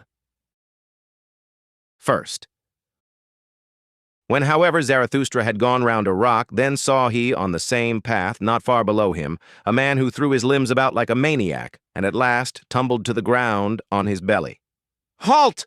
Said then Zarathustra to his heart. He there must surely be the higher man. From him came that dreadful cry of distress. I will see if I can help him. When, however, he ran to the spot where the man lay on the ground, he found a trembling old man with fixed eyes. And in spite of all Zarathustra's efforts to lift him and set him again on his feet, it was all in vain. The unfortunate one also did not seem to notice that someone was beside him. On the contrary, he continually looked around with moving gestures, like one forsaken and isolated from all the world. At last, however, after much trembling and convulsion and curling himself up, he began to lament thus. Who warmeth me? Who loveth me still? Give ardent fingers, give heartening charcoal warmers, prone, outstretched, trembling, like him half dead and cold, whose feet one warmeth, and shaken, by unfamiliar fevers, shivering with sharpened icy cold frost arrows, by thee pursued my fancy. Ineffable, recondite, sore frightening, thou huntsman hind the cloud banks, now lightning struck by thee, thou mocking eye that me in darkness watcheth. Thus do I lie, bend myself, twist myself, convulsed, with all eternal torture and smitten. By thee, cruelest huntsman, thou unfamiliar, G.O.D. Smite deeper, smite yet once more, pierce through and rend my heart. What meaneth this torture? with dull, indented arrows? Why look'st thou hither, of human pain not weary, but with mischief-loving godly flash-glances? Not murder wilt thou, but torture? For why? Me torture, thou mischief-loving, unfamiliar god. Ha, ha! Thou stealest nigh, in midnight's gloomy hour. What wilt thou? Speak. Thou crowdst me, pressest. Ha! Now far too closely. Thou hearst me breathing, thou o'erhearst my heart, thou ever-jealous one. Of what, pray, ever jealous? Off. For why the latter? Wouldst thou get in? To heart in clamber? To mine own secretest? Conceptions in clamor? Shameless one, thou unknown one. Thief. What seek'st thou by thy stealing? What seek'st thou by thy hearkening? What seek'st thou by thy torturing, thou torturer? Thou hangman god! Or shall I, as the mastiffs do, roll me before thee, and cringing, enraptured, frantical, my tail friendly, waggle in vain? Goad further. Cruelest goader, no dog, thy game just am I, cruelest huntsman. Thy proudest of captives, thou robber hind the cloud banks. Speak finally, thou lightning-veiled one, thou unknown one. Speak. What wilt thou, highway ambusher, from me? What wilt thou, unfamiliar? God. What? Ransom gold. How much of ransom gold? Solicit much? That biddeth my pride. And be concise? That biddeth mine other pride. Ha, ha, me, want'st thou? Me? Entire? Ha, ha! And torturest me, fool that thou art. Dead torturest quite my pride. Give love to me, who warm'th me still, who loved me still. Give ardent fingers, give heartening charcoal warmers, give me the lonesomest, the ice, sevenfold frozen ice, for very enemies, for foes, doth make one thirst. Give, yield to me, cruelest foe, thyself. Away, there fled he surely, my final only comrade, my greatest foe, mine unfamiliar. My hangman god, nay, come thou back, with all of thy great tortures. To me the last of lonesome ones, oh, come thou back. All my hot tears in streamlets trickle, their course to thee, and all my final hearty fervor, upglowth to thee. Oh, come thou back, mine unfamiliar god. My pain, my final bliss, Dusra. Here, however, Zarathustra could no longer restrain himself. He took his staff and struck the wailer with all his might. "Stop this!" cried he to him with wrathful laughter. "Stop this, thou stage player! Thou false coiner! Thou liar! From the very heart! I know thee well. I will soon make warm legs to thee, thou evil magician. I know well how to make it hot for such as thou." "Leave off," said the old man, and sprang up from the ground. "Strike me no more, O Zarathustra. I did it only for amusement. That kind of thing belongeth to mine art. Thee thyself I wanted to put to the proof when I gave this performance, and verily thou hast well detected me. But thou thyself hast given me no small proof of thyself. Thou art hard, thou wise Zarathustra. Hard strikest thou with thy truths, thy cudgel forceth from me this truth."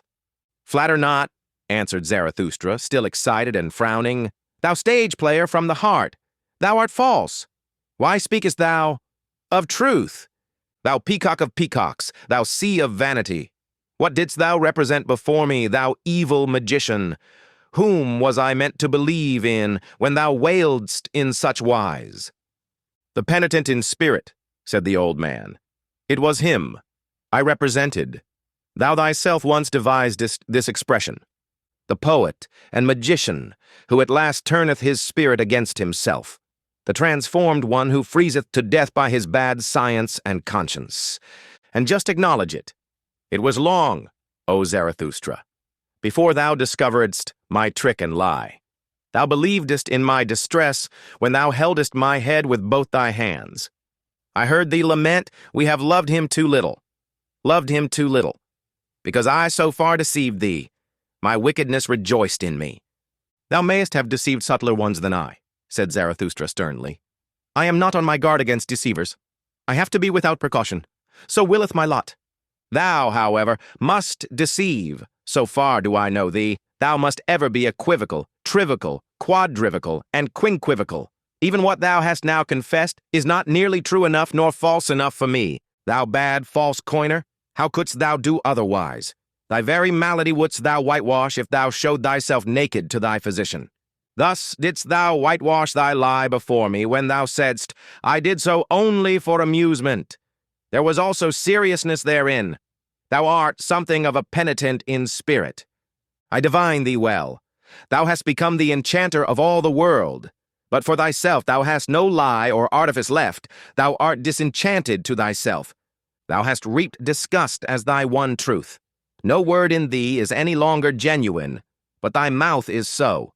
That is to say, the disgust that cleaveth unto thy mouth. Who art thou at all?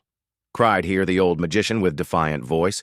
Who dareth to speak thus unto me, the greatest man now living? And a green flash shot from his eye at Zarathustra. But immediately after he changed, and said sadly, O Zarathustra, I am weary of it. I am disgusted with mine arts. I am not great. Why do I dissemble?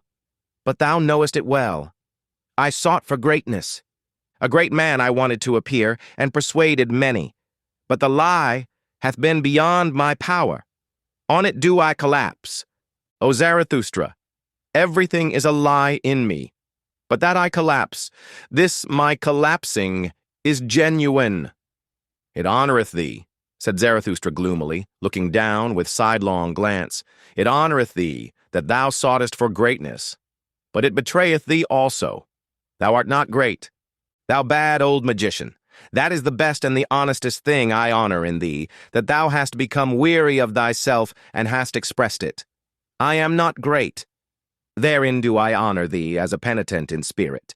And although only for the twinkling of an eye, in that one moment wast thou genuine. But tell me, what seekest thou here in my forests and rocks? And if thou hast put thyself in my way, what proof of me wouldst thou have? Wherein didst thou put me to the test? Thus spake Zarathustra, and his eyes sparkled. But the old magician kept silence for a while. Then said he, Did I put thee to the test? I seek only.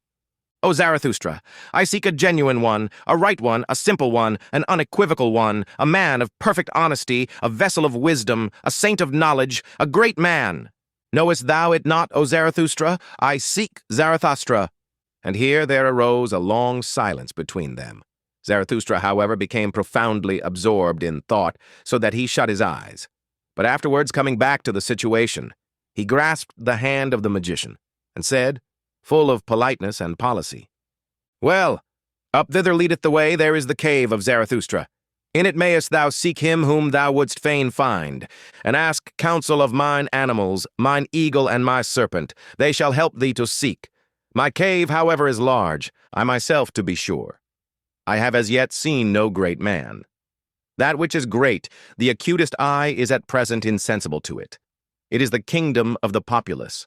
Many a one have I found who stretched and inflated himself, and the people cried, Behold, a great man! But what good do all bellows do? The wind cometh out at last. At last bursteth the frog which hath inflated itself too long. Then cometh out the wind. To prick a swollen one in the belly, I call good pastime. Hear that, ye boys!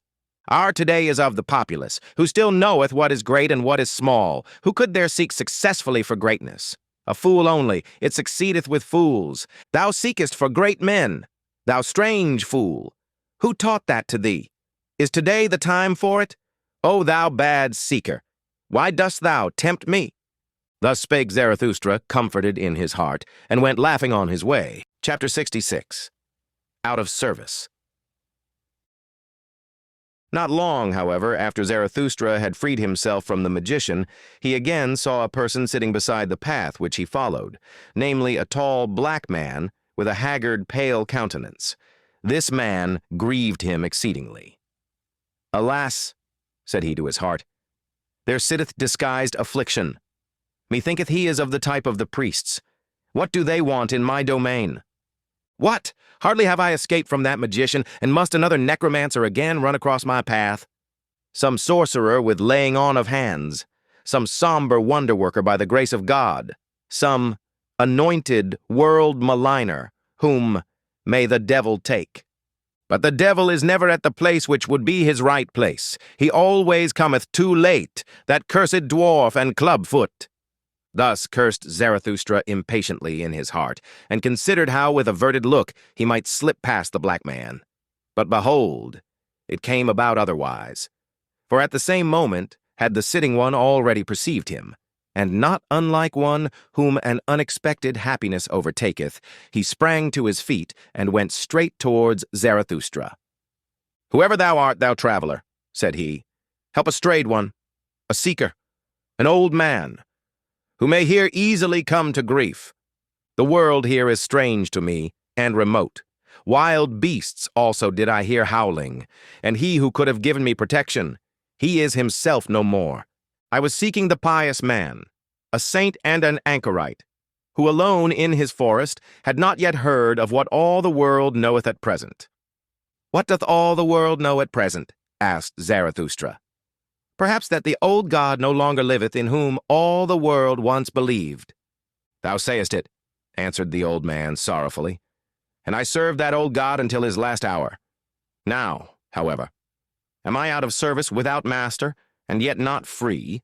Likewise am I no longer merry even for an hour, except it be in recollections. Therefore did I ascend into these mountains, that I might finally have a festival for myself once more, as becometh an old pope and church father, for know it, that I am the last pope, a festival of pious recollections and divine services. Now, however, is he himself dead, the most pious of men, the saint in the forest, who praised his God constantly with singing and mumbling. He himself found I no longer when I found his cot, but 2 wolves found I therein, which howled on account of his death, for all animals loved him. Then did I haste away. Had I thus come in vain into these forests and mountains, then did my heart determine that I should seek another, the most pious of all those who believed not in God. My heart determined that I should seek Zarathustra." Thus spake the hoary man, and gazed with keen eyes at him who stood before him. Zarathustra, however, seized the hand of the old pope, and regarded it a long while with admiration. "Lo, thou venerable one," said he then, "what a fine and long hand! That is the hand of one who hath ever dispensed blessings. Now, however, doth it hold fast him whom thou seekest, me, Zarathustra? It is I, the ungodly Zarathustra, who saith, Who is ungodlier than I, that I may enjoy his teaching? Thus spake Zarathustra, and penetrated with his glances the thoughts and arrear thoughts of the old pope. At last the latter began. He who most loved and possessed him hath now also lost him most. Lo, I myself am surely the most godless of us at present, but who could rejoice at that? Thou servedst him to the last, asked Zarathustra thoughtfully after a deep silence. Thou knowest how he died? Is it true what they say, that sympathy choked him? That he saw how man hung on the cross and could not endure it, that his love to man became his hell and at last his death? The old pope, however, did not answer, but looked aside timidly with a painful and gloomy expression. Let him go, said Zarathustra after prolonged meditation, still looking the old man straight in the eye. Let him go, he is gone. And though it honoreth thee that thou speakest only in praise of this dead one, yet thou knowest as well as I who he was, and that he went curious ways. To speak before 3 eyes, said the old pope cheerfully, he was blind of one eye. In divine matters I am more enlightened than Zarathustra himself, and may well be so. My love served him long years. My will followed all his will. A good servant, however, knoweth everything, and many a thing even which a master hideth from himself. He was a hidden god, full of secrecy. Verily, he did not come by his son otherwise than by secret ways. At the door of his faith standeth adultery. Whoever extolleth him as a god of love doth not think highly enough of love itself. Did not that god want also to be judge? But the loving one loveth irrespective of reward and requital. When he was young, that god out of the Orient, then was he harsh and revengeful, and built himself a hell for the delight of his favorites. At last, however, he became old and soft and mellow and pitiful, more like a grandfather than a father, but most like a tottering old grandmother. There did he sit shriveled in his chimney corner, fretting on account of his weak legs, world-weary, will-weary, and one day he suffocated of his all-too-great pity. "Thou old Pope," said here Zarathustra, interposing, "hast thou seen that with thine eyes? It could well have happened in that way, and also otherwise. When gods die, they always die many kinds of death." Well, at all events, one way or other, he is gone. He was counter to the taste of mine ears and eyes. Worse than that I should not like to say against him. I love everything that looketh bright and speaketh honestly. But he, thou knowest it forsooth. Thou old priest, there was something of thy type in him, the priest type. He was equivocal. He was also indistinct. How he raged at us, this wrath-snorter, because we understood him badly. But why did he not speak more clearly? And if the fault lay in our ears, why did he give us ears that heard him badly? If there was dirt in our ears, well, who put it in them? Too much miscarried with him, this potter who had not learned thoroughly. That he took revenge on his pots and creations, however, because they turned out badly, that was a sin against good taste. There is also good taste in piety. This at last said, "Away with such a God! Better to have no God, better to set up destiny on one's own account, better to be a fool, better to be God oneself." "What do I hear?" said then the old Pope, with intent ears. "O Zarathustra, thou art more pious than thou believest with such an unbelief. Some God in thee hath converted thee to thine ungodliness. Is it not thy piety itself, which no longer letteth thee believe in a God? And thine overgreat honesty will yet lead thee even beyond good and evil. Behold, what hath been reserved for thee? Thou hast eyes and hands and mouth, which have been predestined for blessing from eternity. One doth not bless with the hand alone. Nigh unto thee, though thou professest to be the ungodliest one, I feel a hale and holy odor of long benedictions. I feel glad and grieved thereby. Let me be thy guest, O Zarathustra, for a single night. Nowhere on earth shall I now feel better than with thee." "Amen! So shall it be," said Zarathustra with great astonishment. "Up thither leadeth the way. There lieth the cave of Zarathustra. Gladly, forsooth, would I conduct thee thither myself, thou venerable one, for I love all pious men. But now a cry of distress calleth me hastily away from thee. In my domain shall no one come to grief. My cave is a good haven. And best of all would I like to put every sorrowful one again on firm land and firm legs. Who, however, could take thy melancholy off thy shoulders? For that I am too weak. Long, verily, should we have to wait until someone reawoke thy God for thee. For that old God liveth no more. He is indeed dead." Thus spake Zarathustra. Chapter 67. The Ugliest Man. And again did Zarathustra's feet run through mountains and forests, and his eyes sought and sought. But nowhere was he to be seen whom they wanted to see, the sorely distressed sufferer and crier. On the whole way, however, he rejoiced in his heart, and was full of gratitude. "What good things," said he, "hath this day given me as amends for its bad beginning?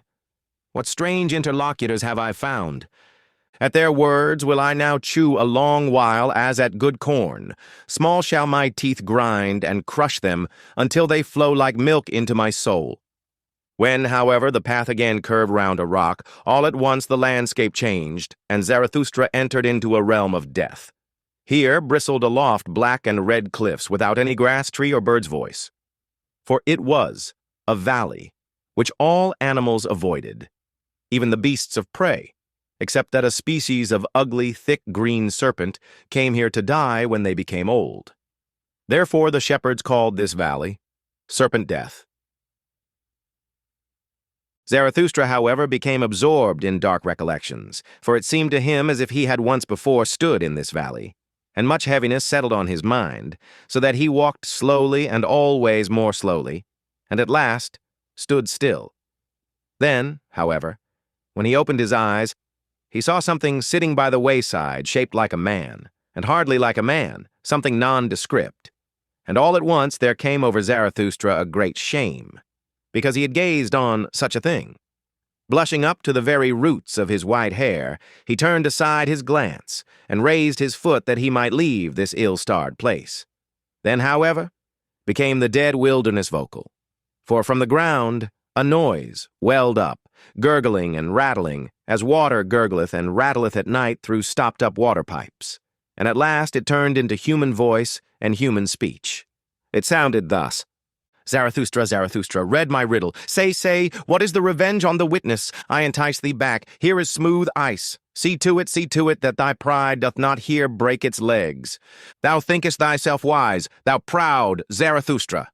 Read then the riddle, thou hard nutcracker, the riddle that I am. Say then, who am I? When, however, Zarathustra had heard these words, what think ye then took place in his soul?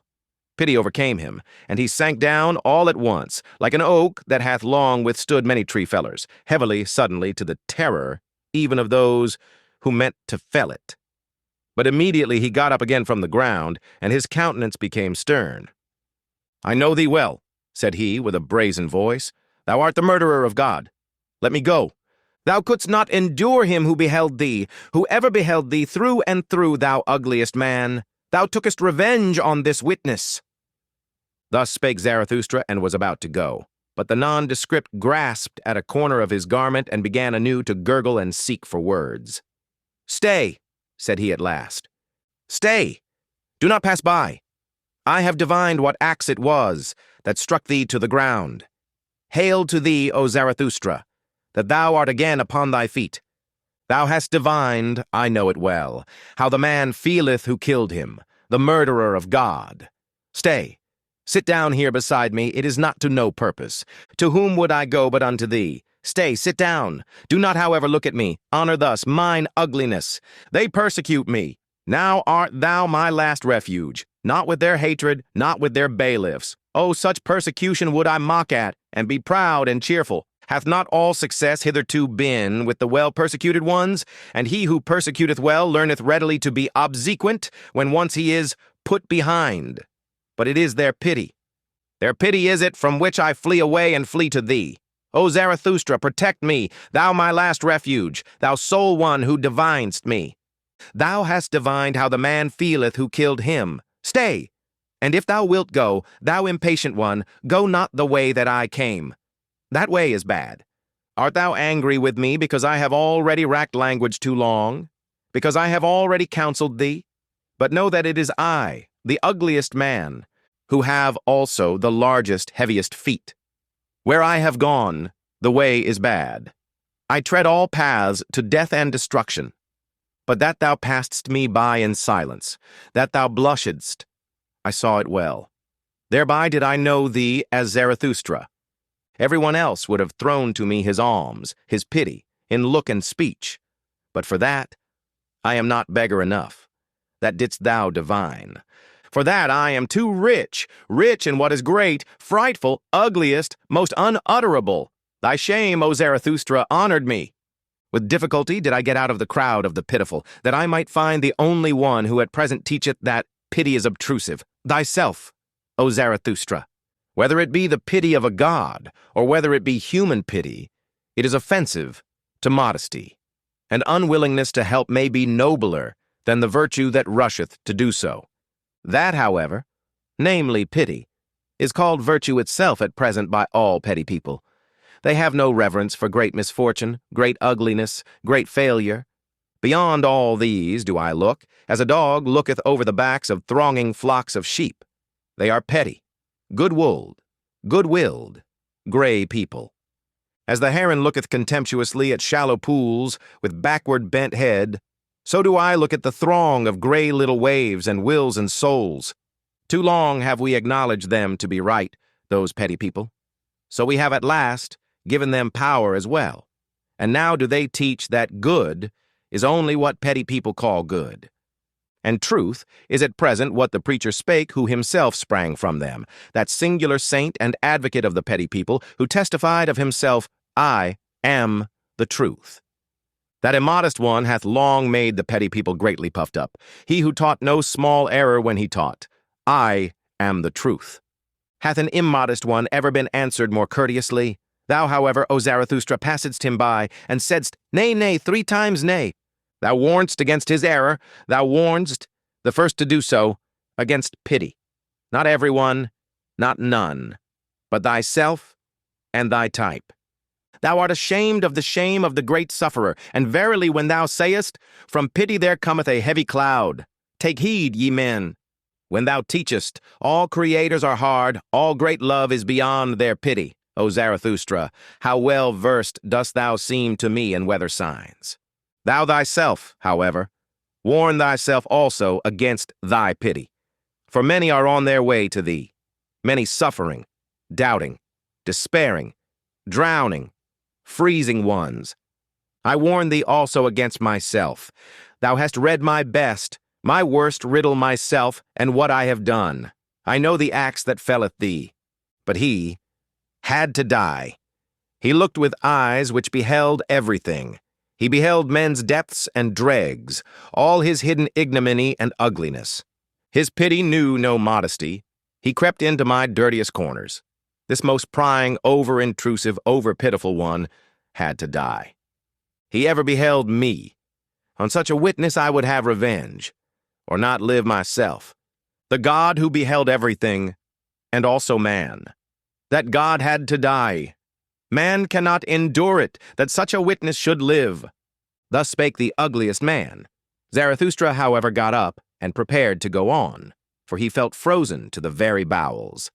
Thou nondescript, said he, thou warnest me against thy path. As thanks for it, I praise mine to thee.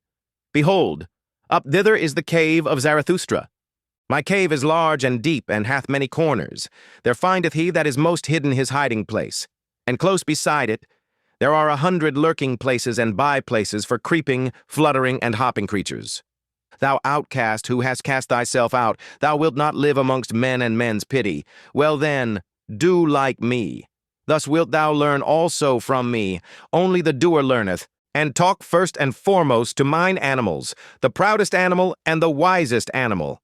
They might well be the right counselors for us both. Thus spake Zarathustra, and went his way, more thoughtfully and slowly even than before, for he asked himself many things, and hardly knew what to answer. How poor indeed is man, thought he in his heart. How ugly, how wheezy, how full of hidden shame. They tell me that man loveth himself. Ah, how great must that self-love be! How much contempt is opposed to it! Even this man hath loved himself, as he hath despised himself. A great lover methinketh he is, and a great despiser. No one have I yet found who more thoroughly despised himself. Even that is elevation. Alas, was this perhaps the higher man whose cry I heard? I love the great despisers. Man is something that hath to be surpassed. Chapter 68. The Voluntary Beggar. When Zarathustra had left the ugliest man, he was chilled and felt lonesome, for much coldness and lonesomeness came over his spirit, so that even his limbs became colder thereby.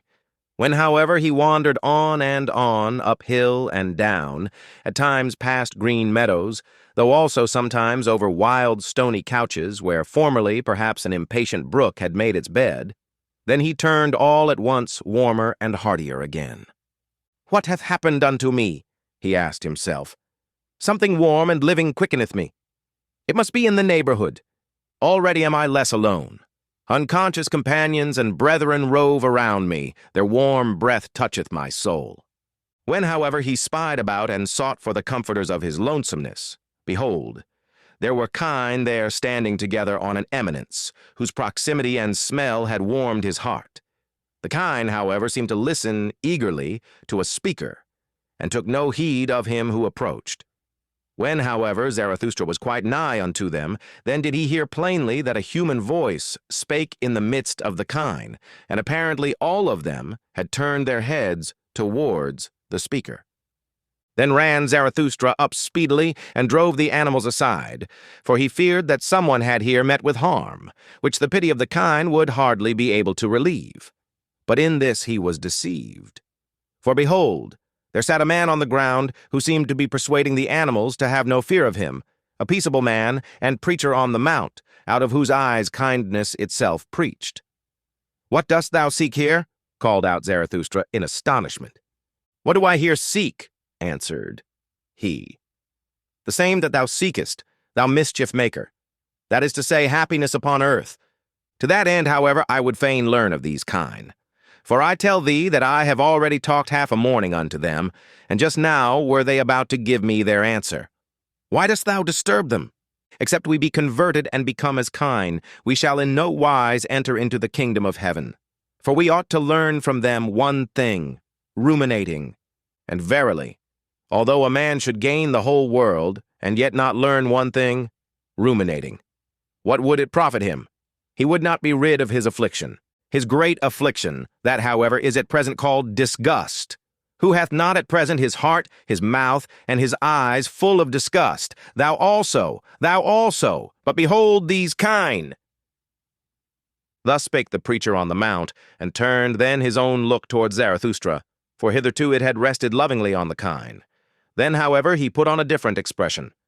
Who is this with whom I talk? He exclaimed, frightened, and sprang up from the ground.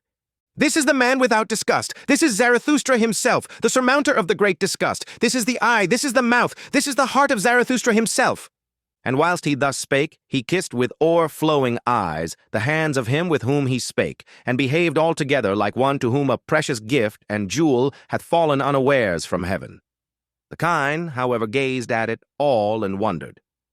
Speak not of me, thou strange one, thou amiable one, said Zarathustra, and restrained his affection. Speak to me firstly of thyself.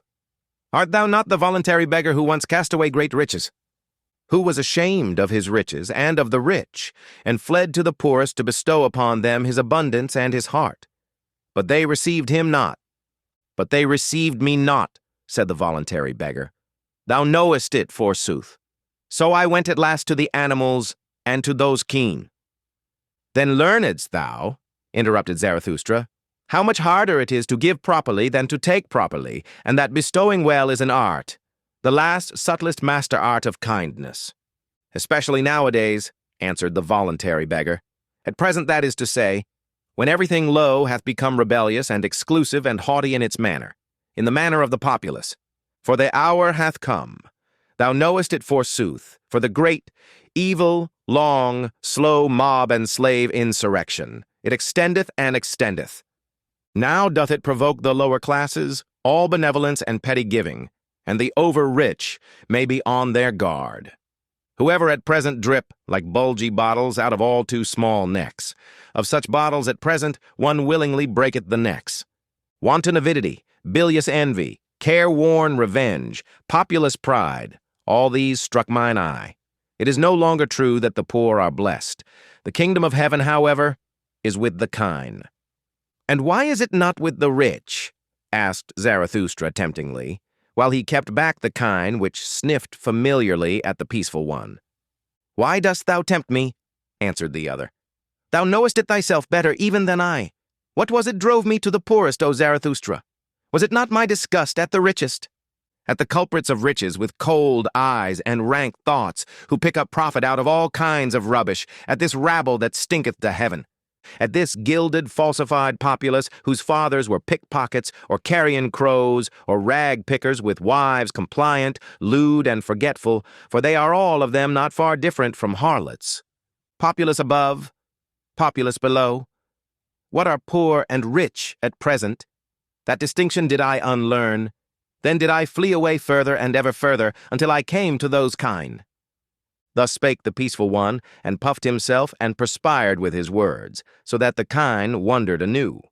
Zarathustra, however, kept looking into his face with a smile, all the time the man talked so severely, and shook silently his head. Thou doest violence to thyself, thou preacher on the mount, when thou usest such severe words.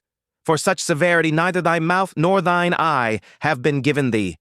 Nor, methinketh, hath thy stomach either. Unto it all such rage and hatred and foaming over is repugnant.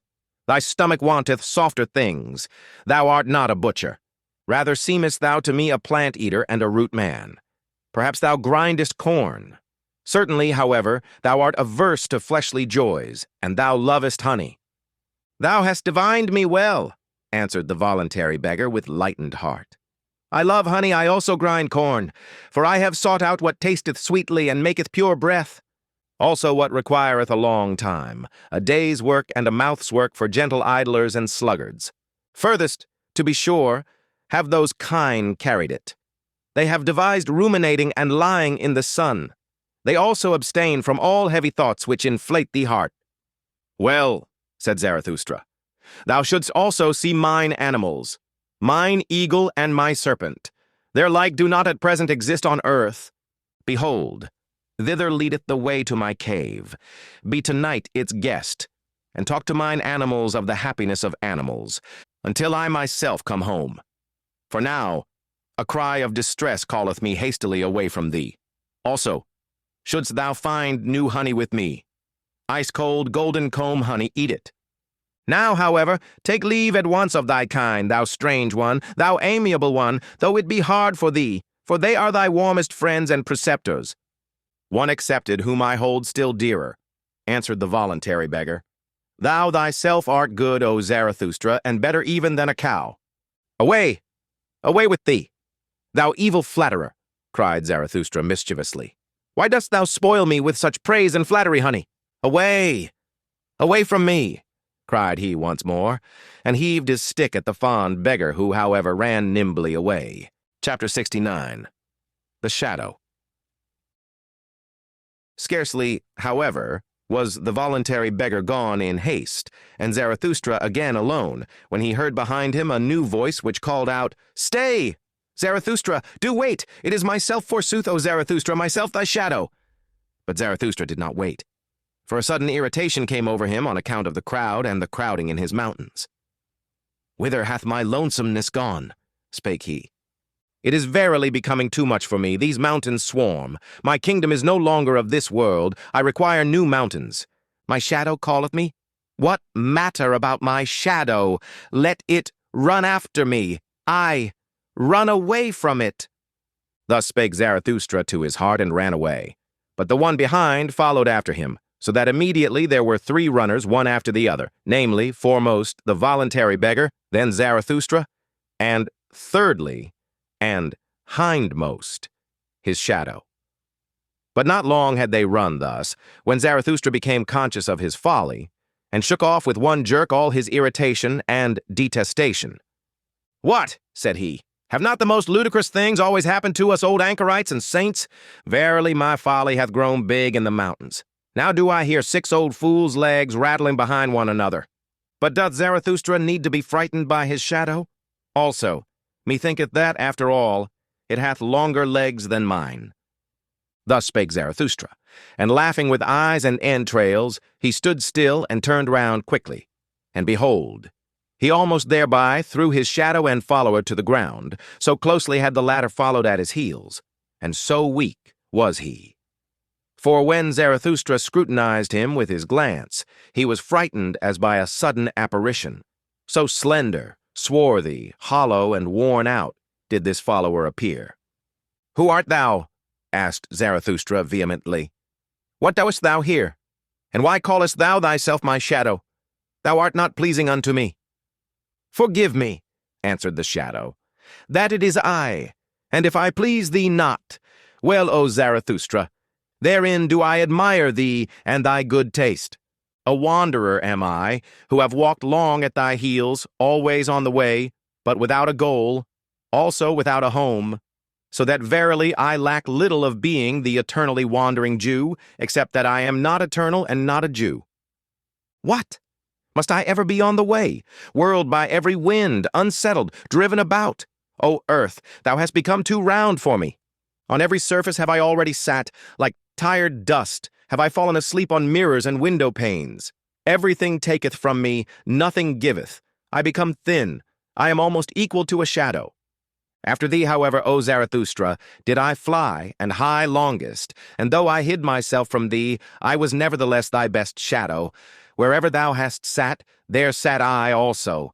With thee have I wandered about in the remotest, coldest worlds, like a phantom that voluntarily haunteth winter roofs and snows.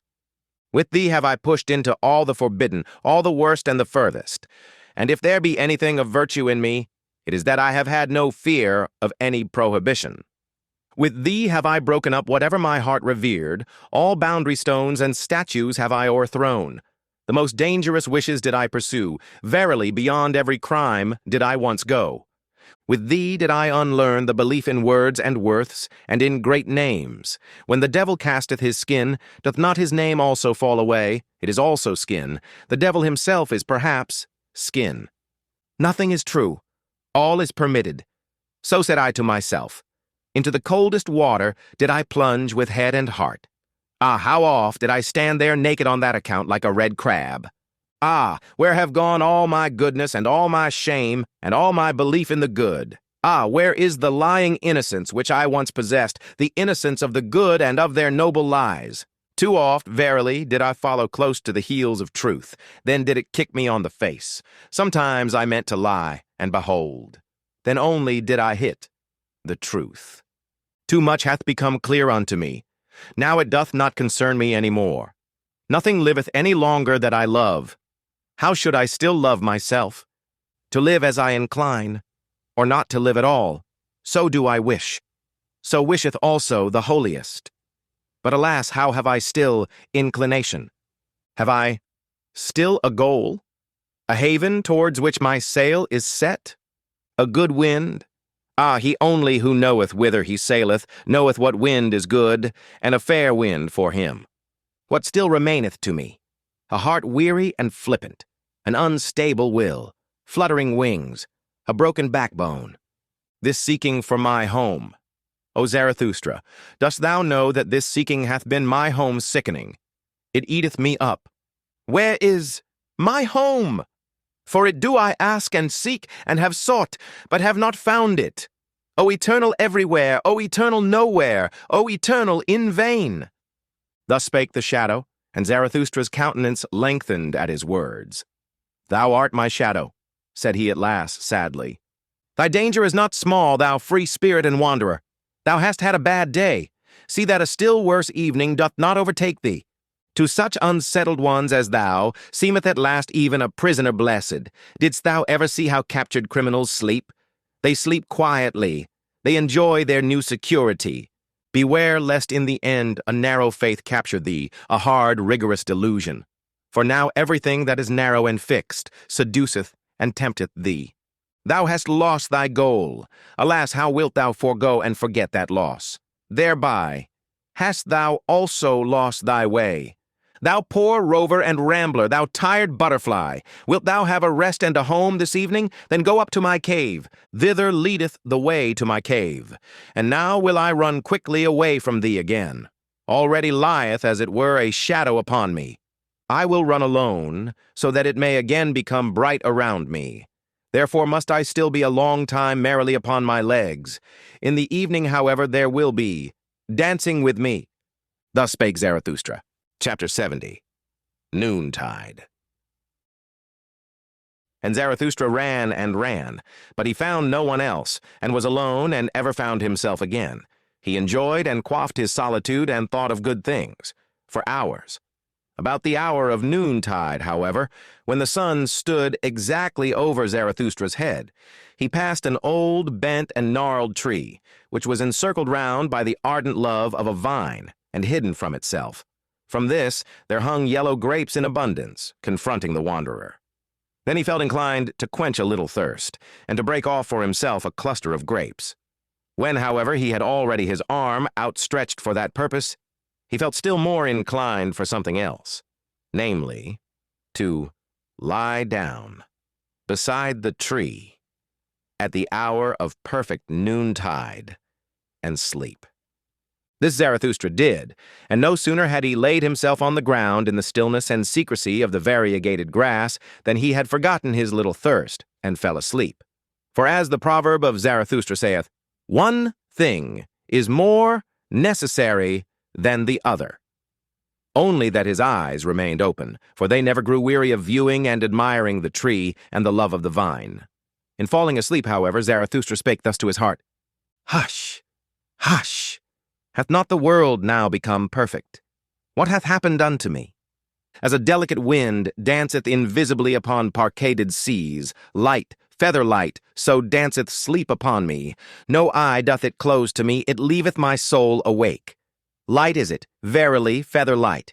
It persuadeth me, I know not how, it toucheth me inwardly with a caressing hand, it constraineth me, yea, it constraineth me, so that my soul stretcheth itself out. How long and weary it becometh, my strange soul! Hath the seventh-day evening come to it precisely at noontide? Hath it already wandered too long, blissfully, among good and ripe things?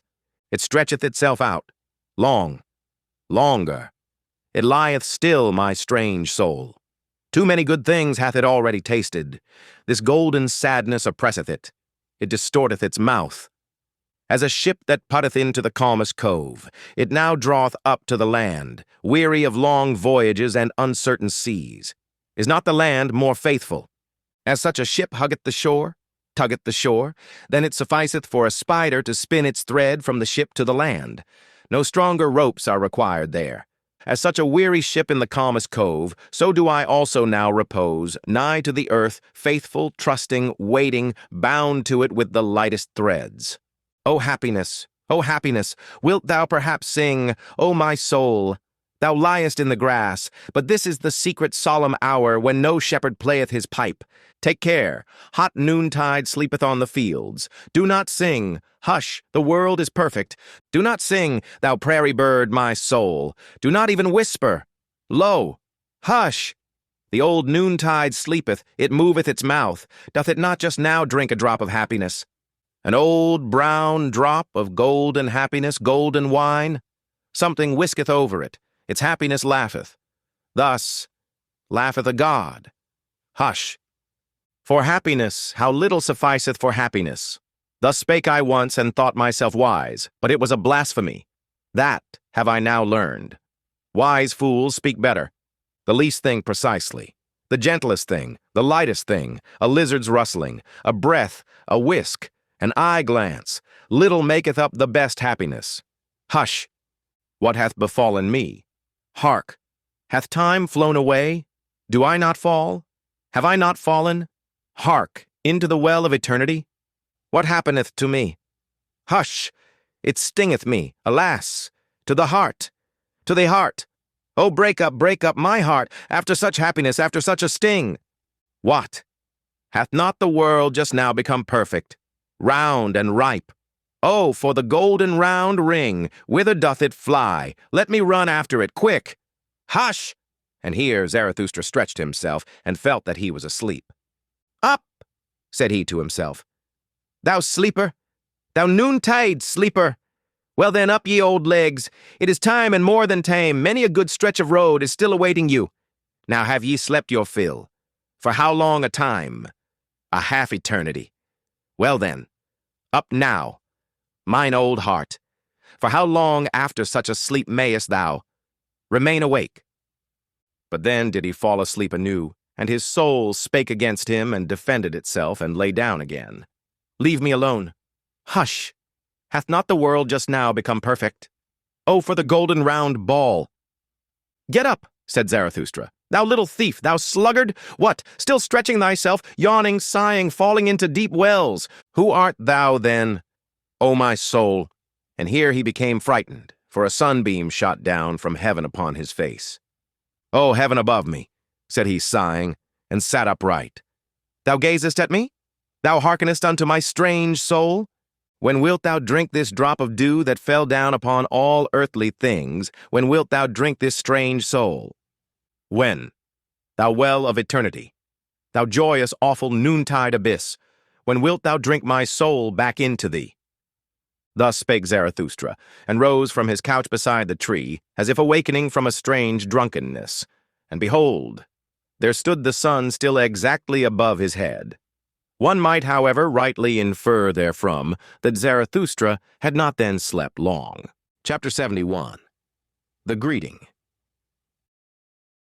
It was late in the afternoon only when Zarathustra, after long, useless searching and strolling about, again came home to his cave. When, however, he stood over against it, not more than 20 paces therefrom, the thing happened which he now, least of all, expected. He heard anew the great cry of distress, and extraordinary, This time the cry came out of his own cave. It was a long, manifold, peculiar cry, and Zarathustra plainly distinguished that it was composed of many voices. Although heard at a distance, it might sound like the cry out of a single mouth. Thereupon, Zarathustra rushed forward to his cave, and, behold, what a spectacle awaited him after that concert. For there did they all sit together, whom he had passed during the day, the king on the right and the king on the left, the old magician, the pope, the voluntary beggar, the shadow, the intellectually conscientious one, the sorrowful soothsayer, and the ass. The ugliest man, however, had set a crown on his head, and had put round him 2 purple girdles, for he liked, like all ugly ones, to disguise himself and play the handsome person. In the midst, however, of that sorrowful company stood Zarathustra's eagle, ruffled and disquieted, for it had been called upon to answer too much, for which its pride had not any answer. The wise serpent, however, hung round its neck. All this did Zarathustra behold with great astonishment. Then, however, he scrutinized each individual guest with courteous curiosity, read their souls, and wondered anew. In the meantime, the assembled ones had risen from their seats, and waited with reverence for Zarathustra to speak. Zarathustra, however, spake thus: "Ye despairing ones, ye strange ones, so it was your cry of distress that I heard. And now do I know also where he is to be sought, whom I have sought for in vain today, the higher man. In mine own cave sitteth he, the higher man. But why do I wonder? Have not I myself allured him to me by honey offerings and artful lure calls of my happiness? But it seemeth to me that ye are badly adapted for company. Ye make one another's hearts fretful. Ye that cry for help when ye sit here together. There is one that must first come, one who will make you laugh once more, a good jovial buffoon, a dancer, a wind, a wild romp, some old fool. What think ye? Forgive me, however, ye despairing ones, for speaking such trivial words before you, unworthy verily of such guests. But ye do not divine what maketh my heart wanton. Ye yourselves do it, and your aspect. Forgive it me. For every one becometh courageous who beholdeth a despairing one. To encourage a despairing one, every one thinketh himself strong enough to do so. To myself have ye given this power, a good gift, mine honorable guests, and excellent guests present. Well, do not then upbraid when I also offer you something of mine. This is mine empire and my dominion. That which is mine, however, shall this evening and tonight be yours. Mine animals shall serve you. Let my cave be your resting place. At house and home with me shall no one despair. In my purlieus do I protect everyone from his wild beasts, and that is the first thing which I offer you, security. The second thing, however, is my little finger. And when ye have that, then take the whole hand also, yea, and the heart with it. Welcome here, welcome to you, my guests." Thus spake Zarathustra, and laughed with love and mischief. After this greeting, his guests bowed once more, and were reverentially silent. The king on the right, however, answered him in their name. "O Zarathustra, by the way in which thou hast given us thy hand and thy greeting, we recognize thee as Zarathustra. Thou hast humbled thyself before us, almost hast thou hurt our reverence. Who, however, could have humbled himself as thou hast done, with such pride? That uplifteth us ourselves. A refreshment is it to our eyes and hearts. To behold this merely, gladly would we ascend higher mountains than this. For as eager beholders have we come. We wanted to see what brighteneth dim eyes. And lo, now is it all over with our cries of distress. Now are our minds and hearts open and enraptured. Little is lacking for our spirits to become wanton. There is nothing, O Zarathustra, that groweth more pleasingly on earth than a lofty, strong will. It is the finest growth. An entire landscape refresheth itself at one such tree. To the pine do I compare him, O Zarathustra, which groweth up like thee, tall, silent, hardy, solitary of the best, supplest wood, stately. In the end, however, grasping out for its dominion with strong green branches, asking weighty questions of the wind, the storm, and whatever is at home on high places. answering more weightily, a commander, a victor. Oh, who should not ascend high mountains to behold such growths? At thy tree, O Zarathustra, the gloomy and ill-constituted also refresh themselves. At thy look, even the wavering become steady and heal their hearts. And verily, towards thy mountain and thy tree, do many eyes turn today. A great longing hath arisen, and many have learned to ask, Who is Zarathustra? And those into whose ears thou hast at any time dripped thy song and thy honey. All the hidden ones, the lone dwellers and the twain dwellers, have simultaneously said to their hearts, Doth Zarathustra still live? It is no longer worthwhile to live. Everything is indifferent. Everything is useless. Or else we must live with Zarathustra. Why doth he not come, who hath so long announced himself? Thus do many people ask, Hath solitude swallowed him up? Or should we perhaps go to him? Now doth it come to pass that solitude itself becometh fragile and breaketh open, like a grave that breaketh open and can no longer hold its dead. Everywhere ones seethe resurrected ones. Now do the waves rise and rise around thy mountain, O Zarathustra. And however high be thy height, many of them must rise up to thee. Thy boat shall not rest much longer on dry ground. And that we despairing ones have now come into thy cave, and already no longer despair. It is but a prognostic and a presage that better ones are on the way to thee. For they themselves are on the way to thee, the last remnant of God among men. That is to say, all the men of great longing, of great loathing, of great satiety. All who do not want to live unless they learn again to hope, unless they learn from thee, O Zarathustra, the great hope. Thus spake the king on the right, and seized the hand of Zarathustra in order to kiss it. But Zarathustra checked his veneration and stepped back, frightened, fleeing, as it were, silently and suddenly into the far distance. After a little while, however, he was again at home with his guests, looked at them with clear, scrutinizing eyes, and said, My guests, ye higher men, I will speak plain language and plainly with you. It is not for you that I have waited here in these mountains. Plain language and plainly? Good God, said here the king on the left to himself. One seeth he doth not know the good Occidentals, this sage out of the Orient. But he meaneth blunt language and bluntly. Well, that is not the worst taste in these days. Ye may verily all of you be higher men, continued Zarathustra. But for me, ye are neither high enough nor strong enough. For me, that is to say, for the inexorable which is now silent in me, but will not always be silent. And if ye appertain to me, still it is not as my right arm.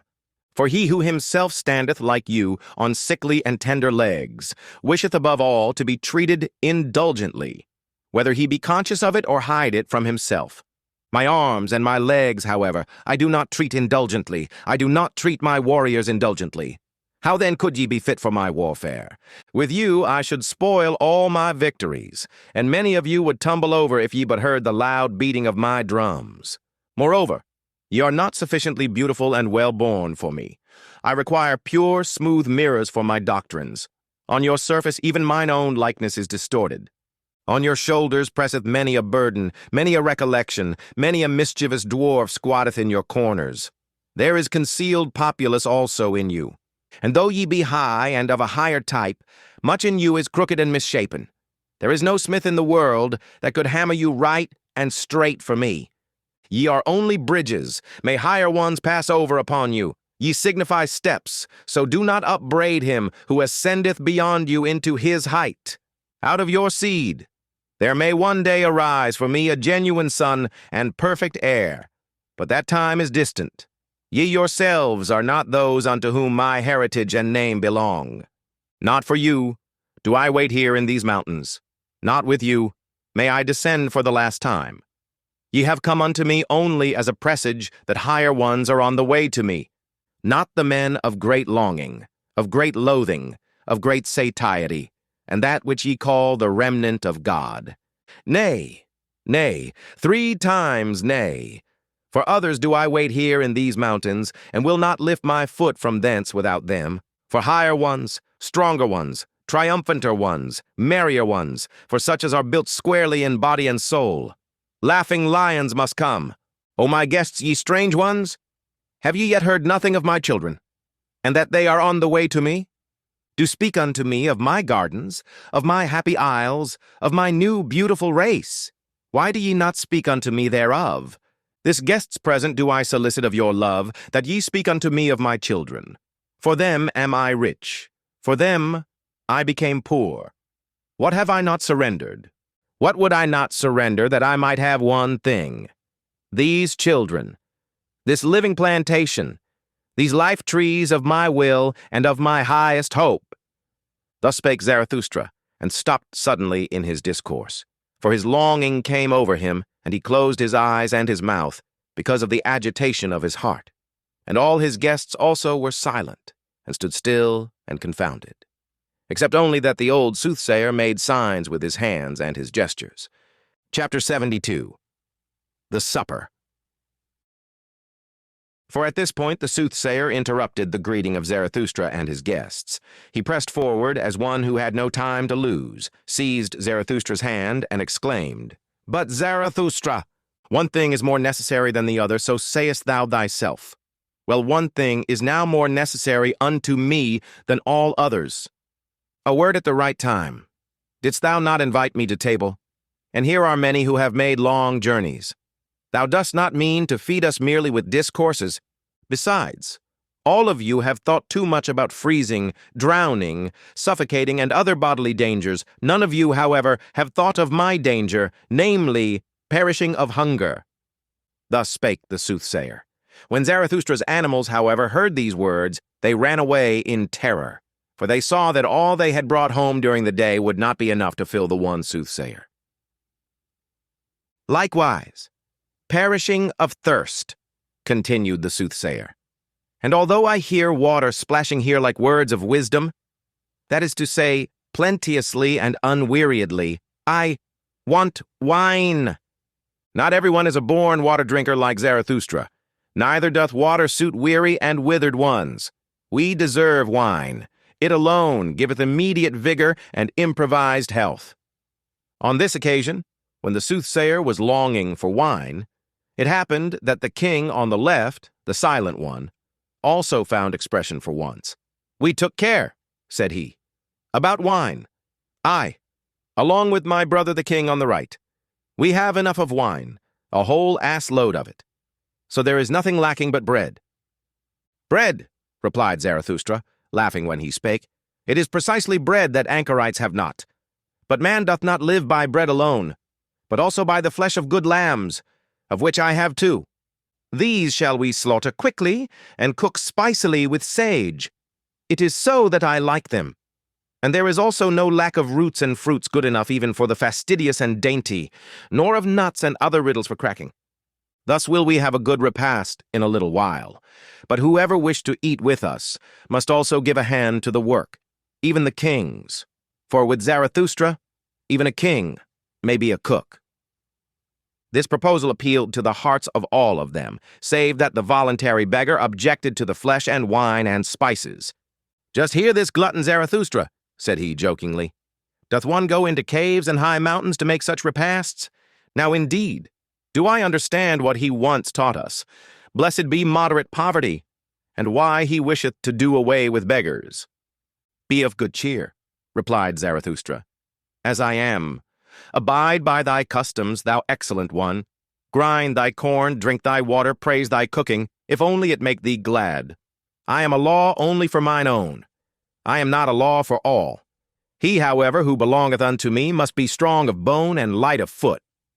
Joyous in fight and feast, no sulker, no John of dreams, ready for the hardest task as for the feast, healthy and hale, the best belongeth unto mine and me, and if it be not given us, then do we take it. The best food, the purest sky, the strongest thoughts, the fairest women." Thus spake Zarathustra. The king on the right, however, answered and said, "Strange! Did one ever hear such sensible things out of the mouth of a wise man? And verily, it is the strangest thing in a wise man, if over and above he be still sensible, and not an ass." Thus spake the king on the right, and wondered. The ass, however, with ill will, said yea to his remark. This, however, was the beginning of that long repast which is called the supper in the history books. At this there was nothing else spoken of but the higher man. Chapter 73. The Higher Man. First, when I came unto men for the first time, then did I commit the anchorite folly, the great folly. I appeared on the marketplace, and when I spake unto all, I spake unto none. In the evening, however, rope dancers were my companions, and corpses, and I myself almost a corpse. With the new morning, however, there came unto me a new truth. Then did I learn to say, of what account to me are marketplace and populace noise, and long populous ears? Ye higher men, learn this from me. On the marketplace no one believeth in higher men, but if ye will speak there, very well. The populace, however, blinketh. We are all equal. Ye higher men, so blinketh the populace. There are no higher men. We are all equal. Man is man before God. We are all equal before God. Now, however, this God hath died. Before the populace, however, we will not be equal. Ye higher men, away from the marketplace. Dusra. Before God. Now, however, this God hath died. Ye higher men, this God was your greatest danger. Only since he lay in the grave have ye again arisen. Now only cometh the great noontide. Now only doth the higher man become. Master, have ye understood this word, O my brethren? Ye are frightened. Do your hearts turn giddy? Doth the abyss here yawn for you? Doth the hellhound here yelp at you? Well, take heart, ye higher men. Now only travaileth the mountain of the human future. God hath died. Now do we desire, the Superman, to live. Mundram. The most careful ask today. How is man to be maintained? Zarathustra, however, asketh, as the first and only one, how is man to be surpassed? The Superman, I have at heart. That is the first and only thing to me. And not man, not the neighbor, not the poorest, not the sorriest, not the best. O my brethren, what I can love in man is that he is an overgoing and a downgoing. And also in you there is much that maketh me love and hope. In that ye have despised, ye higher men, that maketh me hope. For the great despisers are the great reverers. In that ye have despaired, there is much to honor. For ye have not learned to submit yourselves, ye have not learned petty policy. For today have the petty people become master. They all preach submission and humility and policy and diligence and consideration and the long etc. of petty virtues. Whatever is of the effeminate type, whatever originateth from the servile type, and especially the populous mishmash, that wisheth now to be master of all human destiny. Oh, disgust, disgust, disgust, that asketh and never tireth. How is man to maintain himself best, longest, most pleasantly? Thereby are they the masters of today. These masters of today surpass them, O my brethren. These petty people, they are the Superman's greatest danger. Surpass, ye higher men, the petty virtues, the petty policy, the sand-grain considerateness, the ant-hill trumpery, the pitiable comfortableness, the happiness of the greatest number. And rather despair than submit yourselves. And verily I love you, because ye know not today how to live, ye higher men. For thus do ye live best. Nangavada.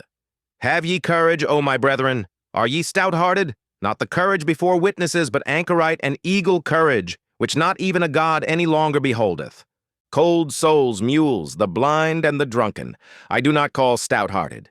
He hath heart who knoweth fear, but vanquisheth it, who seeth the abyss, but with pride. He who seeth the abyss, but with eagle's eyes, he who with eagle's talons graspeth the abyss, he hath courage. Eindaude. Man is evil, so said to me for consolation, all the wisest ones. Ah, if only it be still true today, for the evil is man's best force. Man must become better and eviler. So do I teach. The evilest is necessary for the Superman's best. It may have been well for the preacher of the petty people to suffer and be burdened by men's sin. I, however, rejoice in great sin as my great consolation. Such things, however, are not said for long ears. Every word, also, is not suited for every mouth.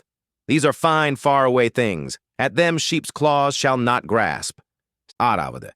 Ye higher men, think ye that I am here to put right what ye have put wrong? or that I wished henceforth to make snugger couches for you sufferers, or show you restless, miswandering, misclimbing ones, new and easier footpaths? Nay, nay, 3 times, nay, always more, always better ones of your type shall succumb, for ye shall always have it worse and harder. Thus only groweth man aloft to the height where the lightning striketh and shattereth him, high enough for the lightning. Towards the few, the long, the remote go forth my soul and my seeking. Of what account to me are your many little short miseries? Ye do not yet suffer enough for me. For ye suffer from yourselves, ye have not yet suffered from man. Ye would lie if ye spake otherwise, none of you suffereth from what I have suffered. Yera. It is not enough for me that the lightning no longer doeth harm. I do not wish to conduct it away. It shall learn to work for me. My wisdom hath accumulated long like a cloud. It becometh stiller and darker. So doeth all wisdom which shall one day bear lightnings. Unto these men of today will I not be light, nor be called light. Them will I blind, lightning of my wisdom. Put out their eyes. Yet Tavade, do not will anything beyond your power. There is a bad falseness in those who will beyond their power, especially when they will great things. For they awaken distrust in great things, these subtle false coiners and stage players. Until at last they are false towards themselves, squint-eyed, whited cankers glossed over with strong words, parade virtues, and brilliant false deeds. Take good care there, ye higher men, for nothing is more precious to me and rarer than honesty. Is this today not that of the populace? The populace, however, knoweth not what is great and what is small, what is straight and what is honest. It is innocently crooked. It ever lieth. Devyati. Have a good distrust today, ye higher men, ye enheartened ones, ye open-hearted ones, and keep your reasons secret. For this today is that of the populace, what the populace once learned to believe without reasons, who could refute it to them by means of reasons. And on the marketplace one convinceth with gestures. But reasons make the populace distrustful, and when truth hath once triumphed there, then ask yourselves with good distrust, what strong error hath fought for it? Be on your guard also against the learned. They hate you, because they are unproductive. They have cold, withered eyes before which every bird is unplumed. Such persons vaunt about not lying, but inability to lie is still far from being love to truth. Be on your guard. Freedom from fever is still far from being knowledge. Refrigerated spirits I do not believe in. He who cannot lie doth not know what truth is. Patavade. If ye would go up high, then use your own legs. Do not get yourselves carried aloft. Do not seat yourselves on other people's backs and heads. Thou hast mounted, however, on horseback. Thou now ridest briskly up to thy goal. Well, my friend, but thy lame foot is also with thee on horseback. When thou reachest thy goal, when thou alightest from thy horse, precisely on thy height, thou higher man, then wilt thou stumble. 11th, ye creating ones, ye higher men. One is only pregnant with one's own child. Do not let yourselves be imposed upon or put upon. Who then is your neighbor? Even if ye act for your neighbor, ye still do not create for him. Unlearn, I pray you, this, for ye creating ones. Your very virtue wisheth you to have naught to do with for and on account of and because. Against these false little words shall ye stop your ears. For one's neighbor is the virtue only of the petty people. There it is said, like, and hand washeth hand. They have neither the right nor the power for your self-seeking. In your self-seeking, ye creating ones, there is the foresight and foreseeing of the pregnant, what no one's eye hath yet seen, namely the fruit. This sheltereth and saveth and nourisheth your entire love. Where your entire love is, namely with your child, there is also your entire virtue. Your work, your will is your neighbor. Let no false values impose upon you. Panirandavade. Ye creating ones, ye higher men. Whoever hath to give birth is sick. Whoever hath given birth, however, is unclean. Ask women. One giveth birth, not because it giveth pleasure. The pain maketh hens and poets cackle. Ye creating ones, in you there is much uncleanliness. That is because ye have had to be mothers. A new child. Oh, how much new filth hath also come into the world. Go apart. He who hath given birth shall wash his soul. Padimunravade. Be not virtuous beyond your powers, and seek nothing from yourselves opposed to probability. Walk in the footsteps in which your father's virtue hath already walked. How would ye rise high, if your father's will should not rise with you?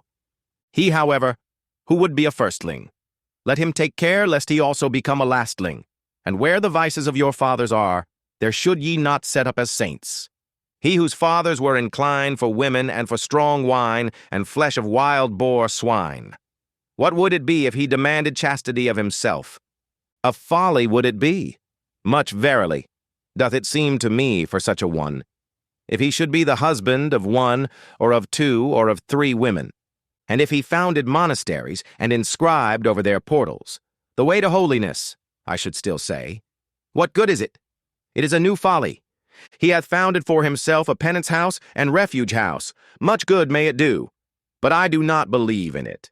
In solitude there groweth what anyone bringeth into it. Also the brute in one's nature. Thus is solitude inadvisable unto many. Hath there ever been anything filthier on earth than the saints of the wilderness? Around them was not only the devil loose, but also the swine. 14. Shy, ashamed, awkward, like the tiger whose spring hath failed.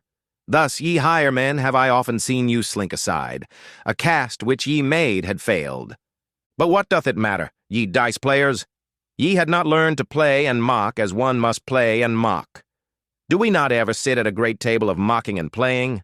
And if great things have been a failure with you, have ye yourselves, therefore, been a failure?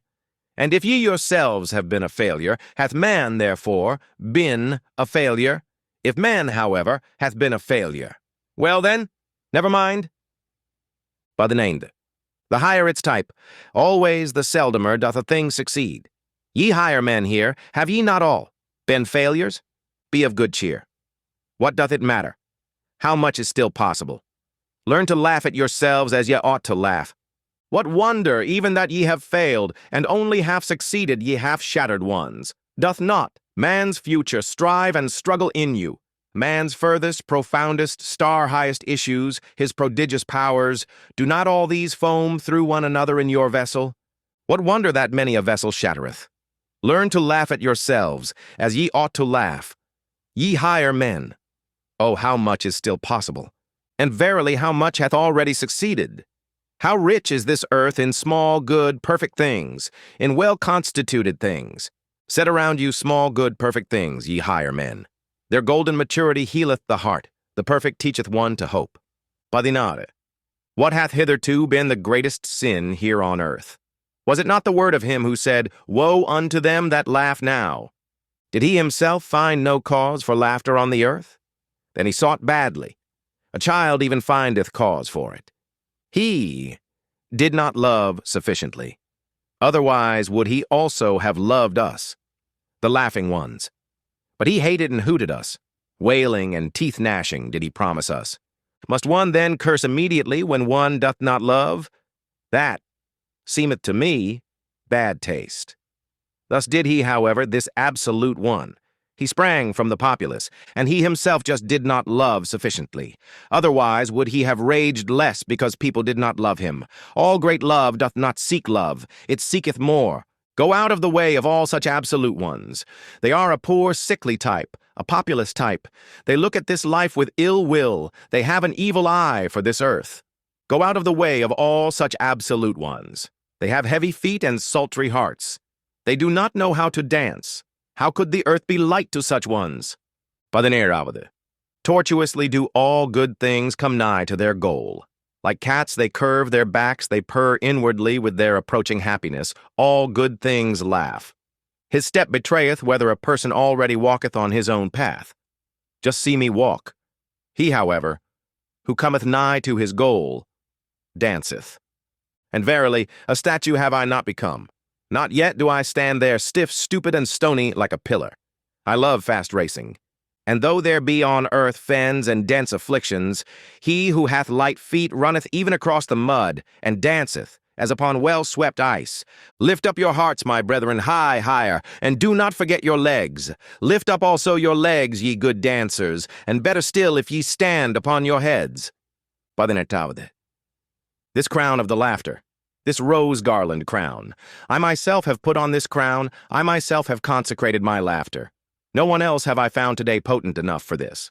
Zarathustra the dancer, Zarathustra the light one, who beckoneth with his pinions, one ready for flight, beckoning unto all birds, ready and prepared, a blissfully light-spirited one. Zarathustra the soothsayer, Zarathustra the sooth-laugher, no impatient one, no absolute one, one who loveth leaps and side leaps. I myself have put on this crown. 19. Lift up your hearts, my brethren, higher, and do not forget your legs. Lift up also your legs, ye good dancers, and better still if ye stand upon your heads. There are also heavy animals in a state of happiness. There are club-footed ones from the beginning. Curiously do they exert themselves, like an elephant which endeavoureth to stand upon its head. Better, however, to be foolish with happiness than foolish with misfortune. Better to dance awkwardly than walk lamely. So learn, I pray you, my wisdom. Ye higher men, even the worst thing hath two good riversides. Even the worst thing hath good dancing legs. So learn, I pray you, ye higher men, to put yourselves on your proper legs. So unlearn, I pray you, the sorrow sighing, and all the populace sadness. Oh, how sad the buffoons of the populace seem to me today. This today, however, is that of the populace. 20. Do like unto the wind, when it rusheth forth from its mountain caves. Unto its own piping will it dance. The seas tremble and leap under its footsteps. That which giveth wings to asses, that which milketh the lionesses. Praised be that good unruly spirit, which cometh like a hurricane unto all the present and unto all the populace. Which is hostile to thistleheads and puzzleheads and to all withered leaves and weeds.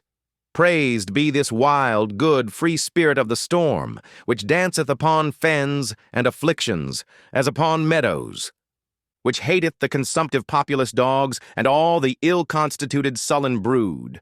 Praised be this spirit of all free spirits, the laughing storm, which bloweth dust into the eyes of all the melanopic and melancholic.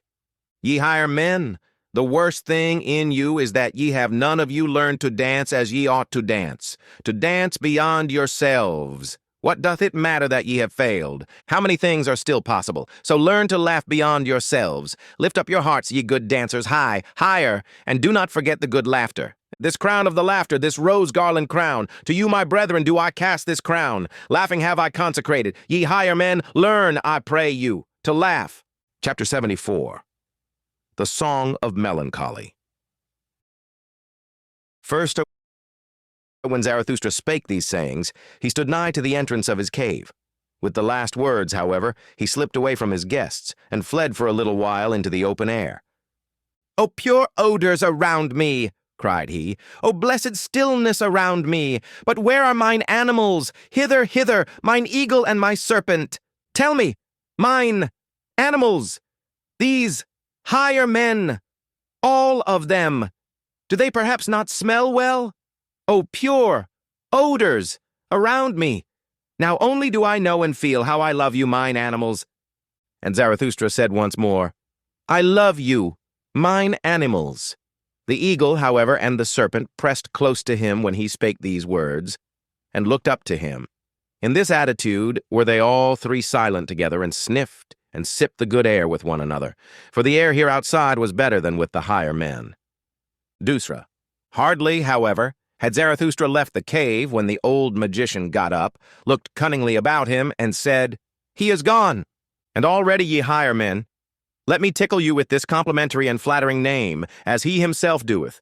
Already doth mine evil spirit of deceit and magic attack me, my melancholy devil, which is an adversary to this Zarathustra from the very heart. Forgive it for this. Now doth it wish to conjure before you, it hath just its hour. In vain do I struggle with this evil spirit. Unto all of you, whatever honors ye like to assume in your names, whether ye call yourselves the free spirits, or the conscientious, or the penitents of the spirit, or the unfettered, or the great loggers,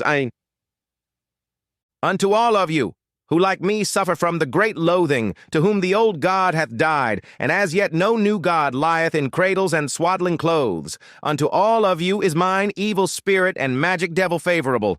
I know you, ye higher men. I know him. I know also this fiend whom I love in spite of me, this Zarathustra. He himself often seemeth to me like the beautiful mask of a saint, like a new strange mummery in which mine evil spirit, the melancholy devil, delighteth. I love Zarathustra, so doth it often seem to me, for the sake of mine evil spirit. But already doth that attack me and constrain me, this spirit of melancholy, this evening twilight devil. And verily, ye higher men, it hath a longing. Open your eyes.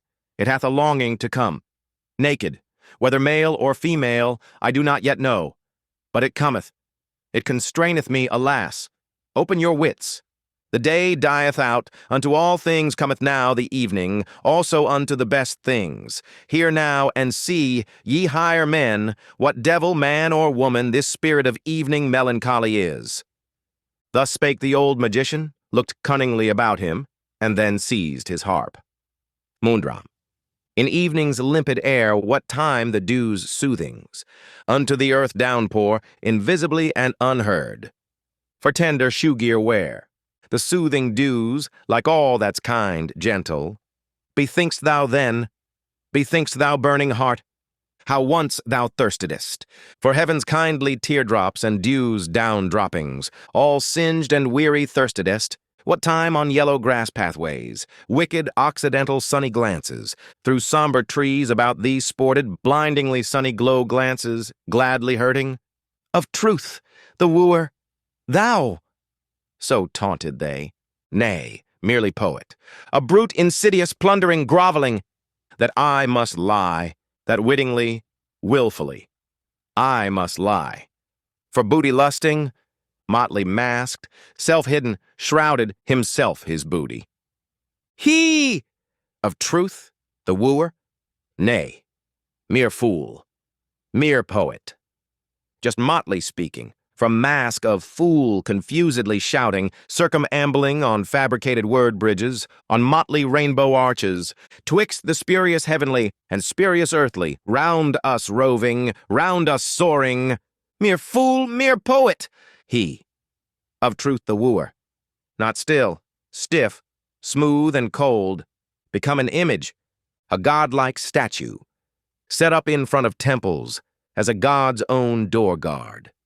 Nay, hostile to all such truthfulness statues, in every desert homelier than at temples, with caddish wantonness, through every window leaping, quickly into chances, every wild forest a-sniffing, greedily, longingly sniffing, that thou, in wild forests, mong the motley speckled fierce creatures, shouldest rove, sinful sound and fine-colored, with longing lips smacking, blessedly mocking, blessedly hellish, blessedly bloodthirsty, robbing, skulking, lying, roving, or unto eagles like which fixedly, long adown the precipice look, adown their precipice. Oh, how they whirl down now, thereunder therein, to ever deeper profoundness whirling.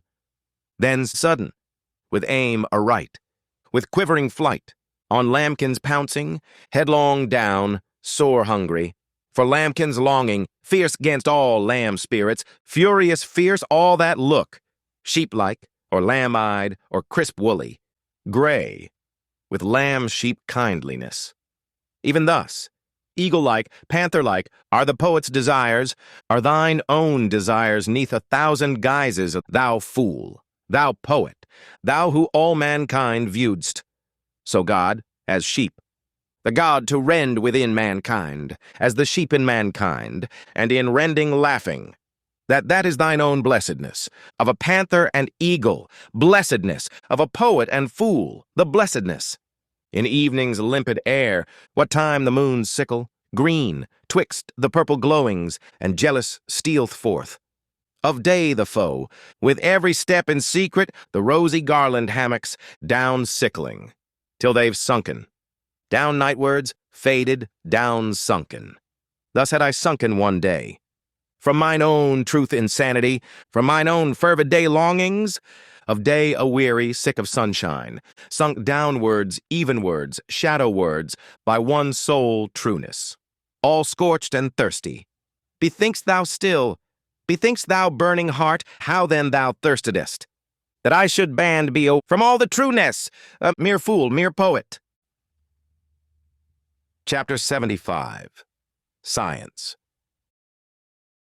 Thus sang the magician, and all who were present went like birds unawares into the net of his artful and melancholy voluptuousness. Only the spiritually conscientious one had not been caught. He at once snatched the harp from the magician and called out, "Air! Let in good air! Let in Zarathustra! Thou makest this cave sultry and poisonous, thou bad old magician! Thou seducest, thou false one, thou subtle one, to unknown desires and deserts. And alas, that such as thou should talk and make ado about the truth. Alas, to all free spirits who are not on their guard against such magicians. It is all over with their freedom. Thou teachest and temptest back into prisons. Thou old melancholy devil, out of thy lament soundeth allurement. Thou resemblest those who with their praise of chastity secretly invite to voluptuousness." Thus spake the conscientious one. The old magician, however, looked about him, enjoying his triumph, and on that account put up with the annoyance which the conscientious one caused him. "Be still," said he with modest voice. "Good songs want to re-echo well. After good songs one should be long silent. Thus do all those present, the higher men. Thou, however, hast perhaps understood but little of my song. In thee there is little of the magic spirit." "Thou praisest me," replied the conscientious one, "in that thou separatest me from thyself. Very well. But ye others, what do I see? Ye still sit there, all of you, with lusting eyes. Ye free spirits, whither hath your freedom gone? Ye almost seem to me to resemble those who have long looked at bad girls dancing naked. Your souls themselves dance. In you, ye higher men. There must be more of that which the magician calleth his evil spirit of magic and deceit. We must indeed be different. And verily, we spake and thought long enough together ere Zarathustra came home to his cave, for me not to be unaware that we are different. We seek different things even here aloft, ye and I. For I seek more security. On that account have I come to Zarathustra. For he is still the most steadfast tower and will. Today, when everything tottereth, when all the earth quaketh, yea, however, when I see what eyes ye make, it almost seemeth to me that ye seek more insecurity, more horror, more danger, more earthquake. Ye long, it almost seemeth so to me, forgive my presumption, ye higher men, ye long for the worst and dangerousest life, which frighteneth me most, for the life of wild beasts, for forests, caves, steep mountains, and labyrinthine gorges. And it is not those who lead out of danger that please you best, but those who lead you away from all paths, the misleaders. But if such longing in you be actual, it seemeth to me nevertheless to be impossible. For fear, that is man's original and fundamental feeling. Through fear everything is explained, original sin and original virtue. Through fear there grew also my virtue, that is to say, science. For fear of wild animals, that hath been longest fostered in man, inclusive of the animal which he concealeth and feareth in himself, Zarathustra calleth it the beast inside. Such prolonged ancient fear at last becomes subtle, spiritual, and intellectual. At present, methinketh, it is called science. Thus spake the conscientious one. But Zarathustra, who had just come back into his cave, and had heard and divined the last discourse, threw a handful of roses to the conscientious one, and laughed on account of his truths. "Why," he exclaimed, "what did I hear just now? Verily, it seemeth to me thou art a fool, or else I myself am one, and quietly and quickly will I put thy truth upside down. For fear is an exception with us. Courage, however, and adventure, and delight in the uncertain, in the unattempted. Courage seemeth to me the entire primitive history of man. The wildest and most courageous animals hath he envied and robbed of all their virtues. Thus only did he become man.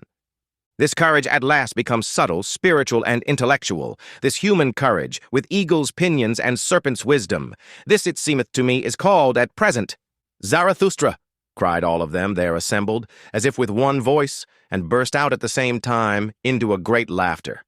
There arose, however, from them, as it were, a heavy cloud. Even the magician laughed, and said wisely, "Well, it is gone, mine evil spirit. And did I not myself warn you against it when I said that it was a deceiver, a lying and deceiving spirit, especially when it showeth itself naked? But what can I do with regard to its tricks? Have I created it and the world? Well, let us be good again, and of good cheer. And although Zarathustra looketh with evil eye, just see him. He disliketh me. Ere night cometh, will he again learn to love and laud me. He cannot live long without committing such follies. He loveth his enemies. This art knoweth he better than anyone I have seen, but he taketh revenge for it on his friends." Thus spake the old magician, and the higher men applauded him, so that Zarathustra went round, and mischievously and lovingly shook hands with his friends, like one who hath to make amends and apologize to everyone for something. When, however, he had thereby come to the door of his cave, lo, then had he again a longing for the good air outside and for his animals, and wished to steal out. Chapter 76. Among Daughters of the Desert. First. "Go not away," said then the wanderer, who called himself Zarathustra's shadow. "Abide with us, otherwise the old gloomy affliction might again fall upon us. Now hath that old magician given us of his worst for our good, and lo, the good pious Pope there hath tears in his eyes, and hath quite embarked again upon the sea of melancholy. Those kings may well put on a good air before us still, for that have they learned best of us all at present. Had they, however, no one to see them, I wager that with them also the bad game would again commence. The bad game of drifting clouds, of damp melancholy, of curtained heavens, of stolen suns, of howling autumn winds. The bad game of our howling and crying for help. Abide with us, O Zarathustra. Here there is much concealed misery that wisheth to speak, much evening, much cloud, much damp air.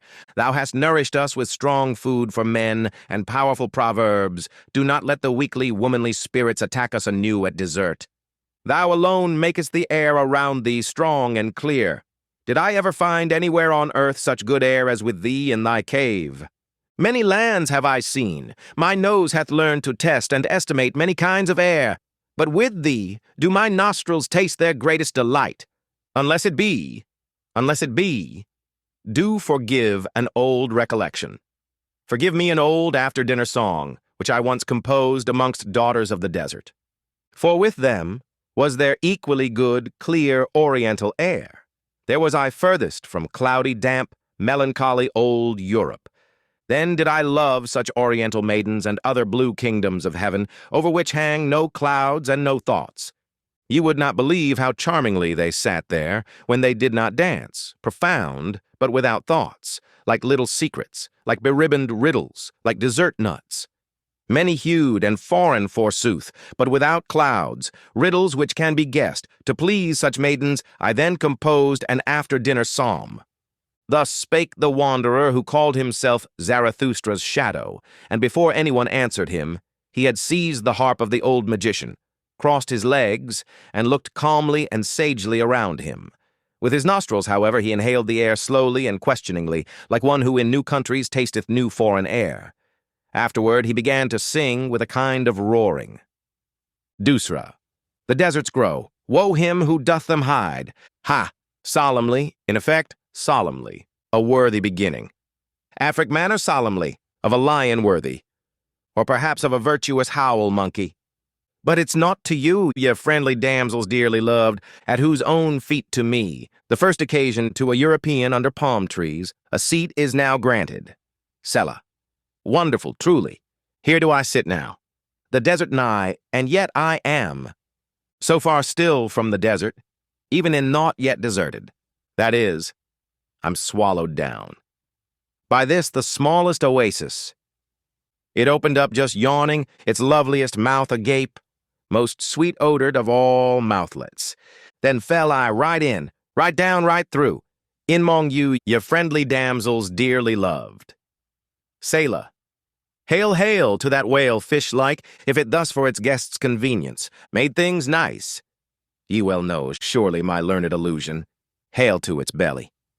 If it had air, a such loveliest oasis belly, as this is, though however I doubt about it, with this come I out of old Europe, that doubteth more eagerly than doth any. Elderly married woman, may the Lord improve it. Amen. Here do I sit now, in this the smallest oasis, like a date indeed, brown, quite sweet, gold suppurating, for rounded mouth of maiden longing, but yet still more for youthful maid-like, ice-cold and snow-white and incisory. Front teeth, and for such assuredly, pine the hearts all of ardent date fruits. Selah, to the there named south fruits now, similar, all too similar. Do I lie here? By little, flying insects, round sniffled and round played, and also by yet littler, foolisher, and peccabler. Wishes and fantasies, environed by you, ye silent presentientist, maiden kittens, doo-doo and Suleika, round sphinxed, that into one word, I may crowd much feeling. Forgive me, O God, all such speech sinning. Sit I here the best of air sniffling, paradisal air, truly, bright and buoyant air, golden mottled, as goodly air as ever. From lunar orb down fell, be it by hazard, or supervened it by arrogancy, as the ancient poets relate it. But doubter, I'm now calling it. In question, with this do I come indeed, out of Europe that doubteth more eagerly than doth any, elderly married woman. May the Lord improve it. Amen. This the finest air drinking, with nostrils outswelled like goblets, lacking future, lacking remembrances. Thus do I sit here, ye friendly damsels dearly loved, and look at the palm tree there, how it to a dance girl like doth bow and bend and on its haunches bob. One doth it too when one vieweth it long, to a dance girl like, who as it seemeth to me, too long and dangerously persistent, always, just on single leg hath stood. Then forgot she thereby, as it seemeth to me, the other leg. For vainly I, at least, did search for the amissing fellow jewel, namely, the other leg, in the sanctified precincts, nigh her very dearest, very tenderest, flapping and fluttering and flickering skirting. Yea, if ye should, ye beauteous friendly ones, quite take my word. She hath, alas, lost it. Huh. It is away, forever away. The other leg. Oh, pity for that loveliest other leg. Where may it now tarry, all forsaken weeping, the lonesomest leg, in fear perhaps before a furious, yellow, blonde, and curled leonine monster, or perhaps even gnawed away, nibbled badly. Most wretched, woeful, nibbled badly. Selah! Oh, weep ye not, gentle spirits, weep ye not, ye date-fruit spirits, milk bosoms, ye sweet wood heart, purselets, weep ye no more, pallid doo-doo. Be a man, Suleika, bold, or else should there, perhaps, something strengthening, heart-strengthening. Here most proper be some inspiring text, some solemn exhortation. Ha, up now, honor, moral honor, European honor. Blow again. Continue. Bellows box of virtue. Ha! Once more thy roaring, thy moral roaring, as a virtuous lion, nigh the daughters of deserts roaring. For virtue's outhowl, ye very dearest maidens, is more than every European fervor, European hot hunger. And now, do I stand here? As European, I can't be different, God's help to me. Amen? The deserts grow. Woe him who doth them hide. Chapter 77. The Awakening. First. After the song of the wanderer and shadow, the cave became all at once full of noise and laughter, and since the assembled guests all spake simultaneously, and even the ass, encouraged thereby, no longer remained silent, a little aversion and scorn for his visitors came over Zarathustra, although he rejoiced at their gladness, for it seemed to him a sign of convalescence. So he slipped out into the open air and spake to his animals. "Whither hath their distress now gone?" said he, and already did he himself feel relieved of his petty disgust.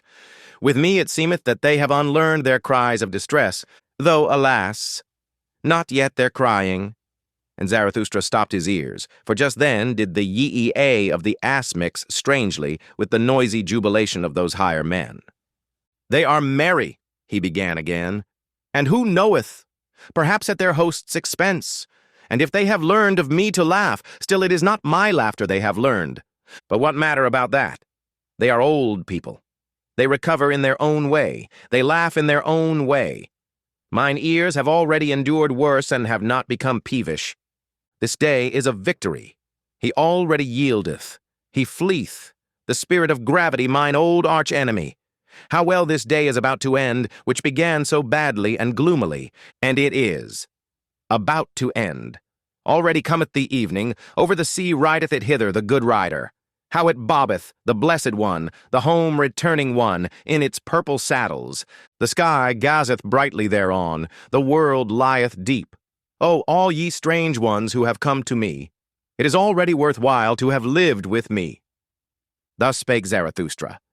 And again came the cries and laughter of the higher men out of the cave. Then began he anew.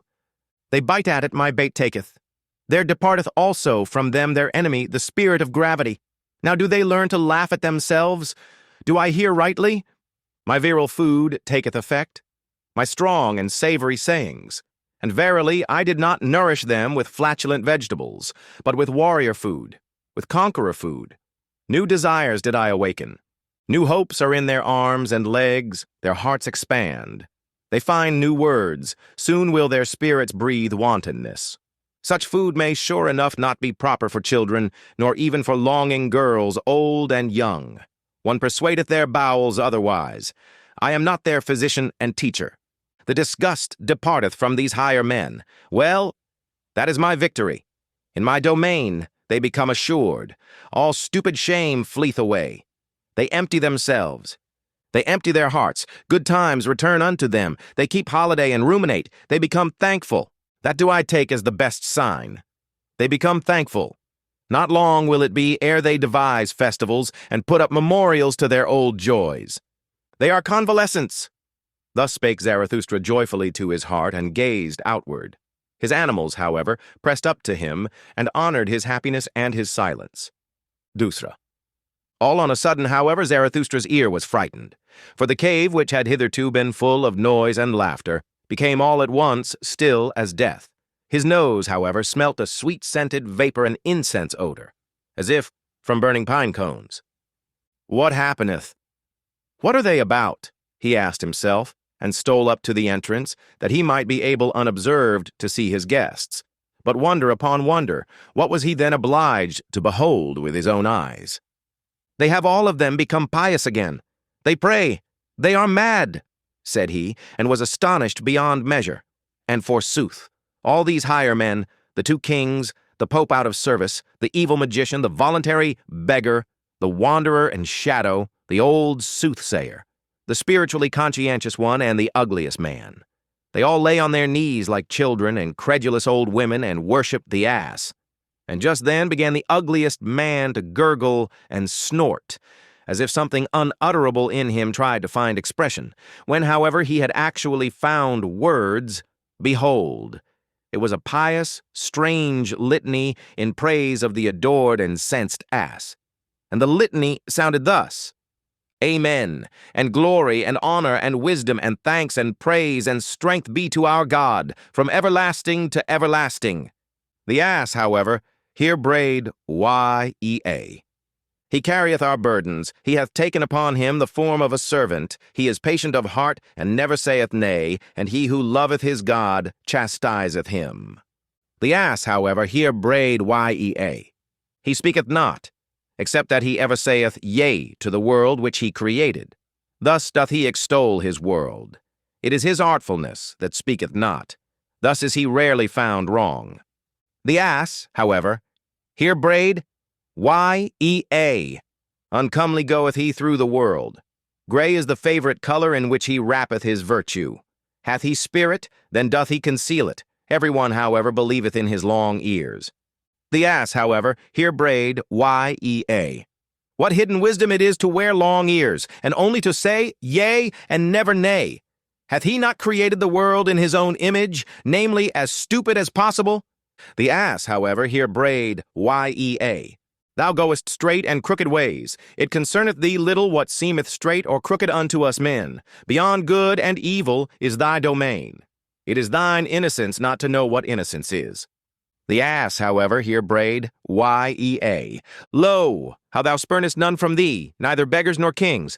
Thou sufferest little children to come unto thee, and when the bad boys decoy thee, then sayest thou simply, Ye-A.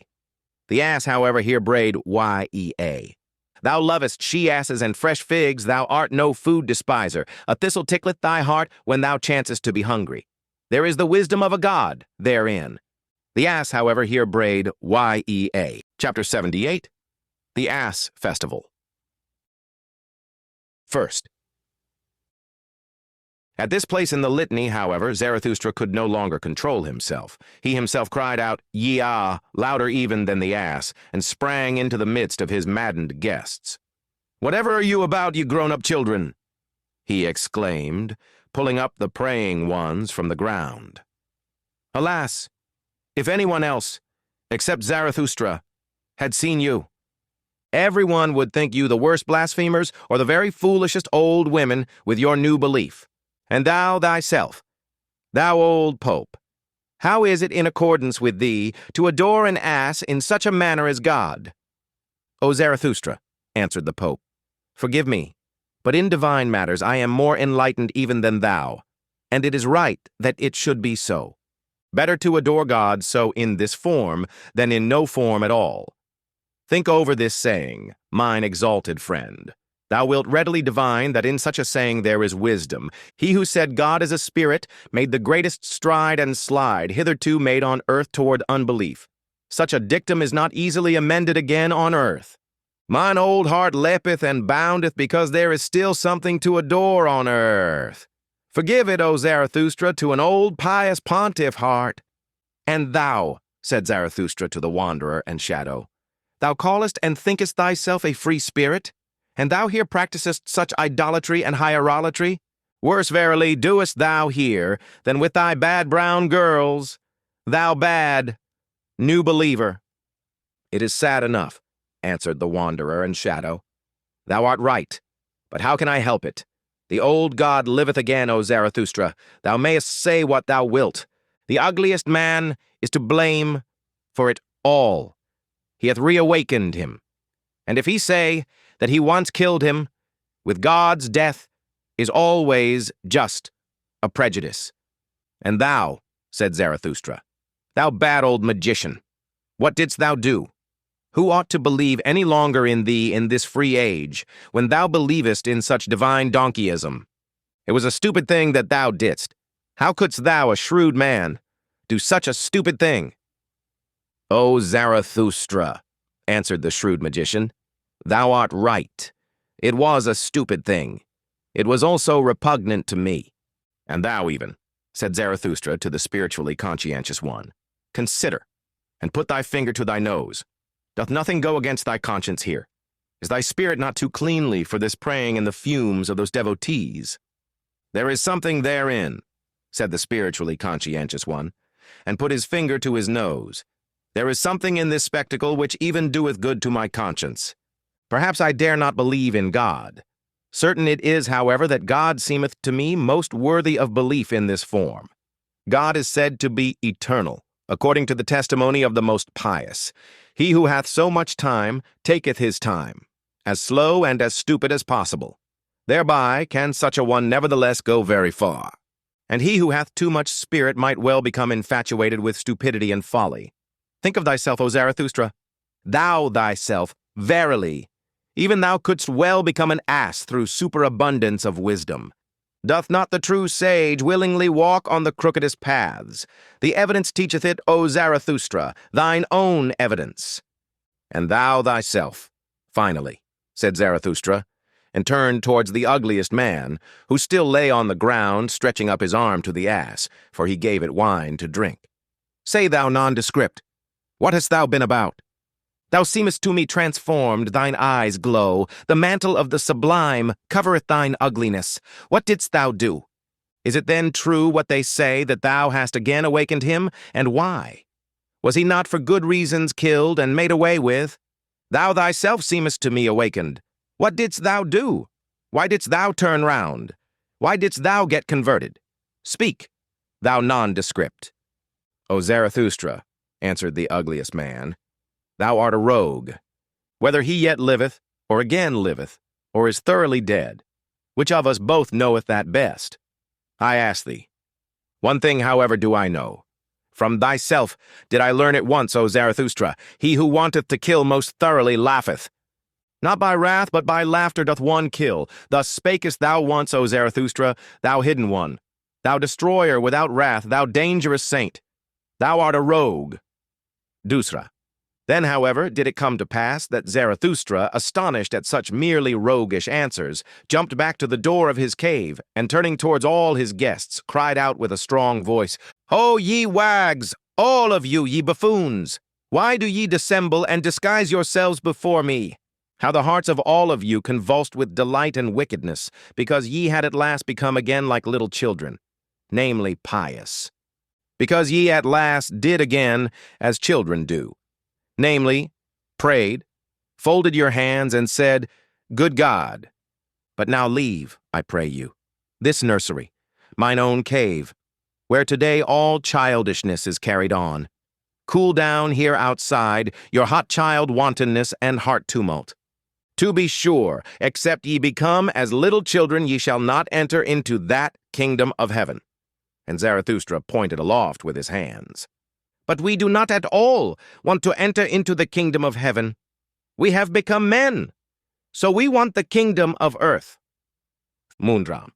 And once more began Zarathustra to speak. O my new friends, said he, ye strange ones, ye higher men, how well do ye now please me? Since ye have again become joyful, ye have verily all blossomed forth. It seemeth to me that for such flowers as you new festivals are required. A little valiant nonsense, some divine service and ass festival, some old joyful Zarathustra fool, some blusterer to blow your souls bright. Forget not this night and this ass festival, ye higher men. That did ye devise when with me, that do I take as a good omen. Such things only the convalescents devise. And should ye celebrate it again, this ass festival, do it from love to yourselves. Do it also from love to me, and in remembrance of me. Thus spake Zarathustra. Chapter 74. Chapter 79. The Drunken Song. First.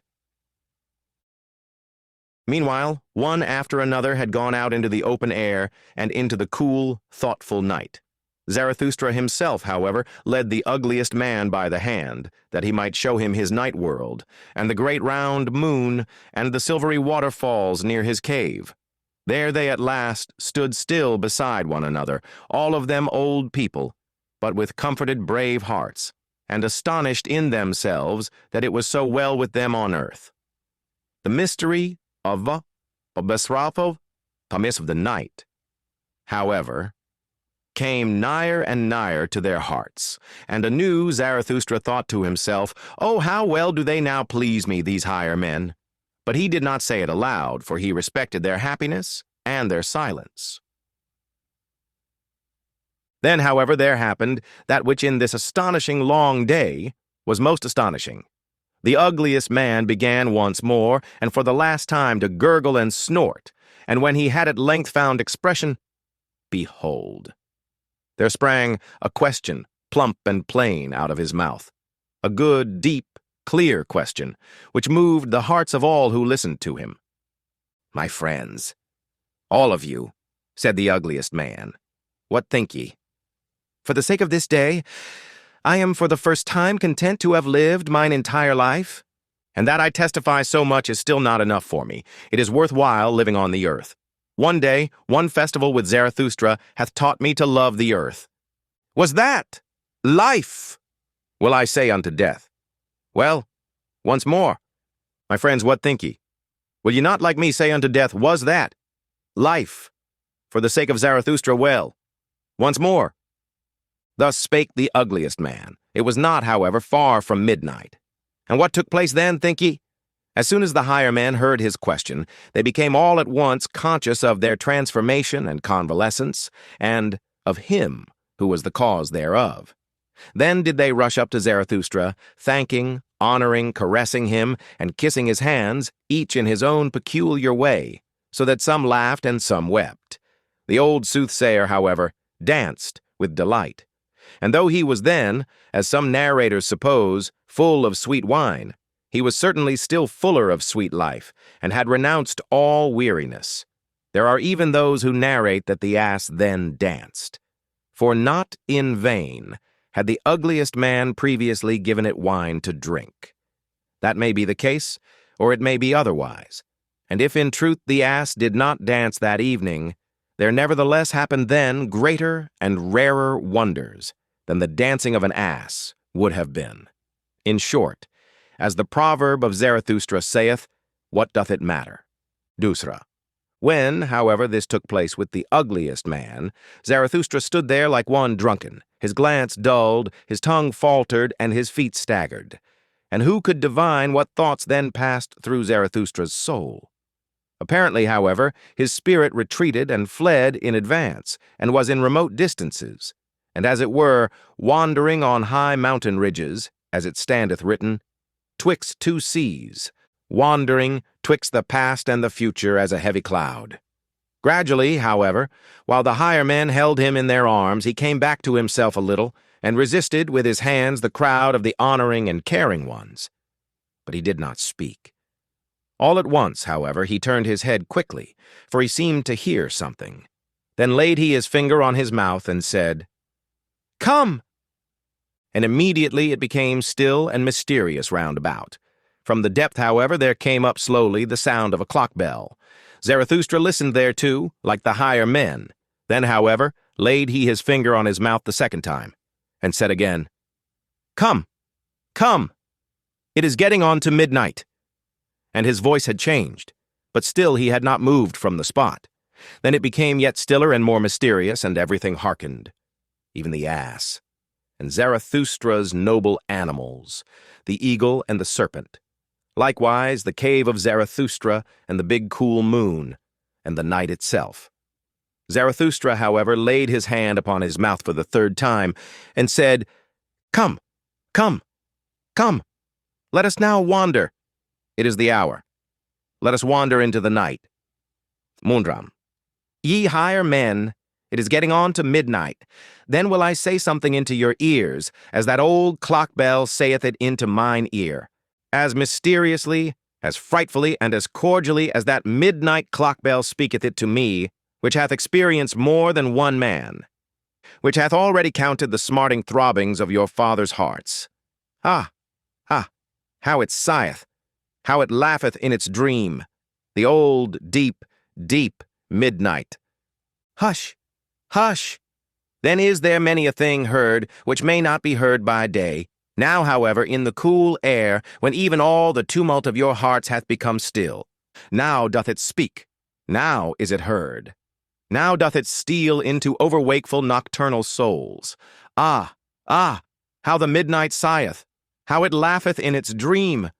Hearest thou not how it mysteriously, frightfully, and cordially speaketh unto thee, the old, deep, deep midnight? O man, take heed. Nangavade. Woe to me! Whither hath time gone? Have I not sunk into deep wells? The world sleepeth. Ah, ah, the dog howleth, the moon shineth. Rather will I die, than say unto you what my midnight heart now thinketh. Already have I died. It is all over. Spider, why spinnest thou around me? Wilt thou have blood? Ah, ah, the dew falleth, the hour cometh. The hour in which I frost and freeze, which asketh and asketh and asketh, who hath sufficient courage for it? Who is to be master of the world? Who is going to say, thus shall ye flow, ye great and small streams? The hour approacheth. O man, thou higher man, take heed. This talk is for fine ears, for thine ears. What saith deep midnight's voice indeed? Eindavde. It carrieth me away, my soul danceth. Day's work, who is to be master of the world? The moon is cool, the wind is still. Ah, have ye already flown high enough? Ye have danced. A leg, nevertheless, is not a wing. Ye good dancers, now is all delight over. Wine hath become lees, every cup hath become brittle, the sepulchres mutter. Ye have not flown high enough. Now do the sepulchres mutter, free the dead. Why is it so long night? Doth not the moon make us drunken? Yea, higher men, free the sepulchres, awaken the corpses. Ah, why doth the worm still burrow? There approacheth the hour. There boometh the clock bell, there thrilleth still the heart, there burroweth still the woodworm, the heartworm. Ah, the world is deep. Aravade.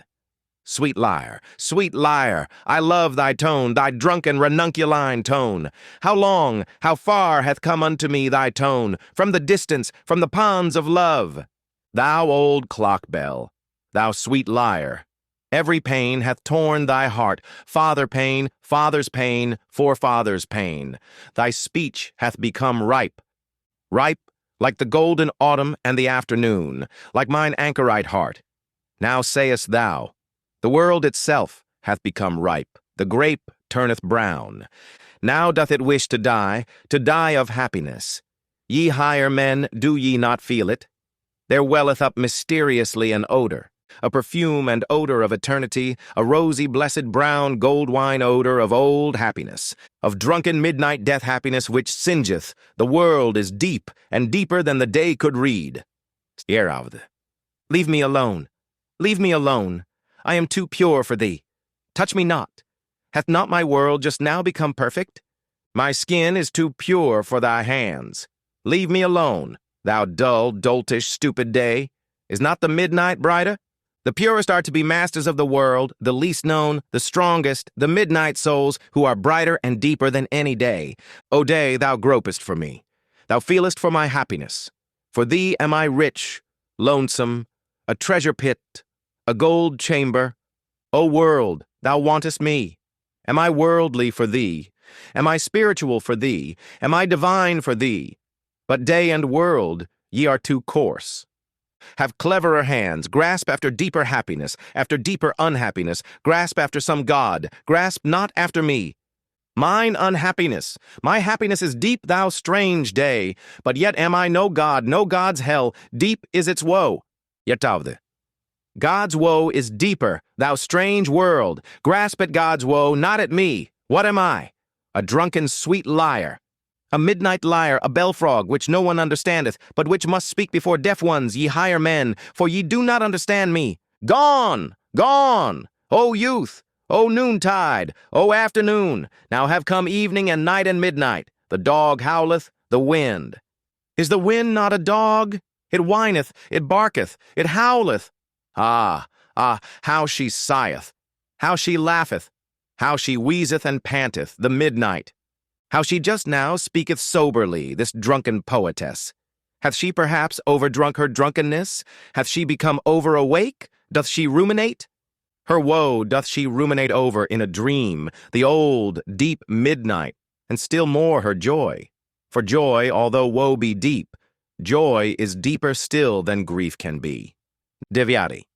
Thou grapevine, why dost thou praise me? Have I not cut thee? I am cruel.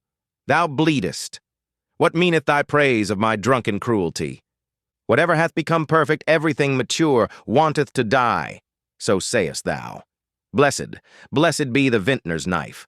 But everything immature wanteth to live. Alas, woe saith, hence. Go, away, thou woe. But everything that suffereth wanteth to live, that it may become mature and lively and longing for the further, the higher, the brighter. I want heirs, so saith everything that suffereth. I want children, I do not want myself. Joy, however, doth not want heirs, it doth not want children. Joy wanteth itself, it wanteth eternity, it wanteth recurrence, it wanteth everything eternally like itself. Woe saith, break, bleed, thou heart, wander, thou leg, thou wing, fly, onward, upward, thou pain. Well, cheer up, O mine old heart, woe saith. Hence, go. Batavde. Ye higher men, what think ye? Am I a soothsayer, or a dreamer, or a drunkard, or a dream reader, or a midnight bell, or a drop of dew, or a fume and fragrance of eternity? Hear ye it not? Smell ye it not? Just now hath my world become perfect. Midnight is also midday. Pain is also a joy. Curse is also a blessing. Night is also a sun. Go away, or ye will learn that a sage is also a fool. Said ye ever yea to one joy? O my friends, then said ye yea also unto all woe. All things are enlinked, enlaced, and enamored. Wanted ye ever once to come twice? Said ye ever, thou pleasest me, happiness, instant moment. Then wanted ye all to come back again, all anew, all eternal, all enlinked, enlaced, and enamored. Oh, then did ye love the world. Ye eternal ones, ye love it eternally and for all time, and also unto woe do ye say, hence, go, but come back, for joys all want, eternity. 11th. All joy wanteth the eternity of all things. It wanteth honey, it wanteth lees, it wanteth drunken midnight, it wanteth graves, it wanteth grave tears consolation, it wanteth gilded evening red. What doth not joy want? It is thirstier, hardier, hungrier, more frightful, more mysterious than all woe. It wanteth itself, it biteth into itself, the ring's will writheth in it. It wanteth love, it wanteth hate. It is over-rich, it bestoweth, it throweth away, it beggeth for someone to take from it. It thanketh the taker, it would fain be hated. So rich is joy that it thirsteth for woe, for hell, for hate, for shame, for the lame, for the world, for this world. O ye know it indeed, yea higher men, for you doth it long, this joy, this irrepressible blessed joy. For your woe, ye failures. For failures longeth all eternal joy, for joys all want themselves. Therefore do they also want grief. O happiness, O pain, O break thou heart, ye higher men, do learn it, that joys want eternity. Joys want the eternity of all things, they want deep, profound eternity. Panirandaude. Have ye now learned my song? Have ye divined what it would say? Well, cheer up, ye higher men, sing now my roundelay. Sing now yourselves the song, the name of which is once more, the signification of which is unto all eternity. Sing ye higher men, Zarathustra's roundelay. O man, take heed, what saith deep midnight's voice indeed. I slept my sleep, from deepest dream I've woke and plead. The world is deep and deeper than the day could read. Deep is its woe. Joy, deeper still than grief can be. Woe saith, hence, go. But joys all want eternity, want deep, profound eternity. Chapter 80. The Sign. In the morning, however, after this night, Zarathustra jumped up from his couch, and having girded his loins, he came out of his cave glowing and strong, like a morning sun coming out of gloomy mountains. Thou great star, spake he as he had spoken once before, thou deep eye of happiness, what would be all thy happiness if thou hadst not those for whom thou shinest, and if they remained in their chambers, whilst thou art already awake, and comest and bestowest and distributest? How would thy proud modesty upbraid for it? Well, they still sleep, these higher men, whilst I am awake. They are not my proper companions. Not for them do I wait here in my mountains. At my work, I want to be, at my day. But they understand not what are the signs of my morning. My step is not for them the awakening call. They still sleep in my cave. Their dream still drinketh at my drunken songs. The audient ear for me, the obedient ear is yet lacking in their limbs. This had Zarathustra spoken to his heart when the sun arose. Then looked he inquiringly aloft, for he heard above him the sharp call of his eagle. Well, called he upwards, thus is it pleasing and proper to me. Mine animals are awake, for I am awake. Mine eagle is awake, and like me honoureth the sun. With eagle talons doth it grasp at the new light. Ye are my proper animals. I love you, but still do I lack my proper men. Thus spake Zarathustra. Then, however, it happened that all on a sudden he became aware that he was flocked around and fluttered around as if by innumerable birds. The whizzing of so many wings, however, and the crowding around his head was so great that he shut his eyes. And verily, there came down upon him as it were a cloud, like a cloud of arrows which poureth upon a new enemy. But behold, here it was a cloud of love, and showered upon a new friend. What happeneth unto me? Thought Zarathustra in his astonished heart, and slowly seated himself on the big stone which lay close to the exit from his cave. But while he grasped about with his hands, around him, above him, and below him, and repelled the tender birds, behold, there then happened to him something still stranger. For he grasped thereby unawares into a mass of thick, warm, shaggy hair. At the same time, however, there sounded before him a roar, a long, soft lion roar.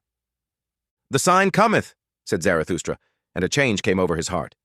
And in truth, when it turned clear before him, there lay a yellow, powerful animal at his feet, resting its head on his knee, unwilling to leave him out of love, and doing like a dog which again findeth its old master. The doves, however, were no less eager with their love than the lion, and whenever a dove whisked over its nose, the lion shook its head and wondered and laughed. When all this went on, Zarathustra spake only a word. "My children are nigh. My children." Then he became quite mute. His heart, however, was loosed, and from his eyes there dropped down tears and fell upon his hands. And he took no further notice of anything, but sat there motionless, without repelling the animals further. Then flew the doves to and fro, and perched on his shoulder, and caressed his white hair, and did not tire of their tenderness and joyousness. The strong lion, however, licked always the tears that fell on Zarathustra's hands, and roared and growled shyly. Thus did these animals do. All this went on for a long time, or a short time, for properly speaking, there is no time on earth for such things. Meanwhile, however, the higher men had awakened in Zarathustra's cave, and marshaled themselves for a procession to go to meet Zarathustra and give him their morning greeting. For they had found, when they awakened, that he no longer tarried with them. When, however, they reached the door of the cave, and the noise of their steps had preceded them, the lion started violently. It turned away all at once from Zarathustra, and roaring wildly sprang towards the cave. The higher men, however, when they heard the lion roaring, cried all aloud, as with one voice, fled back and vanished in an instant. Zarathustra himself, however, stunned and strange, rose from his seat, looked around him, stood there astonished, inquired of his heart, bethought himself, and remained alone. "What did I hear?" said he at last, slowly. "What happened unto me just now?"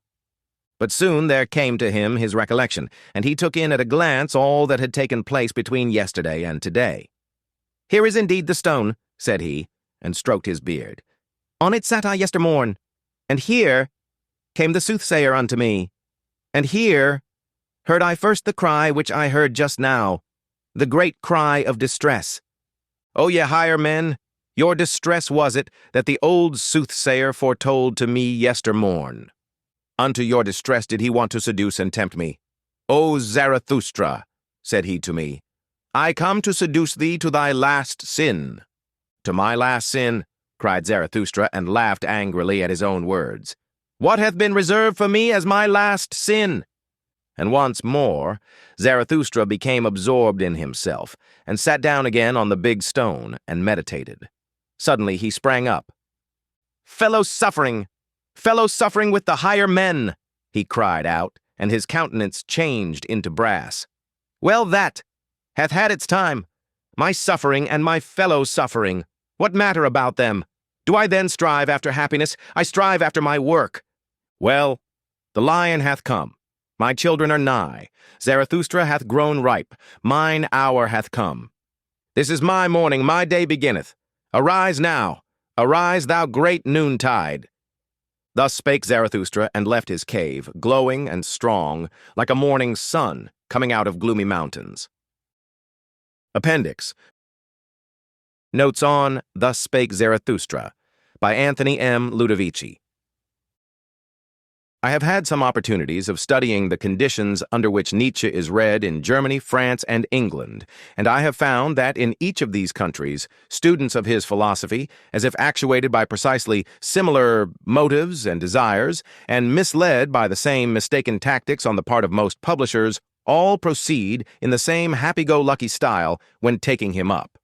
They have had it said to them that he wrote without any system, and they very naturally conclude that it does not matter in the least whether they begin with his first, third, or last book, provided they can obtain a few vague ideas as to what his leading and most sensational principles were. Now, it is clear that the book with the most mysterious, startling, or suggestive title will always stand the best chance of being purchased by those who have no other criteria to guide them in their choice than the aspect of a title page. And this explains why Thus Spake Zarathustra is almost always the first and often the only one of Nietzsche's books that falls into the hands of the uninitiated. The title suggests all kinds of mysteries. A glance at the chapter headings quickly confirms the suspicions already aroused, and the subtitle, A Book for All and None, generally succeeds in dissipating the last doubts the prospective purchaser may entertain concerning his fitness for the book or its fitness for him. And what happens? Thus Spake Zarathustra is taken home. The reader, who perchance may know no more concerning Nietzsche than a magazine article has told him, tries to read it and, understanding less than half he reads, probably never gets further than the second or third part, and then only to feel convinced that Nietzsche himself was rather hazy as to what he was talking about. Such chapters as The Child with the Mirror, In the Happy Isles, The Grave Song, Immaculate Perception, The Stillest Hour, The Seven Seals, and many others, are almost utterly devoid of meaning to all those who do not know something of Nietzsche's life, his aims, and his friendships. As a matter of fact, Thus Spake Zarathustra, though it is unquestionably Nietzsche's opus magnum, is by no means the first of Nietzsche's works that the beginner ought to undertake to read. The author himself refers to it as the deepest work ever offered to the German public, and elsewhere speaks of his other writings as being necessary for the understanding of it. But when it is remembered that in Zarathustra we not only have the history of his most intimate experiences, friendships, feuds, disappointments, triumphs, and the like, but that the very form in which they are narrated is one which tends rather to obscure than to throw light upon them, the difficulties which meet the reader who starts quite unprepared will be seen to be really formidable. Zarathustra, then, this shadowy, allegorical personality, speaking in allegories and parables, and at times not even refraining from relating his own dreams, is a figure we can understand but very imperfectly if we have no knowledge of his creator and counterpart, Friedrich Nietzsche. And it were therefore well, previous to our study of the more abstruse parts of this book, if we were to turn to some authoritative book on Nietzsche's life and works, and to read all that is there said on the subject. Those who can read German will find an excellent guide in this respect in Frau Fürster Nietzsche's exhaustive and highly interesting biography of her brother, Das Leben Friedrich Nietzsches, published by Naumann, while the works of Deussen, Raoul Richter, and Baroness Isabel von Unger-Sternberg will be found to throw useful and necessary light upon many questions which it would be difficult for a sister to touch upon. In regard to the actual philosophical views expounded in this work, there is an excellent way of clearing up any difficulties they may present, and that is by an appeal to Nietzsche's other works. Again and again, of course, he will be found to express himself so clearly that all reference to his other writings may be dispensed with. But where this is not the case, the advice he himself gives is after all the best to be followed here, viz.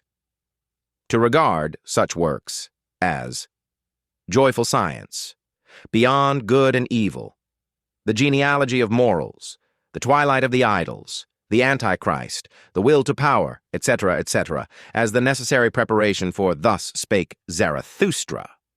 These directions, though they are by no means simple to carry out, seem at least to possess the quality of definiteness and straightforwardness. Follow them, and all will be clear, I seem to imply.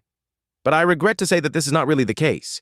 For my experience tells me that even after the above directions have been followed with the greatest possible zeal, the student will still halt in perplexity before certain passages in the book before us, and wonder what they mean. Now, it is with the view of giving a little additional help to all those who find themselves in this position that I proceed to put forth my own personal interpretation of the more abstruse passages in this work. In offering this little commentary to the Nietzsche student, I should like it to be understood that I make no claim as to its infallibility or indispensability. It represents but an attempt on my part, a very feeble one perhaps, to give the reader what little help I can in surmounting difficulties which a long study of Nietzsche's life and works has enabled me, partially I hope, to overcome. Perhaps it would be as well to start out with a broad and rapid sketch of Nietzsche as a writer on morals, evolution, and sociology, so that the reader may be prepared to pick out for himself, so to speak, all passages in this work bearing in any way upon Nietzsche's views in those three important branches of knowledge: A. Nietzsche and morality. In morality, Nietzsche starts out by adopting the position of the relativist. He says there are no absolute values, good and evil. These are mere means adopted by all in order to acquire power to maintain their place in the world, or to become supreme. It is the lion's good to devour an antelope. It is the dead leaf butterfly's good to tell a foe a falsehood.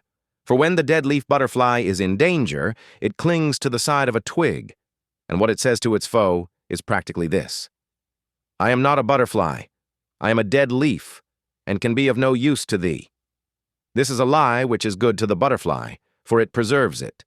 In nature, every species of organic being instinctively adopts and practices those acts which most conduce to the prevalence or supremacy of its kind. Once the most favorable order of conduct is found, proved efficient and established, it becomes the ruling morality of the species that adopts it and bears them along to victory. All species must not and cannot value alike, for what is the lion's good is the antelope's evil, and vice versa. Concepts of good and evil are therefore, in their origin, merely a means to an end. They are expedients for acquiring power.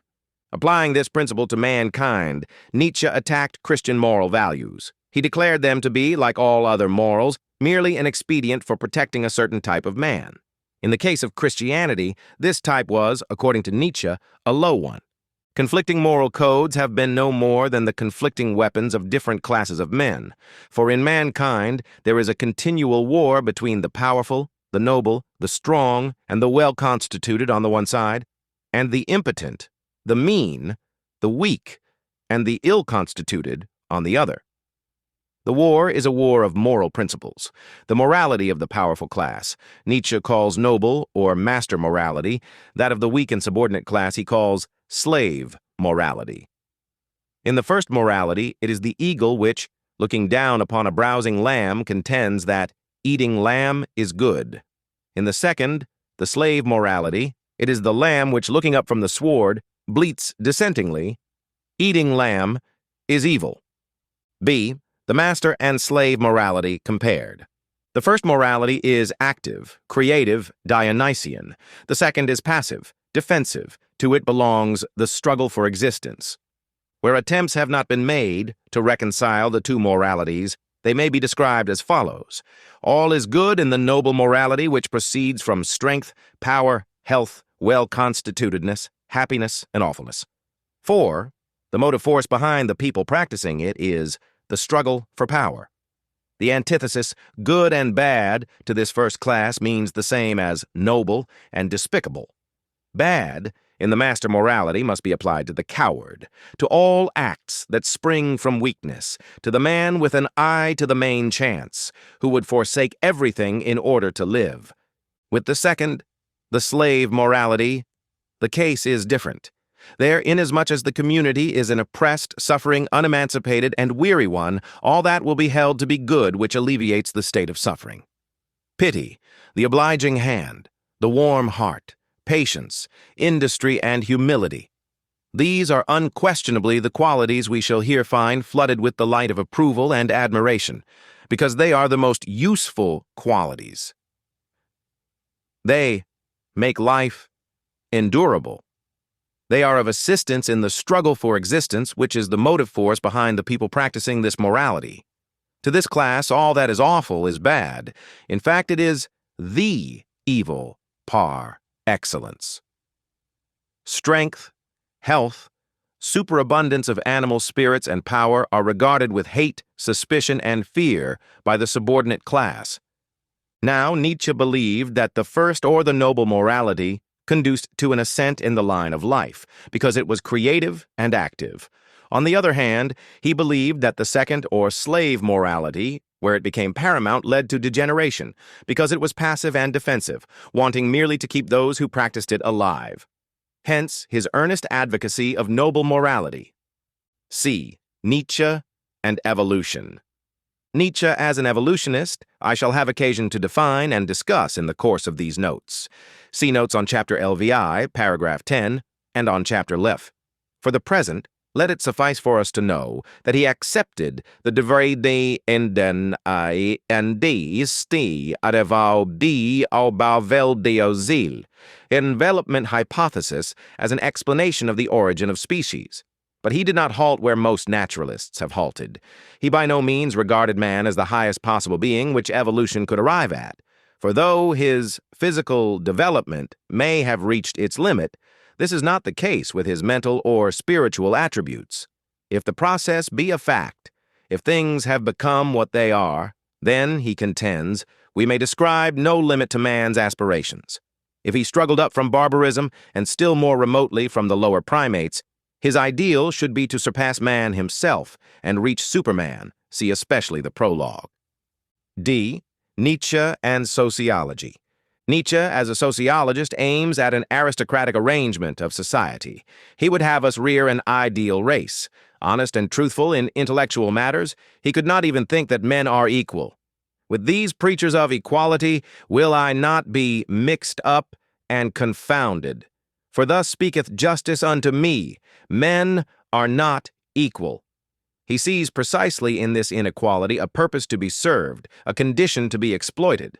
Every elevation of the type man, he writes in Beyond Good and Evil, has hitherto been the work of an aristocratic society, and so will it always be, a society believing in a long scale of gradations of rank and differences of worth among human beings. Those who are sufficiently interested to desire to read his own detailed account of the society he would fain establish will find an excellent passage in Aphorism 57 of the Antichrist. Part 1. The Prologue. In Part 1. Including the prologue, no very great difficulties will appear.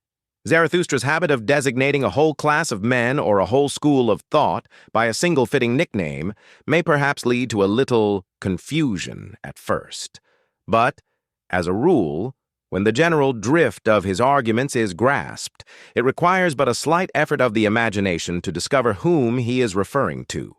In the 9th paragraph of the prologue, for instance, it is quite obvious that herdsman, in the verse, "Herdsman, I say, etc., etc., stands for all those today who are the advocates of gregariousness, of the ant hill.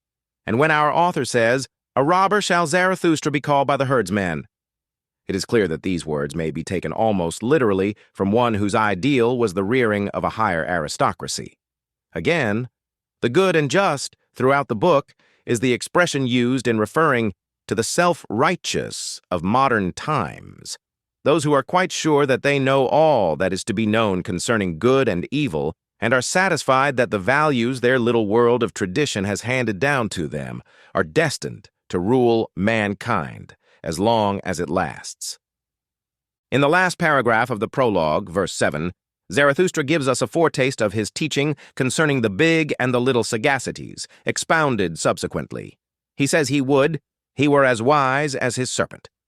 This desire will be found explained in the discourse entitled The Despisers of the Body, which I shall have occasion to refer to later. The Discourses. Chapter 1. The Three Metamorphoses.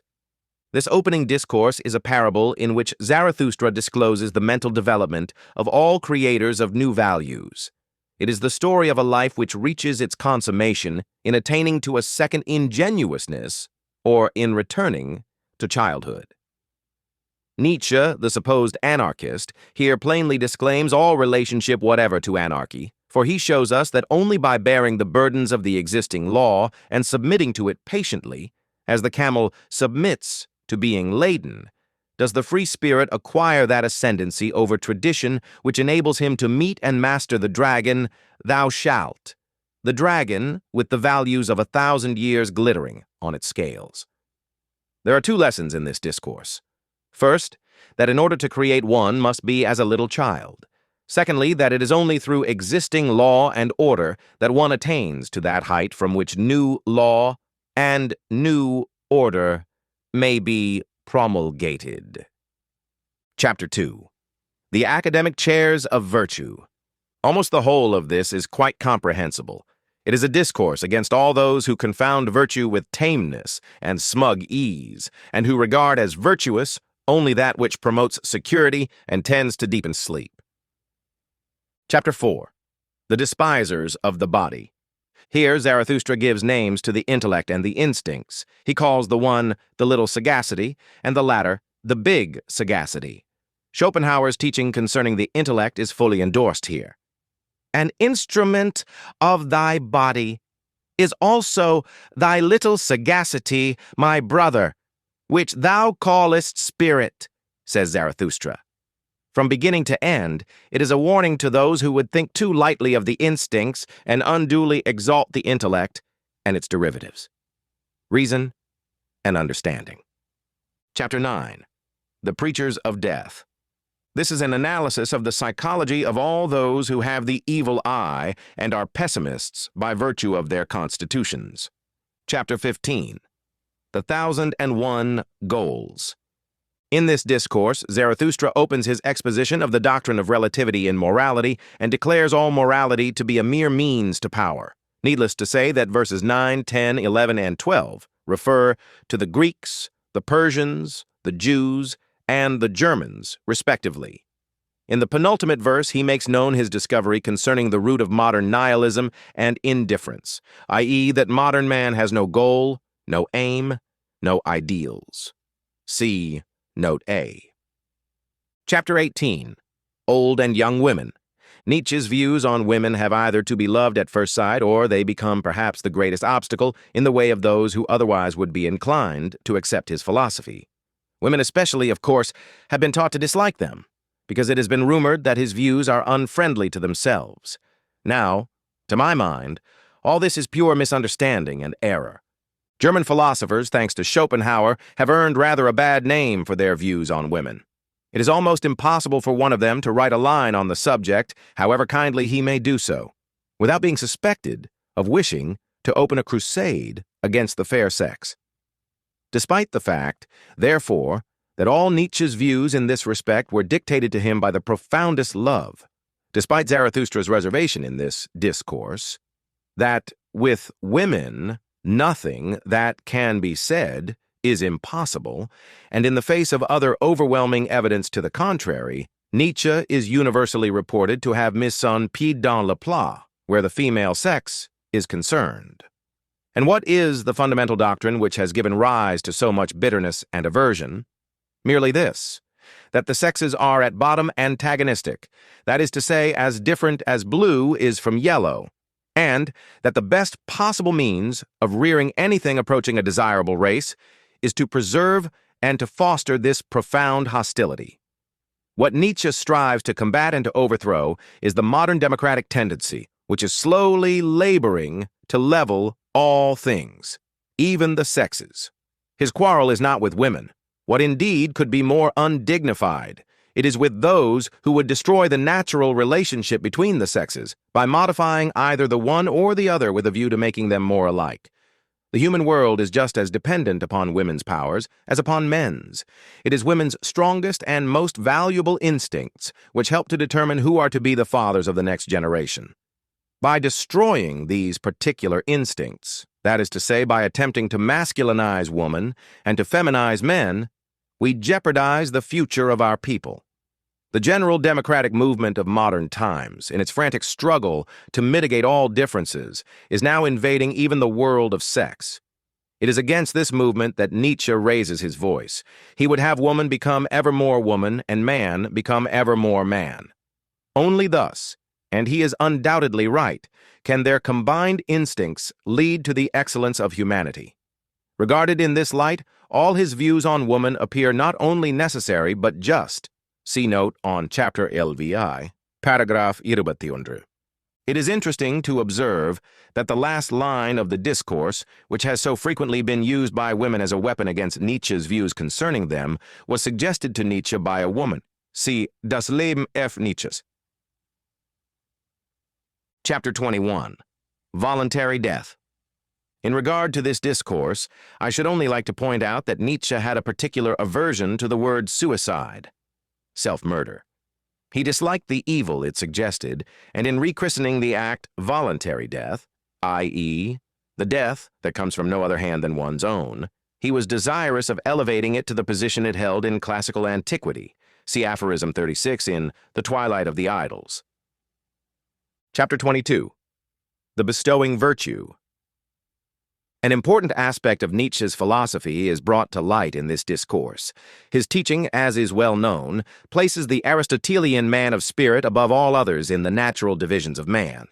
The man with overflowing strength, both of mind and body, who must discharge this strength or perish, is the Nietzschean ideal. To such a man, giving from his overflow becomes a necessity. Bestowing develops into a means of existence, and this is the only giving, the only charity, that Nietzsche recognizes. In paragraph 3 of the discourse, we read Zarathustra's healthy exhortation to his disciples to become independent thinkers and to find themselves before they learn any more from him. See notes on chapters LVI, paragraph 5 and 73 parts 10, 11. Part 2, chapter 23. The Child with the Mirror. Nietzsche tells us here in a poetical form how deeply grieved he was by the manifold misinterpretations and misunderstandings which were becoming rife concerning his publications. He does not recognize himself in the mirror of public opinion and recoils, terrified, from the distorted reflection of his features. In verse 20, he gives us a hint which it were well not to pass over too lightly, for in the introduction to the Genealogy of Morals, written in 1887, he finds it necessary to refer to the matter again and with greater precision. The point is this, that a creator of new values meets with his surest and strongest obstacles in the very spirit of the language which is at his disposal. Words, like all other manifestations of an evolving race, are stamped with the values that have long been paramount in that race. Now, the original thinker who finds himself compelled to use the current speech of his country in order to impart new and hitherto untried views to his fellows, imposes a task upon the natural means of communication which it is totally unfitted to perform. Hence, the obscurities and prolixities which are so frequently met with in the writings of original thinkers. In The Dawn of Day, Nietzsche actually cautions young writers against the danger of allowing their thoughts to be molded by the words at their disposal. Chapter 24. In the Happy Isles. While writing this, Nietzsche is supposed to have been thinking of the island of Ischia, which was ultimately destroyed by an earthquake. His teaching here is quite clear. He was among the first thinkers of Europe to overcome the pessimism which godlessness generally brings in its wake. He points to creating as the surest salvation from the suffering which is a concomitant of all higher life. What would there be to create, he asks, if there were gods? His ideal, the Superman, lends him the cheerfulness necessary to the overcoming of that despair usually attendant upon godlessness and upon the apparent aimlessness of a world without a god. Chapter 29. The Tarantulas. The tarantulas are the socialists and Democrats. This discourse offers us an analysis of their mental attitude. Nietzsche refuses to be confounded with those resentful and revengeful ones who condemn society from below, and whose criticism is only suppressed envy. There are those who preach my doctrine of life, he says of the Nietzschean socialists, and are at the same time preachers of equality and tarantulas. See notes on chapter XL and chapter LI. Chapter 30. The famous wise ones. This refers to all those philosophers hitherto who have run in the harness of established values and have not risked their reputation with the people in pursuit of truth. The philosopher, however, as Nietzsche understood him, is a man who creates new values and thus leads mankind in a new direction. Chapter 33. The Grave Song. Here Zarathustra sings about the ideals and friendships of his youth. Verses 27 to 31 undoubtedly refer to Richard Wagner. See note on Chapter 65. Chapter 34.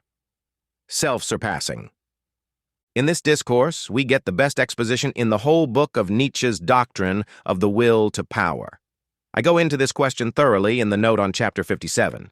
Nietzsche was not an iconoclast from choice. Those who hastily class him with the anarchists or the progressivists of the last century fail to understand the high esteem in which he always held both law and discipline.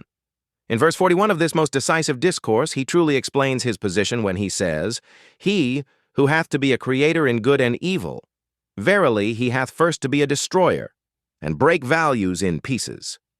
This teaching in regard to self-control is evidence enough of his reverence for law.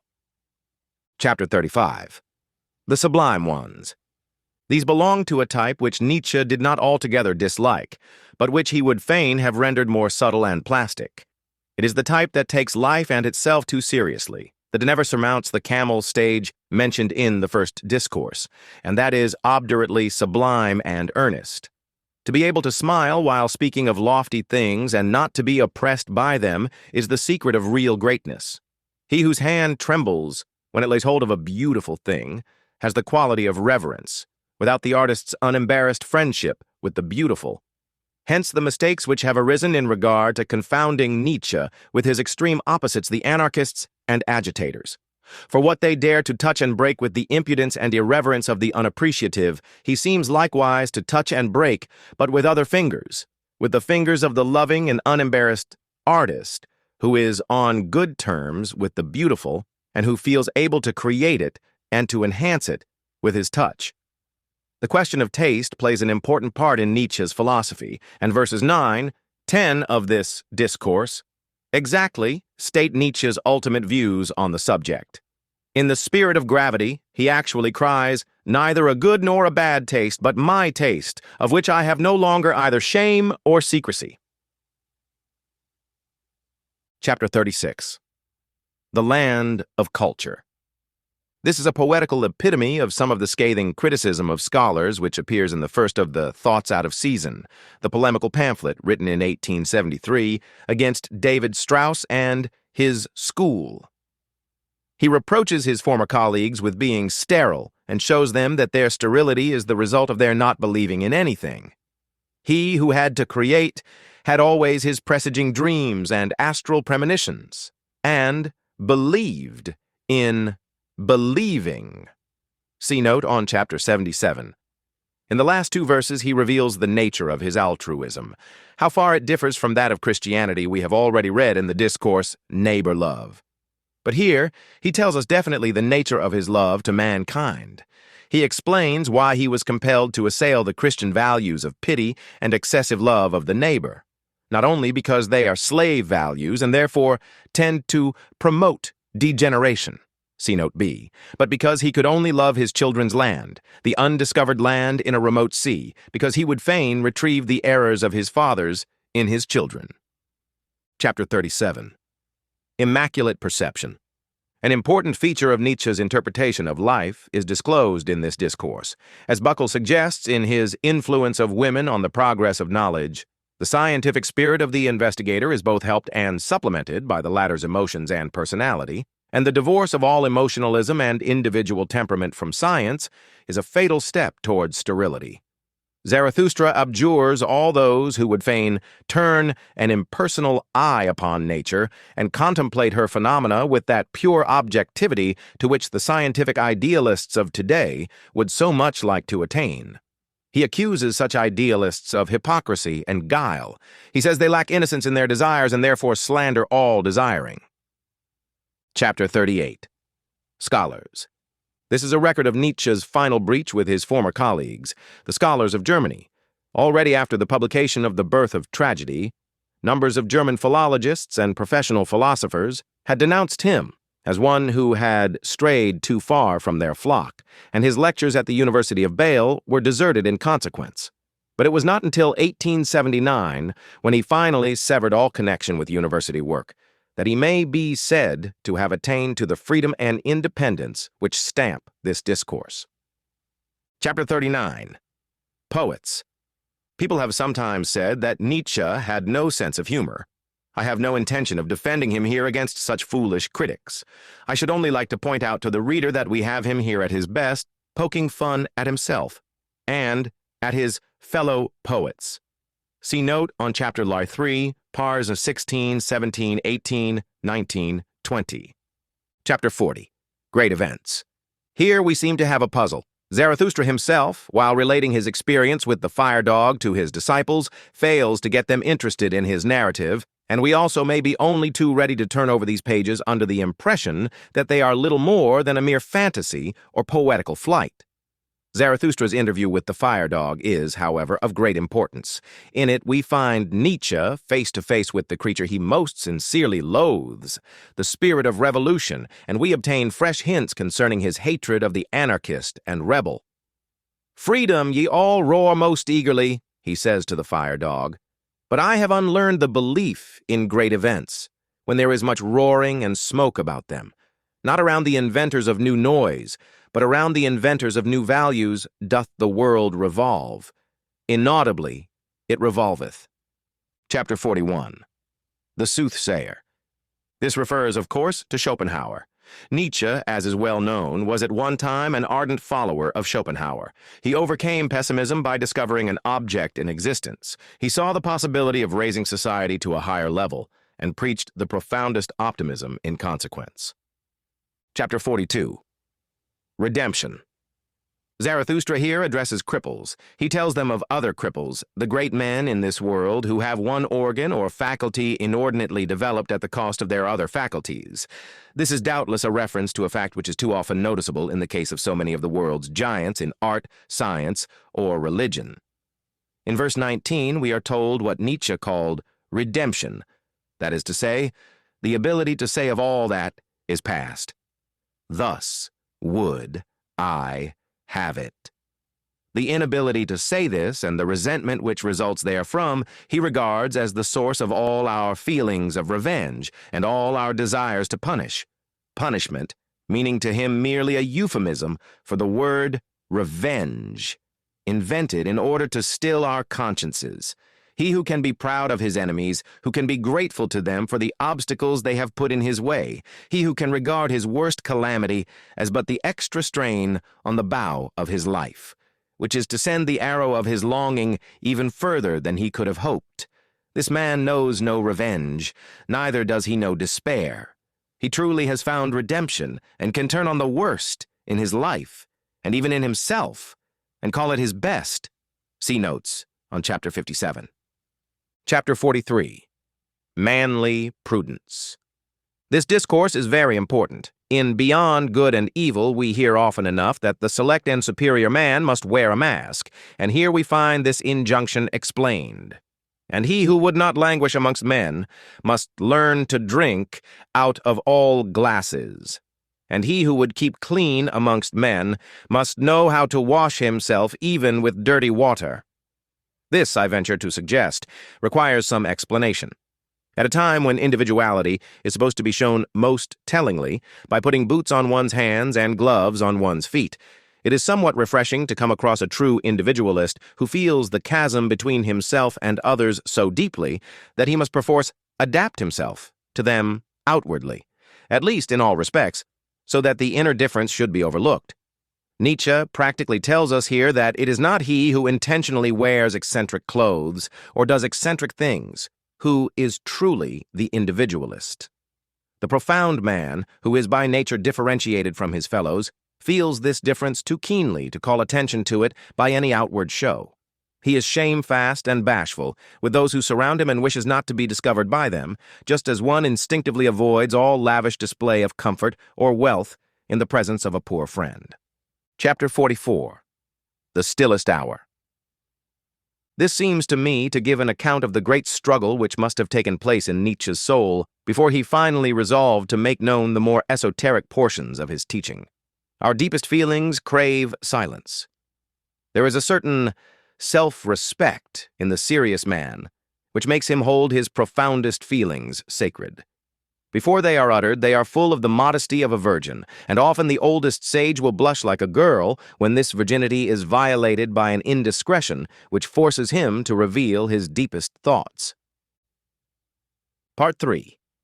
This is perhaps the most important of all the 4 parts. If it contained only the vision and the enigma and the old and new tables, I should still be of this opinion. For in the former of these discourses we meet with what Nietzsche garser si and didars we dide obeti garbar de barsers di auze di and di bars bird as the crowning doctrine of his philosophy, and in the Old and New Tables we have a valuable epitome of practically all his leading principles. Chapter 46. The Vision and the Enigma.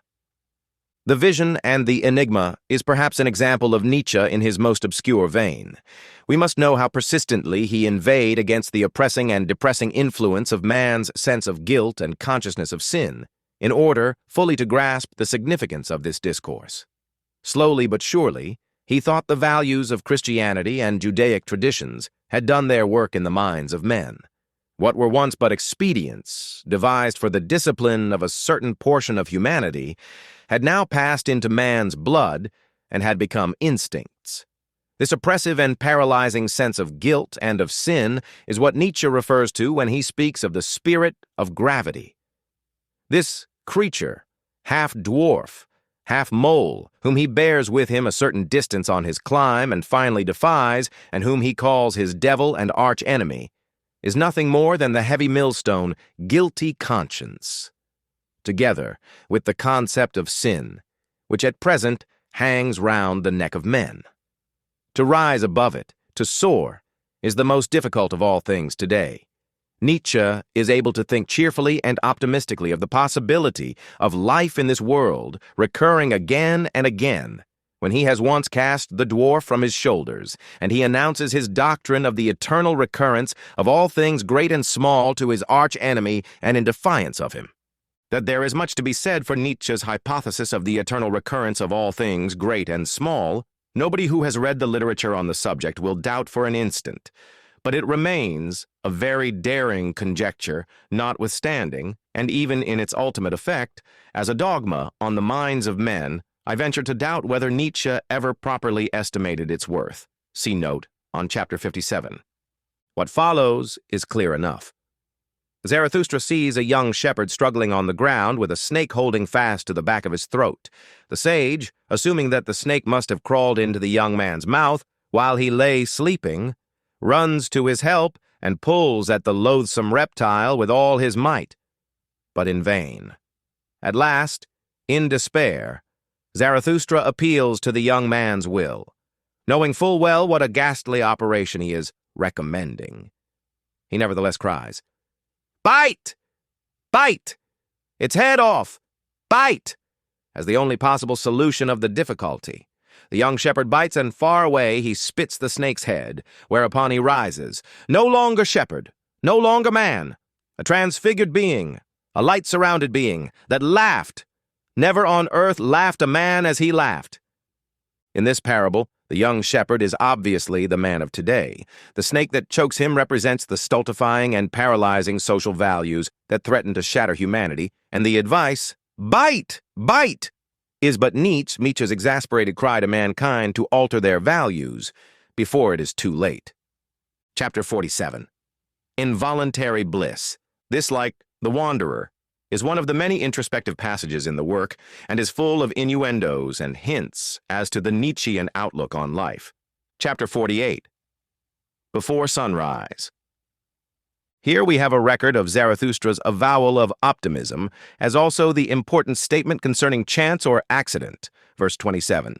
Those who are familiar with Nietzsche's philosophy will not require to be told what an important role his doctrine of chance plays in his teaching. The giant chance has hitherto played with the puppet man. This is the fact he cannot contemplate with equanimity. Man shall now exploit chance, he says, again and again, and make it fall on its knees before him. See verse 33 in On the Olive Mount, and verses 9 through 10 in The Bedwarfing Virtue. Chapter 49, The Bedwarfing Virtue. This requires scarcely any comment. It is a satire on modern man and his belittling virtues. In verses 23 and 24 of the second part of the discourse, we are reminded of Nietzsche's powerful indictment of the great of today. In The Antichrist, aphorism 43. At present, nobody has any longer the courage for separate rights, for rights of domination, for a feeling of reverence for himself and his equals, for pathos of distance. Our politics are morbid from this want of courage. The aristocracy of character has been undermined most craftily by the lie of the equality of souls, and if the belief in the privilege of the many makes revolutions and will continue to make them. It is Christianity, let us not doubt it. It is Christian valuations, which translate every revolution merely into blood and crime. See also Beyond Good and Evil, pages 120-121. Nietzsche thought it was a bad sign of the times that even rulers have lost the courage of their positions, and that a man of Friedrich the Great's power and distinguished gifts should have been able to say, Ich bin der erste Diener des Staates. I am the first servant of the state. To this utterance of the great sovereign, verse 24 undoubtedly refers. Cowardice and mediocrity are the names with which he labels modern notions of virtue and moderation. In part 3, we get the sentiments of the discourse in the Happy Isles, but perhaps in stronger terms. Once again, we find Nietzsche thoroughly at ease, if not cheerful, as an atheist, and speaking with vertiginous daring of making chance go on its knees to him. In verse 20, Zarathustra makes yet another attempt at defining his entirely anti-anarchical attitude, and unless such passages have been completely overlooked or deliberately ignored hitherto by those who will persist in laying anarchy at his door, it is impossible to understand how he ever became associated with that foul political party. The last verse introduces the expression, the great noontide. In the poem to be found at the end of Beyond Good and Evil, we meet with the expression again, and we shall find it occurring time and again in Nietzsche's works. It will be found fully elucidated in the 5th part of The Twilight of the Idols. But for those who cannot refer to this book, it were well to point out that Nietzsche called the present period, our period, the noon of man's history. Dawn is behind us. The childhood of mankind is over. Now we know. There is now no longer any excuse for mistakes which will tend to botch and disfigure the type man. With respect to what is past, he says, I have, like all discerning ones, great toleration, that is to say, generous self-control, but my feeling changes suddenly and breaks out as soon as I enter the modern period. Our period. Our age knows. See note on chapter 70. Chapter 51. On passing by. Here we find Nietzsche confronted with his extreme opposite, with him, therefore, for whom he is most frequently mistaken by the unwary. Zarathustra's ape, he is called in the discourse. He is one of those at whose hands Nietzsche had to suffer most during his lifetime, and at whose hands his philosophy has suffered most since his death. In this respect, it may seem a little trivial to speak of extremes meeting, but it is wonderfully apt. Many have adopted Nietzsche's mannerisms and word coinages, who had nothing in common with him beyond the ideas and business they plagiarized. But the superficial observer and a large portion of the public, not knowing of these things, not knowing perhaps that there are iconoclasts who destroy out of love and are therefore creators, and that there are others who destroy out of resentment and revengefulness, and who are therefore revolutionists and anarchists, are prone to confound the two to the detriment of the nobler type. If we now read what the fool says to Zarathustra and note the tricks of speech he has borrowed from him, if we carefully follow the attitude he assumes, we shall understand why Zarathustra finally interrupts him. "Stop this at once!" Zarathustra cries. "Long have thy speech and thy species disgusted me. Out of love alone shall my contempt and my warning bird take wing, but not out of the swamp. It were well if this discourse were taken to heart by all those who are too ready to associate Nietzsche with lesser and noiser men, with mountebanks and mummers. Chapter 52. The Apostates. It is clear that this applies to all those breathless and hasty tasters of everything, who plunge too rashly into the sea of independent thought and heresy, and who, having miscalculated their strength, find it impossible to keep their head above water. A little older, a little colder, says Nietzsche. They soon clamber back to the conventions of the age they intended reforming. The French then say, "Le diable se fait ermite." But these men, as a rule, have never been devils. Neither do they become angels. For in order to be really good or evil, some strength and deep breathing is required. Those who are more interested in supporting orthodoxy than in being over-nice concerning the kind of support they give it often refer to these people as evidence in favor of the true faith. Chapter 53. The Return Home. This is an example of a class of writing which may be passed over too lightly by those whom poetasters have made distrustful of poetry. From first to last, it is extremely valuable as an autobiographical note. The inevitable superficiality of the rabble is contrasted with the peaceful and profound depths of the anchorite. Here we first get a direct hint concerning Nietzsche's fundamental passion, the main force behind all his new values, and scathing criticism of existing values.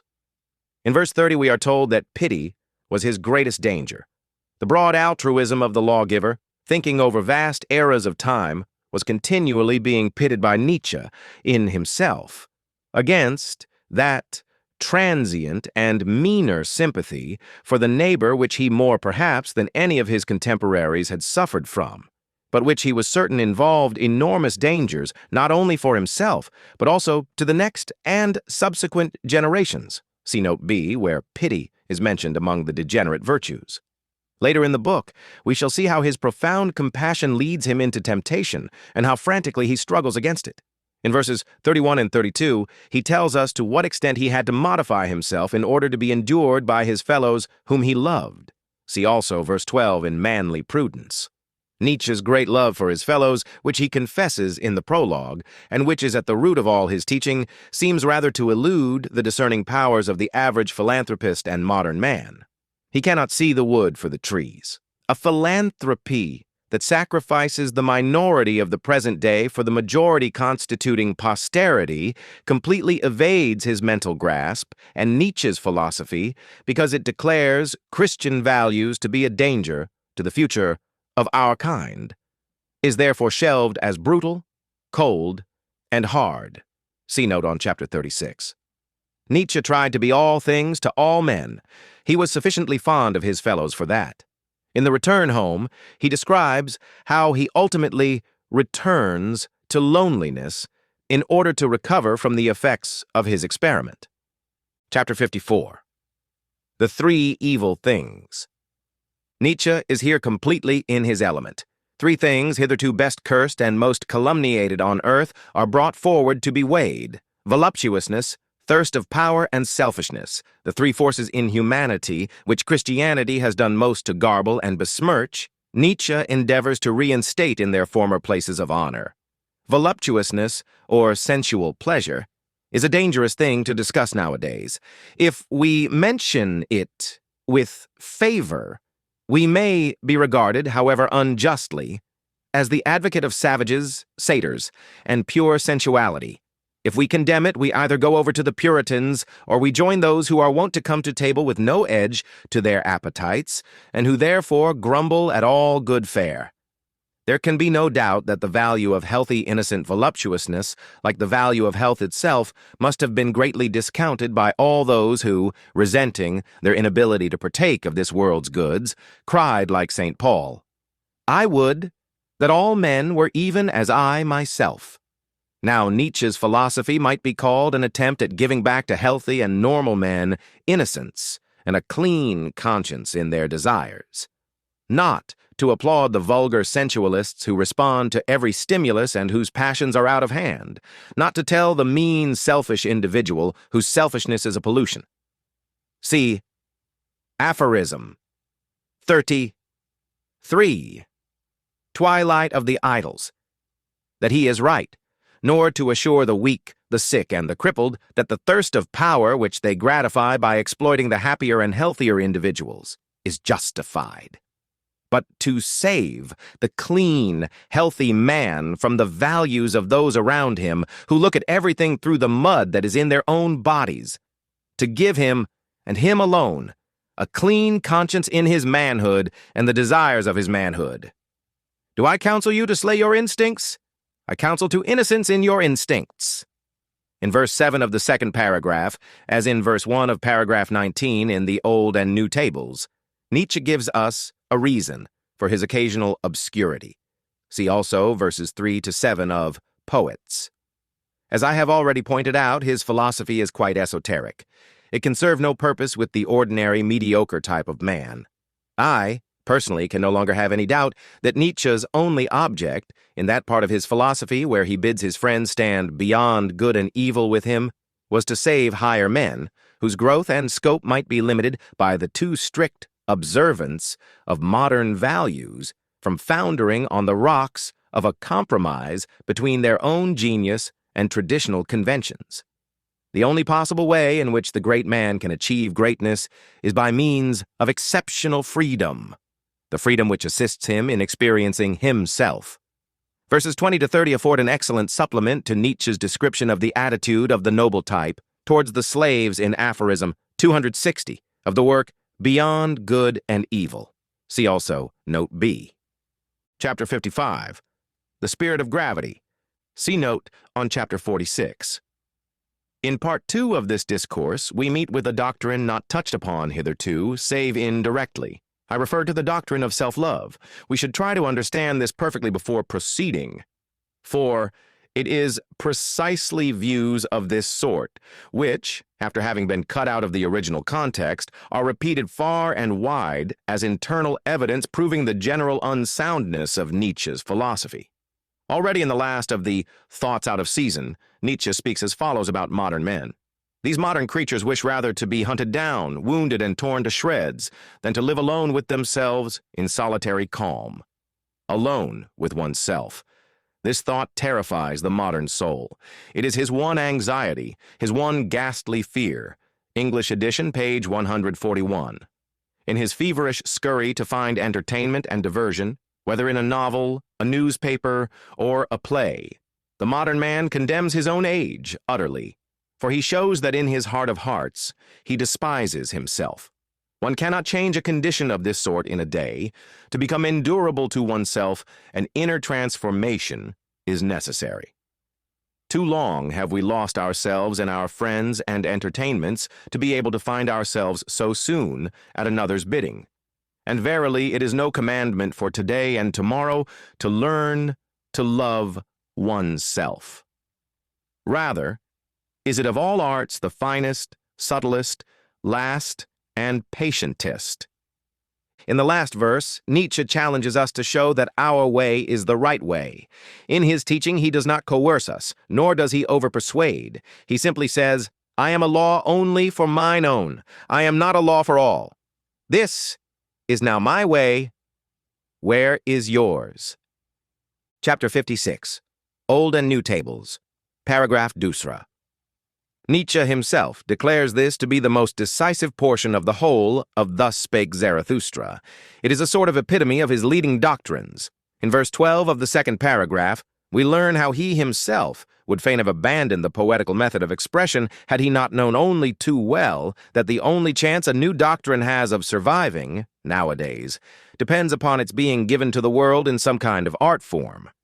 Just as prophets, centuries ago, often had to have recourse to the mask of madness in order to mitigate the hatred of those who did not and could not see as they did. So today, the struggle for existence among opinions and values is so great that an art form is practically the only garb in which a new philosophy can dare to introduce itself to us. Pars 3 and 4. Many of the paragraphs will be found to be merely reminiscent of former discourses. For instance, paragraph 3 recalls redemption.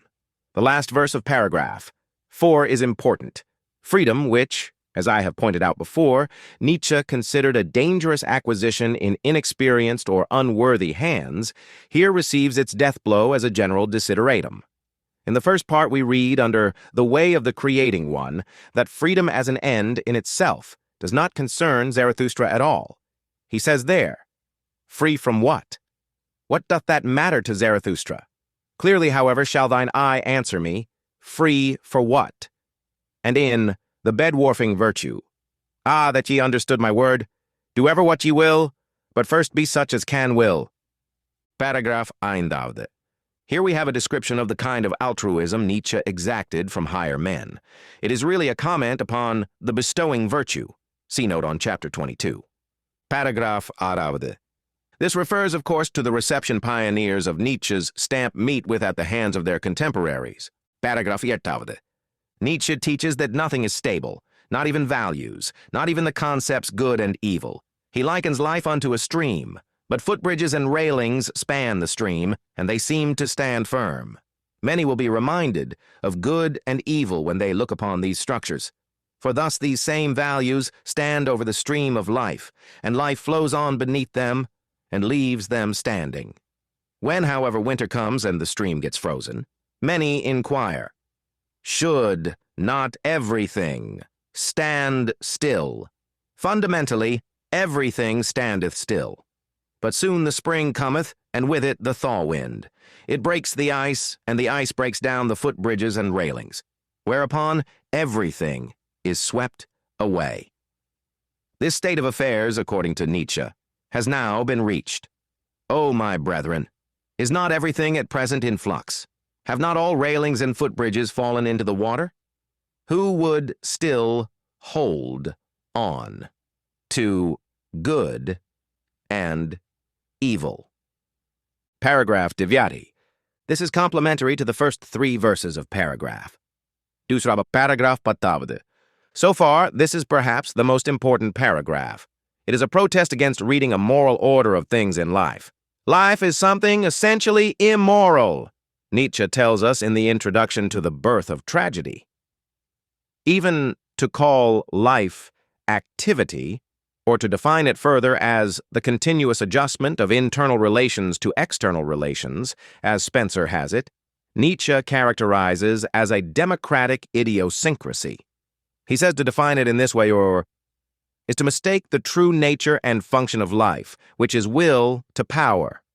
Life is essentially appropriation, injury, conquest of the strange and weak, suppression, severity, obtrusion of its own forms, incorporation, and at least, putting it mildest, exploitation. Adaptation is merely a secondary activity, a mere reactivity. See note on chapter 57. Pars 11, 12. These deal with Nietzsche's principle of the desirability of rearing a select race. The biological and historical grounds for his insistence upon this principle are, of course, manifold. Gobineau, in his great work, L'inégalité des races humaines, lays strong emphasis upon the evils which arise from promiscuous and intersocial marriages. He alone would suffice to carry Nietzsche's point against all those who are opposed to the other conditions, to the conditions which would have saved Rome, which have maintained the strength of the Jewish race, and which are strictly maintained by every breeder of animals throughout the world. Darwin, in his remarks relative to the degeneration of cultivated types of animals through the action of promiscuous breeding, brings Gobineau support from the realm of biology. The last 2 verses of paragraph 12 were discussed in the notes on chapters 36 and 53. Paragraph 13. This, like the first part of The Soothsayer, is obviously a reference to the Schopenhauerian pessimism. Pars 14, 15, 16, 17. These are supplementary to the discourse Backworld's Men. Paragraph 18. We must be careful to separate this paragraph, in sense, from the previous 4 paragraphs. Nietzsche is still dealing with pessimism here, but it is the pessimism of the hero, the man most susceptible of all to desperate views of life, owing to the obstacles that are arrayed against him in a world where men of his kind are very rare and are continually being sacrificed. It was to save this man that Nietzsche wrote, Heroism foiled, thwarted, and wrecked, hoping and fighting until the last, is at length overtaken by despair and renounces all struggle for sleep. This is not the natural or constitutional pessimism which proceeds from an unhealthy body, the dyspeptic's lack of appetite. It is rather the desperation of the netted lion that ultimately stops all movement, because the more it moves, the more involved it becomes. Paragraph 20. All that increases power is good. All that springs from weakness is bad. The weak and ill-constituted shall perish. First principle of our charity, and one shall also help them thereto. Nietzsche partly divined the kind of reception moral values of this stamp would meet with at the hands of the effeminate manhood of Europe. Here we see that he had anticipated the most likely form their criticism would take. See also the last two verses of paragraph. 17. Paragraph 21. The first 10 verses here are reminiscent of War and Warriors and of The Flies in the Marketplace. Verses 11 and 12, however, are particularly important. There is a strong argument in favor of the sharp differentiation of castes and of races, and even of sexes. See note on chapter 78, running all through Nietzsche's writings. But sharp differentiation also implies antagonism in some form or other, hence Nietzsche's fears for modern men. What modern men desire above all is peace and the cessation of pain, but neither great races nor great castes have ever been built up in this way. Who still wanteth to rule? Zarathustra asks in the prologue. Who still wanteth to obey? Both are too burdensome. This is rapidly becoming everybody's attitude today. The tame moral reading of the face of nature, together with such democratic interpretations of life as those suggested by Herbert Spencer, are signs of a physiological condition which is the reverse of that bounding and irresponsible healthiness in which harder and more tragic values rule. Paragraph 20. 9. This should be read in conjunction with child and marriage. In the 5th verse, we shall recognize our old friend, marriage on the 10-year system, which George Meredith suggested some years ago. This, however, must not be taken too literally. I do not think Nietzsche's profoundest views on marriage were ever intended to be given over to the public at all, at least not for the present. They appear in the biography by his sister, and, although their wisdom is unquestionable, the nature of the reforms he suggests render it impossible for them to become popular just now. Pars. 26, 27. See note on the prologue. Paragraph 28. Nietzsche was not an iconoclast from predilection. No bitterness or empty hate dictated his vituperations against existing values and against the dogmas of his parents and forefathers. He knew too well what these things meant to the millions who professed them, to approach the task of uprooting them with levity or even with haste. He saw what modern anarchists and revolutionists do not see, namely, that man is in danger of actual destruction when his customs and values are broken. I need hardly point out, therefore, how deeply he was conscious of the responsibility he threw upon our shoulders when he invited us to reconsider our position. The lines in this paragraph are evidence enough of his earnestness. Chapter 57. The Convalescent. We meet with several puzzles here. Zarathustra calls himself the advocate of the circle, the eternal recurrence of all things, and he calls this doctrine his abysmal thought. In the last verse of the first paragraph, however, after hailing his deepest thought, he cries, "Disgust, disgust, disgust." We know Nietzsche's ideal man was that world-approving, exuberant, and vivacious creature who has not only learnt to compromise and arrange with that which was and is, but wishes to have it again as it was and is, for all eternity insatiably calling out da capo, not only to himself, but to the whole piece and play. See note on chapter the 4th. But if one ask oneself what the conditions to such an attitude are, one will realize immediately how utterly different Nietzsche was from his ideal. The man who insatiably cries da capo to himself and to the whole of his mise en scene must be in a position to desire every incident in his life to be repeated, not once, but again and again, eternally. Now, Nietzsche's life had been too full of disappointments, illness, unsuccessful struggles, and snubs to allow of his thinking of the eternal recurrence without loathing. Hence, probably the words of the last verse. In verses 15 and 16, we have Nietzsche declaring himself an evolutionist in the broadest sense. That is to say that he believes in the development hypothesis as the description of the process by which species have originated. Now, to understand his position correctly, we must show his relationship to the two greatest of modern evolutionists, Darwin and Spencer.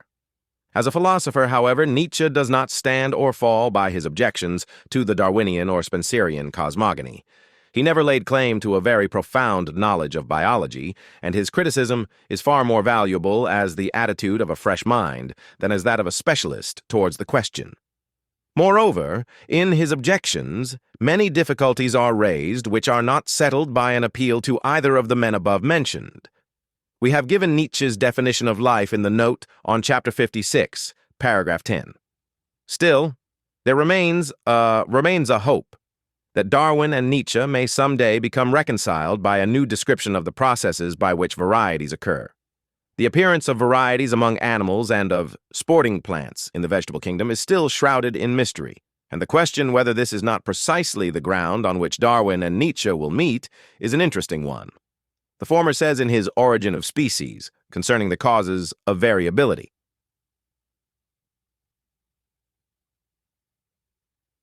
there are two factors, namely the nature of the organism and the nature of the conditions.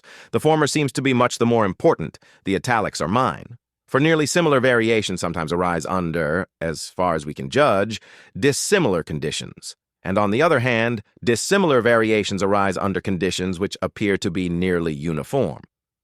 Nietzsche, recognizing this same truth, would ascribe practically all the importance to the highest functionaries in the organism, in which the life will appears as an active and formative principle, and except in certain cases, where passive organisms alone are concerned, would not give such a prominent place to the influence of environment. Adaptation, according to him, is merely a secondary activity, a mere reactivity, and he is therefore quite opposed to Spencer's definition. Life is the continuous adjustment of internal relations to external relations. Again, in the motive force behind animal and plant life, Nietzsche disagrees with Darwin. He transforms the struggle for existence, the passive and involuntary condition, into the struggle for power, which is active and creative, and much more in harmony with Darwin's own view, given above, concerning the importance of the organism itself. The change is one of such far-reaching importance that we cannot dispose of it in a breath, as a mere play upon words.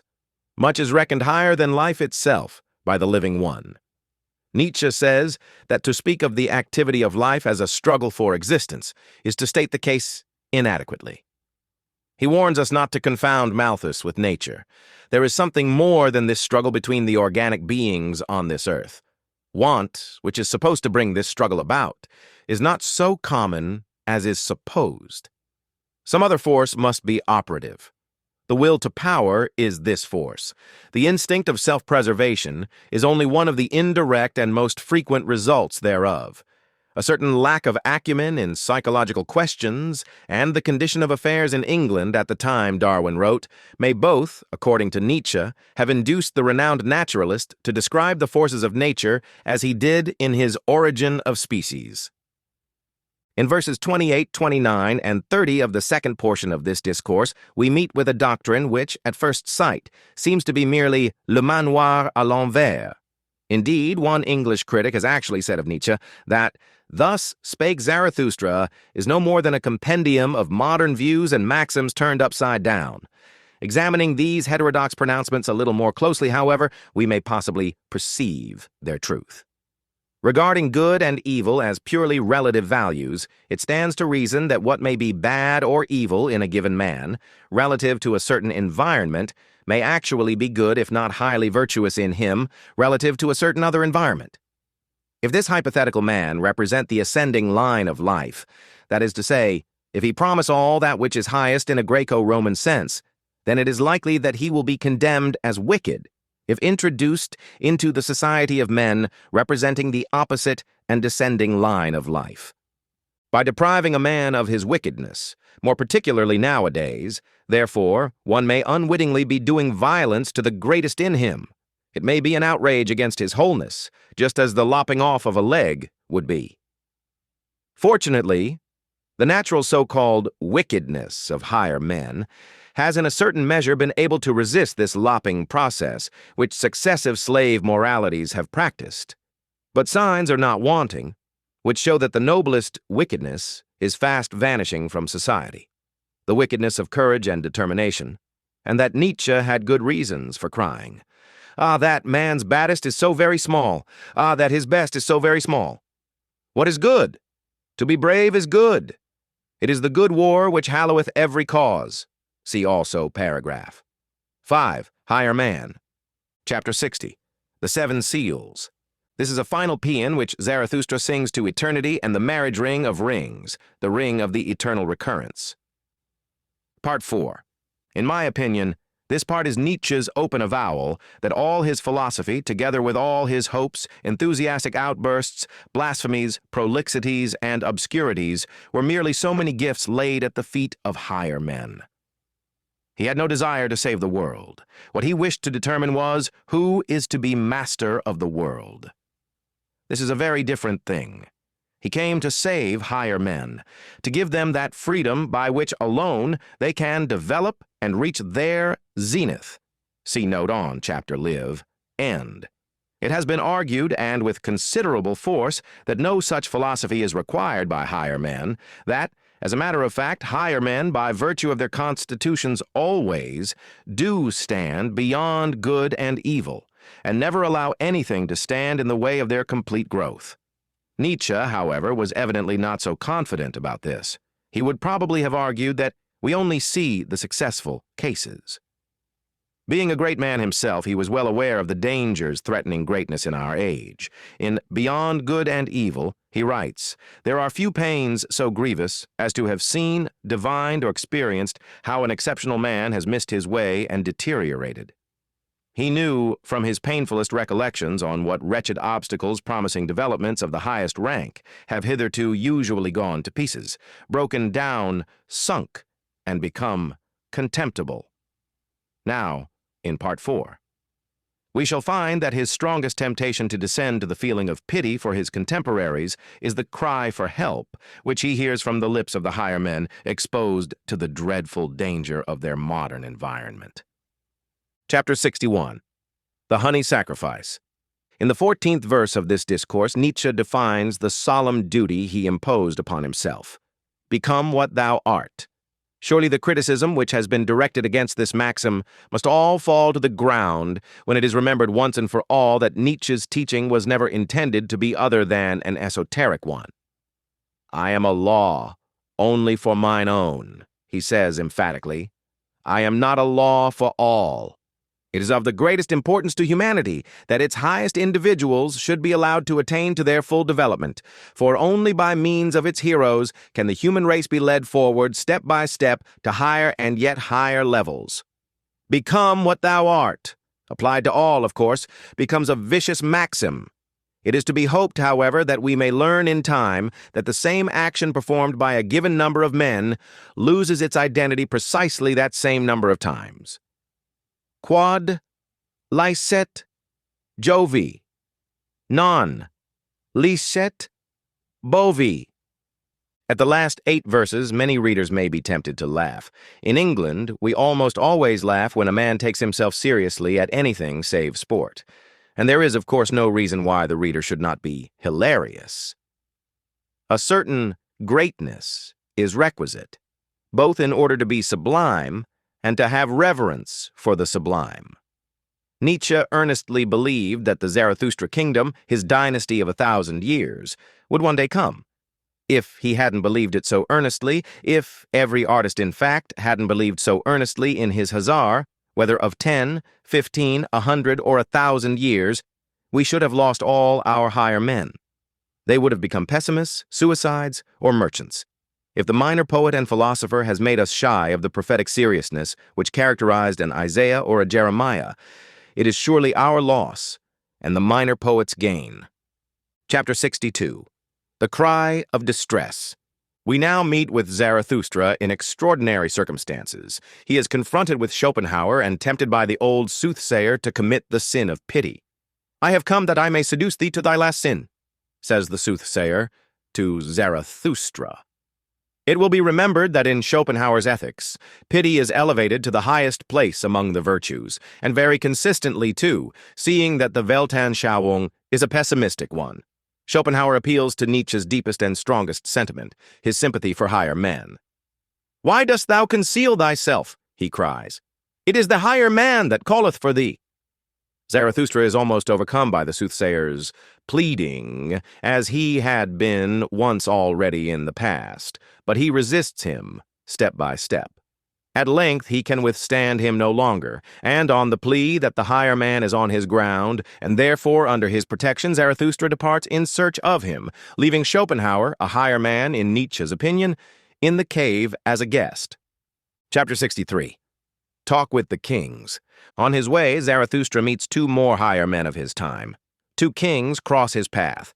They are above the average modern type, for their instincts tell them what real ruling is, and they despise the mockery which they have been taught to call reigning. "We are not the first men," they say, "and have nevertheless to stand for them. Of this imposture have we at last become weary and disgusted." It is the kings who tell Zarathustra, "There is no sorer misfortune in all human destiny than when the mighty of the earth are not also the first men. Their everything becometh false and distorted and monstrous." The kings are also asked by Zarathustra to accept the shelter of his cave, whereupon he proceeds on his way.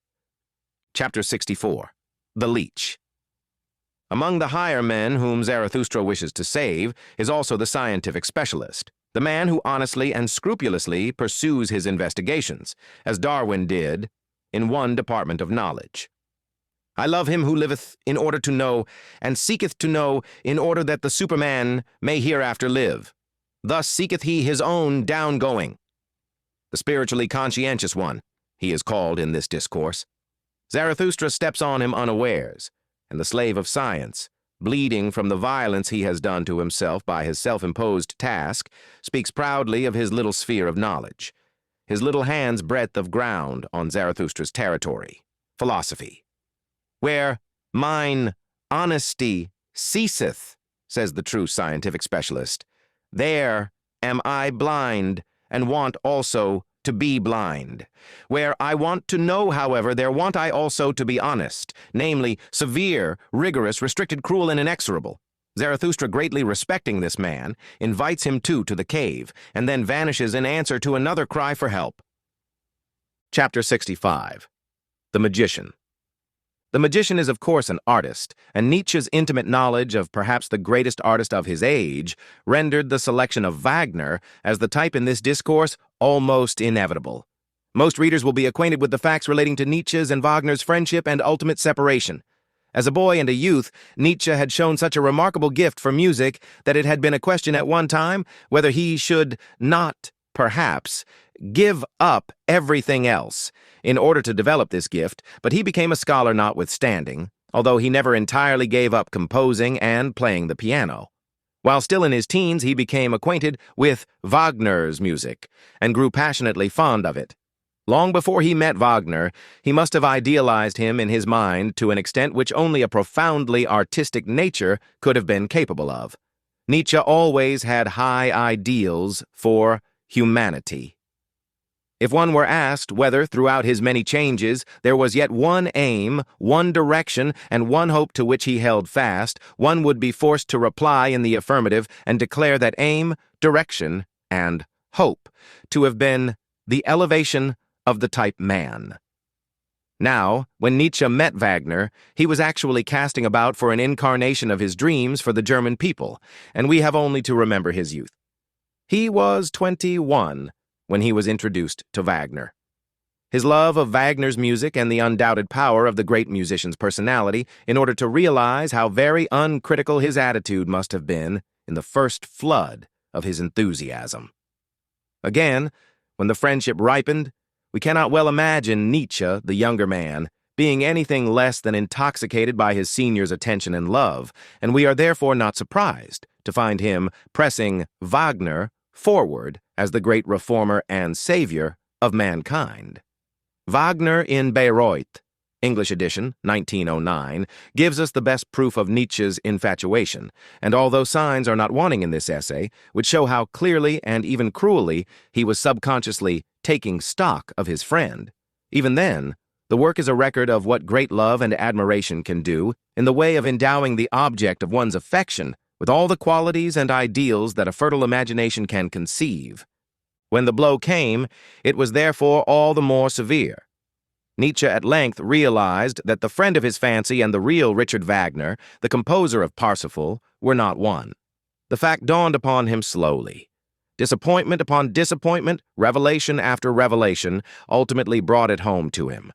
And though his best instincts were naturally opposed to it at first, the revulsion of feeling at last became too strong to be ignored, and Nietzsche was plunged into the blackest despair. Years after his break with Wagner, he wrote The Case of Wagner and Nietzsche contra Wagner, and these works are with us to prove the sincerity and depth of his views on the man who was the greatest event of his life. The poem in this discourse is, of course, reminiscent of Wagner's own poetical manner, and it must be remembered that the whole was written subsequent to Nietzsche's final break with his friend. The dialogue between Zarathustra and the magician reveals pretty fully what it was that Nietzsche grew to loathe so intensely in Wagner, viz., his pronounced histrionic tendencies, his dissembling powers, his inordinate vanity, his equivocalness, his falseness. It honoreth thee, says Zarathustra, that thou soughtest for greatness, but it betrayeth thee also. Thou art not great. The magician is nevertheless sent as a guest to Zarathustra's cave, for in his heart, Zarathustra believed until the end that the magician was a higher man, broken by modern values. Chapter 66. Out of Service. Zarathustra now meets the last pope, and in a poetical form, we get Nietzsche's description of the course Judaism and Christianity pursued before they reached their final breakup in atheism, agnosticism, and the like. The God of a strong warlike race, the God of Israel, is a jealous, revengeful God. He is a power that can be pictured and endured only by a hardy and courageous race, a race rich enough to sacrifice and to lose in sacrifice. The image of this God degenerates with the people that appropriate it, and gradually he becomes a God of love, soft and mellow, a lower middle-class deity who is pitiful. He can no longer be a God who requires sacrifice, for we ourselves are no longer rich enough for that. The tables are therefore turned upon him. He must sacrifice to us. His pity becomes so great that he actually does sacrifice something to us, his only begotten Son. Such a process carried to its logical conclusions must ultimately end in his own destruction, and thus we find the Pope declaring that God was one day suffocated by his all too great pity. What follows is clear enough. Zarathustra recognizes another higher man in the ex-Pope and sends him too as a guest to the cave. Chapter 67. The Ugliest Man. This discourse contains perhaps the boldest of Nietzsche's suggestions concerning atheism, as well as some extremely penetrating remarks upon the sentiment of pity. Zarathustra comes across the repulsive creature sitting on the wayside, and what does he do? He manifests the only correct feelings that can be manifested in the presence of any great misery, that is to say, shame, reverence, embarrassment. Nietzsche detested the obtrusive and gushing pity that goes up to misery without a blush, either on its cheek or in its heart, the pity which is only another form of self-glorification. Thank God that I am not like thee. Only this self-glorifying sentiment can lend a well-constituted man the impudence to show his pity for the cripple and the ill-constituted. In the presence of the ugliest man, Nietzsche blushes. He blushes for his race, his own particular kind of altruism.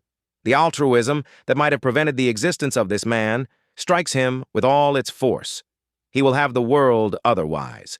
He will have a world where one need not blush for one's fellows, hence his appeal to us to love only our children's land, the land undiscovered in the remotest sea.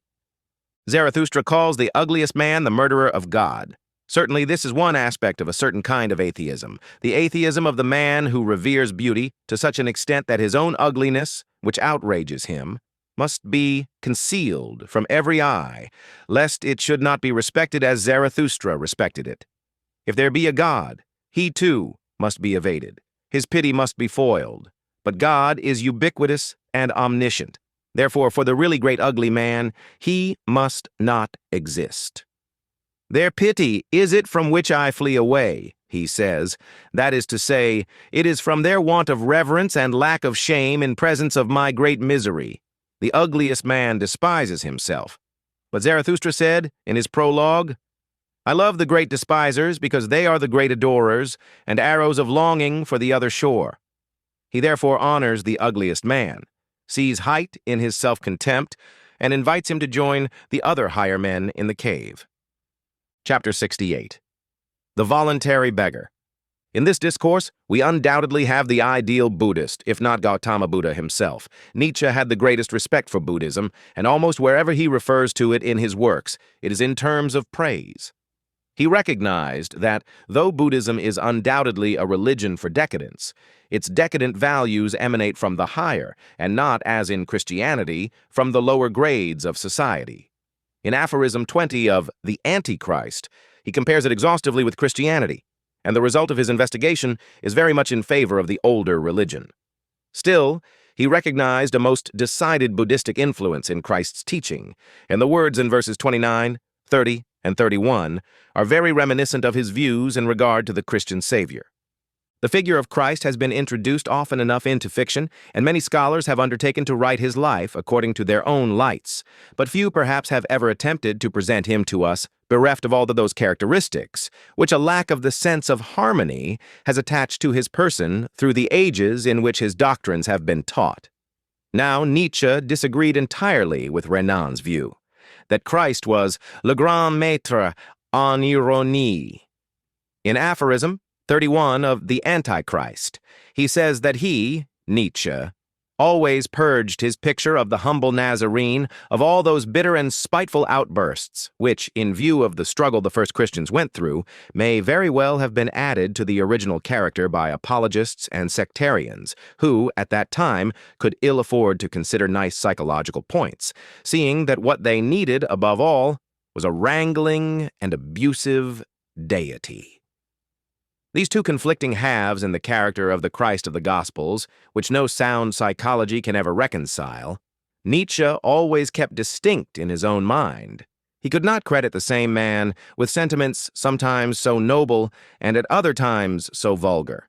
And in presenting us with this new portrait of the Savior, purged of all impurities, Nietzsche rendered military honors to a foe which far exceed in worth all that his most ardent disciples have ever claimed for him. In verse 26, we are vividly reminded of Herbert Spencer's words, Le mariage de convenance is legalized prostitution. Chapter 69. The Shadow.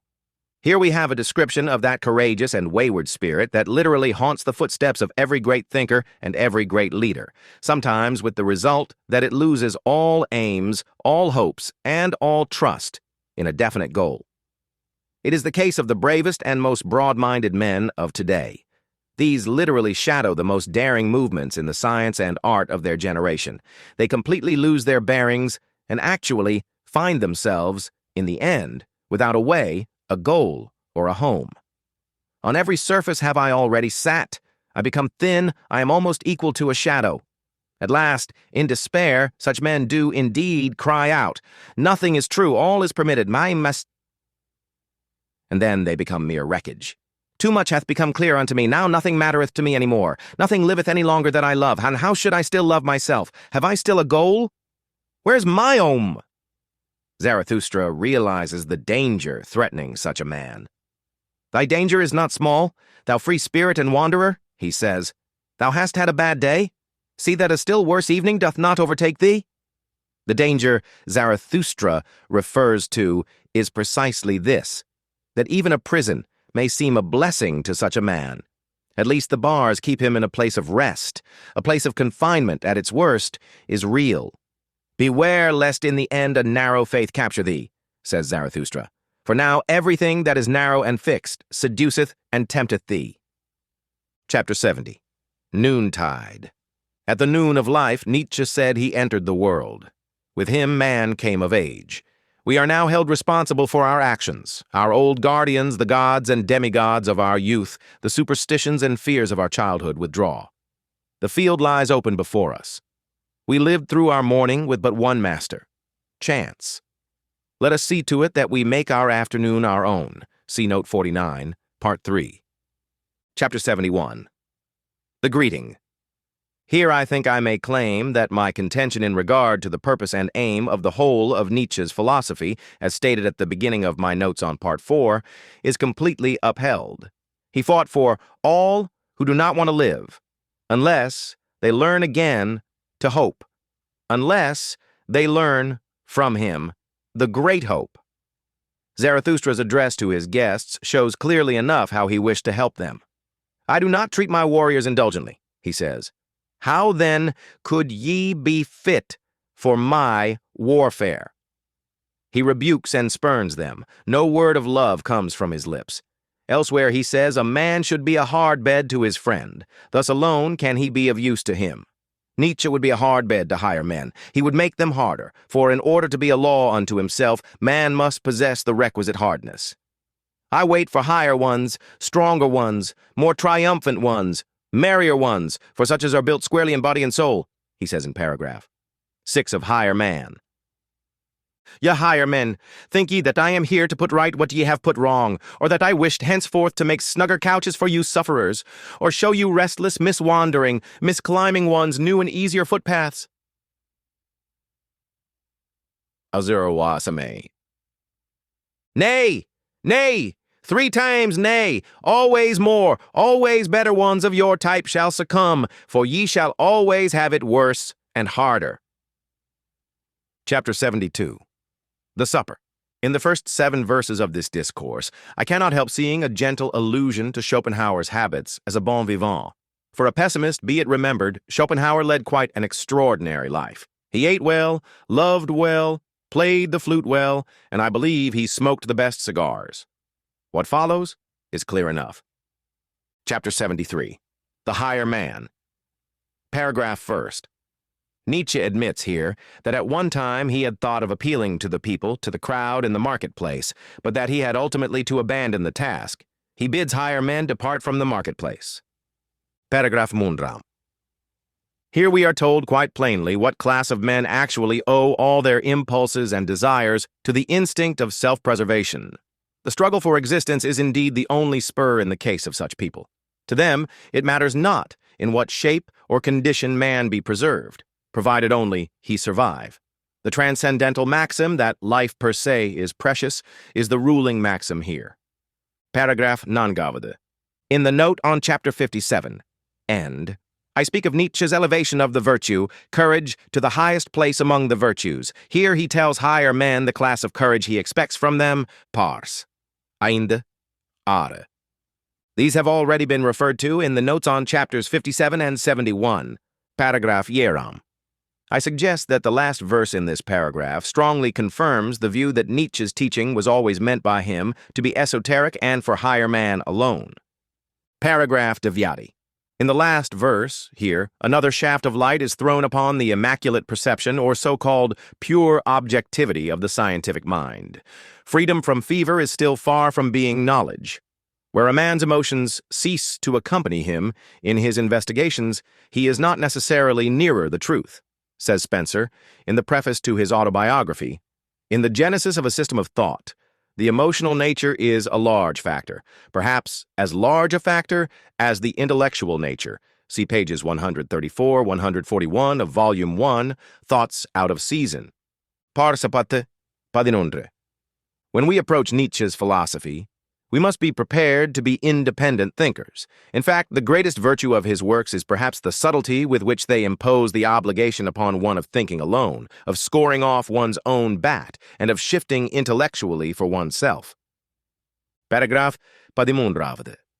I am a railing alongside the torrent. Whoever is able to grasp me may grasp me.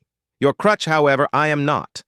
These two paragraphs are an exhortation to higher men to become independent. Paragraph 19. Here Nietzsche perhaps exaggerates the importance of heredity. As, however, the question is by no means one on which we are all agreed, what he says is not without value. A very important principle in Nietzsche's philosophy is enunciated in the first verse of this paragraph. The higher its type, always the seldomer doth a thing succeed. See page 82 of Beyond Good and Evil. Those who, like some political economists, talk in a businesslike way about the terrific waste of human life and energy, deliberately overlook the fact that the waste most to be deplored usually occurs among higher individuals. Economy was never precisely one of nature's leading principles. All this sentimental wailing over the larger proportion of failures than successes in human life does not seem to take into account the fact that it is the rarest thing on earth for a highly organized being to attain to the fullest development and activity of all its functions, simply because it is so highly organized. The blind will to power in nature therefore stands in urgent need of direction by man. Parsapur 16, 17, 18, 19, 20. These paragraphs deal with Nietzsche's protest against the democratic seriousness, Pobelernst, of modern times. All good things laugh, he says, and his final command to the higher men is, learn, I pray you, to laugh. All that is good, in Nietzsche's sense, is cheerful. To be able to crack a joke about one's deepest feelings is the greatest test of their value. The man who does not laugh, like the man who does not make faces, is already a buffoon at heart. What hath hitherto been the greatest sin here on earth? Was it not the word of him who said, Woe unto them that laugh now? Did he himself find no cause for laughter on the earth? Then he sought badly. A child even findeth cause for it.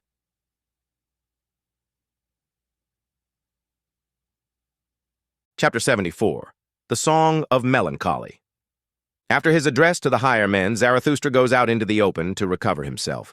Meanwhile, the magician, Wagner, seizing the opportunity in order to draw them all into his net once more, sings the Song of Melancholy. Chapter 75. Science. The only one to resist the melancholy voluptuousness of his art is the spiritually conscientious one, the scientific specialist of whom we read in the discourse entitled The Leech. He takes the harp from the magician and cries for air, while reproving the musician in the style of the case of Wagner. When the magician retaliates by saying that the spiritually conscientious one could have understood little of his song, the latter replies, Thou praisest me, in that thou separatest me from thyself. The speech of the scientific man to his fellow higher men is well worth studying.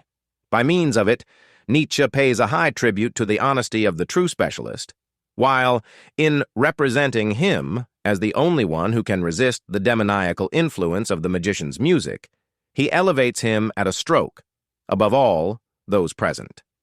Zarathustra and the spiritually conscientious one join issue, at the end, on the question of the proper place of fear in man's history, and Nietzsche avails himself of the opportunity in order to restate his views concerning the relation of courage to humanity.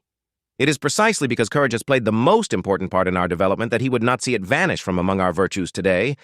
Courage seemeth to me the entire primitive history of man. Chapter 76. Among the Daughters of the Desert. This tells its own tale. Chapter 77. The Awakening. In this discourse, Nietzsche wishes to give his followers a warning. He thinks he has so far helped them that they have become convalescent, that new desires are awakened in them, and that new hopes are in their arms and legs. But he mistakes the nature of the change. True, he has helped them. He has given them back what they most need, i.e., belief in believing, the confidence in having confidence in something. But how do they use it? This belief in faith, if one can so express it without seeming tautological, has certainly been restored to them, and in the first flood of their enthusiasm, they use it by bowing down and worshipping an ass. When writing this passage, Nietzsche was obviously thinking of the accusations which were leveled at the early Christians by their pagan contemporaries. It is well known that they were supposed not only to be eaters of human flesh, but also ass worshippers, and among the Roman graffiti, the most famous is the one found on the Palatino, showing a man worshipping a cross on which is suspended a figure with the head of an ass. See Minucius Felix, Octavius 9, Tacitus, Historiae 5. 3. Tertullian, Apologia, etc.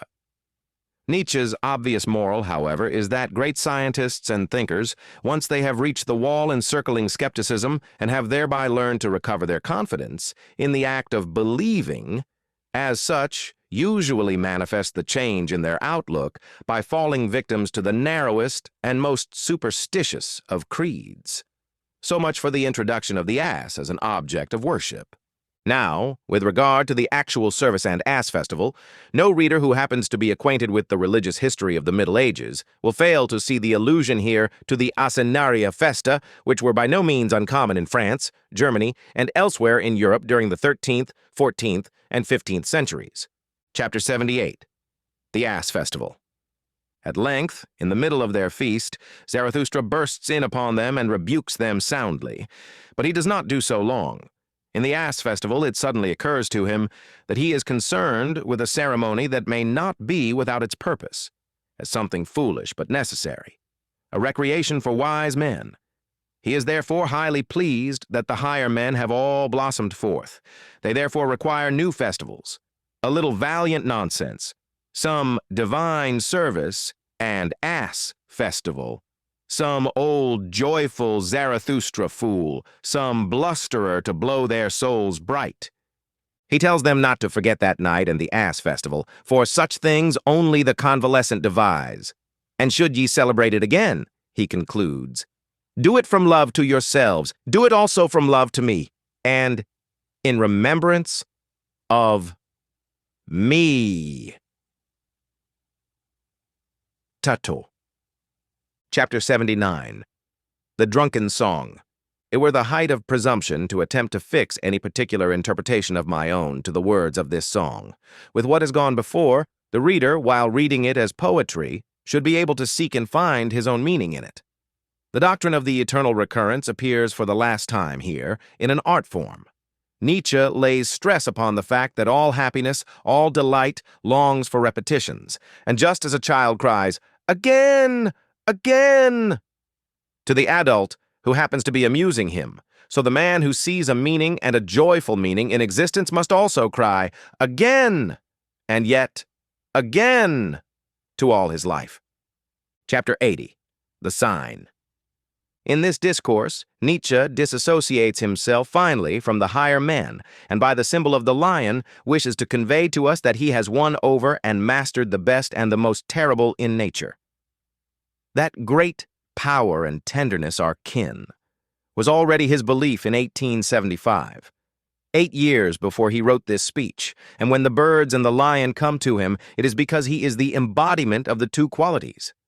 All that is terrible and great in nature, the higher men are not yet prepared for they retreat horror-stricken into the cave when the lion springs at them. But Zarathustra makes not a move towards them. He was tempted to them on the previous day, he says, but that hath had its time. My suffering and my fellow's suffering, what matter about them? Do I then strive after happiness? I strive after my work.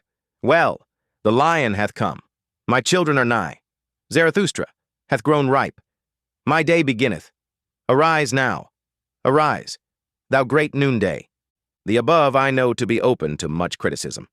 I shall be grateful to all those who will be kind enough to show me where and how I have gone wrong. But I should like to point out that as they stand, I have not given to these notes, by any means, their final form. Anthony M. Ludovici, London, February, 1909.